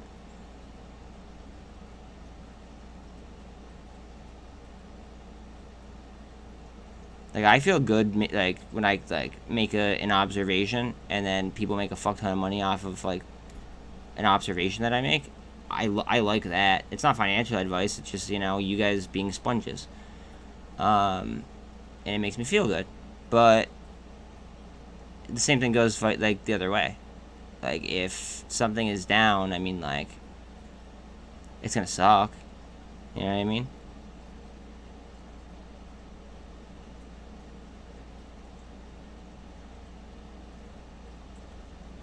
I might actually have to up my, like, you just reminded me, I might have to up my TTOO, what's it called? My TTO holdings.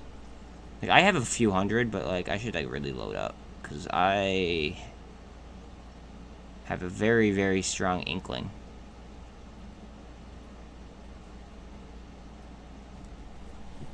BBI, yeah, of course our options are going to be dirt cheap, because they're dirt cheap.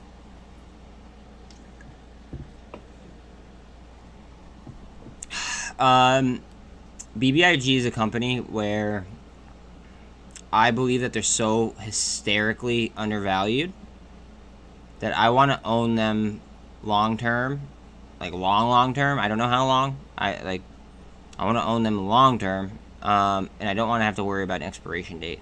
So at these prices, I would rather just buy straight up shares. To be frank, like, I would just rather buy straight up shares. That's what I started doing with like, all MOAS stocks, unless you want to consider REVLON a MOAS stock, which I really wouldn't. But, like, because I did buy REVLON contracts today. But BBIG is definitely a MOAS stock, in my opinion, and I stopped with the options on MOAS stocks, even though I was making good money on AMC and GME ones, in specific. But as far as, like, as far as buying options on them, I mean, they might be, like, a high hit rate, to be quite honest. You might make a fuck ton amount of money on them, and you might be right. But they could also be manipulated. You know what I mean? And there's a shit ton of questions as to what's going on with the leadership of BBIG. a lot of FUD out there. So I would just, I don't know, I would just be careful, especially with options on MOAS stocks. Like, yes, you could make a lot of money, but you could lose a lot of money. Let me tell you about something, guys. I don't like to talk about this often. In one day, I made $150K on AMC options off $3,000. The next day, after that, I lost $50,000. Guess who felt like a dumbass? Me. So, I don't like to rely on the SEC. I don't like to rely on MOAS stocks, you know, or rules being followed or anything. I care about market fucking dynamics, and that's it. I care about, like, what's actually happening, you know, not like, oh, well, if they do this or if they do that or whatever. I care about real numbers that I could justify. I care about legitimate reports. And then I care about, like statistics based off that. I will never lose that type of money off of, like, in one day, ever again. Ever again. I mean, I still, in my defense, I'm still, like I still netted $100 grand. It is what it is. But to lose $50,000 in a day, talk about high highs and lows, like low lows. Like, you just don't want to do that. You do not want to be the person that does that. Trust.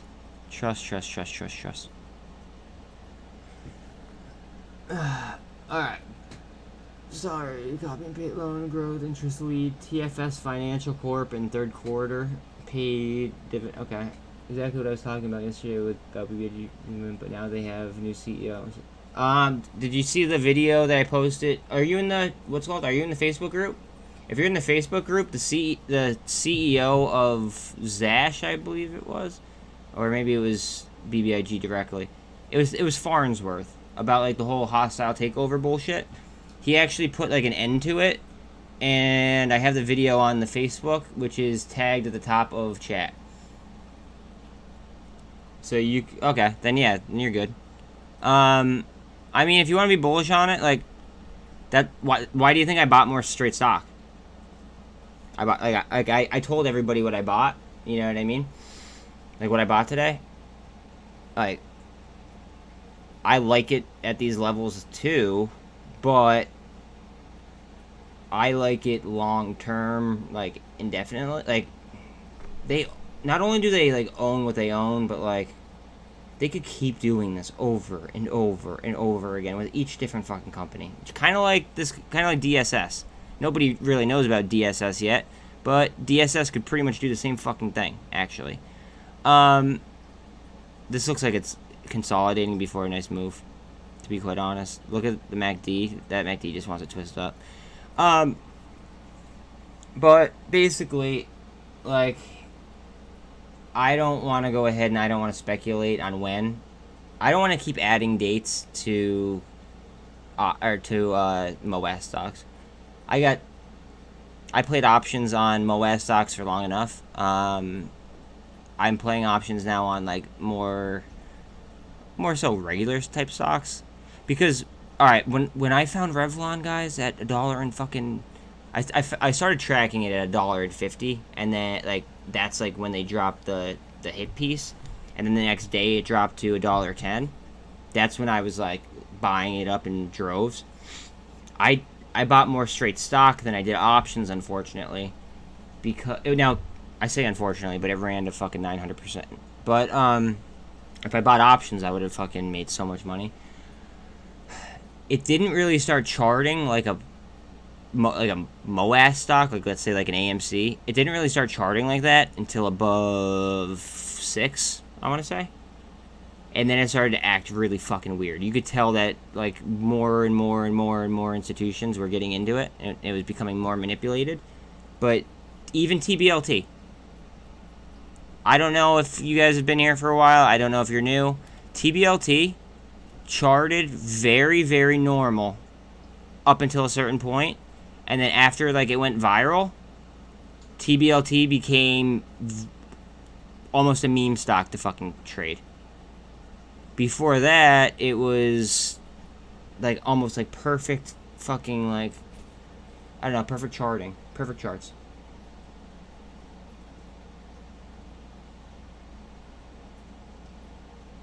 That's a really weird question.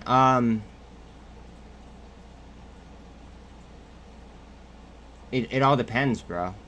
There's an options calculator that you could look up. Oh, sweet, the warrants are up 10%. Fuck yes.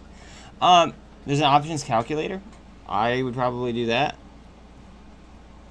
I don't know. I don't know how to answer your question because there's leverage, there's theta, there's. Basically, dude, I wouldn't trade options unless you are 100% sure how to trade options. And it doesn't sound like you are, to be quite honest. Like, no offense. If you want to get your toes wet, you could, like, open up a paper trade account. Or at least go to this website. I'm going to pull up the... What's it called? I'm going to pull up the website and pull up the actual page for you.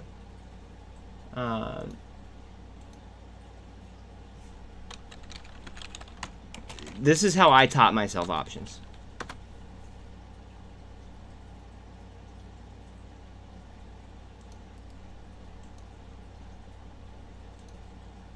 Here you go, bro.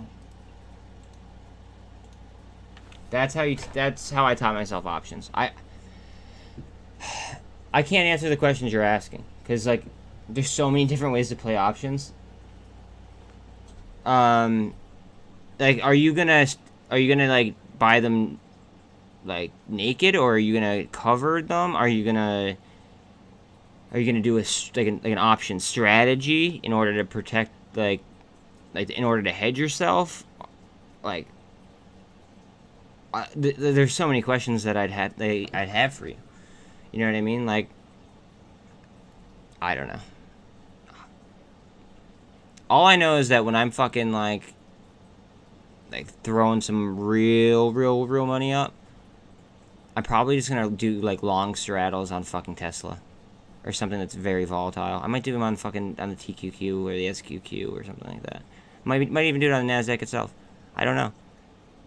But straddles are my favorite. I hope GWH tanks. I want to buy them up so bad. I just didn't want them where they were trading at. MTX reports second quarter earnings per share of 136, or a record quarter for the company. Very, very impressive. Very fucking impressive.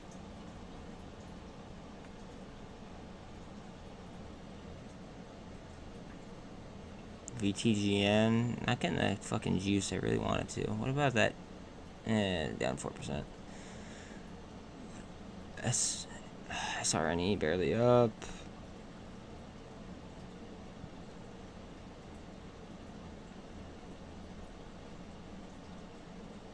TBLT is literally fucking grinding up towards my potential parabolic line. I don't even know why I drew that line. Maybe it was because it was doing an insane barcoding added or something. Like that's usually how a line gets that distinction. But it's pinched in between the moving averages and my line, so that's a good sign.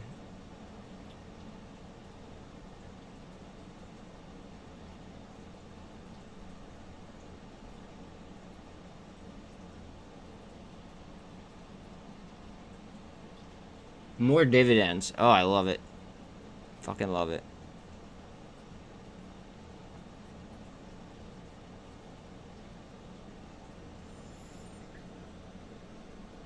See, what they did with the whole Rona thing was they cut out an entire fucking, like, age group that became obsessed with trading, almost. Right? And they're gonna basically, like, cut off, like, a section of, like, potential workers. They shouldn't have done that. They're gonna fuck up the workforce for, like, a little while. Like, they talked about, like, the workforce a little bit today. Like, maybe if you guys had an operating, you know, market that wasn't so screwed up where people don't want to work and they want to trade, maybe more people would want to work. But like the market's so fucked up right now that like why would I not want to be in front of my computer? I have to be in front of my fucking computer. You know what I mean? Like just because I don't know, I feel like I've been doing pretty good, so it's like why work for someone else? Funny story is I actually own a few businesses before all this, and I had to fire fucking like 5 people. I had to fire 5 people because I wasn't essential. My governor sucks. Anyways, it is what it is, but I can say that that's why that's why I'm here, is because I had to stop doing what I was doing and I had to figure out a way to make money. But now it's like now I'm thankful for Biden almost. Like this is gonna sound really fucked up because I hate him. I hate the administration. It's not that I hate him as an individual. I mean, like I do, but like I don't know. I don't want to just outwardly say I hate the dude. But he says one thing and then does something else. So I mean, I guess. But anyways, do you think that Trump would have let this go on Wall Street? Just think that to yourself. Do you think that Trump would have let this bullshit go on Wall Street? I certainly do not. So, I'm going to go ahead and say thank you to this administration for allowing me to make a fuck ton of money and hopefully retire off of it if they, you know, follow the law. However, we've seen them break the law before. Plenty of times. Also, remember what happened to the LME. The LME broke for fucking like a few days, and then they tried to like take an entire day. No, not try. They did take away an entire day's worth of trades. So think about that. That's kind of scary. Enerpac Tool Group announces dividend. Yo, why are all these companies fucking going with dividends? That's weird. That's really weird. All of these companies are just like randomly fucking announcing dividends on their earnings.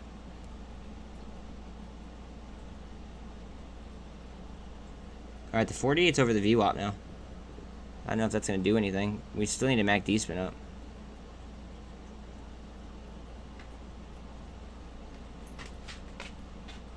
Yeah, yesterday was a better buying day, I think, but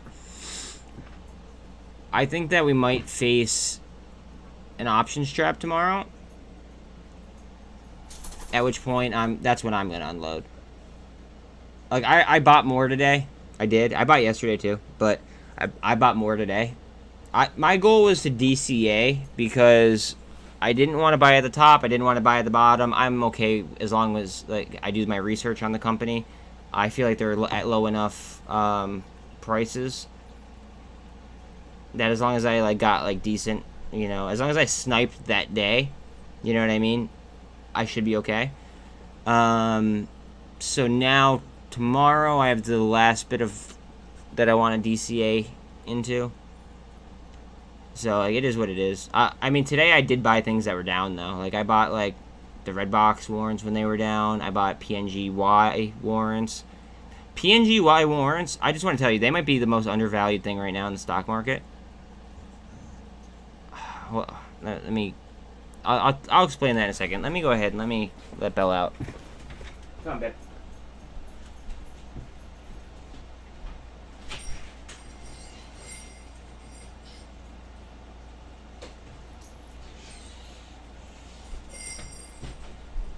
Alright, let me explain why PGY warrants might be the most fucking undervalued thing in the stock market. Okay. So first you have to know the definition of a warrant. Okay, so real quick. So...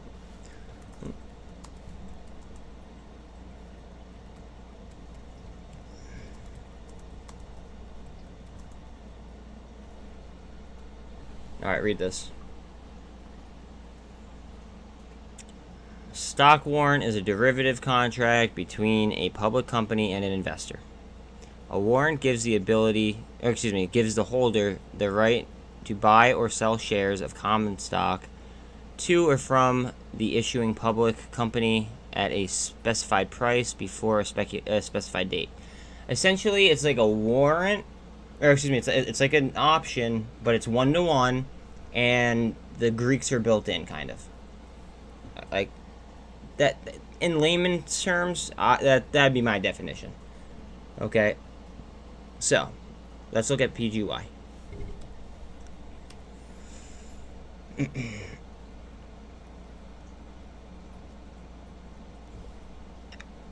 So this was an acquisition on a SPAC.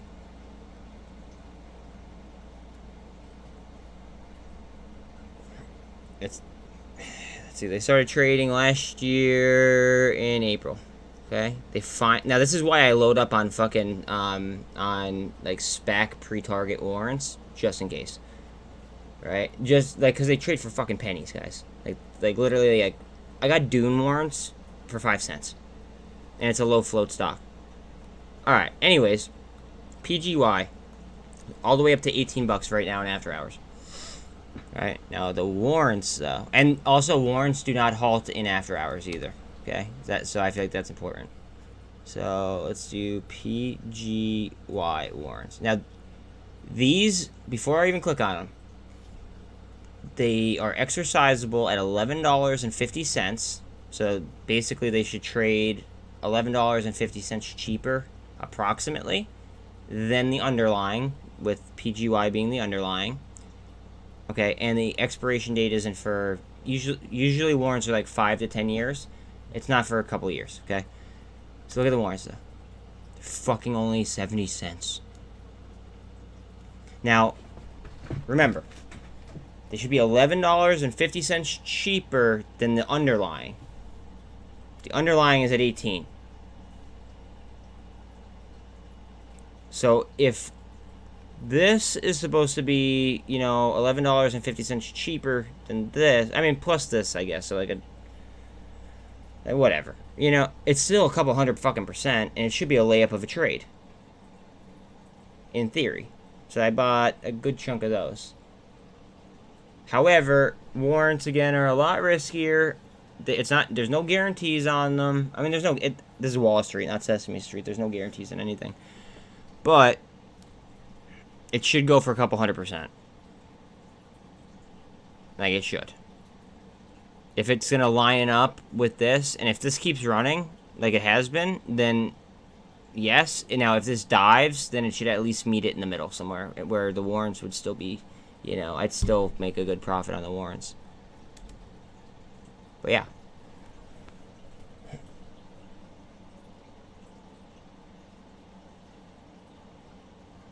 So many different dividends. Wow, wait a minute.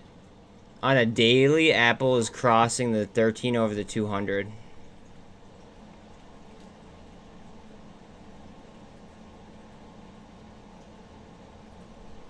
I like that. I like that a lot. Guys, we might be getting ready here. Might be getting ready for a bullish market. We'll see. I really want PGY to fucking like rip faces though. Just watch out. I'm not trying to be bearish at all. I want to be very, very, very, very, very clear about that. Watch out on AMC and GameStop. GameStop, like specifically, okay, after the dividend.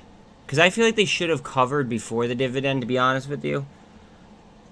It kind of irks me that they like didn't like make any kind of announcements or anything like that regarding like phantom shares or synthetics, whatever you want to call them. Anyways, what they could do is they could cause like a series of like pseudo squeezes, kind of like what they did with AMC. Like, you know how AMC ran all the way to fucking $72 or whatever on June 2nd? Well, they could do that over and over and over again, and then at that point in time, you know, then there's Like, what synthetic shares?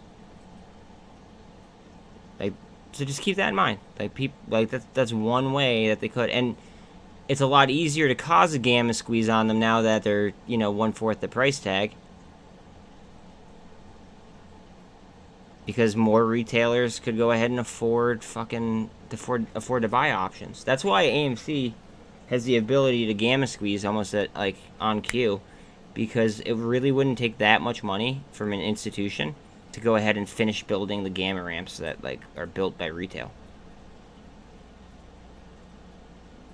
It's true. Love it or hate it, it's the fucking, like, it's the facts. Like, BBIG, straight up, gamma ramp all day. Almost every single week. Look at it, like, I didn't even have to look. 1.7 million shares would have to be hedged for if this hits 1 tomorrow. An additional 1.2 million would have to be hedged for if it hits 150. And that's just for tomorrow's expiration date. You want to keep going out and out and out. Like, you have to add these fuckers up. 1.3 million on the August 22s for the 1.5s. I actually kind of like those dates, but I don't like. I usually. Oh no, actually no. I'm sorry, I don't. I usually like trading on the weeklies, and I like to trade the week after the monthlies. You're gonna say, oh, well, why do you do that? Because so many people fucking do the monthlies, right? Where they, like, the market maker will try to, like, frame it on max pain much harder than on a weekly. So that's why I try to do my options, like, a week past the, like, it depends on the date. It depends on, like, where my snipe is, like, where my entry point is. But I'd like to try to do it in a timely fashion, like, because you're every single day that goes by, you're eating theta, right? So I like to be, like, close to, like, the end of the week before, right? And then, like, if it's, I would, like, say it's like a Bloody Friday or something, that could go ahead and that could open up a beautiful sniping opportunity for not the next week, but the week after that, if that makes sense. Because it might run up, okay, and then it'll sell off, but then everybody's, like, talking about it and all pissed off, and then it'll go on a crazy run the next week, and you happen to have options that week. I mean, I don't know. The last time I really hit big on AMC or GameStop was not the past switching day, the one before that. And I believe that was that the first time? That might have been the first witching day after they passed the new law about credit default swaps, which is why I did it. And I ended up, that was a six-figure day. I had a lot of fucking leverage, though, to be honest. But I just did it because, like, credit default swaps are the way that they're hiding a lot of the bullshit. Like, just so you guys know, like, that's how fucking, this might fucking go in orbit here. Hold on a second. We're getting a gold cross and after hours on this. Oh, look at that. That actually looks pretty sweet. But yeah, I mean, like, as far as it goes, it's just, like, you don't wanna, I don't know, you just don't wanna be the person that is too greedy and, like, doesn't have a plan. Because if you are, then you're gonna end up like I once did, and that's the second time I really hit big on AMC or GameStop. Now that was like a combination, to be quite honest with you. That was a combination of of both. Previous to that, it was just an AMC run up. But then I hit, like, really big the second time. Now the second time I was smart enough to not repeat my mistake from the first time. But just like know when to say when sometimes.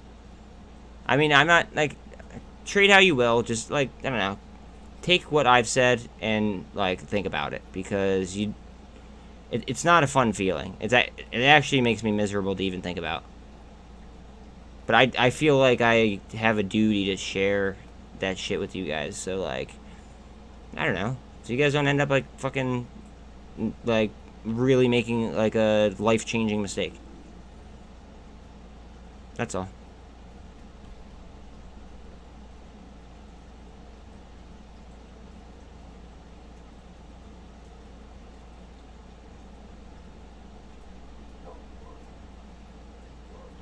SPY. After hours, it went up to 0.8 up. And Bitcoin had 24,000. Okay. You got 2 5 strikes on big for January. See, how much theta are you applying though? Like, that makes me wonder about your theta or your the gamma that you apply. See, like, I'm huge into fucking options. Like, that's my issue. Is that like, I don't think that you're gonna be applying that much. Your January of what, 23? You said.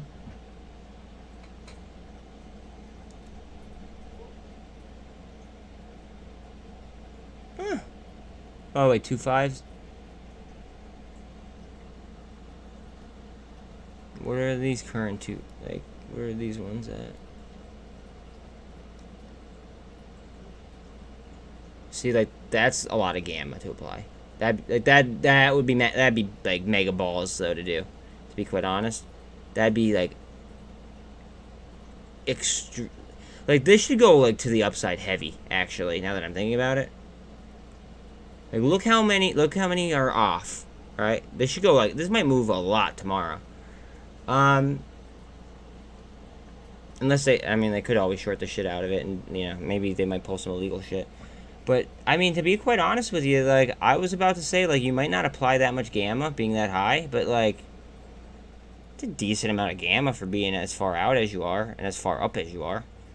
As far as theta goes, though, you're really not burning too much theta. I mean, I really don't have any, like, critiques there, at all. I think that after it hits 2.5, we're at a point where it might go into, like, orbit, though. Actually 3.5 is more of like an orbital type of number, but after it hits like say like 3.5, like 10 isn't out of the question. Beyond that isn't out of the question. You know what I mean? Just have a trading plan though, because like what if it goes tomorrow? You know what I mean? What if the market goes tomorrow? What would you do? Do you know what you would do, Mella? Super trend to the downside. Hopefully it's fucking. It's an inverse hammer right now. Hopefully it spins. And do you know what you would do? Because that's important. I would tell you what. I'll tell you what I would do. But like, I want to know if you know what you would do. Because like at these prices, I just chose to I just chose to buy more straight stock for $78 a pop. Because I didn't want to put a timeline on it. You know what I mean? Okay, you're not answering, so I'm just gonna respond. Okay, alright. You have 1.5 for August 5. Okay, so, alright, but then, alright, so say that it's at like 140, right? And it's on its way to 150, right? What would you do?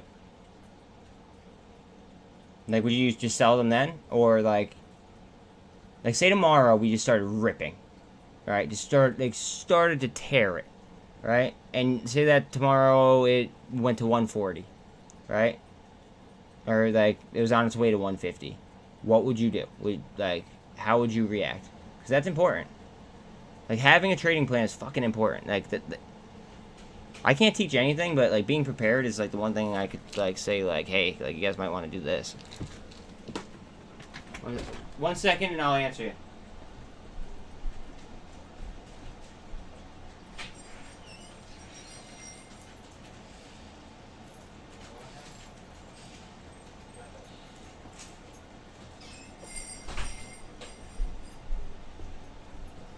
Alright, sorry. The two dogs back and forth. You didn't get it.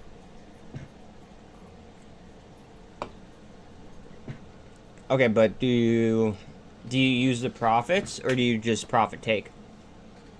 I guess I guess I should have asked that as well. Like, are you taking the profits? Or are you reinvesting? And are you reinvesting elsewhere or just straight on BBIG?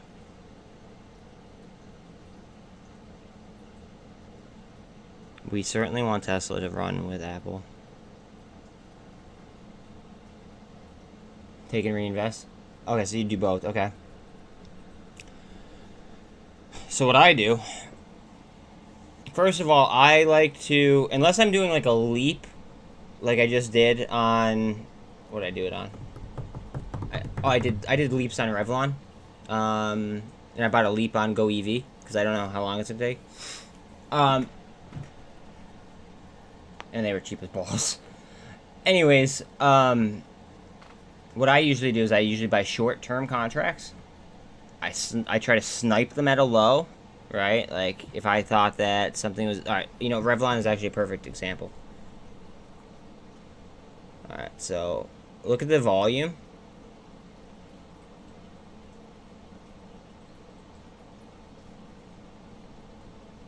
So it was down here, actually. So I did pretty... I got a pretty nice snipe on it. So volume, look at the turnover rate. Okay, it barely moved today. It was up a penny. Okay, so volume 638,000. Average volume. Now this wasn't the average volume until like the squeeze, but it's much lower than the average volume. So what that means is that it's gonna suck the IV out. So the implied volatility. Let me show you. Let's do like something a little bit more realistic. All right, something like this. So I'd probably be up at like the fives. If I saw that it was 20% down, right, I'd probably be at sixes, right? So with that being said, I look at the implied volatility. See that? About 200. A little bit high, not that high for something that's, you know, just recently squeezed. So what I would do is I would have probably sniped these at as low of a price tag as I could get on the chart, because then the price is gonna also be cheaper as well. As like if this is trading down, okay, and it's like, and you snipe it. Say I didn't get a perfect snipe. I wish I did. I did like around here, right? It was like in here. However, say that I sniped a fucking call right here, right? Or like on that candle, it would have been the cheapest possible entry for the day, probably. And with that being said, I would have like probably got it for fucking like a couple dollars. That's it. And yeah, and then what I do is after that, like, say that I were to hit, say tomorrow this thing runs, say this runs towards 6, right? What I would do is at about like 580-ish to 5, I don't know, just close to my strike, but not at my strike, because at my strike you lose your leverage, right? So before I lost my leverage, I would want to get it on like a parabolic candle, like something that looks like dangerous, right? And sell it for max value, okay? And then as soon as we get a pullback, which should be like around like a solid dollar number, you want to then snipe it, like if you want to apply max leverage, I should say, and you don't want to, you know, profit take, right? You could then roll up the strike price and then go ahead and hit it with even more options, and now you're applying like more theta, or excuse me, more gamma to the situation, and you're getting more exposure, but it's a lot more dangerous as well. Like, it could blow up in your face, and that's what happened to me on the day that I fucking lost $50,000. But that's also what happened to me on the day that I made $150,000 the day before. It is what it is. Like, you live and you learn. Again, net positive, you know, throughout. But I will never lose that type of money ever again, and I just advocate for nobody ever feeling like I fucking did. Because I've never felt like such high highs, making the most money I've ever made in one day, to then losing the most money I've ever made, like lost in one day. I've never felt such highs and such lows before in my entire life. So I just don't want anybody else to, like, I guess, be playing the fucking casino. You know what I mean? Because this is not a casino, guys. This is fucking real life, and this is real money that we're talking about. I don't want anybody to ever to fucking feel the way I did, because that was probably the most miserable I've ever been. I can't think of a time that I've ever been more miserable. I had to, like, I don't know. I had to, like, really, really go ahead and kind of evaluate life there for a second. Like, I had to, like, reevaluate what I was doing with everything. And since then, I've become a lot more safe and stable. And honestly, my account has, like, it thanks me for doing that. Hedging is very important. Like, option strategies are very important, I believe. Like, now I trade with option strategies. Now I won't trade meme stocks with option strategies, but I'll trade other stocks with option strategies. Like, do you guys know what a straddle or a strangle is? Those are literally the easiest option. Those are literally the easiest option strategies. Sorry, I was reading something. Those are the like, by far the easiest option strategies that there are, the most simple, and those are the two that I probably utilize the most. Like, actually, without even question, I definitely utilize the most. It's kind of fucked up how simple they are, but like, if you do it correctly and you actually execute, because it all comes down to execution. If you execute correctly, it's almost impossible to lose.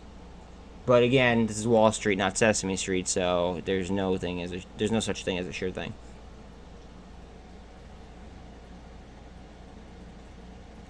Just company after company fucking pumping out dividends. That's fucking insane. But, like, do you guys know what a straddle or a strangle is?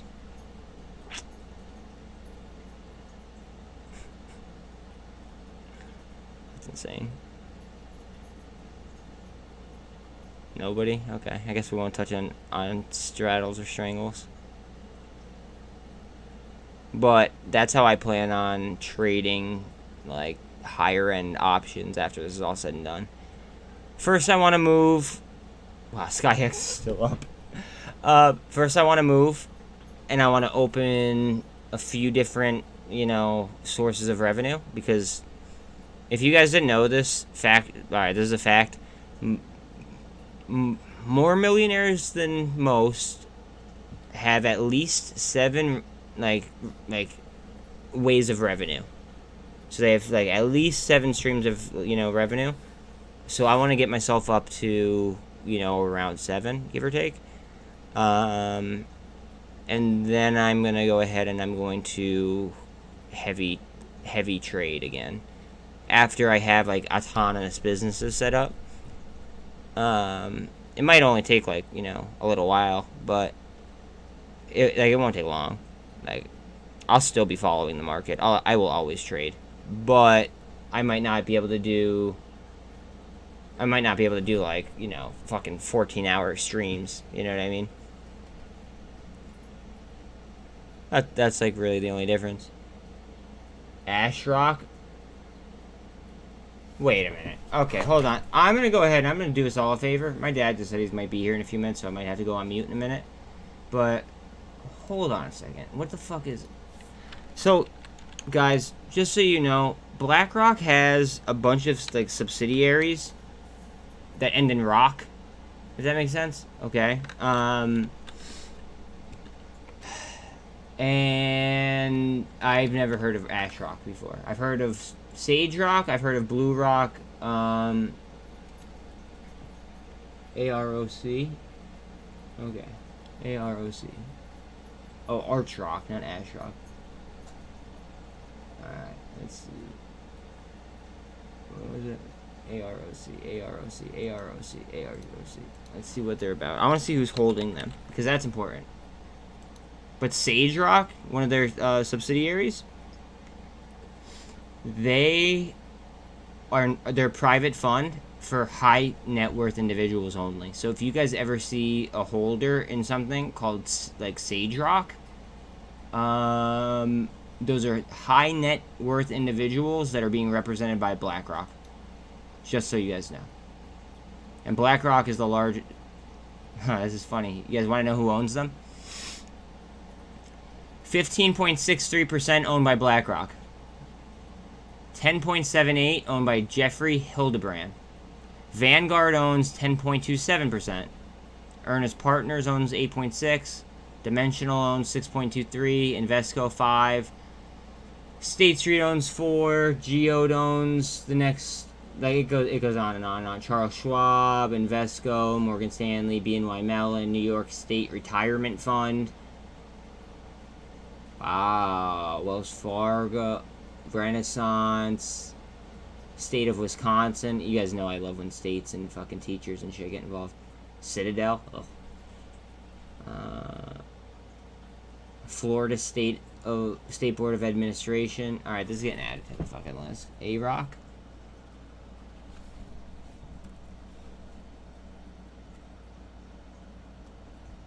I just want to be able to keep my eyes on it.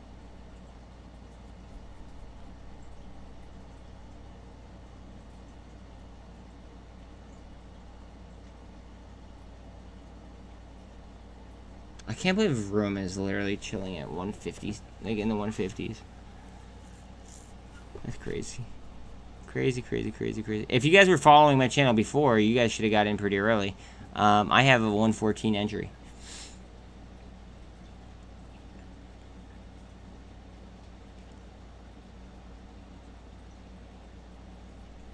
So that's pretty lit. But anyways, they're gonna have no short interest. Let me look at the short interest. Wow, dude, they're only $8.50. They're trading for $8.50.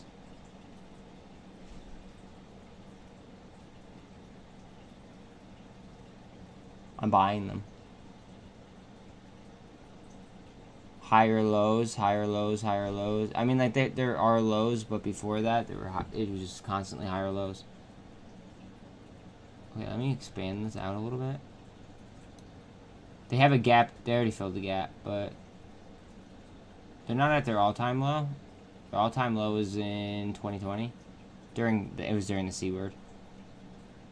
I'm buying. I'm gonna buy some of that tomorrow.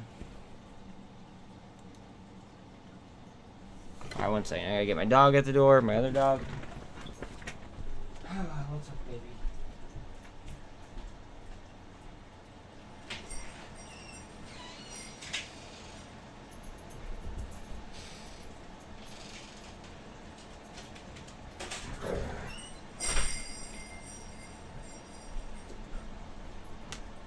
Back up, bub. Back up. Alright, my bad. Back in the saddle. But yeah, what percentage is owned by these institutions? That is a very good question. Let's see. I feel like this should be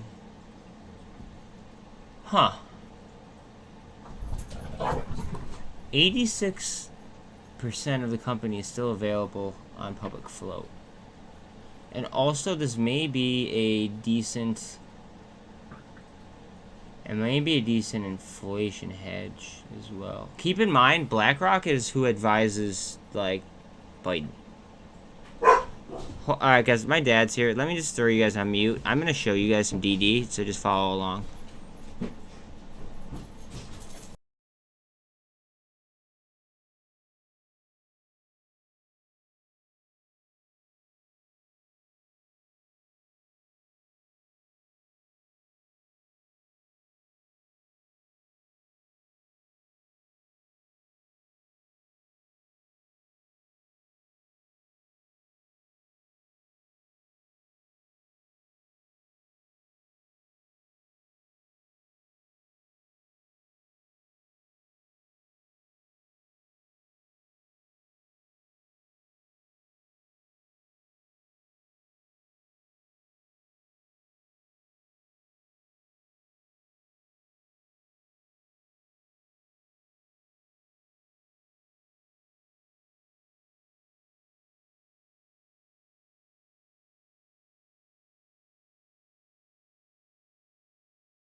Alright, guys, so we're having a family conversation, and a family member lost their cell phone.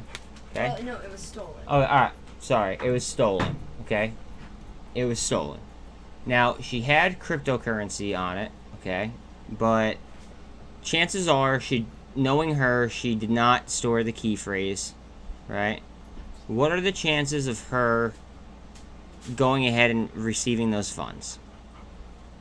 I think it's, you know, unless she could log directly into, you know, whatever thing it is, if it's in like a different wallet, you know, and she doesn't have the seed phrase, she might be beat. And that's about it. I mean, like, does anybody think that she has a chance? You know, if they don't log in to a specific thing? And I gotta mute you guys again because my dad wanted to ask me something.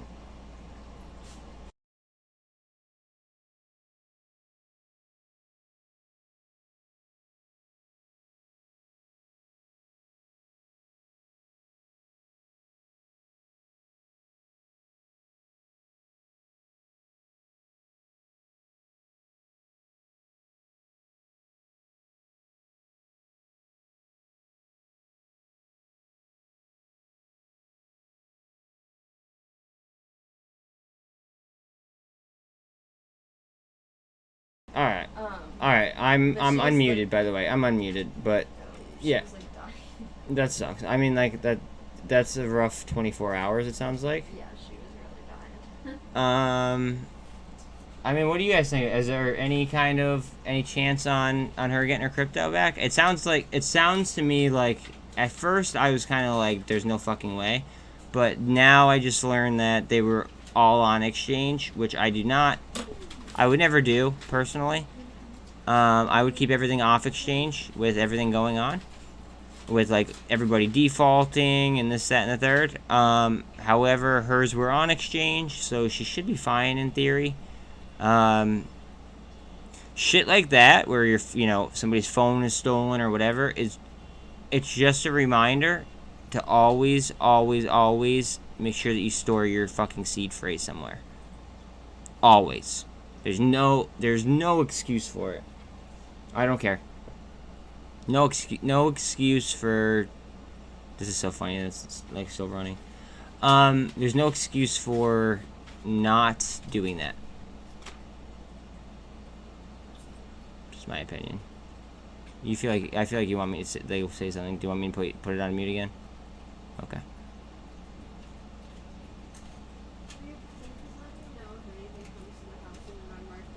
Because my credit card also got stolen, so I had to replace that. So I'm waiting. Are you guys fucking oblivious? No. Do you understand that Paris is the highest crime rate for that kind of thievery? Yes, I do. Okay. I've studied all of those places because of places to potentially move. Yes, I've. You don't need to sit here and criticize us because things got lost. She didn't lose nothing, just her card. How did you lose? Where did you lose it? I don't know.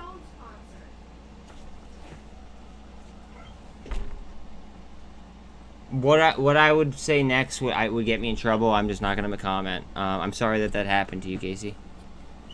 All right. I'll see you after.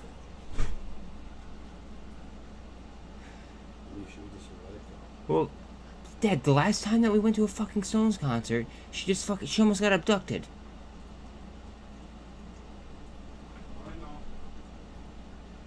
Like, Jesus Christ. Like, thank God she only lost a fucking credit card and we didn't fucking have to go straight up Liam Neeson over to fucking Paris and fucking find her. Jesus Christ. Yeah, I love you too, Pops. I'll catch you later. Yeah, later.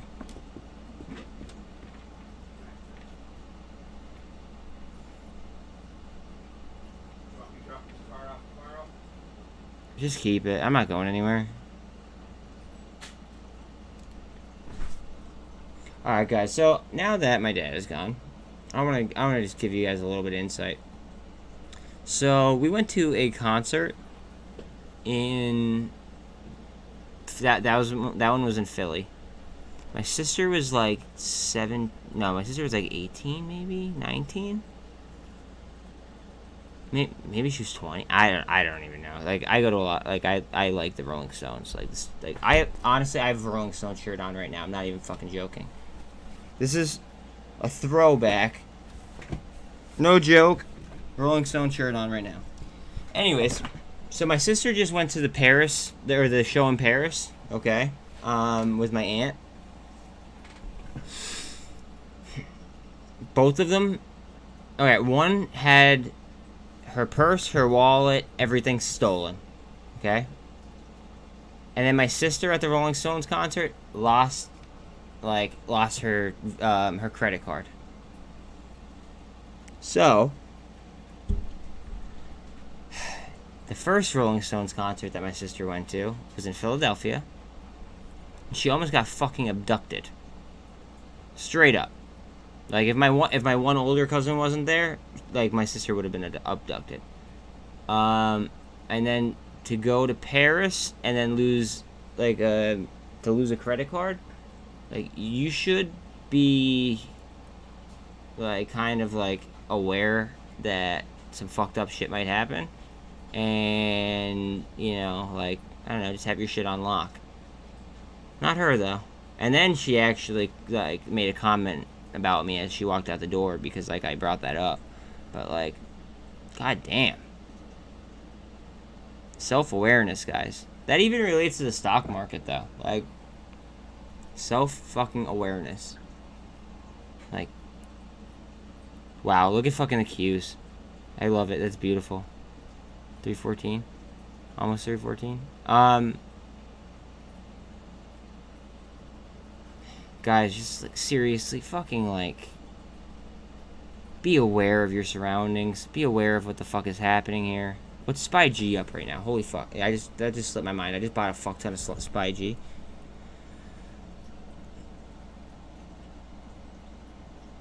Alright, good.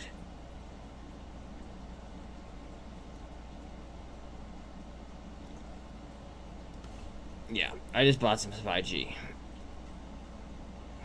This is going to be something that I'm going to hold on to and forget that I own. Forever. Just so you guys know. Like, SPY G is going to be a long-term holding that it's not going anywhere. Like, there's some, like, how many of you guys, I don't know, there's 10 of you guys in here? Okay. How many of you guys have an account where it's trading only, and how many of you have an account where it's investing only? Do any of you guys? I do not mean this to belittle anyone or anything like that. I'm just suggesting that maybe it might be better to have separate accounts. That way you don't dip into things that, like, you may want to keep forever. Like, do any of you guys have separate accounts? Like, I have, like, I want to say, like, 5 accounts or something like that. But, like, but the only reason why I have as many accounts as I do is because of what had happened previous, right? I never want to get stuck where I can't move any money anywhere, like, with, like, a buy button or a sell button. Like, I don't want that to ever happen. So, like, I understand that having, like, 5 accounts like I do is a little bit over the top. But, like, do any of you guys have multiple accounts? Bet. Same, bro. I bought into it today. It's so fucking undervalued. Look, alright, dude, it's moving down under... Alright. PGY. PG fucking Y. 1913. In running. Alright, guys. Just so you guys know, as far as... Alright, you got in a little bit high. But, it's okay. We're coming back to pick your ass up, bro. PGY. Okay. Let's just go ahead. We, like, on my channel, we do full DD, and we do it live. That way nobody could call bullshit. Because then everything's recorded, and you could just backtrack as far as sourcing goes.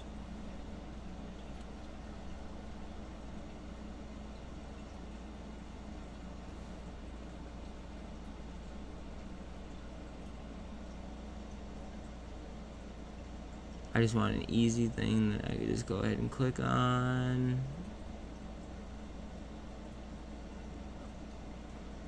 Alright, I'm gonna have have to go to this one. I might have to read something here. I might have to read a little bit.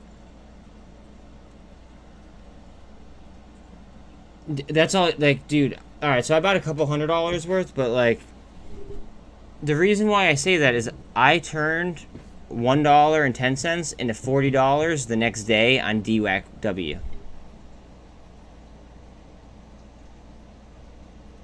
Like, warrants are high risk, high reward, but, like, if you hit on them, you hit on them.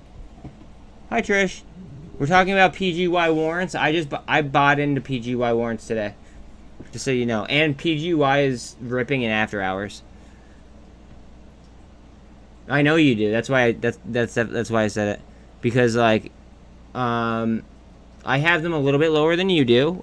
It's like, it is what it is. It was just down today. They're actually down in after hours, but PGY is up. It's literally it's defying the structure of the market, to be quite honest. Give me your fucking. Let's see. I want to see warrants and the exercise price. I feel like I fucking found the exercise price a lot faster than reading their shit. All right, let me just go ahead over here.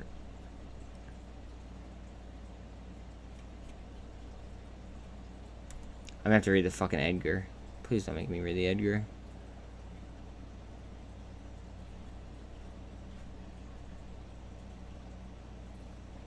No, I'm not doing that. Okay, hold on 1 second. That's inaccurate.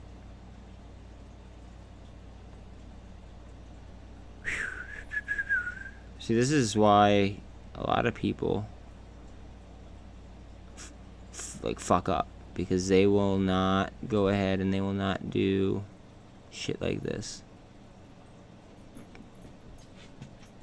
They will not read the full DD.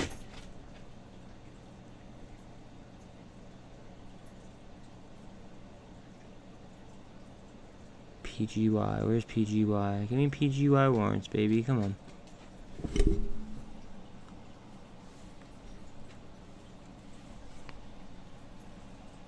There we go. I can do this. This would be a lot easier. PGY, or do I have to search PGWW? I don't know. I have to search PGWW. WW.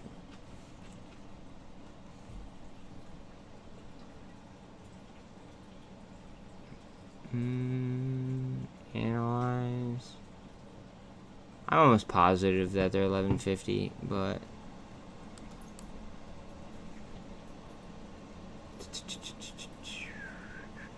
who the fuck?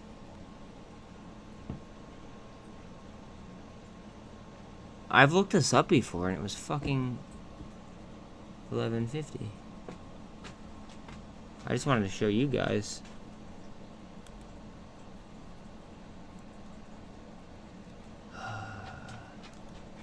That's also a cool website if you guys wanted to ever check it out. Stock Market MBA, because you guys could find like the price of warrants, etc.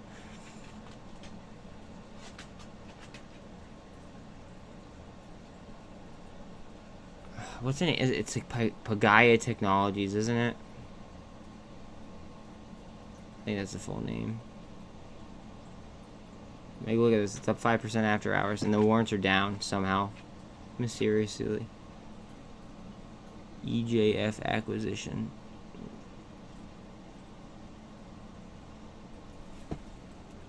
EJF acquisition. Warrant exercise.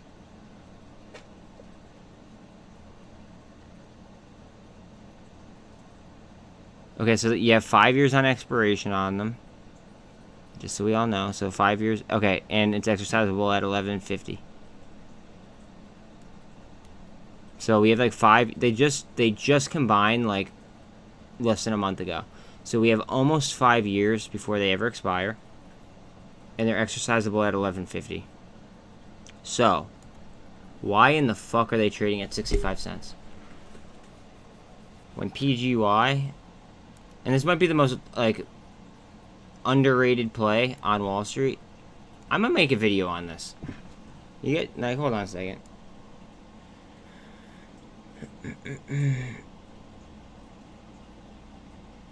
I might have to, because this might be the most underrated play on Wall Street, straight up.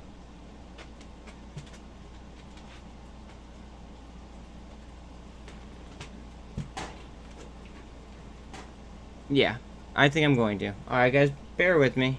Bear with me.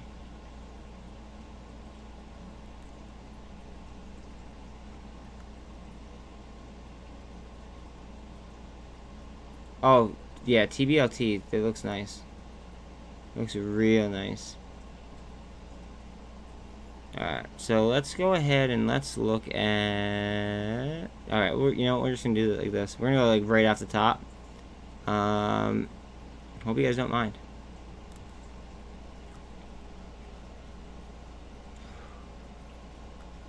Yo. So, first off, you guys know I'm not a financial advisor, okay?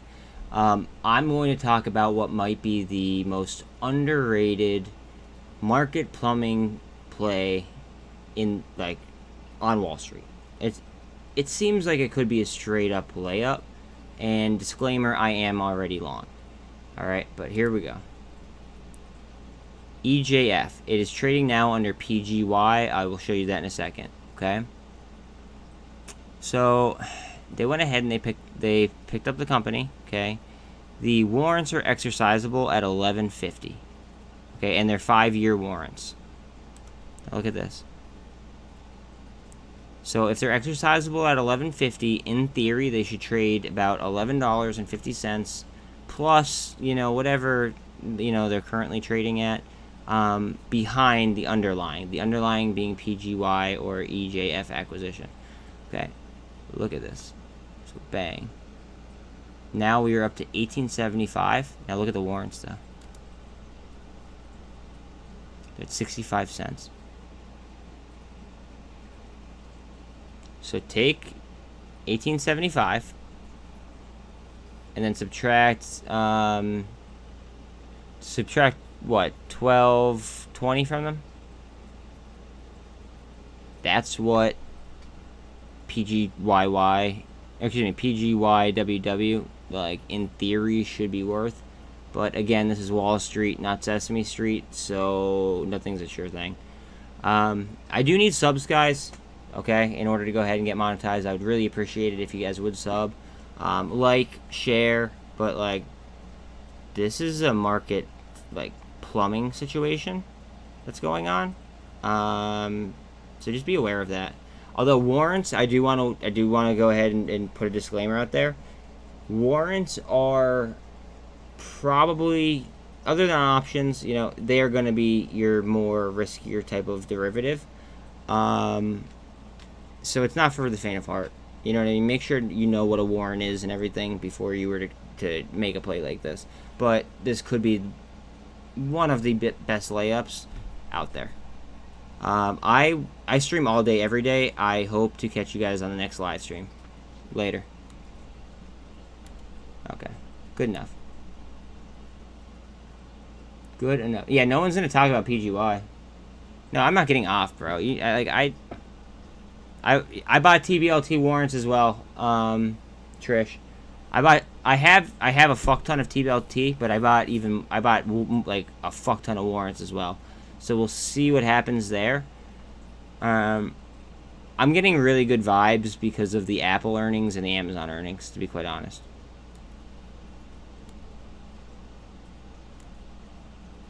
It really sucks, like, having to fucking upload all this shit all the time.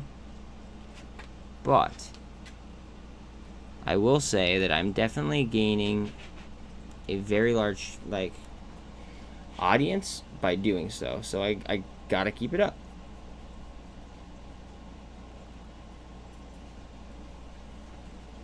Gotta keep it up. Alright, so let's see here. PGY stock warrants could be the best play on Wall Street.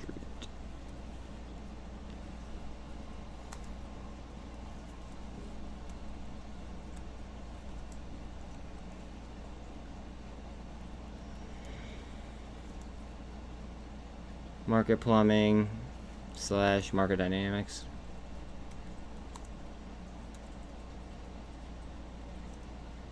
Or stock dynamics. Like the SEOs are so fucked up.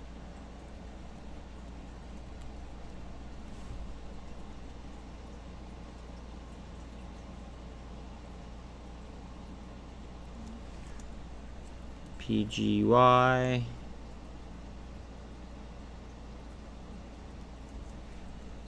PGYW. Yeah. Alright.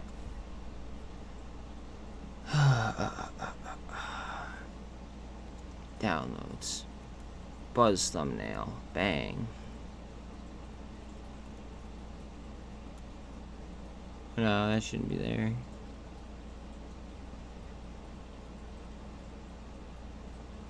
How could add that to the Wenmo ass playlist?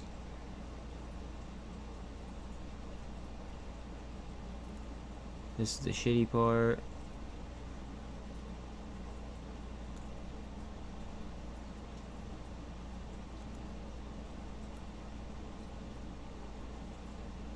Oh, I already have something up. We're gonna do that. Cancel it. I restructured it.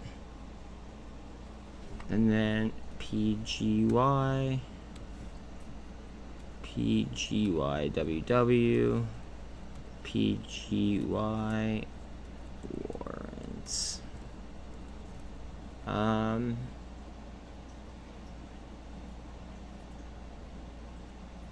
Do I have trending and stuff like that in here? No, I don't. Trending, trends. I already have trends, okay. Viral. Nope, it's already in there. Alright, cool. Recording date is of today. If you don't fill this shit out, like, they, like, literally, like, hide you from searches. I don't get it, but ever since I started doing, like, more and more, as far as, like, filling out every single thing, I got more subs, so I'm just gonna keep with it.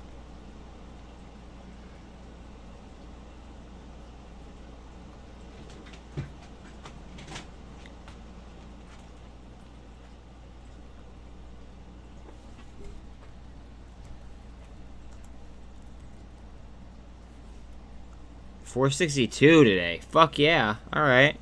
I'm about it. We're on the way to 5, which is halfway there. Teaser. RUADD junkie. Sub for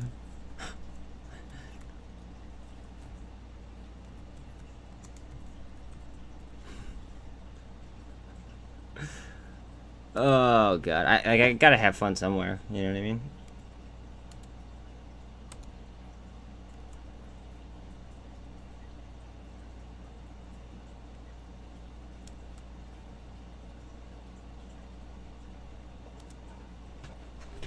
Alright, TBLT.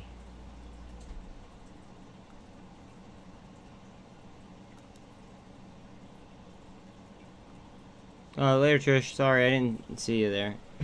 Guys, we're going back towards my, what's it called, line? We're going back towards my potential parabolic line. Obviously, right there, it got shoved right the fuck down. It does not like 620.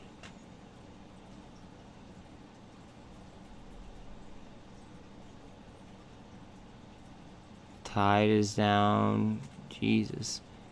FXLV's down slightly. What other kind of videos do you guys think that I should throw up? Like, what's moving right now? What's popular? What's trending? You know what? I could actually look. Like, hold on. Like, I don't know why I was like not doing this. I'm just gonna look at Google Trends and see what's trending. Why the fuck not, right?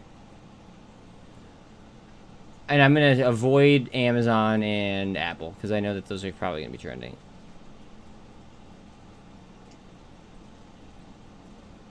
Liberty Media stock? Oh, that was the other day. Okay. No, Liberty Media stock, stock futures, Dow, Lyft stock. There's really not that many people that. Wow.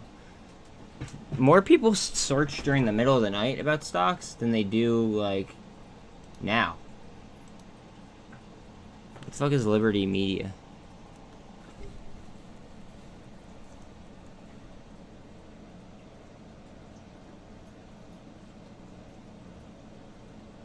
Why are there 8? There's...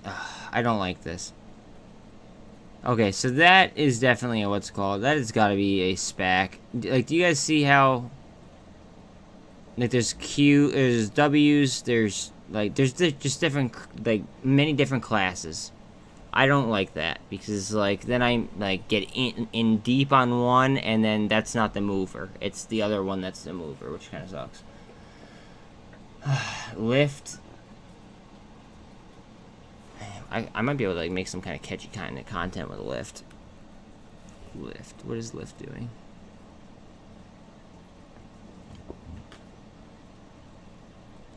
Interesting. I gotta let Belle out in a minute again. I don't know why, but she's just crying like a motherfucker today.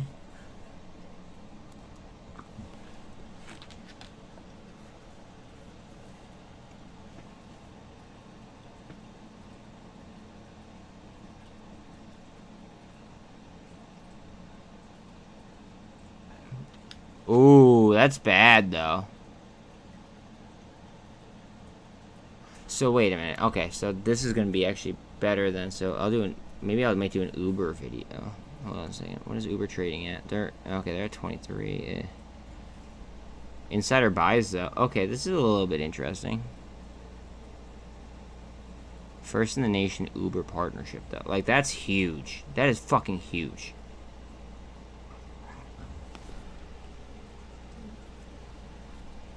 Their utilization's low. I mean, like, what was Lyft's utilization? I didn't look at their shit. I'm gonna put Bella outside in a second, and then I'm gonna go ahead and I might make this video. There's also a gap up in their chart. Interesting. Okay, there's a gap up in their chart as well. This is actually an appealing trade. Give me a second, guys.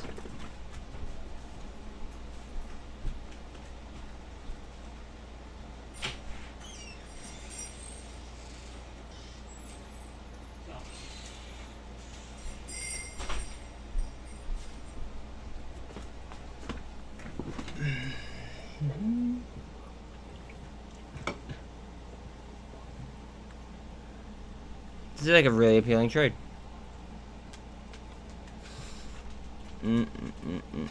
Okay. Now this is gonna be the home run shot here.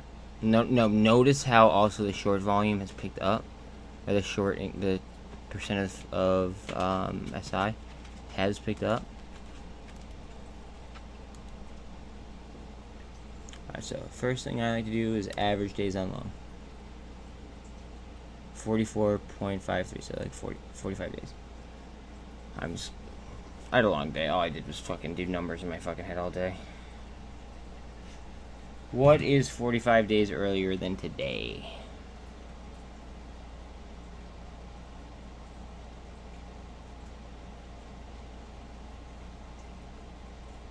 Just give me a fucking straight answer. Jesus Christ. June 13th. Okay.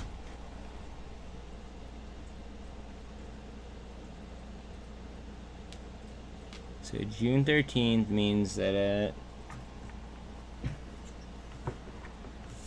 let's see here. I like to write everything down that way in case I like freeze during the video. I like remember.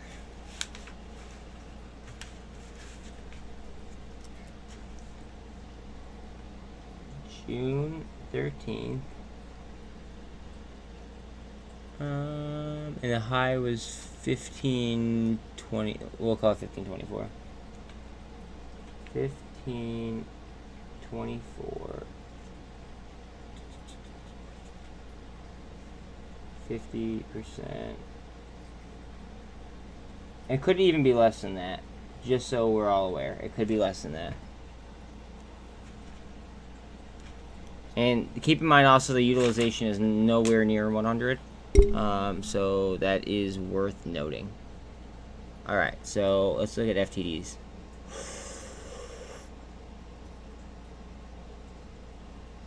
June 16th. How many days ago was June 16th?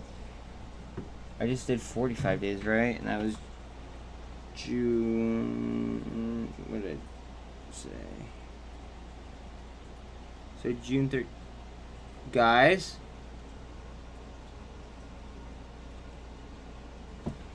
Okay, this is on my list for tomorrow. Lyft shares or Lyft options might be potential pays, but I don't know. I'm gonna add them because it's saying that with T plus 35, like they would have to owe 139 or 137.24 thousand, not to mention these FTDs the following days. Are they on threshold at all? No. What's their lending volume looking like? It's pretty much sky high.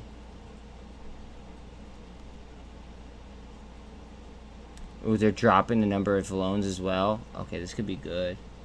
What's utilization? And that's low. Okay, this is interesting.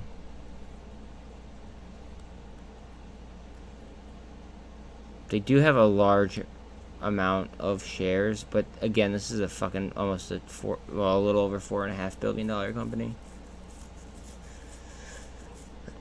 Okay. Here we go.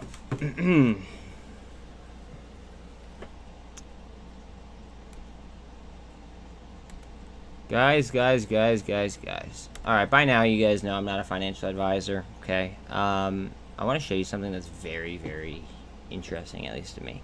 So, I consistently check Google Trends, okay? Lyft was actually trending after hours, okay? So I took a look at it. It's up a little bit, nothing crazy. There's obviously plenty of stocks that are up more than it percentage-wise. However, I did a little bit of a deep dive. It is a $4.6 billion company. We're coming off the 52-week lows, okay? Now, today, it was announced, well, at least an article was dropped. I don't know if it was announced previous. But San Fran, okay, their taxi drivers are preparing for the first in the nation Uber partnership. Now, we know that the market is full of, you know, psychological warfare. What we expect, what we don't expect, etc., right? So, dropping this news, right, the normal person would probably think, oh, wow, Uber might go crazy, right? I'm thinking about their competition. Who's their biggest competitor, right? I don't know why.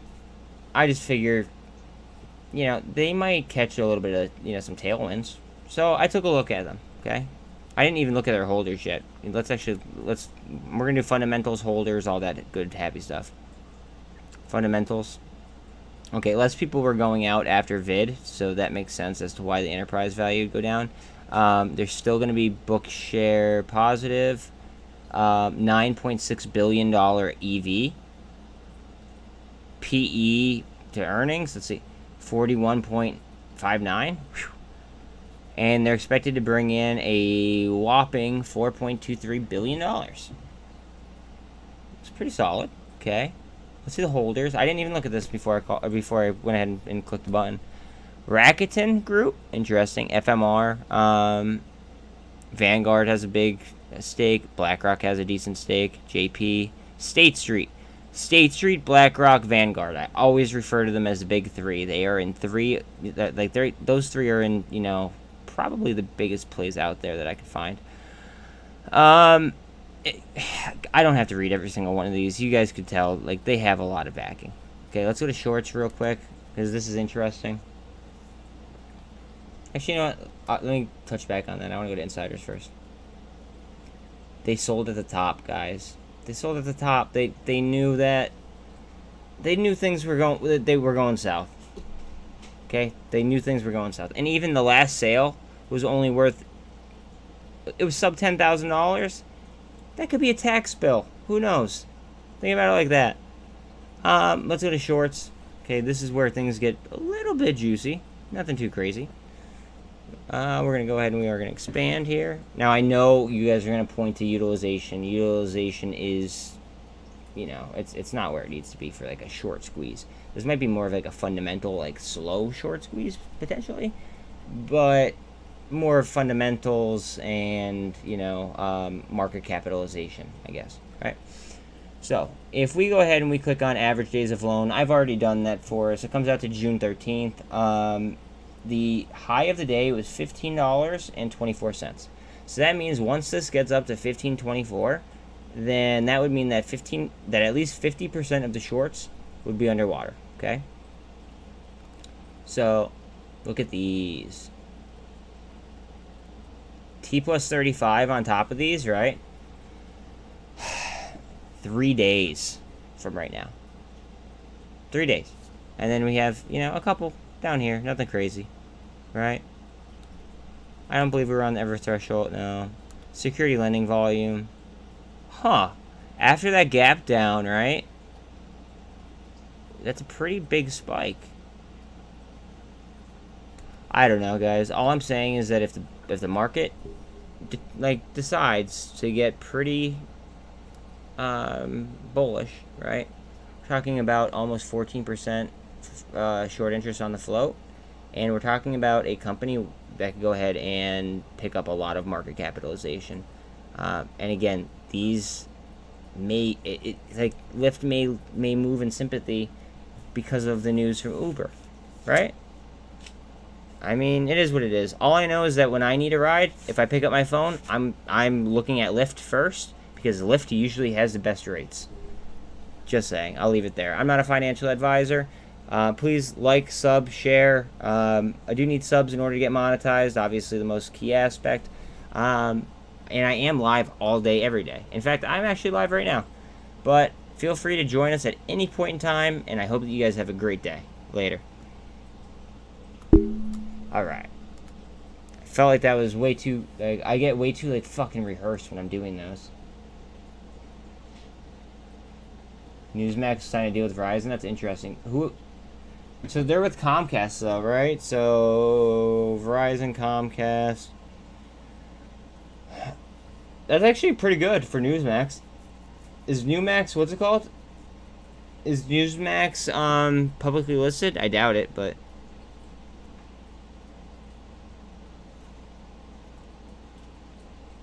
Like, if they're publicly listed, then, like, I wanna, like... I don't know. I might want to pay attention to Newsmax.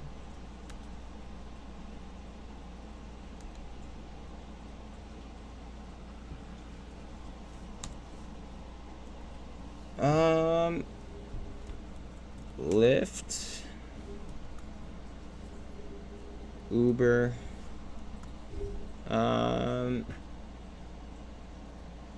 Should I do like a ride sharing? Ride sharing stock. Sorry about my dog.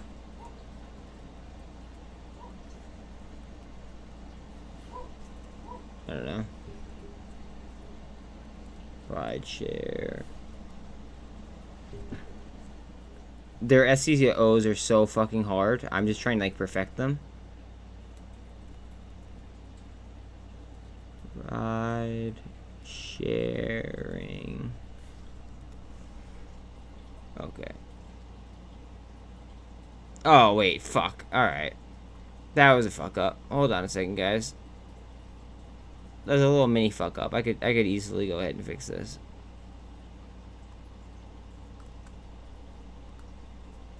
Okay. Let's see here. Alright, copy. Delete. I wish my dogs would stop barking. One's outside barking, one's inside. Alright, so Lyft stock trending on no, I'm gonna say it. I don't want to have too many words. Lyft stock trending. Lyft. I have to separate it better. lift.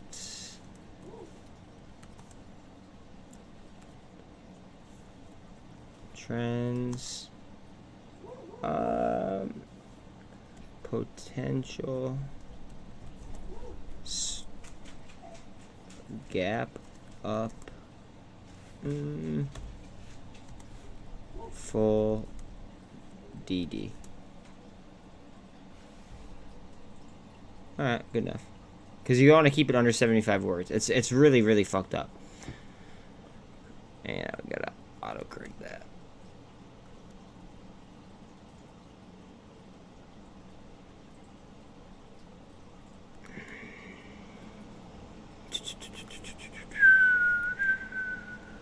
If you guys could like share my videos, that like you don't even like understand how like how much that would help me. Like some of my like SkyX for instance, right? If you guys were to go ahead and share SkyX ran like 80% today. And I made an updated video about it 2 weeks ago. Like that's just one of many.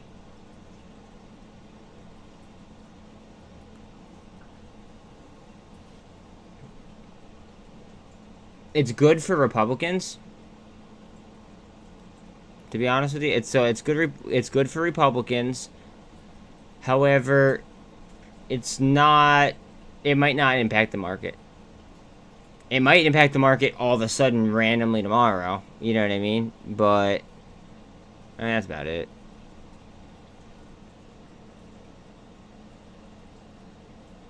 Undo FOA. Where the fuck is my FOA video? FOA.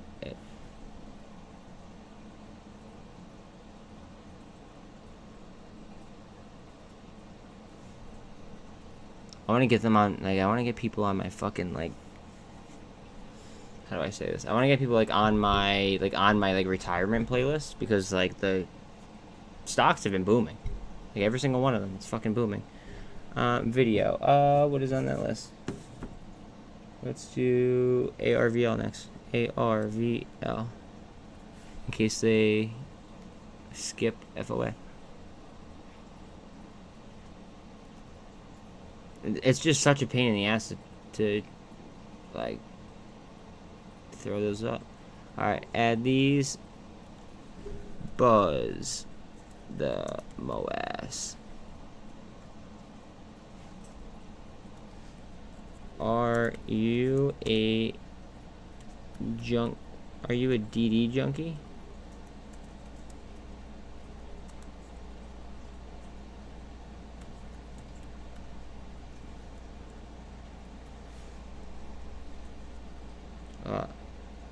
Sub for more.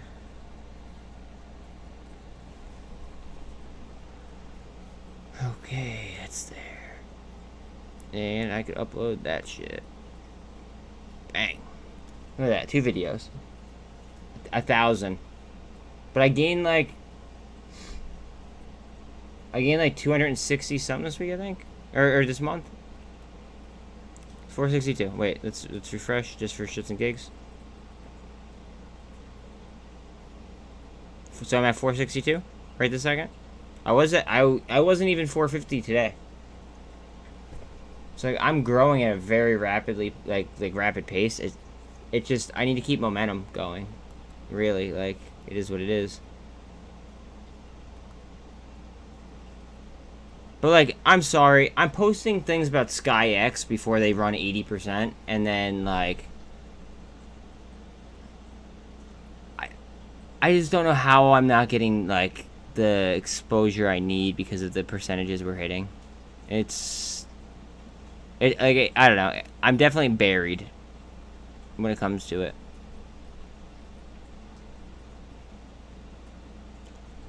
TBLT. I don't even want to look at TBLT until we hit like 650. What else is fucking trending right now? Let's go to the top. Because people are going to be searching this shit. I guarantee it. It's terrible, but... yeah, I did. And you know what? Out of like 3,000 people, I got like 9. How fucked up is that? Kind of makes you think. Like,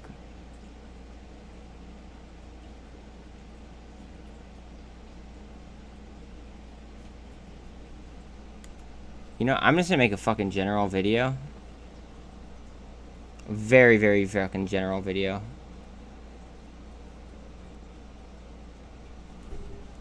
It might get like a lot of views, might not. I might piss a lot of people off with this fucking video. But I don't care. Honestly, the more attention I get, the better off I am.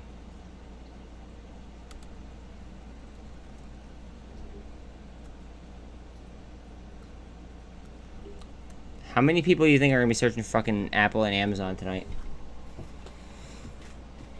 Think about that. The amount that I've asked is almost comical at this point in time.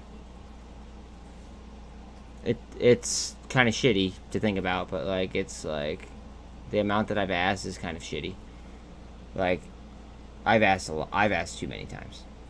It's like if you're my Facebook friend, just look at how many times I've asked in the past. It's like kind of a slap in the face, especially when I'm trying to help people, which I don't get. But hey, it is what it is. What are you gonna do? Yo, yo, yo. Alright, you guys know I am not a financial advisor by now, okay? The market is acting very irrationally. Google missed on both the top and the bottom yesterday, as well as Microsoft, okay? Google did beat on ads, but that's separate, you know, a separate thing. Amazon and Apple, they just went ahead and they beat. Now, these companies weigh so much, okay, as far as their market cap goes, that it could sway an entire industry. However, watch, because they may try to go ahead and perform bull traps. Okay, like I don't want anybody to freak out, but just be aware of potential bull traps, because a lot of people could lose a lot of money that way, and I'll tell you what, who's gonna benefit? The fucking hedge funds. All I'm gonna say. Please like, sub, share. I usually don't do, you know, market outlooks, but honestly, after like everything that's gone on and how weird yesterday was, even though they were, you know, negative outlooks, and then now we're getting positive ones, I kind of feel like I needed to. But yeah, please sub for monetization. I'm getting close. We're growing at a rapid pace. And then come join us on stream. I'm live all day, every day. And then you can see why we're growing as fast as we are. But hey, later guys. Alright. Pain in my ass doing these videos. Pain in my ass. Is anything going like parabolic before I upload this?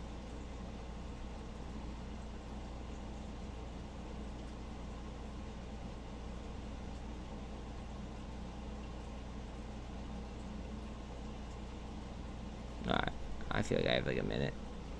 Alright, this is at my parabolic line, so hopefully I come back to a nice surprise.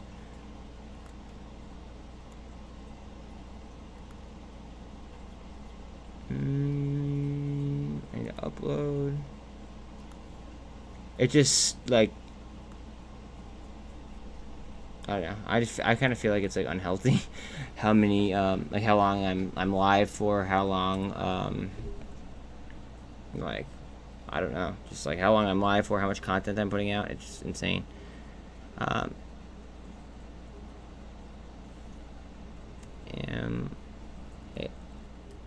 if I actually put in the full name, they actually, what's it called? They actually DMCA me. Let's see, Goog, and what did I say? Microsoft MSFT, Microsoft stock earnings. Why it actually I shouldn't put stock earnings. Okay. Why it weird.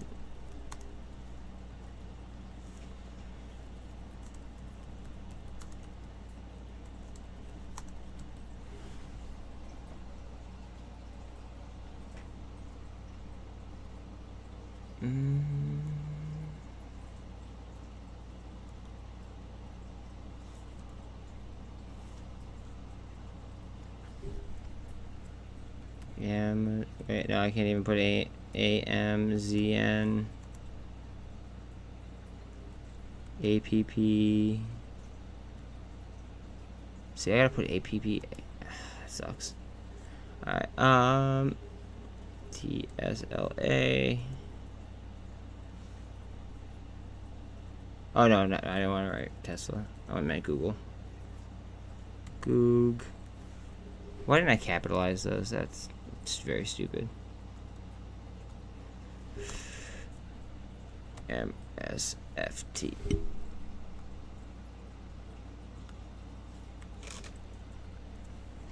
APPL. AMZN.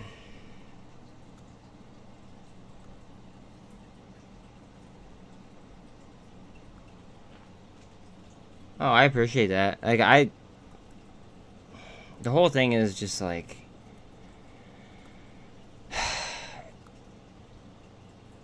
I mean, I guess, like, it's time consuming, obviously, but, like, it's just, like, do you think I want to, like, do that? Like, probably not, right? Like, I don't want to. Let's put penny wrong there, like, it just, I don't know. I've had enough of doing things that I don't want to do to get subs. But I kind of have to. I'm kind of at their mercy right this second. Hopefully that ends soon. Goog. And then I'm going to be one letter short. MSFT. Oh, I have to write earnings in here somewhere too. Fuck. Earnings. Okay, I guess I can put AI back in there. Recording date today. Bang. Add subtitles. I don't even add anything, but like I get seen more if I put like add subtitles, even though it doesn't, like, I'm not putting anything. It's really fucked up.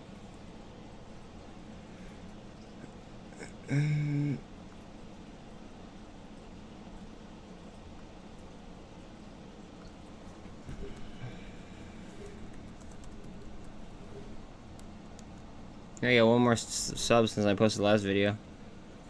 Let's see. Alright. RU. This is seemed to get me the most subs as well if I ask them if they're DD junkies. Are you a DD junkie?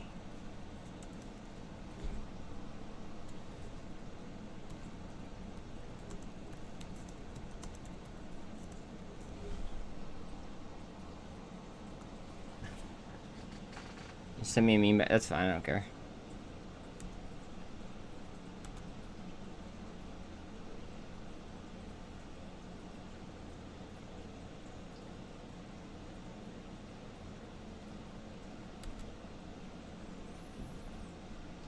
Alright. I feel like I did my part.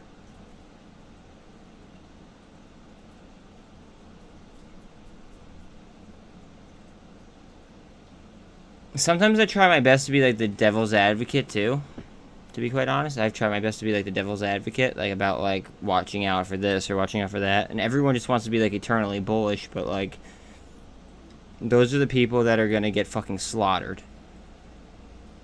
And then I get dislikes on my videos because I'm not like an eternal bull. EDIT, I'm it was like a short squeeze in the making. At least it was.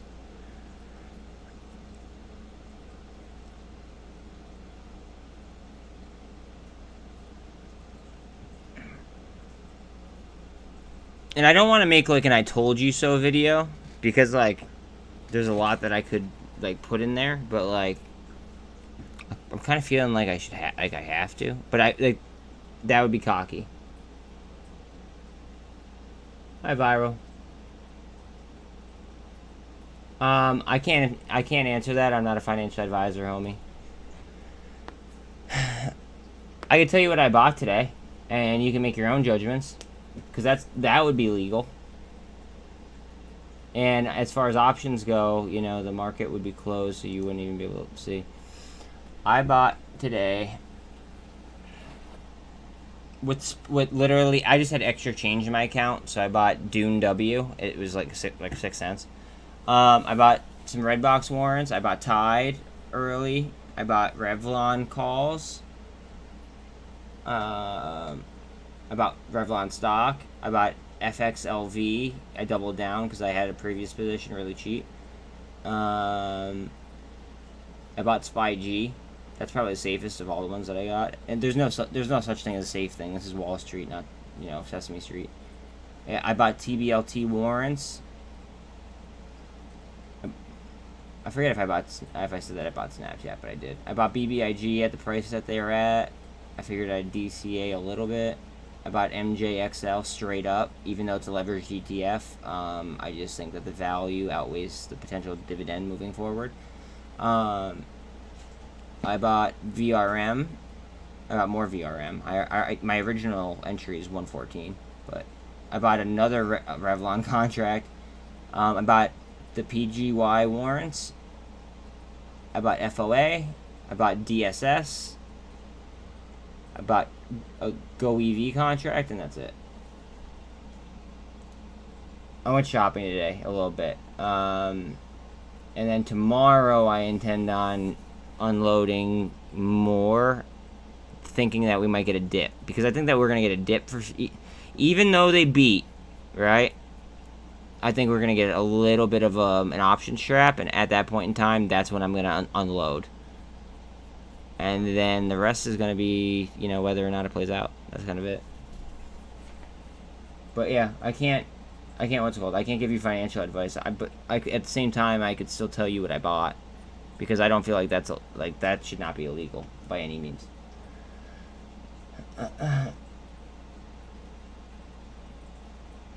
Yeah, crypto's going crazy. Like, so here's the thing, all in one. My crypto is compounding interest at insane rates, like insane. Like, if you name it, I guarantee my crypto's like compounding at a higher rate. It's not even.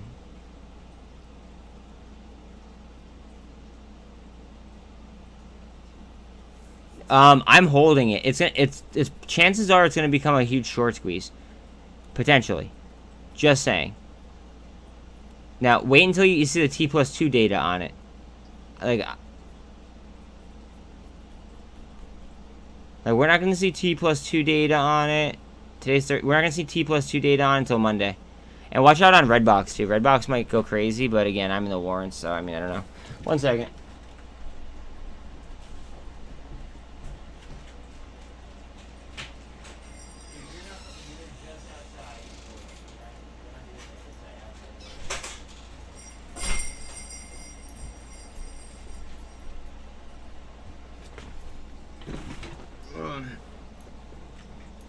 Yeah, so I bought TBLT warrants, I bought PGY warrants, I bought Redbox warrants.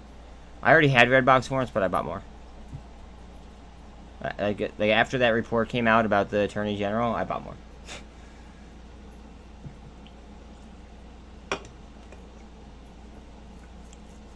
It depends which crypto. Oh, if you're asking me about the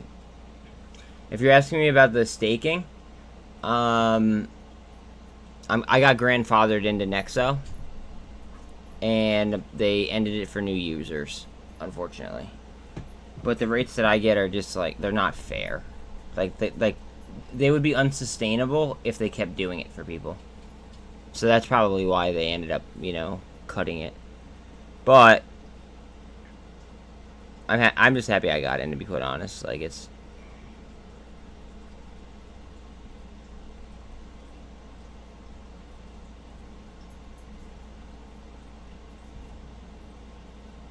I'm not looking in your pockets. Why are you looking in mine? Why don't you stick around for a week, right?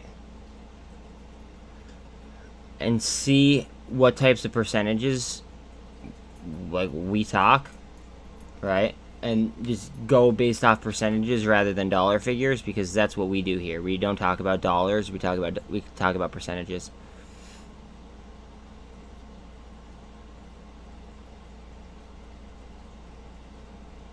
That's it.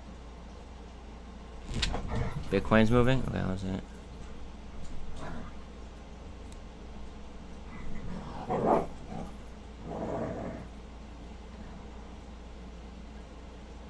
Cup.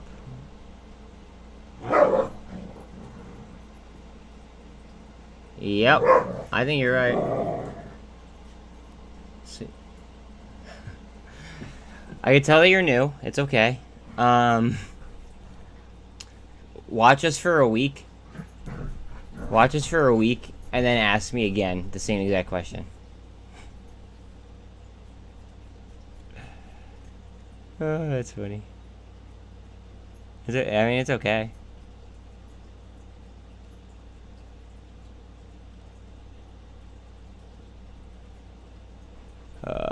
PGY is I see, like, that does not make, like, logical sense. Like, market dynamics say that they should be following this in a weighted manner, at least, like, a little. It's nowhere near what that is at. I mean, I didn't throw that much at it because of what it's doing, but at the same time, I threw, like, a little bit at it because, like, if that does, even if it meets it in the middle, say it doesn't catch up to it, but say it meets it in the middle, it should do very, very well. The only thing I'm bag holding on right now is BBIG and MULN, and other than that, our percentages are fucking insane. So, I'll leave it there. I don't talk about dollars. I talk about percentages. That's it.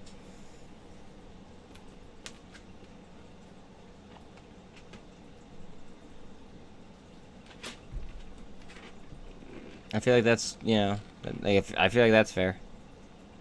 But, like, literally, stay, like, I'm not like criticizing you or anything, but, like, stay and watch, like, what happens. Like, watch the stream. There are some crazy, crazy observations, we'll call them, that are made. Look back. Alright. So, look. That boy flex. What makes me stand out? My percentages. My P&L percentage. That's it.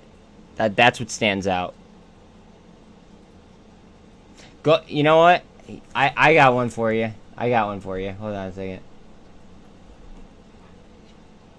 I had 900% on straight Revlon shares when I sniped those. You know what? Hold on one second. I have one video that will just go ahead and like, it'll solve the question. I just have to go ahead and find it real quick. 1 second. Bear with me. It was like 13 days ago that I posted this. Let's see.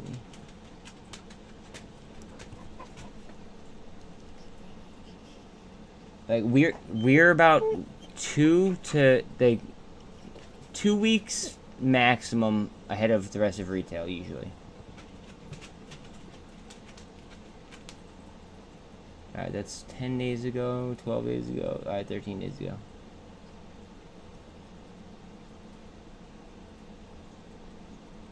Here it is.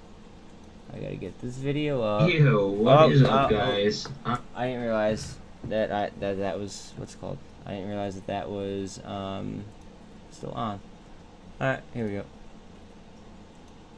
I called that actually with a 300% gain the day that it ripped.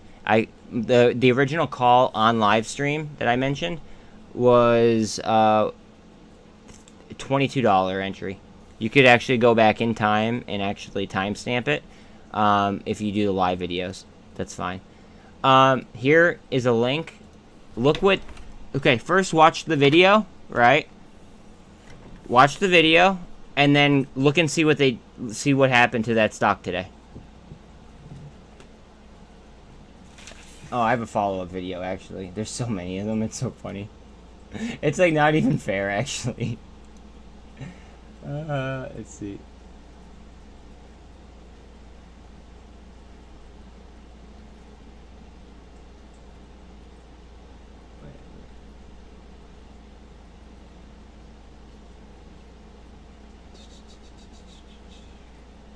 God, some of these are so old.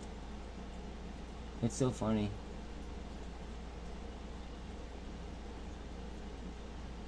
Wow, was this call out really that long ago?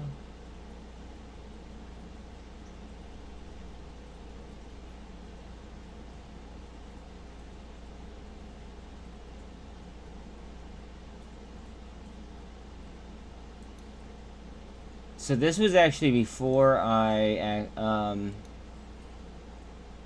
like, I don't know. This was just like a long time ago. This was before I had proper lighting. This was before I had a solid mic. Thank you, Trish. Yeah. So this is an oldie but a goodie. And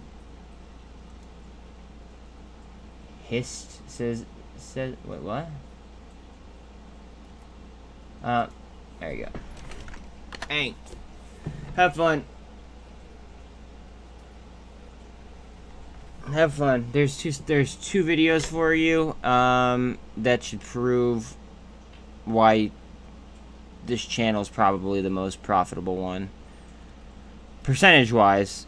Okay, and we're not talking about like short option swings. We're talking about like straight up like stock percentage gains out of like any channel that I've watched personally. But that whenever I have a large like group of people on, I ask them, and they say that they really haven't had the same kind of success. That's why my that's why my growth rate is as high as it is. At least I believe so.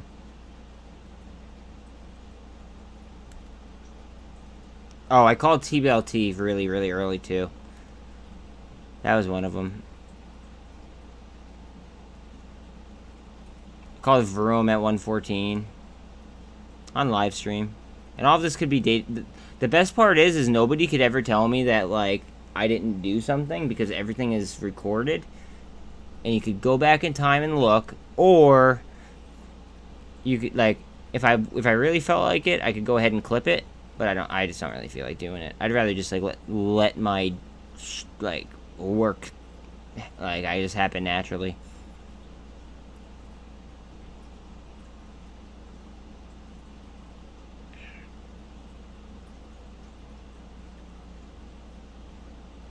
What's my next one?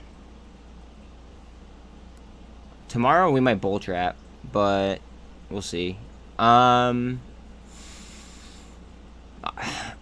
Yesterday, it happens in the moment, dude. I don't. You're putting me on the spot. I don't know. I called this one out yesterday on stream. Where is it? FX, whatever. You could look at that. You could run back the tape. It was $1.25 yesterday during the FOMC meeting. I bought this at 125. And you know what the best part is? Check this out. I'm pretty sure I time and date. Look. Yes, I talk about myself in the third person when I'm doing this. But and then if you look over here, save time, it's time and date stamped.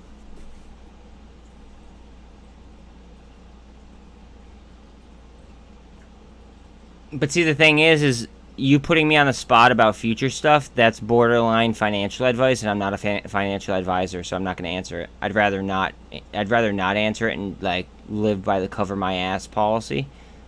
I'd rather give you past things that I've I come up with. And you know what? Here, I got one for you. This is a little bit more long term, so just be aware of that, okay? However, I got a playlist for you, actually. This is interesting. Share playlist. There's 7 videos on this. 7. So if I haven't convinced you by this, I made this the other day. I made this like a day yesterday? No, 2 days ago. Check that out.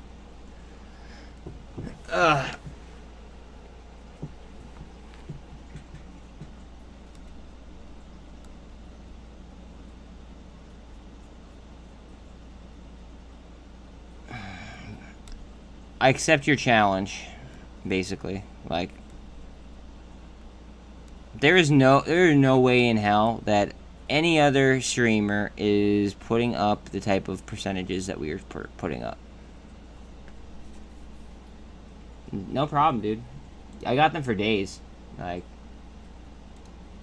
no problem, homie. I got it for days. That's like that's the best part about like writing it in notes is like it is time and date stamped, so nobody could even say that I didn't do something because I could just go ahead back in time, clip it if I really needed to, or I could just send them the full video.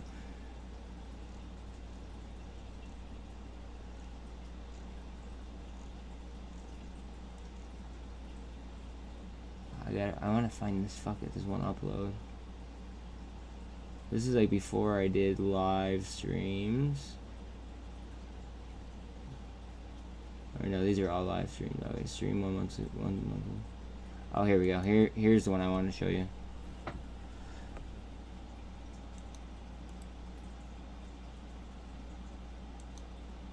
Now, my original call on this one is a 5-second video.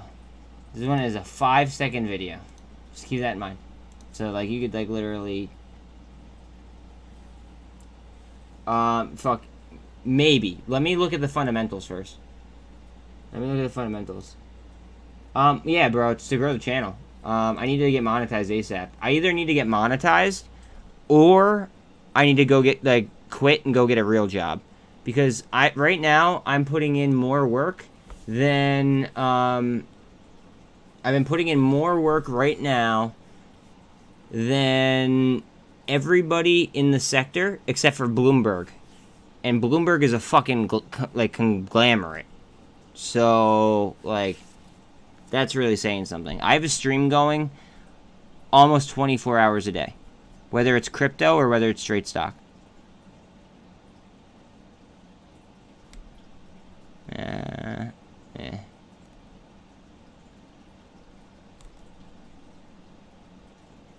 Twist over the Mac or the VWAP, excuse me. EMA is in line.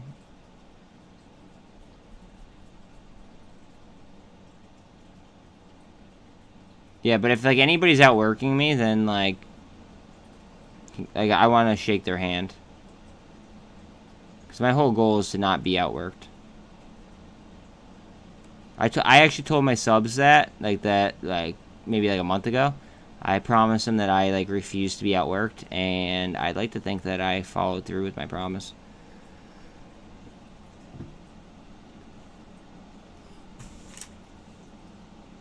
I do a full time.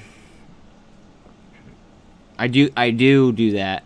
However, I've decided that I believe that stocks are at such low value levels that I refuse to take money out of my accounts and support myself. I would much rather take my earnings and buy even more straight stock.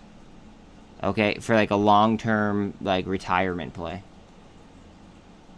Like, yes, I'm in it for potential MOAS, but at the same time, now it's to the point where straight stock is fundamentally undervalued in some places. So that's where I'm at. I'm just like, well, I'm not going to sell this. You know what I mean? Like, I'd rather just fucking go work for, you know, like a month. And then I'd have more money to invest. I'd probably go invest in crypto, actually. My straight stock portfolio is pretty lit as it is. So I'd probably go buy XDC and XRP or something. A cryptocurrency at the current time. I mean, I own my house free and clear. Like, I could leverage this and buy like a what's it called? I could buy myself like a quad, like a quad rental, and then do that and like leverage if I really wanted to, but I don't. I want to leave the U.S. That's the goal. I want to leave the U.S. I do not like what's going on here at all, and I feel like I can do a lot more and be like live a, I guess, a more valuable lifestyle in other areas. I wonder if Vortex is being weird on this computer still. Oh no, it wasn't because I was looking up Amazon. Okay, let's see. She said FXOV, yeah. That's such a good, like a fucking good find.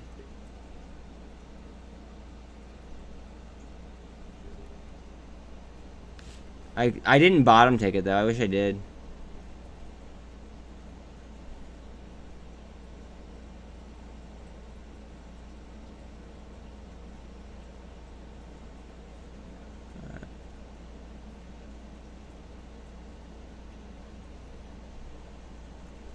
Projected enterprise value expected to grow. EBITDA is positive. Book value per share estimated to be positive. Estimated to bring in slightly less than last year, but that's the same in a lot of industries, to be quite honest. Analyst, even if, and these are downgrades too, and you guys know that usually, like, sometimes it goes, well, I don't want to say usually, sometimes it goes in opposite. You're looking at 892. That's 380% return potential just off, theirs. But I think it could end up going much higher, especially if retail gets a hold of it. Let's see. Look at the holders. The holders are jacked.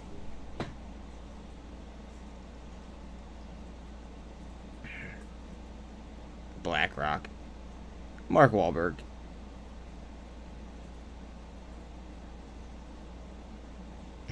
I could go on and on. It's just so, it's so heavily fucking. Now the important part is gonna be to see how many shorts.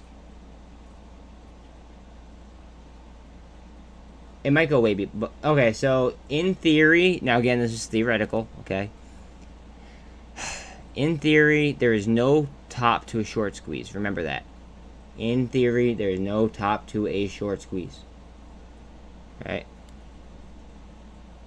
10.34% short interest. Now their utilization is low though. Just throwing that out there. However, tomorrow, because it's going to be T+2 data off yesterday, and yesterday is when they had the big sell-off, utilization might go up. And I want to see the security lending volume as well. So yeah. What else? I could look at TBLT while I'm right here.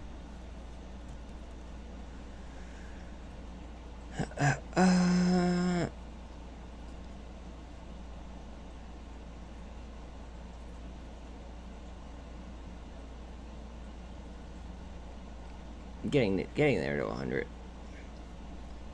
See, I want to see them go ahead and match what the float is now, though. Like, I want them to go ahead and I want them to expand to, what's it called? I want them to go ahead and expand to the actual float now after the offering.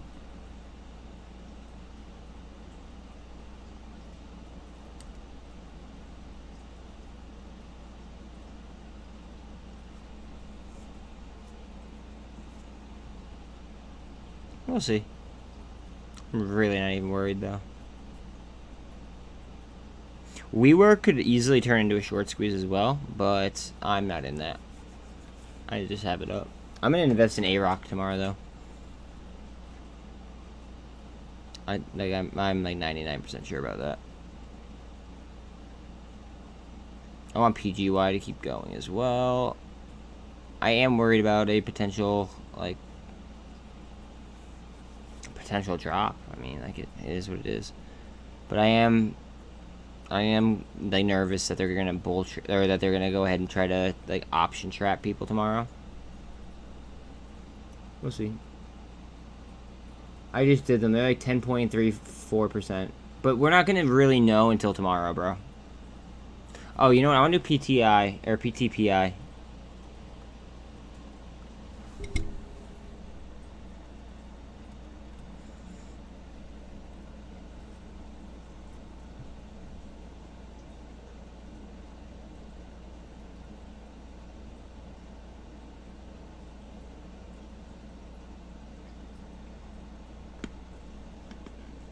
They did file an 8K today.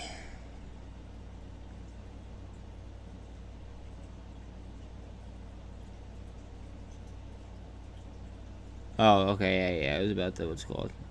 Yeah, it was about that thing. Let's see the short interest in her. So it's only 2.35%. Now remember, we have to deal with T+2. This might be only be like a 1 day, 2 day trade for me. Like, this is gonna be a very, very short trade, I think. It's gonna be a very high momentum one as well. I'm probably gonna DCA out a little bit. I don't have that much of a holdings in it. Like, look at the utilization. That's what scares the shit out of me. So that's why I took, like, that's one of the reasons why I took like such like a low position.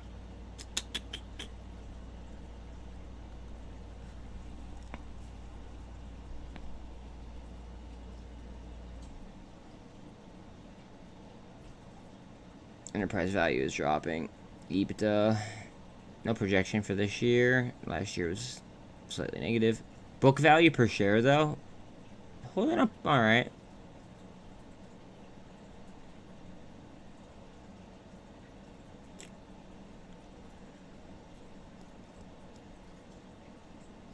I mean, honestly, it just depends. What, you know what, do they have anything in their pipeline? I feel like this might be able to tell us some stuff.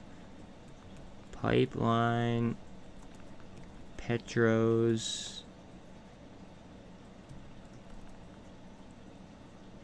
What are the Petros Pharmaceuticals?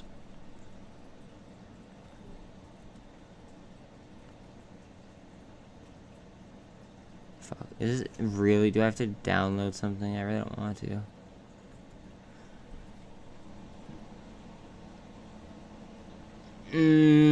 I'm not.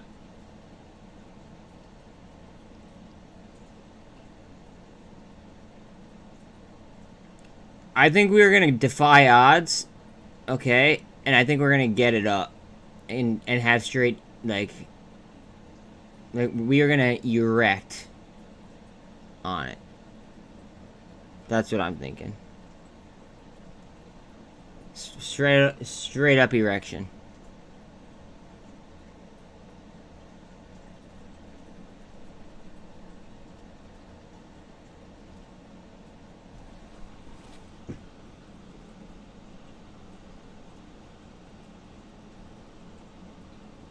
So I want to see their fucking pipeline.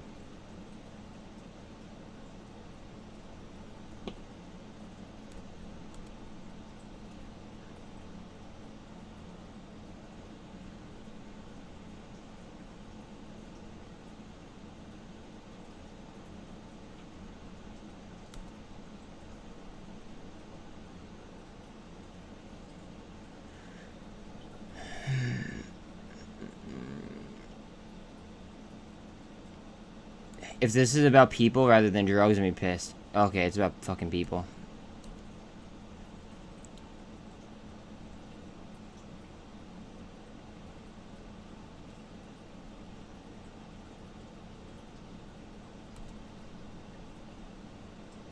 No analysts. Okay, that's interesting. They have to have a pipeline that I could download. That would, or if not, then I'll have to download the other one. Is what I meant. They should have a pipeline on their website, though. Most pharma companies do. I'm letting mine ride. I don't give a fuck. I got in it knowing that it was a high-risk trade. So I'm just gonna see what happens. I think it's like a potential inverse BBIG. If that makes sense.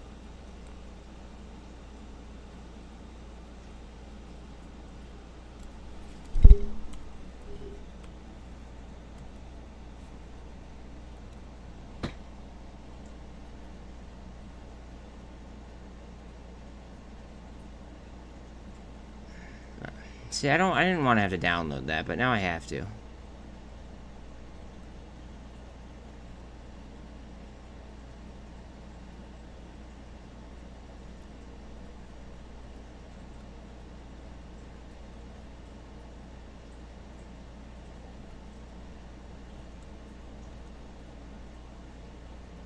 What the okay. Alright, so there's something weird about that. Don't want to go ahead and do that. Here we go. Okay.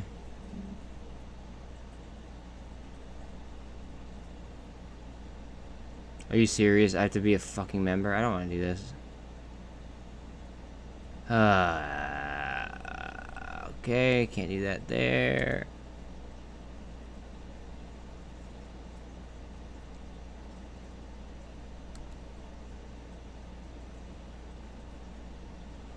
Alright, here we go. Alright.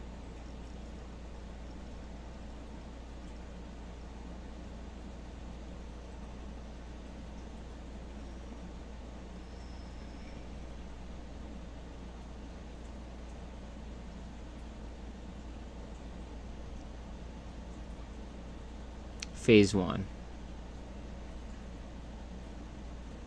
Approved. Okay. Alright, so they have one that's approved. Okay, that's good.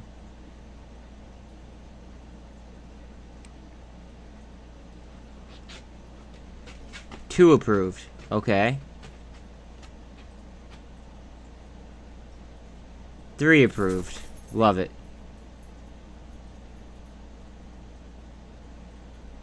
Okay, that's phase 1.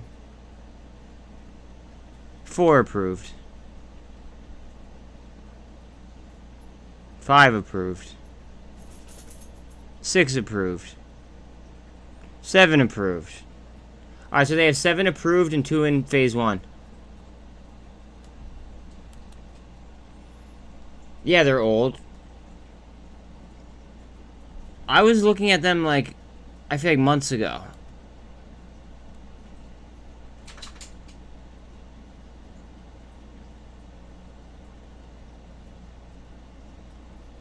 Alright, so they are... Here, let's do weeks, just because. Okay.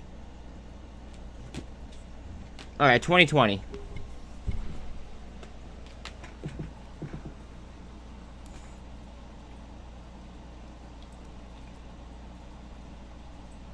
I made money on this.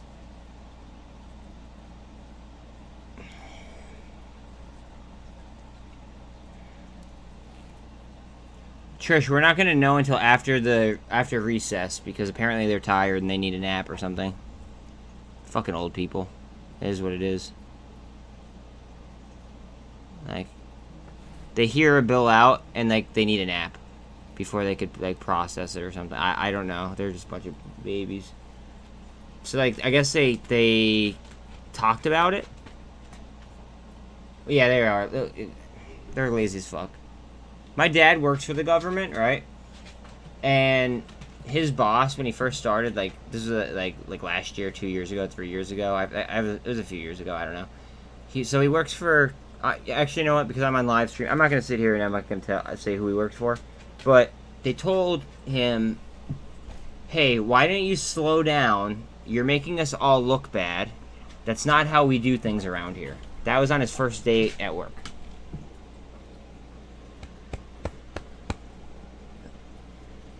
What's up, Luck? But yeah. Hey, buddy.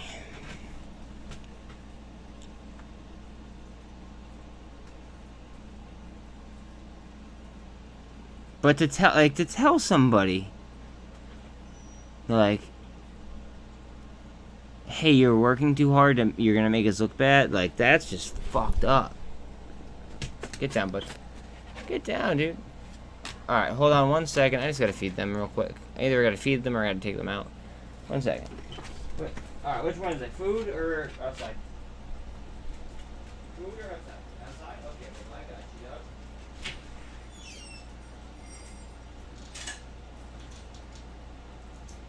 Go ahead,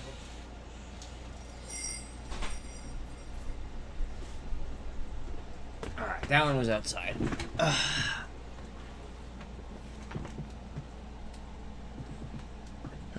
Let's see. Anything pushing?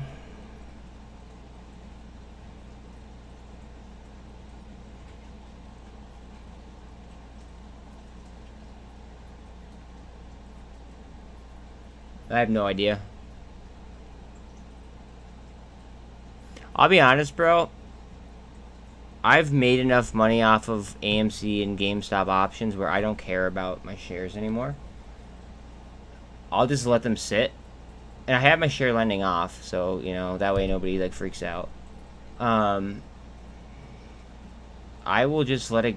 I'm just gonna let my share sit. It's just at a point where like I don't want to miss out on other money making opportunities. So as far as MOAS, I'm just gonna let them sit, and that's it. If they come up with a number that is like popping off the page and I'm like, holy shit,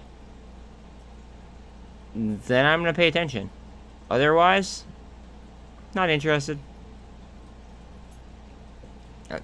Like, I mean, I'd rather them not go to zero, obviously. That'd be fucking stupid.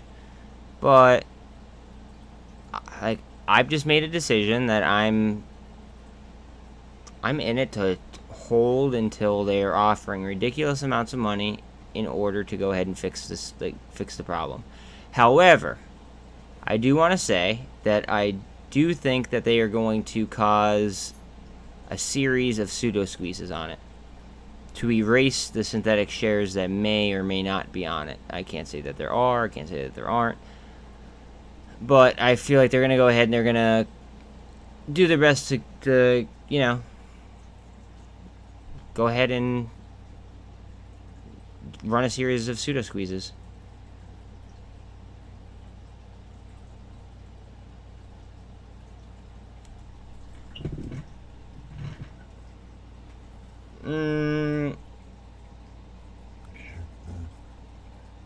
It's not that. I don't think that the SEC works. Does that make sense? I just don't think, like, the SEC, like, I don't think that they work. Like, I think that that's the problem. That's not, like, I think that's the real problem behind things. The SEC doesn't work.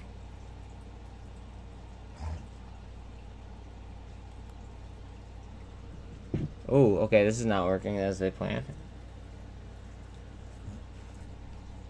Go up so I can finish my line. Come on, go up. It's gonna fucking double bottom. I wanted to draw a line, like a trajectory line, but it's gonna end up as a double bottom, I bet.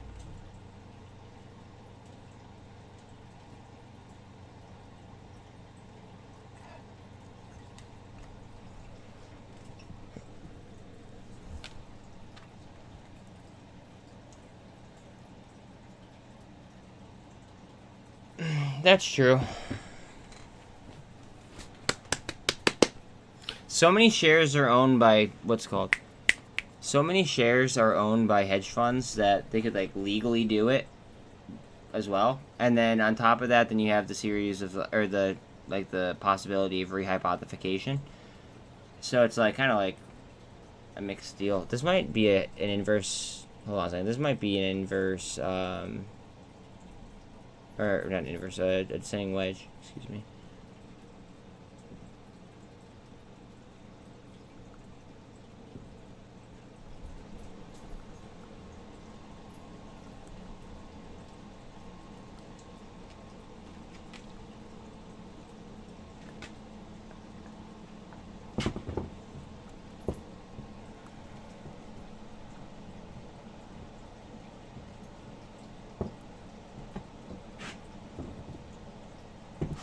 And then if you were to do that, it'd be double bottom. Hold on.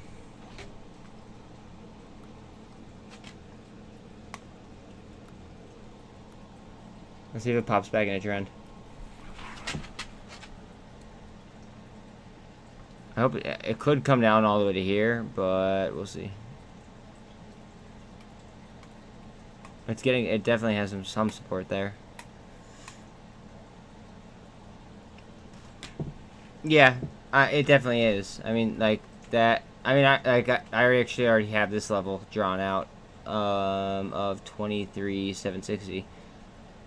But we'll see if it catches right here.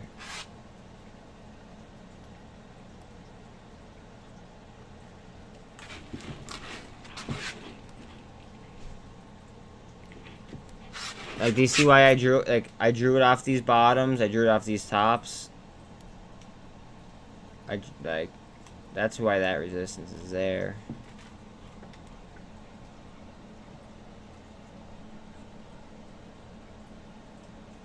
Up. What's SPY doing?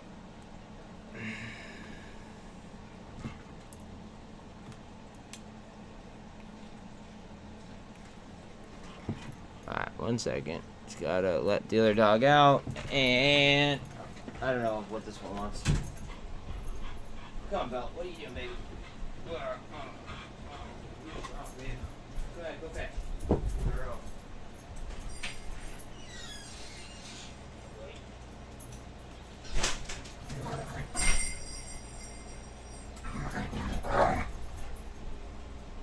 Go play it with Belle. Go ahead. I want to sit down. Is that alright?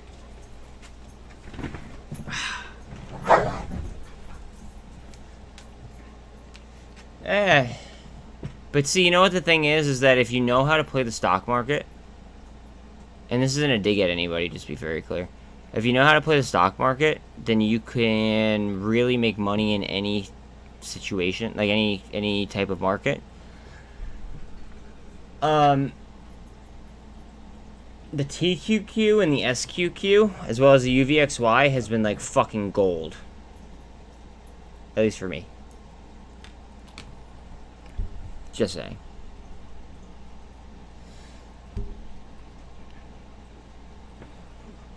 Like it's so volatile that, like, I don't know.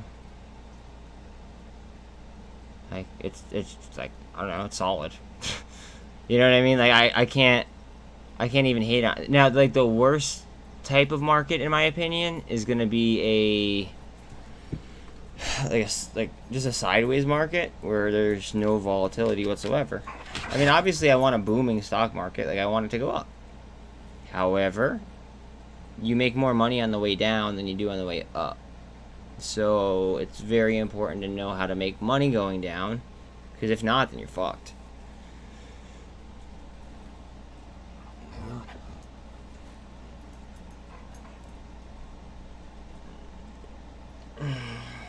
Alright, 1 more minute. I think that they're hungry too. So let me go ahead and feed them again. There's like Moassy type stocks. Alright, 1 sec. Alright, you guys hungry, baby? You guys hungry, honey?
Whew. Wow, okay, looks like we're trying to find lower lows here on Bitcoin. Don't like that.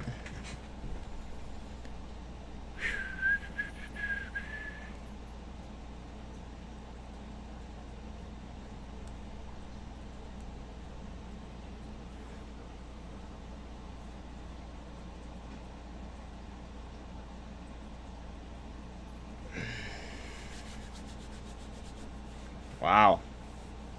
Wow. Okay. Alright, you can stop now.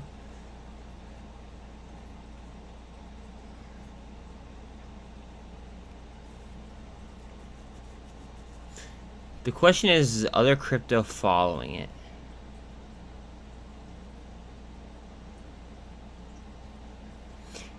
Because if we're being 100, right? Like, I can see... How do I say? I can go ahead and I could see, like, I can see Bitcoin losing dominance to ETH, Cardano, and XRP. If we're being completely dead honest.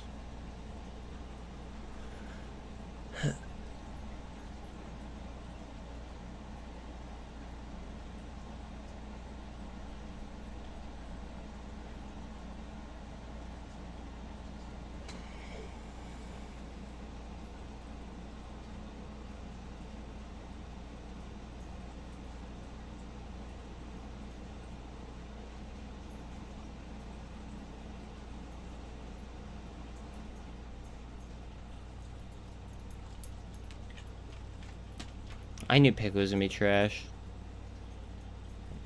Nobody wanted to listen. Pick is a Russian company, just so you guys all know. Like, it should be illegal to be traded on our stock market.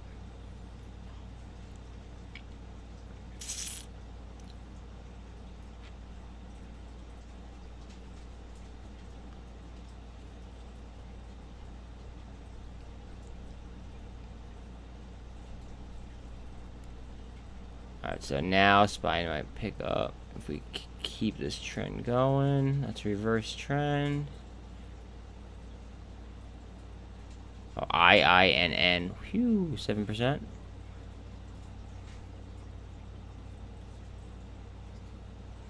Ooh, hopefully LIDAR gives me a buying opportunity tomorrow. That's on my list.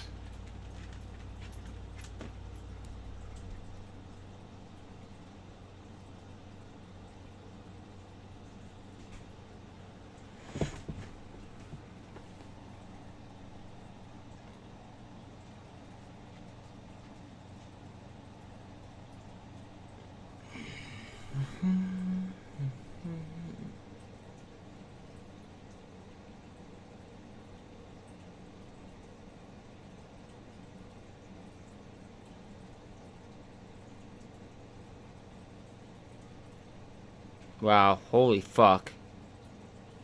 Yo. I don't know if anyone was in here. I almost took TQQ options today. And now I'm kind of pissed. Wow. Okay.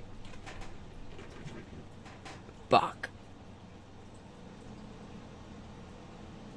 Because I called it out. I call everything out, honestly. Like, every single, like, little, like, thing that I'm even thinking about doing, I, like, make, like...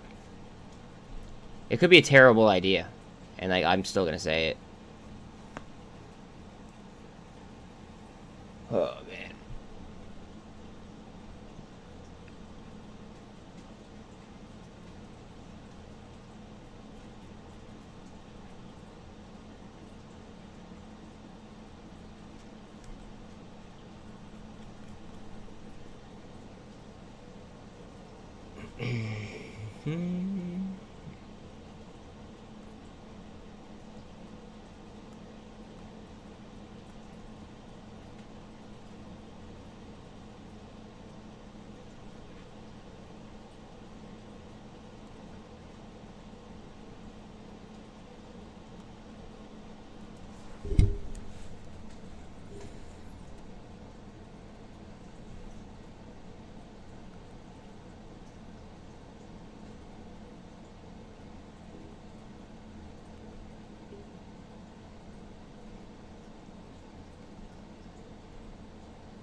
Five and a half days. Okay, so we'll call it 6. Actually, it's after hours, so we'll call it 5. So that would be the 23rd.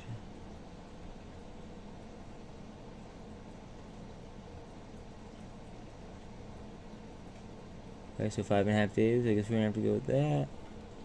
The high is not. Wow. Those scumbags. Okay. So let's write this down because that's what we do.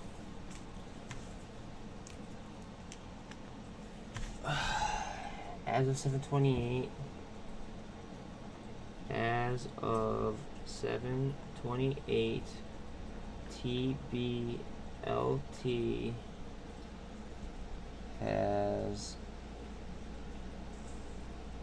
50% of shorts at 935 or below.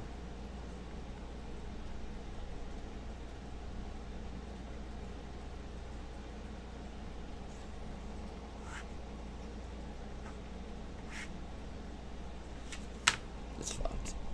I don't like how they did that. Right on the fucking high. Oof. We need some momentum, is what we need.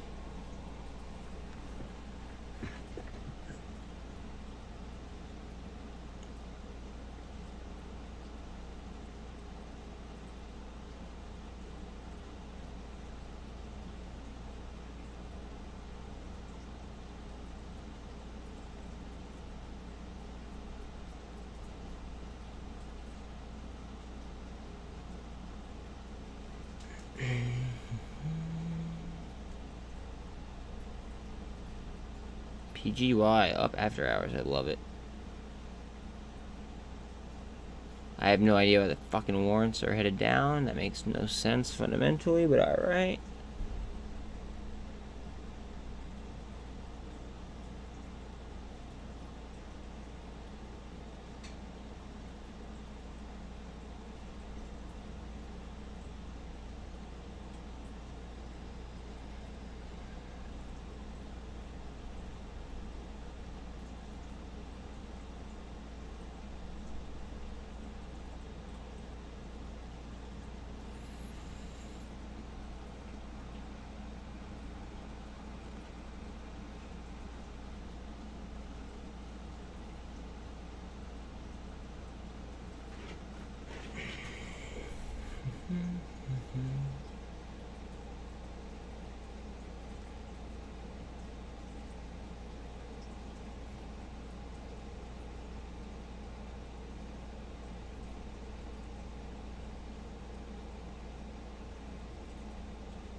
It's almost like it tried to form a cup and handle right here. It failed, but then turned another cup out of it.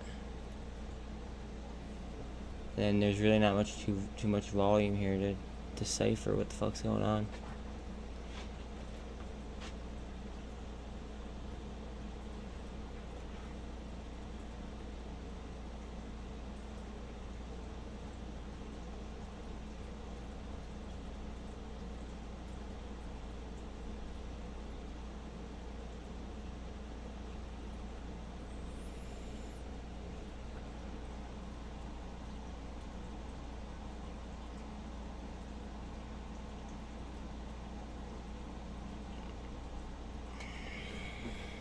Not enough volume in after hours.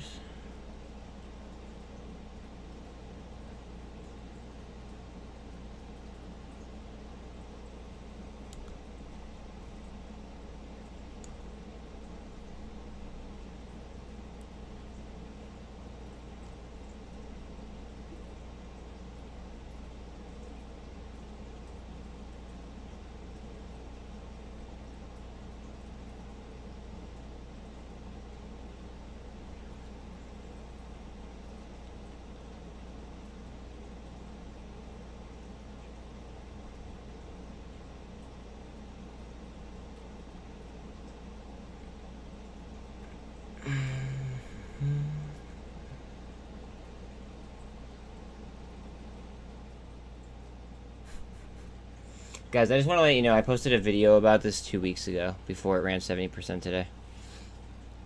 Please go check it out. Like, you guys should be looking at my update videos, like my coverage videos. There's a reason why I do each and every single one. Real talk. Like,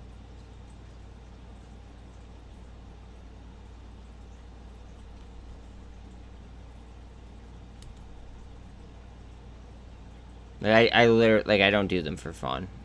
Like I hate doing them, but I was told that I probably should in order to get more subs. And they've been on point. They've been on fucking point. Let's see what's going on here. I don't like this by 200.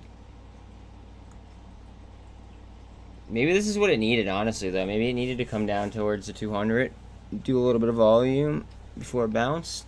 Looks like it wants to cross the MACD. Alright, I have one thing that I do want to go ahead and pull up. Let's see.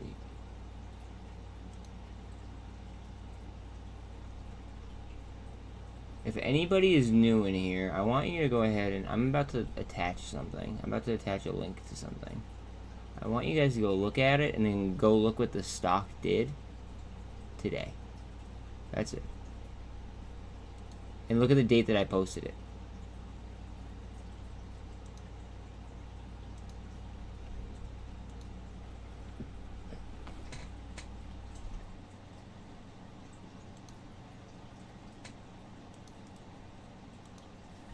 Everybody in here that is new, that is not subscribed, go to that. Right there. And then pull up a chart and chart what that video covers. Please.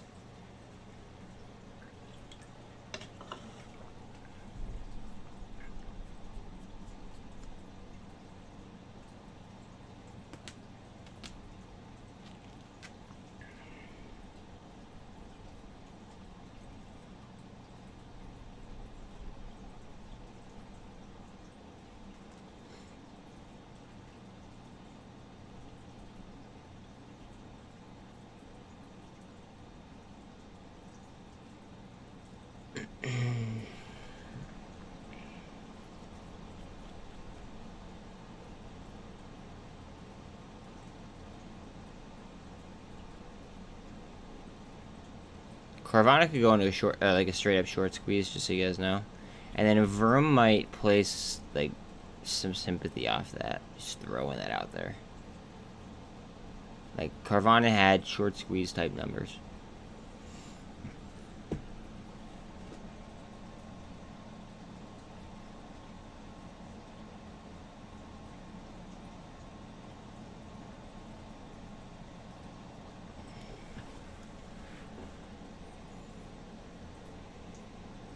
How are the cues?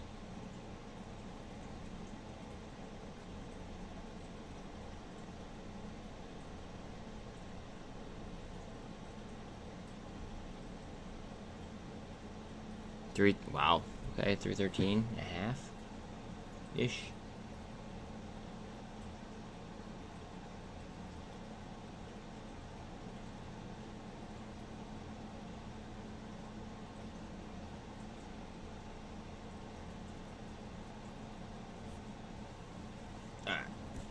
I just gotta say what's up to my girlfriend real quick, that's all.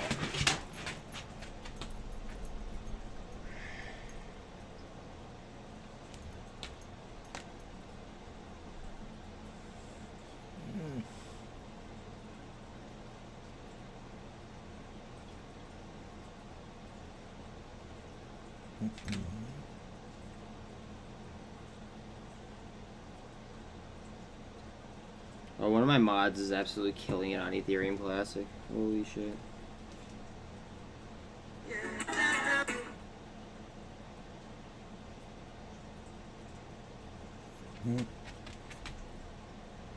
What's it about? 1 second. It'll pop out.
That looks strong.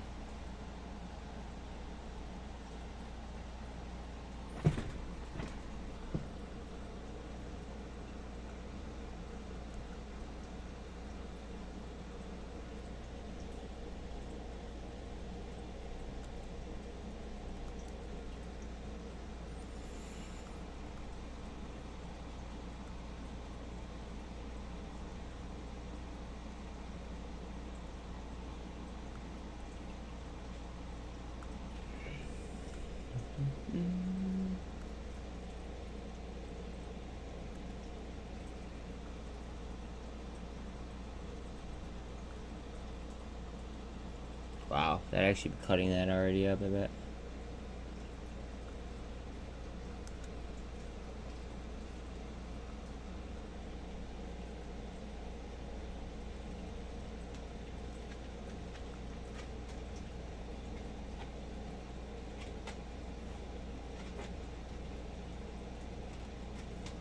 Okay, come on, get closer. Yep. Yep. Go ahead. Run it up. Run it up. I knew that was going to be cutting it already.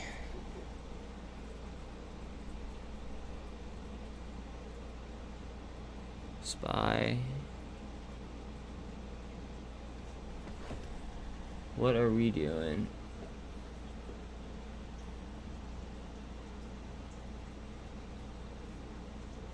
What the fuck are we doing? Inverted hammer? No. I wanted to get on top of this MACD.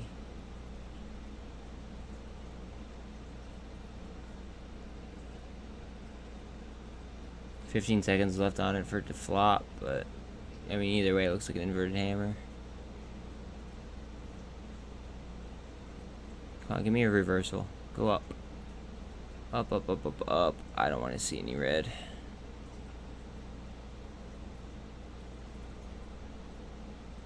Push. Push, push, push, push, push. Come on.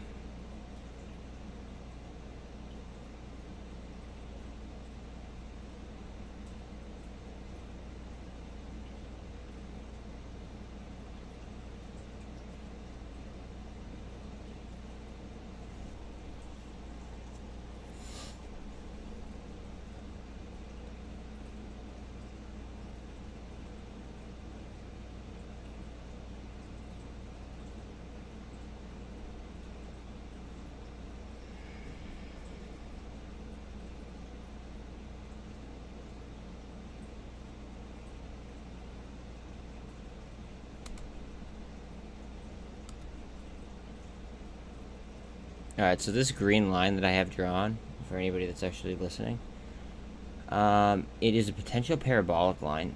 So it's this doing volume at that line is actually pretty important to me.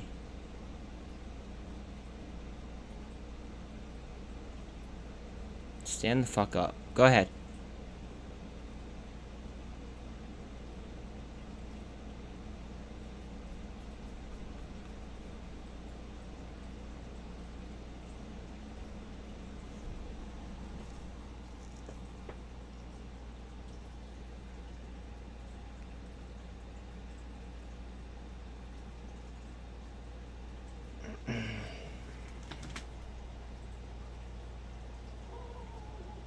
So these are notifications I got towards close.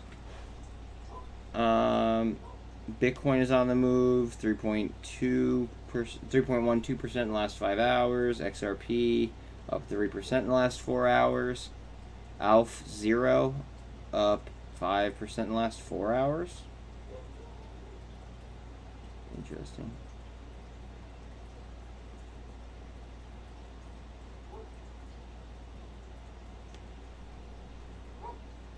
I'm just waiting for a boom on TBLT. It's literally on my potential parabolic line.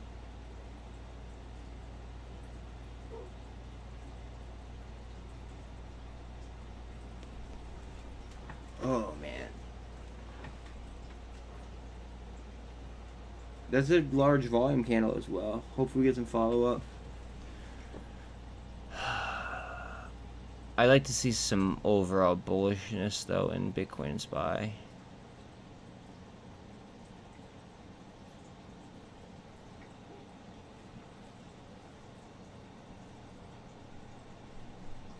Crypto.com is like updating and trying to like introduce new features, and I think that's just gonna fuck people up.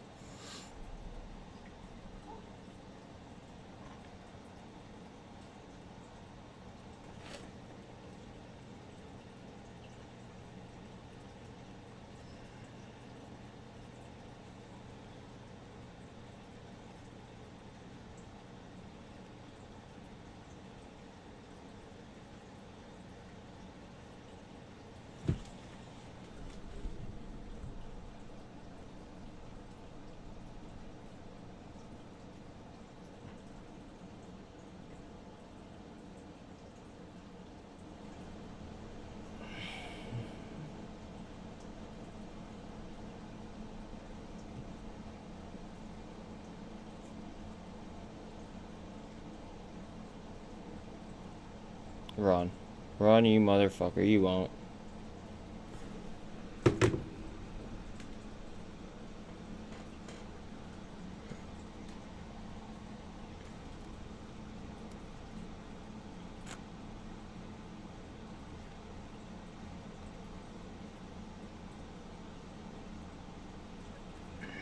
think you should pay attention to lag hours. Take breaks at this. No, I see. The thing is, I can't. I can't take a break. I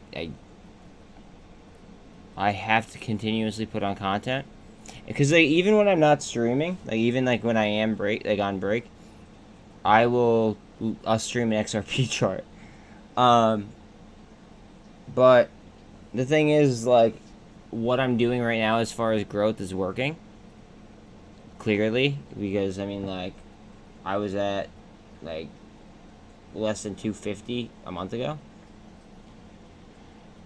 So if it's not broken, you can't fix it.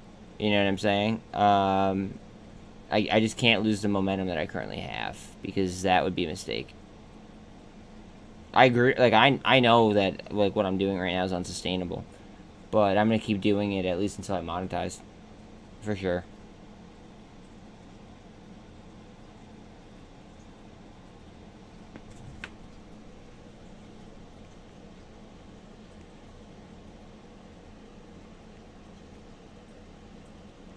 They're gonna say that we're probably in one.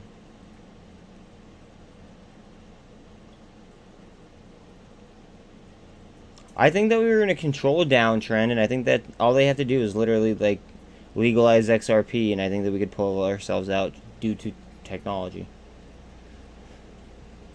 And they need to start enforcing their own laws.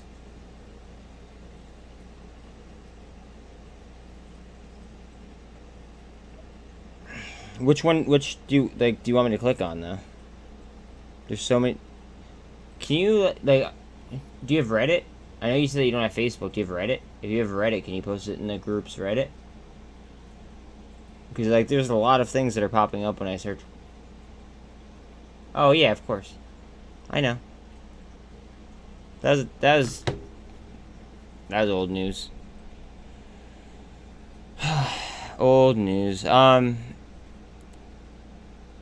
That's why what's it called? That's why he tried to pipe down the GDP news with saying that they go ahead and they judge by PCE data instead of GDP. That's why what's his name telegraphed that yesterday, Powell. Yes, fuck yeah! I just hope these warrants keep on rolling.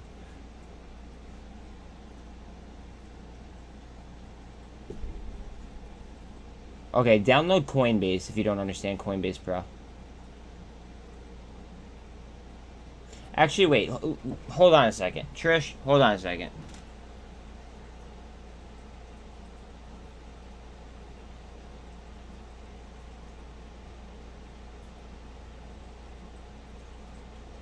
I'm about to send you a handful of links real quick. Like, literally, you could probably get by with, like, 2. but I would probably use all. I'd probably use 3. 2 of them sparingly.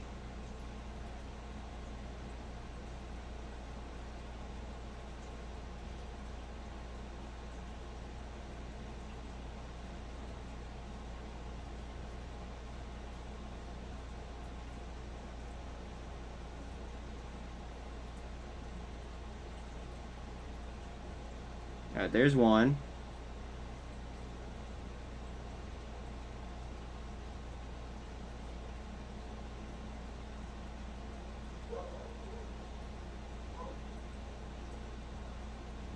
Yeah, okay, so you're struggling. I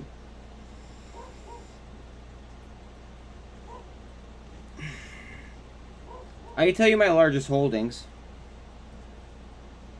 XRP, XDC, Polygon, Cardano, ETH. I have some other holdings, but like they're like IOTA. I like XLM. I have like I could go really, really far in depth when it comes to cryptocurrency. Like I think that's a conversation you and I should have like off air.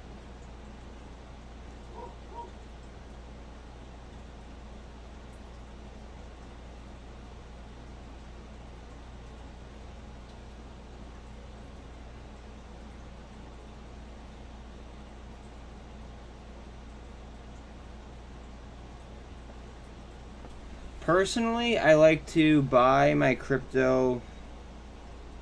I like to buy my crypto on crypto.com over Coinbase, but the one positive is that Coinbase is a registered security. So with that being said, you know, like you have some extra protections, I'd like to think.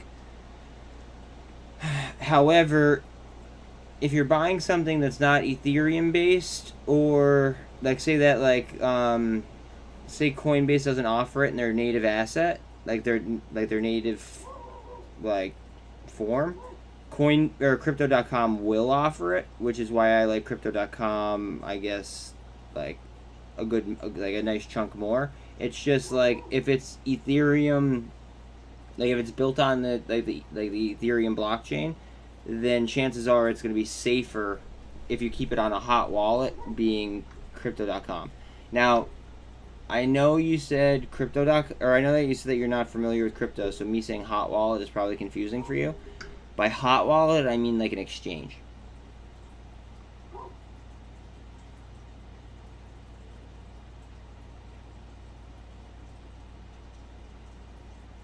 Alright, and now I'm going to go ahead and I'm going to send this one to you. Last one.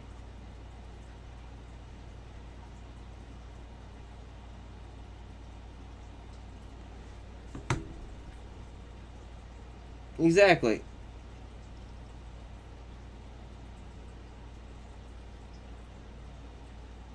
My whole goal is to work more than anybody else in this sector for a short time, and then, you know, be able to retire early and slow down. So like it's, I don't know, it's kind of like work hard now so I don't have to the rest of my life. That's it. You got some Volt. Why'd you get? What's up with Volt? If you're okay, I know you know your crypto. No problem, Trish. I know that you know your crypto. Can you tell me why you got Volt? Because that's interesting to me. We're close to TBLT bouncing here. We're fucking like real close.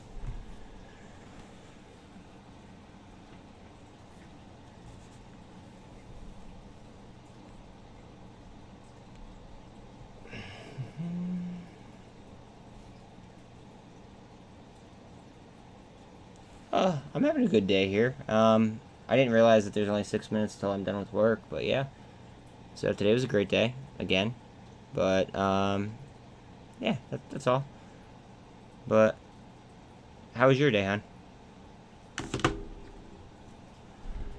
Alright.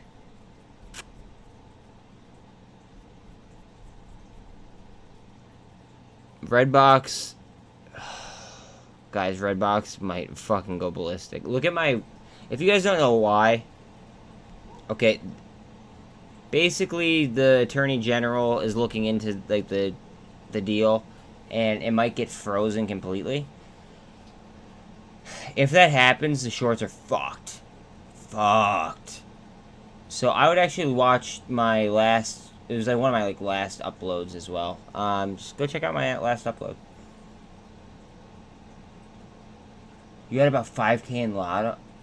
Bro.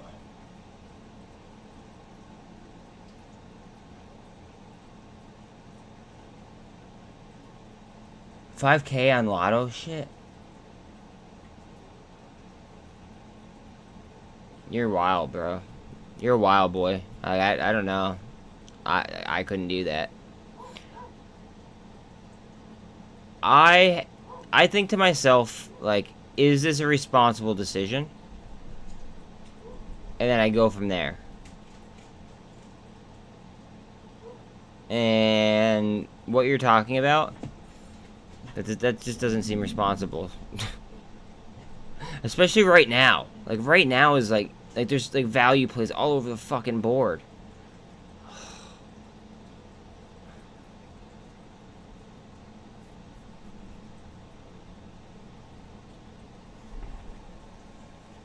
One second, I gotta grab a dog. She's barking like crazy.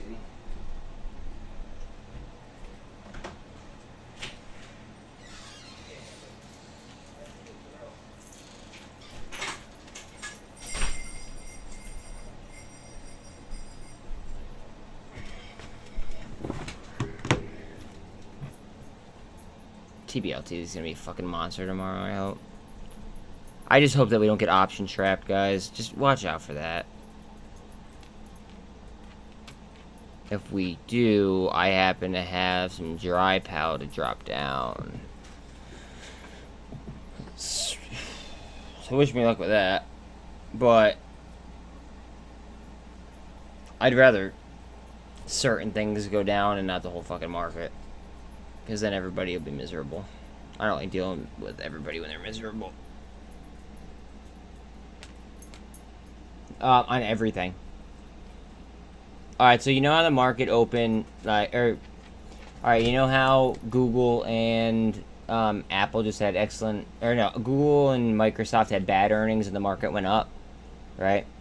Well, now, today, Amazon and Apple had good earnings and it went up, right? And it went up in after hours. Watch them go ahead and tomorrow fucking force a sell-off. Right, and then they would. What would happen is they would freeze all the open options, okay, and then they'd be kind of forced because they ate so much theta from today to tomorrow if they bought lottos, that they would be forced to hold, and then like they would lower the price and the options would expire worthless, aka the market makers would end up making all that money. But if it's timed correctly, right?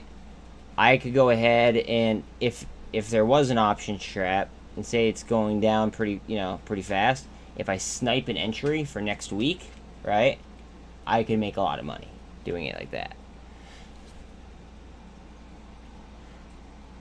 It all depends on what's moving.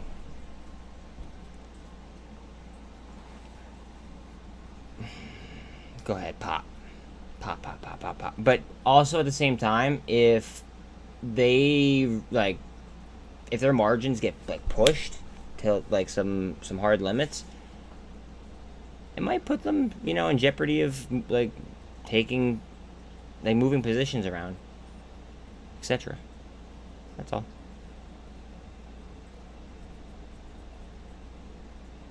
Alright, one last review here of the board. About a minute left.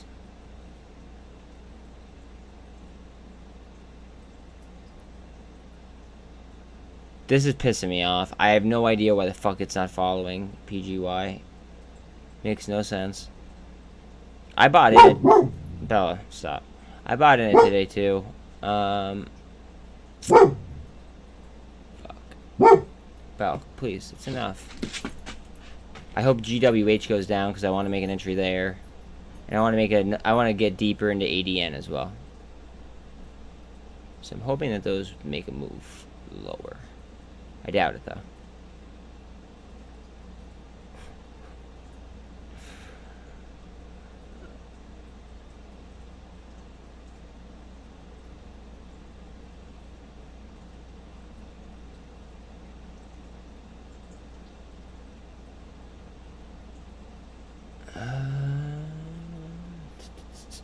SFT up after hours after having a great day. It's 8 o'clock. Let's just finish the list here.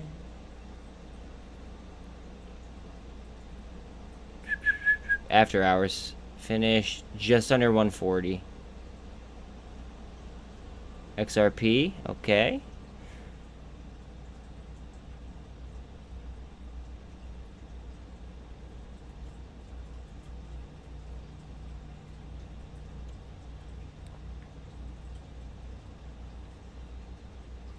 Apple, what did we finish at? 162. Okay, like this might be like a struggle to hold like 160 tomorrow, and like that, like I'm just trying to be realistic.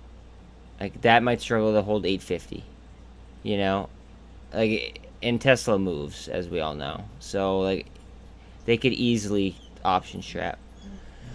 So just be careful, guys. Be very, very careful. If none of you guys have liked, it would be dope if you guys would throw a like so I could get a 50 like video. That'd be sweet. That'd be my second 50 like video, I think. But anyways, I appreciate all of you guys, especially all the new subs, okay? Feel free to always talk in chat.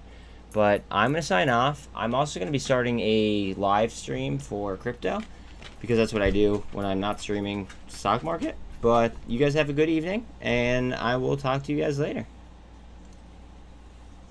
And sign on tomorrow, because we're going to have some fun tomorrow.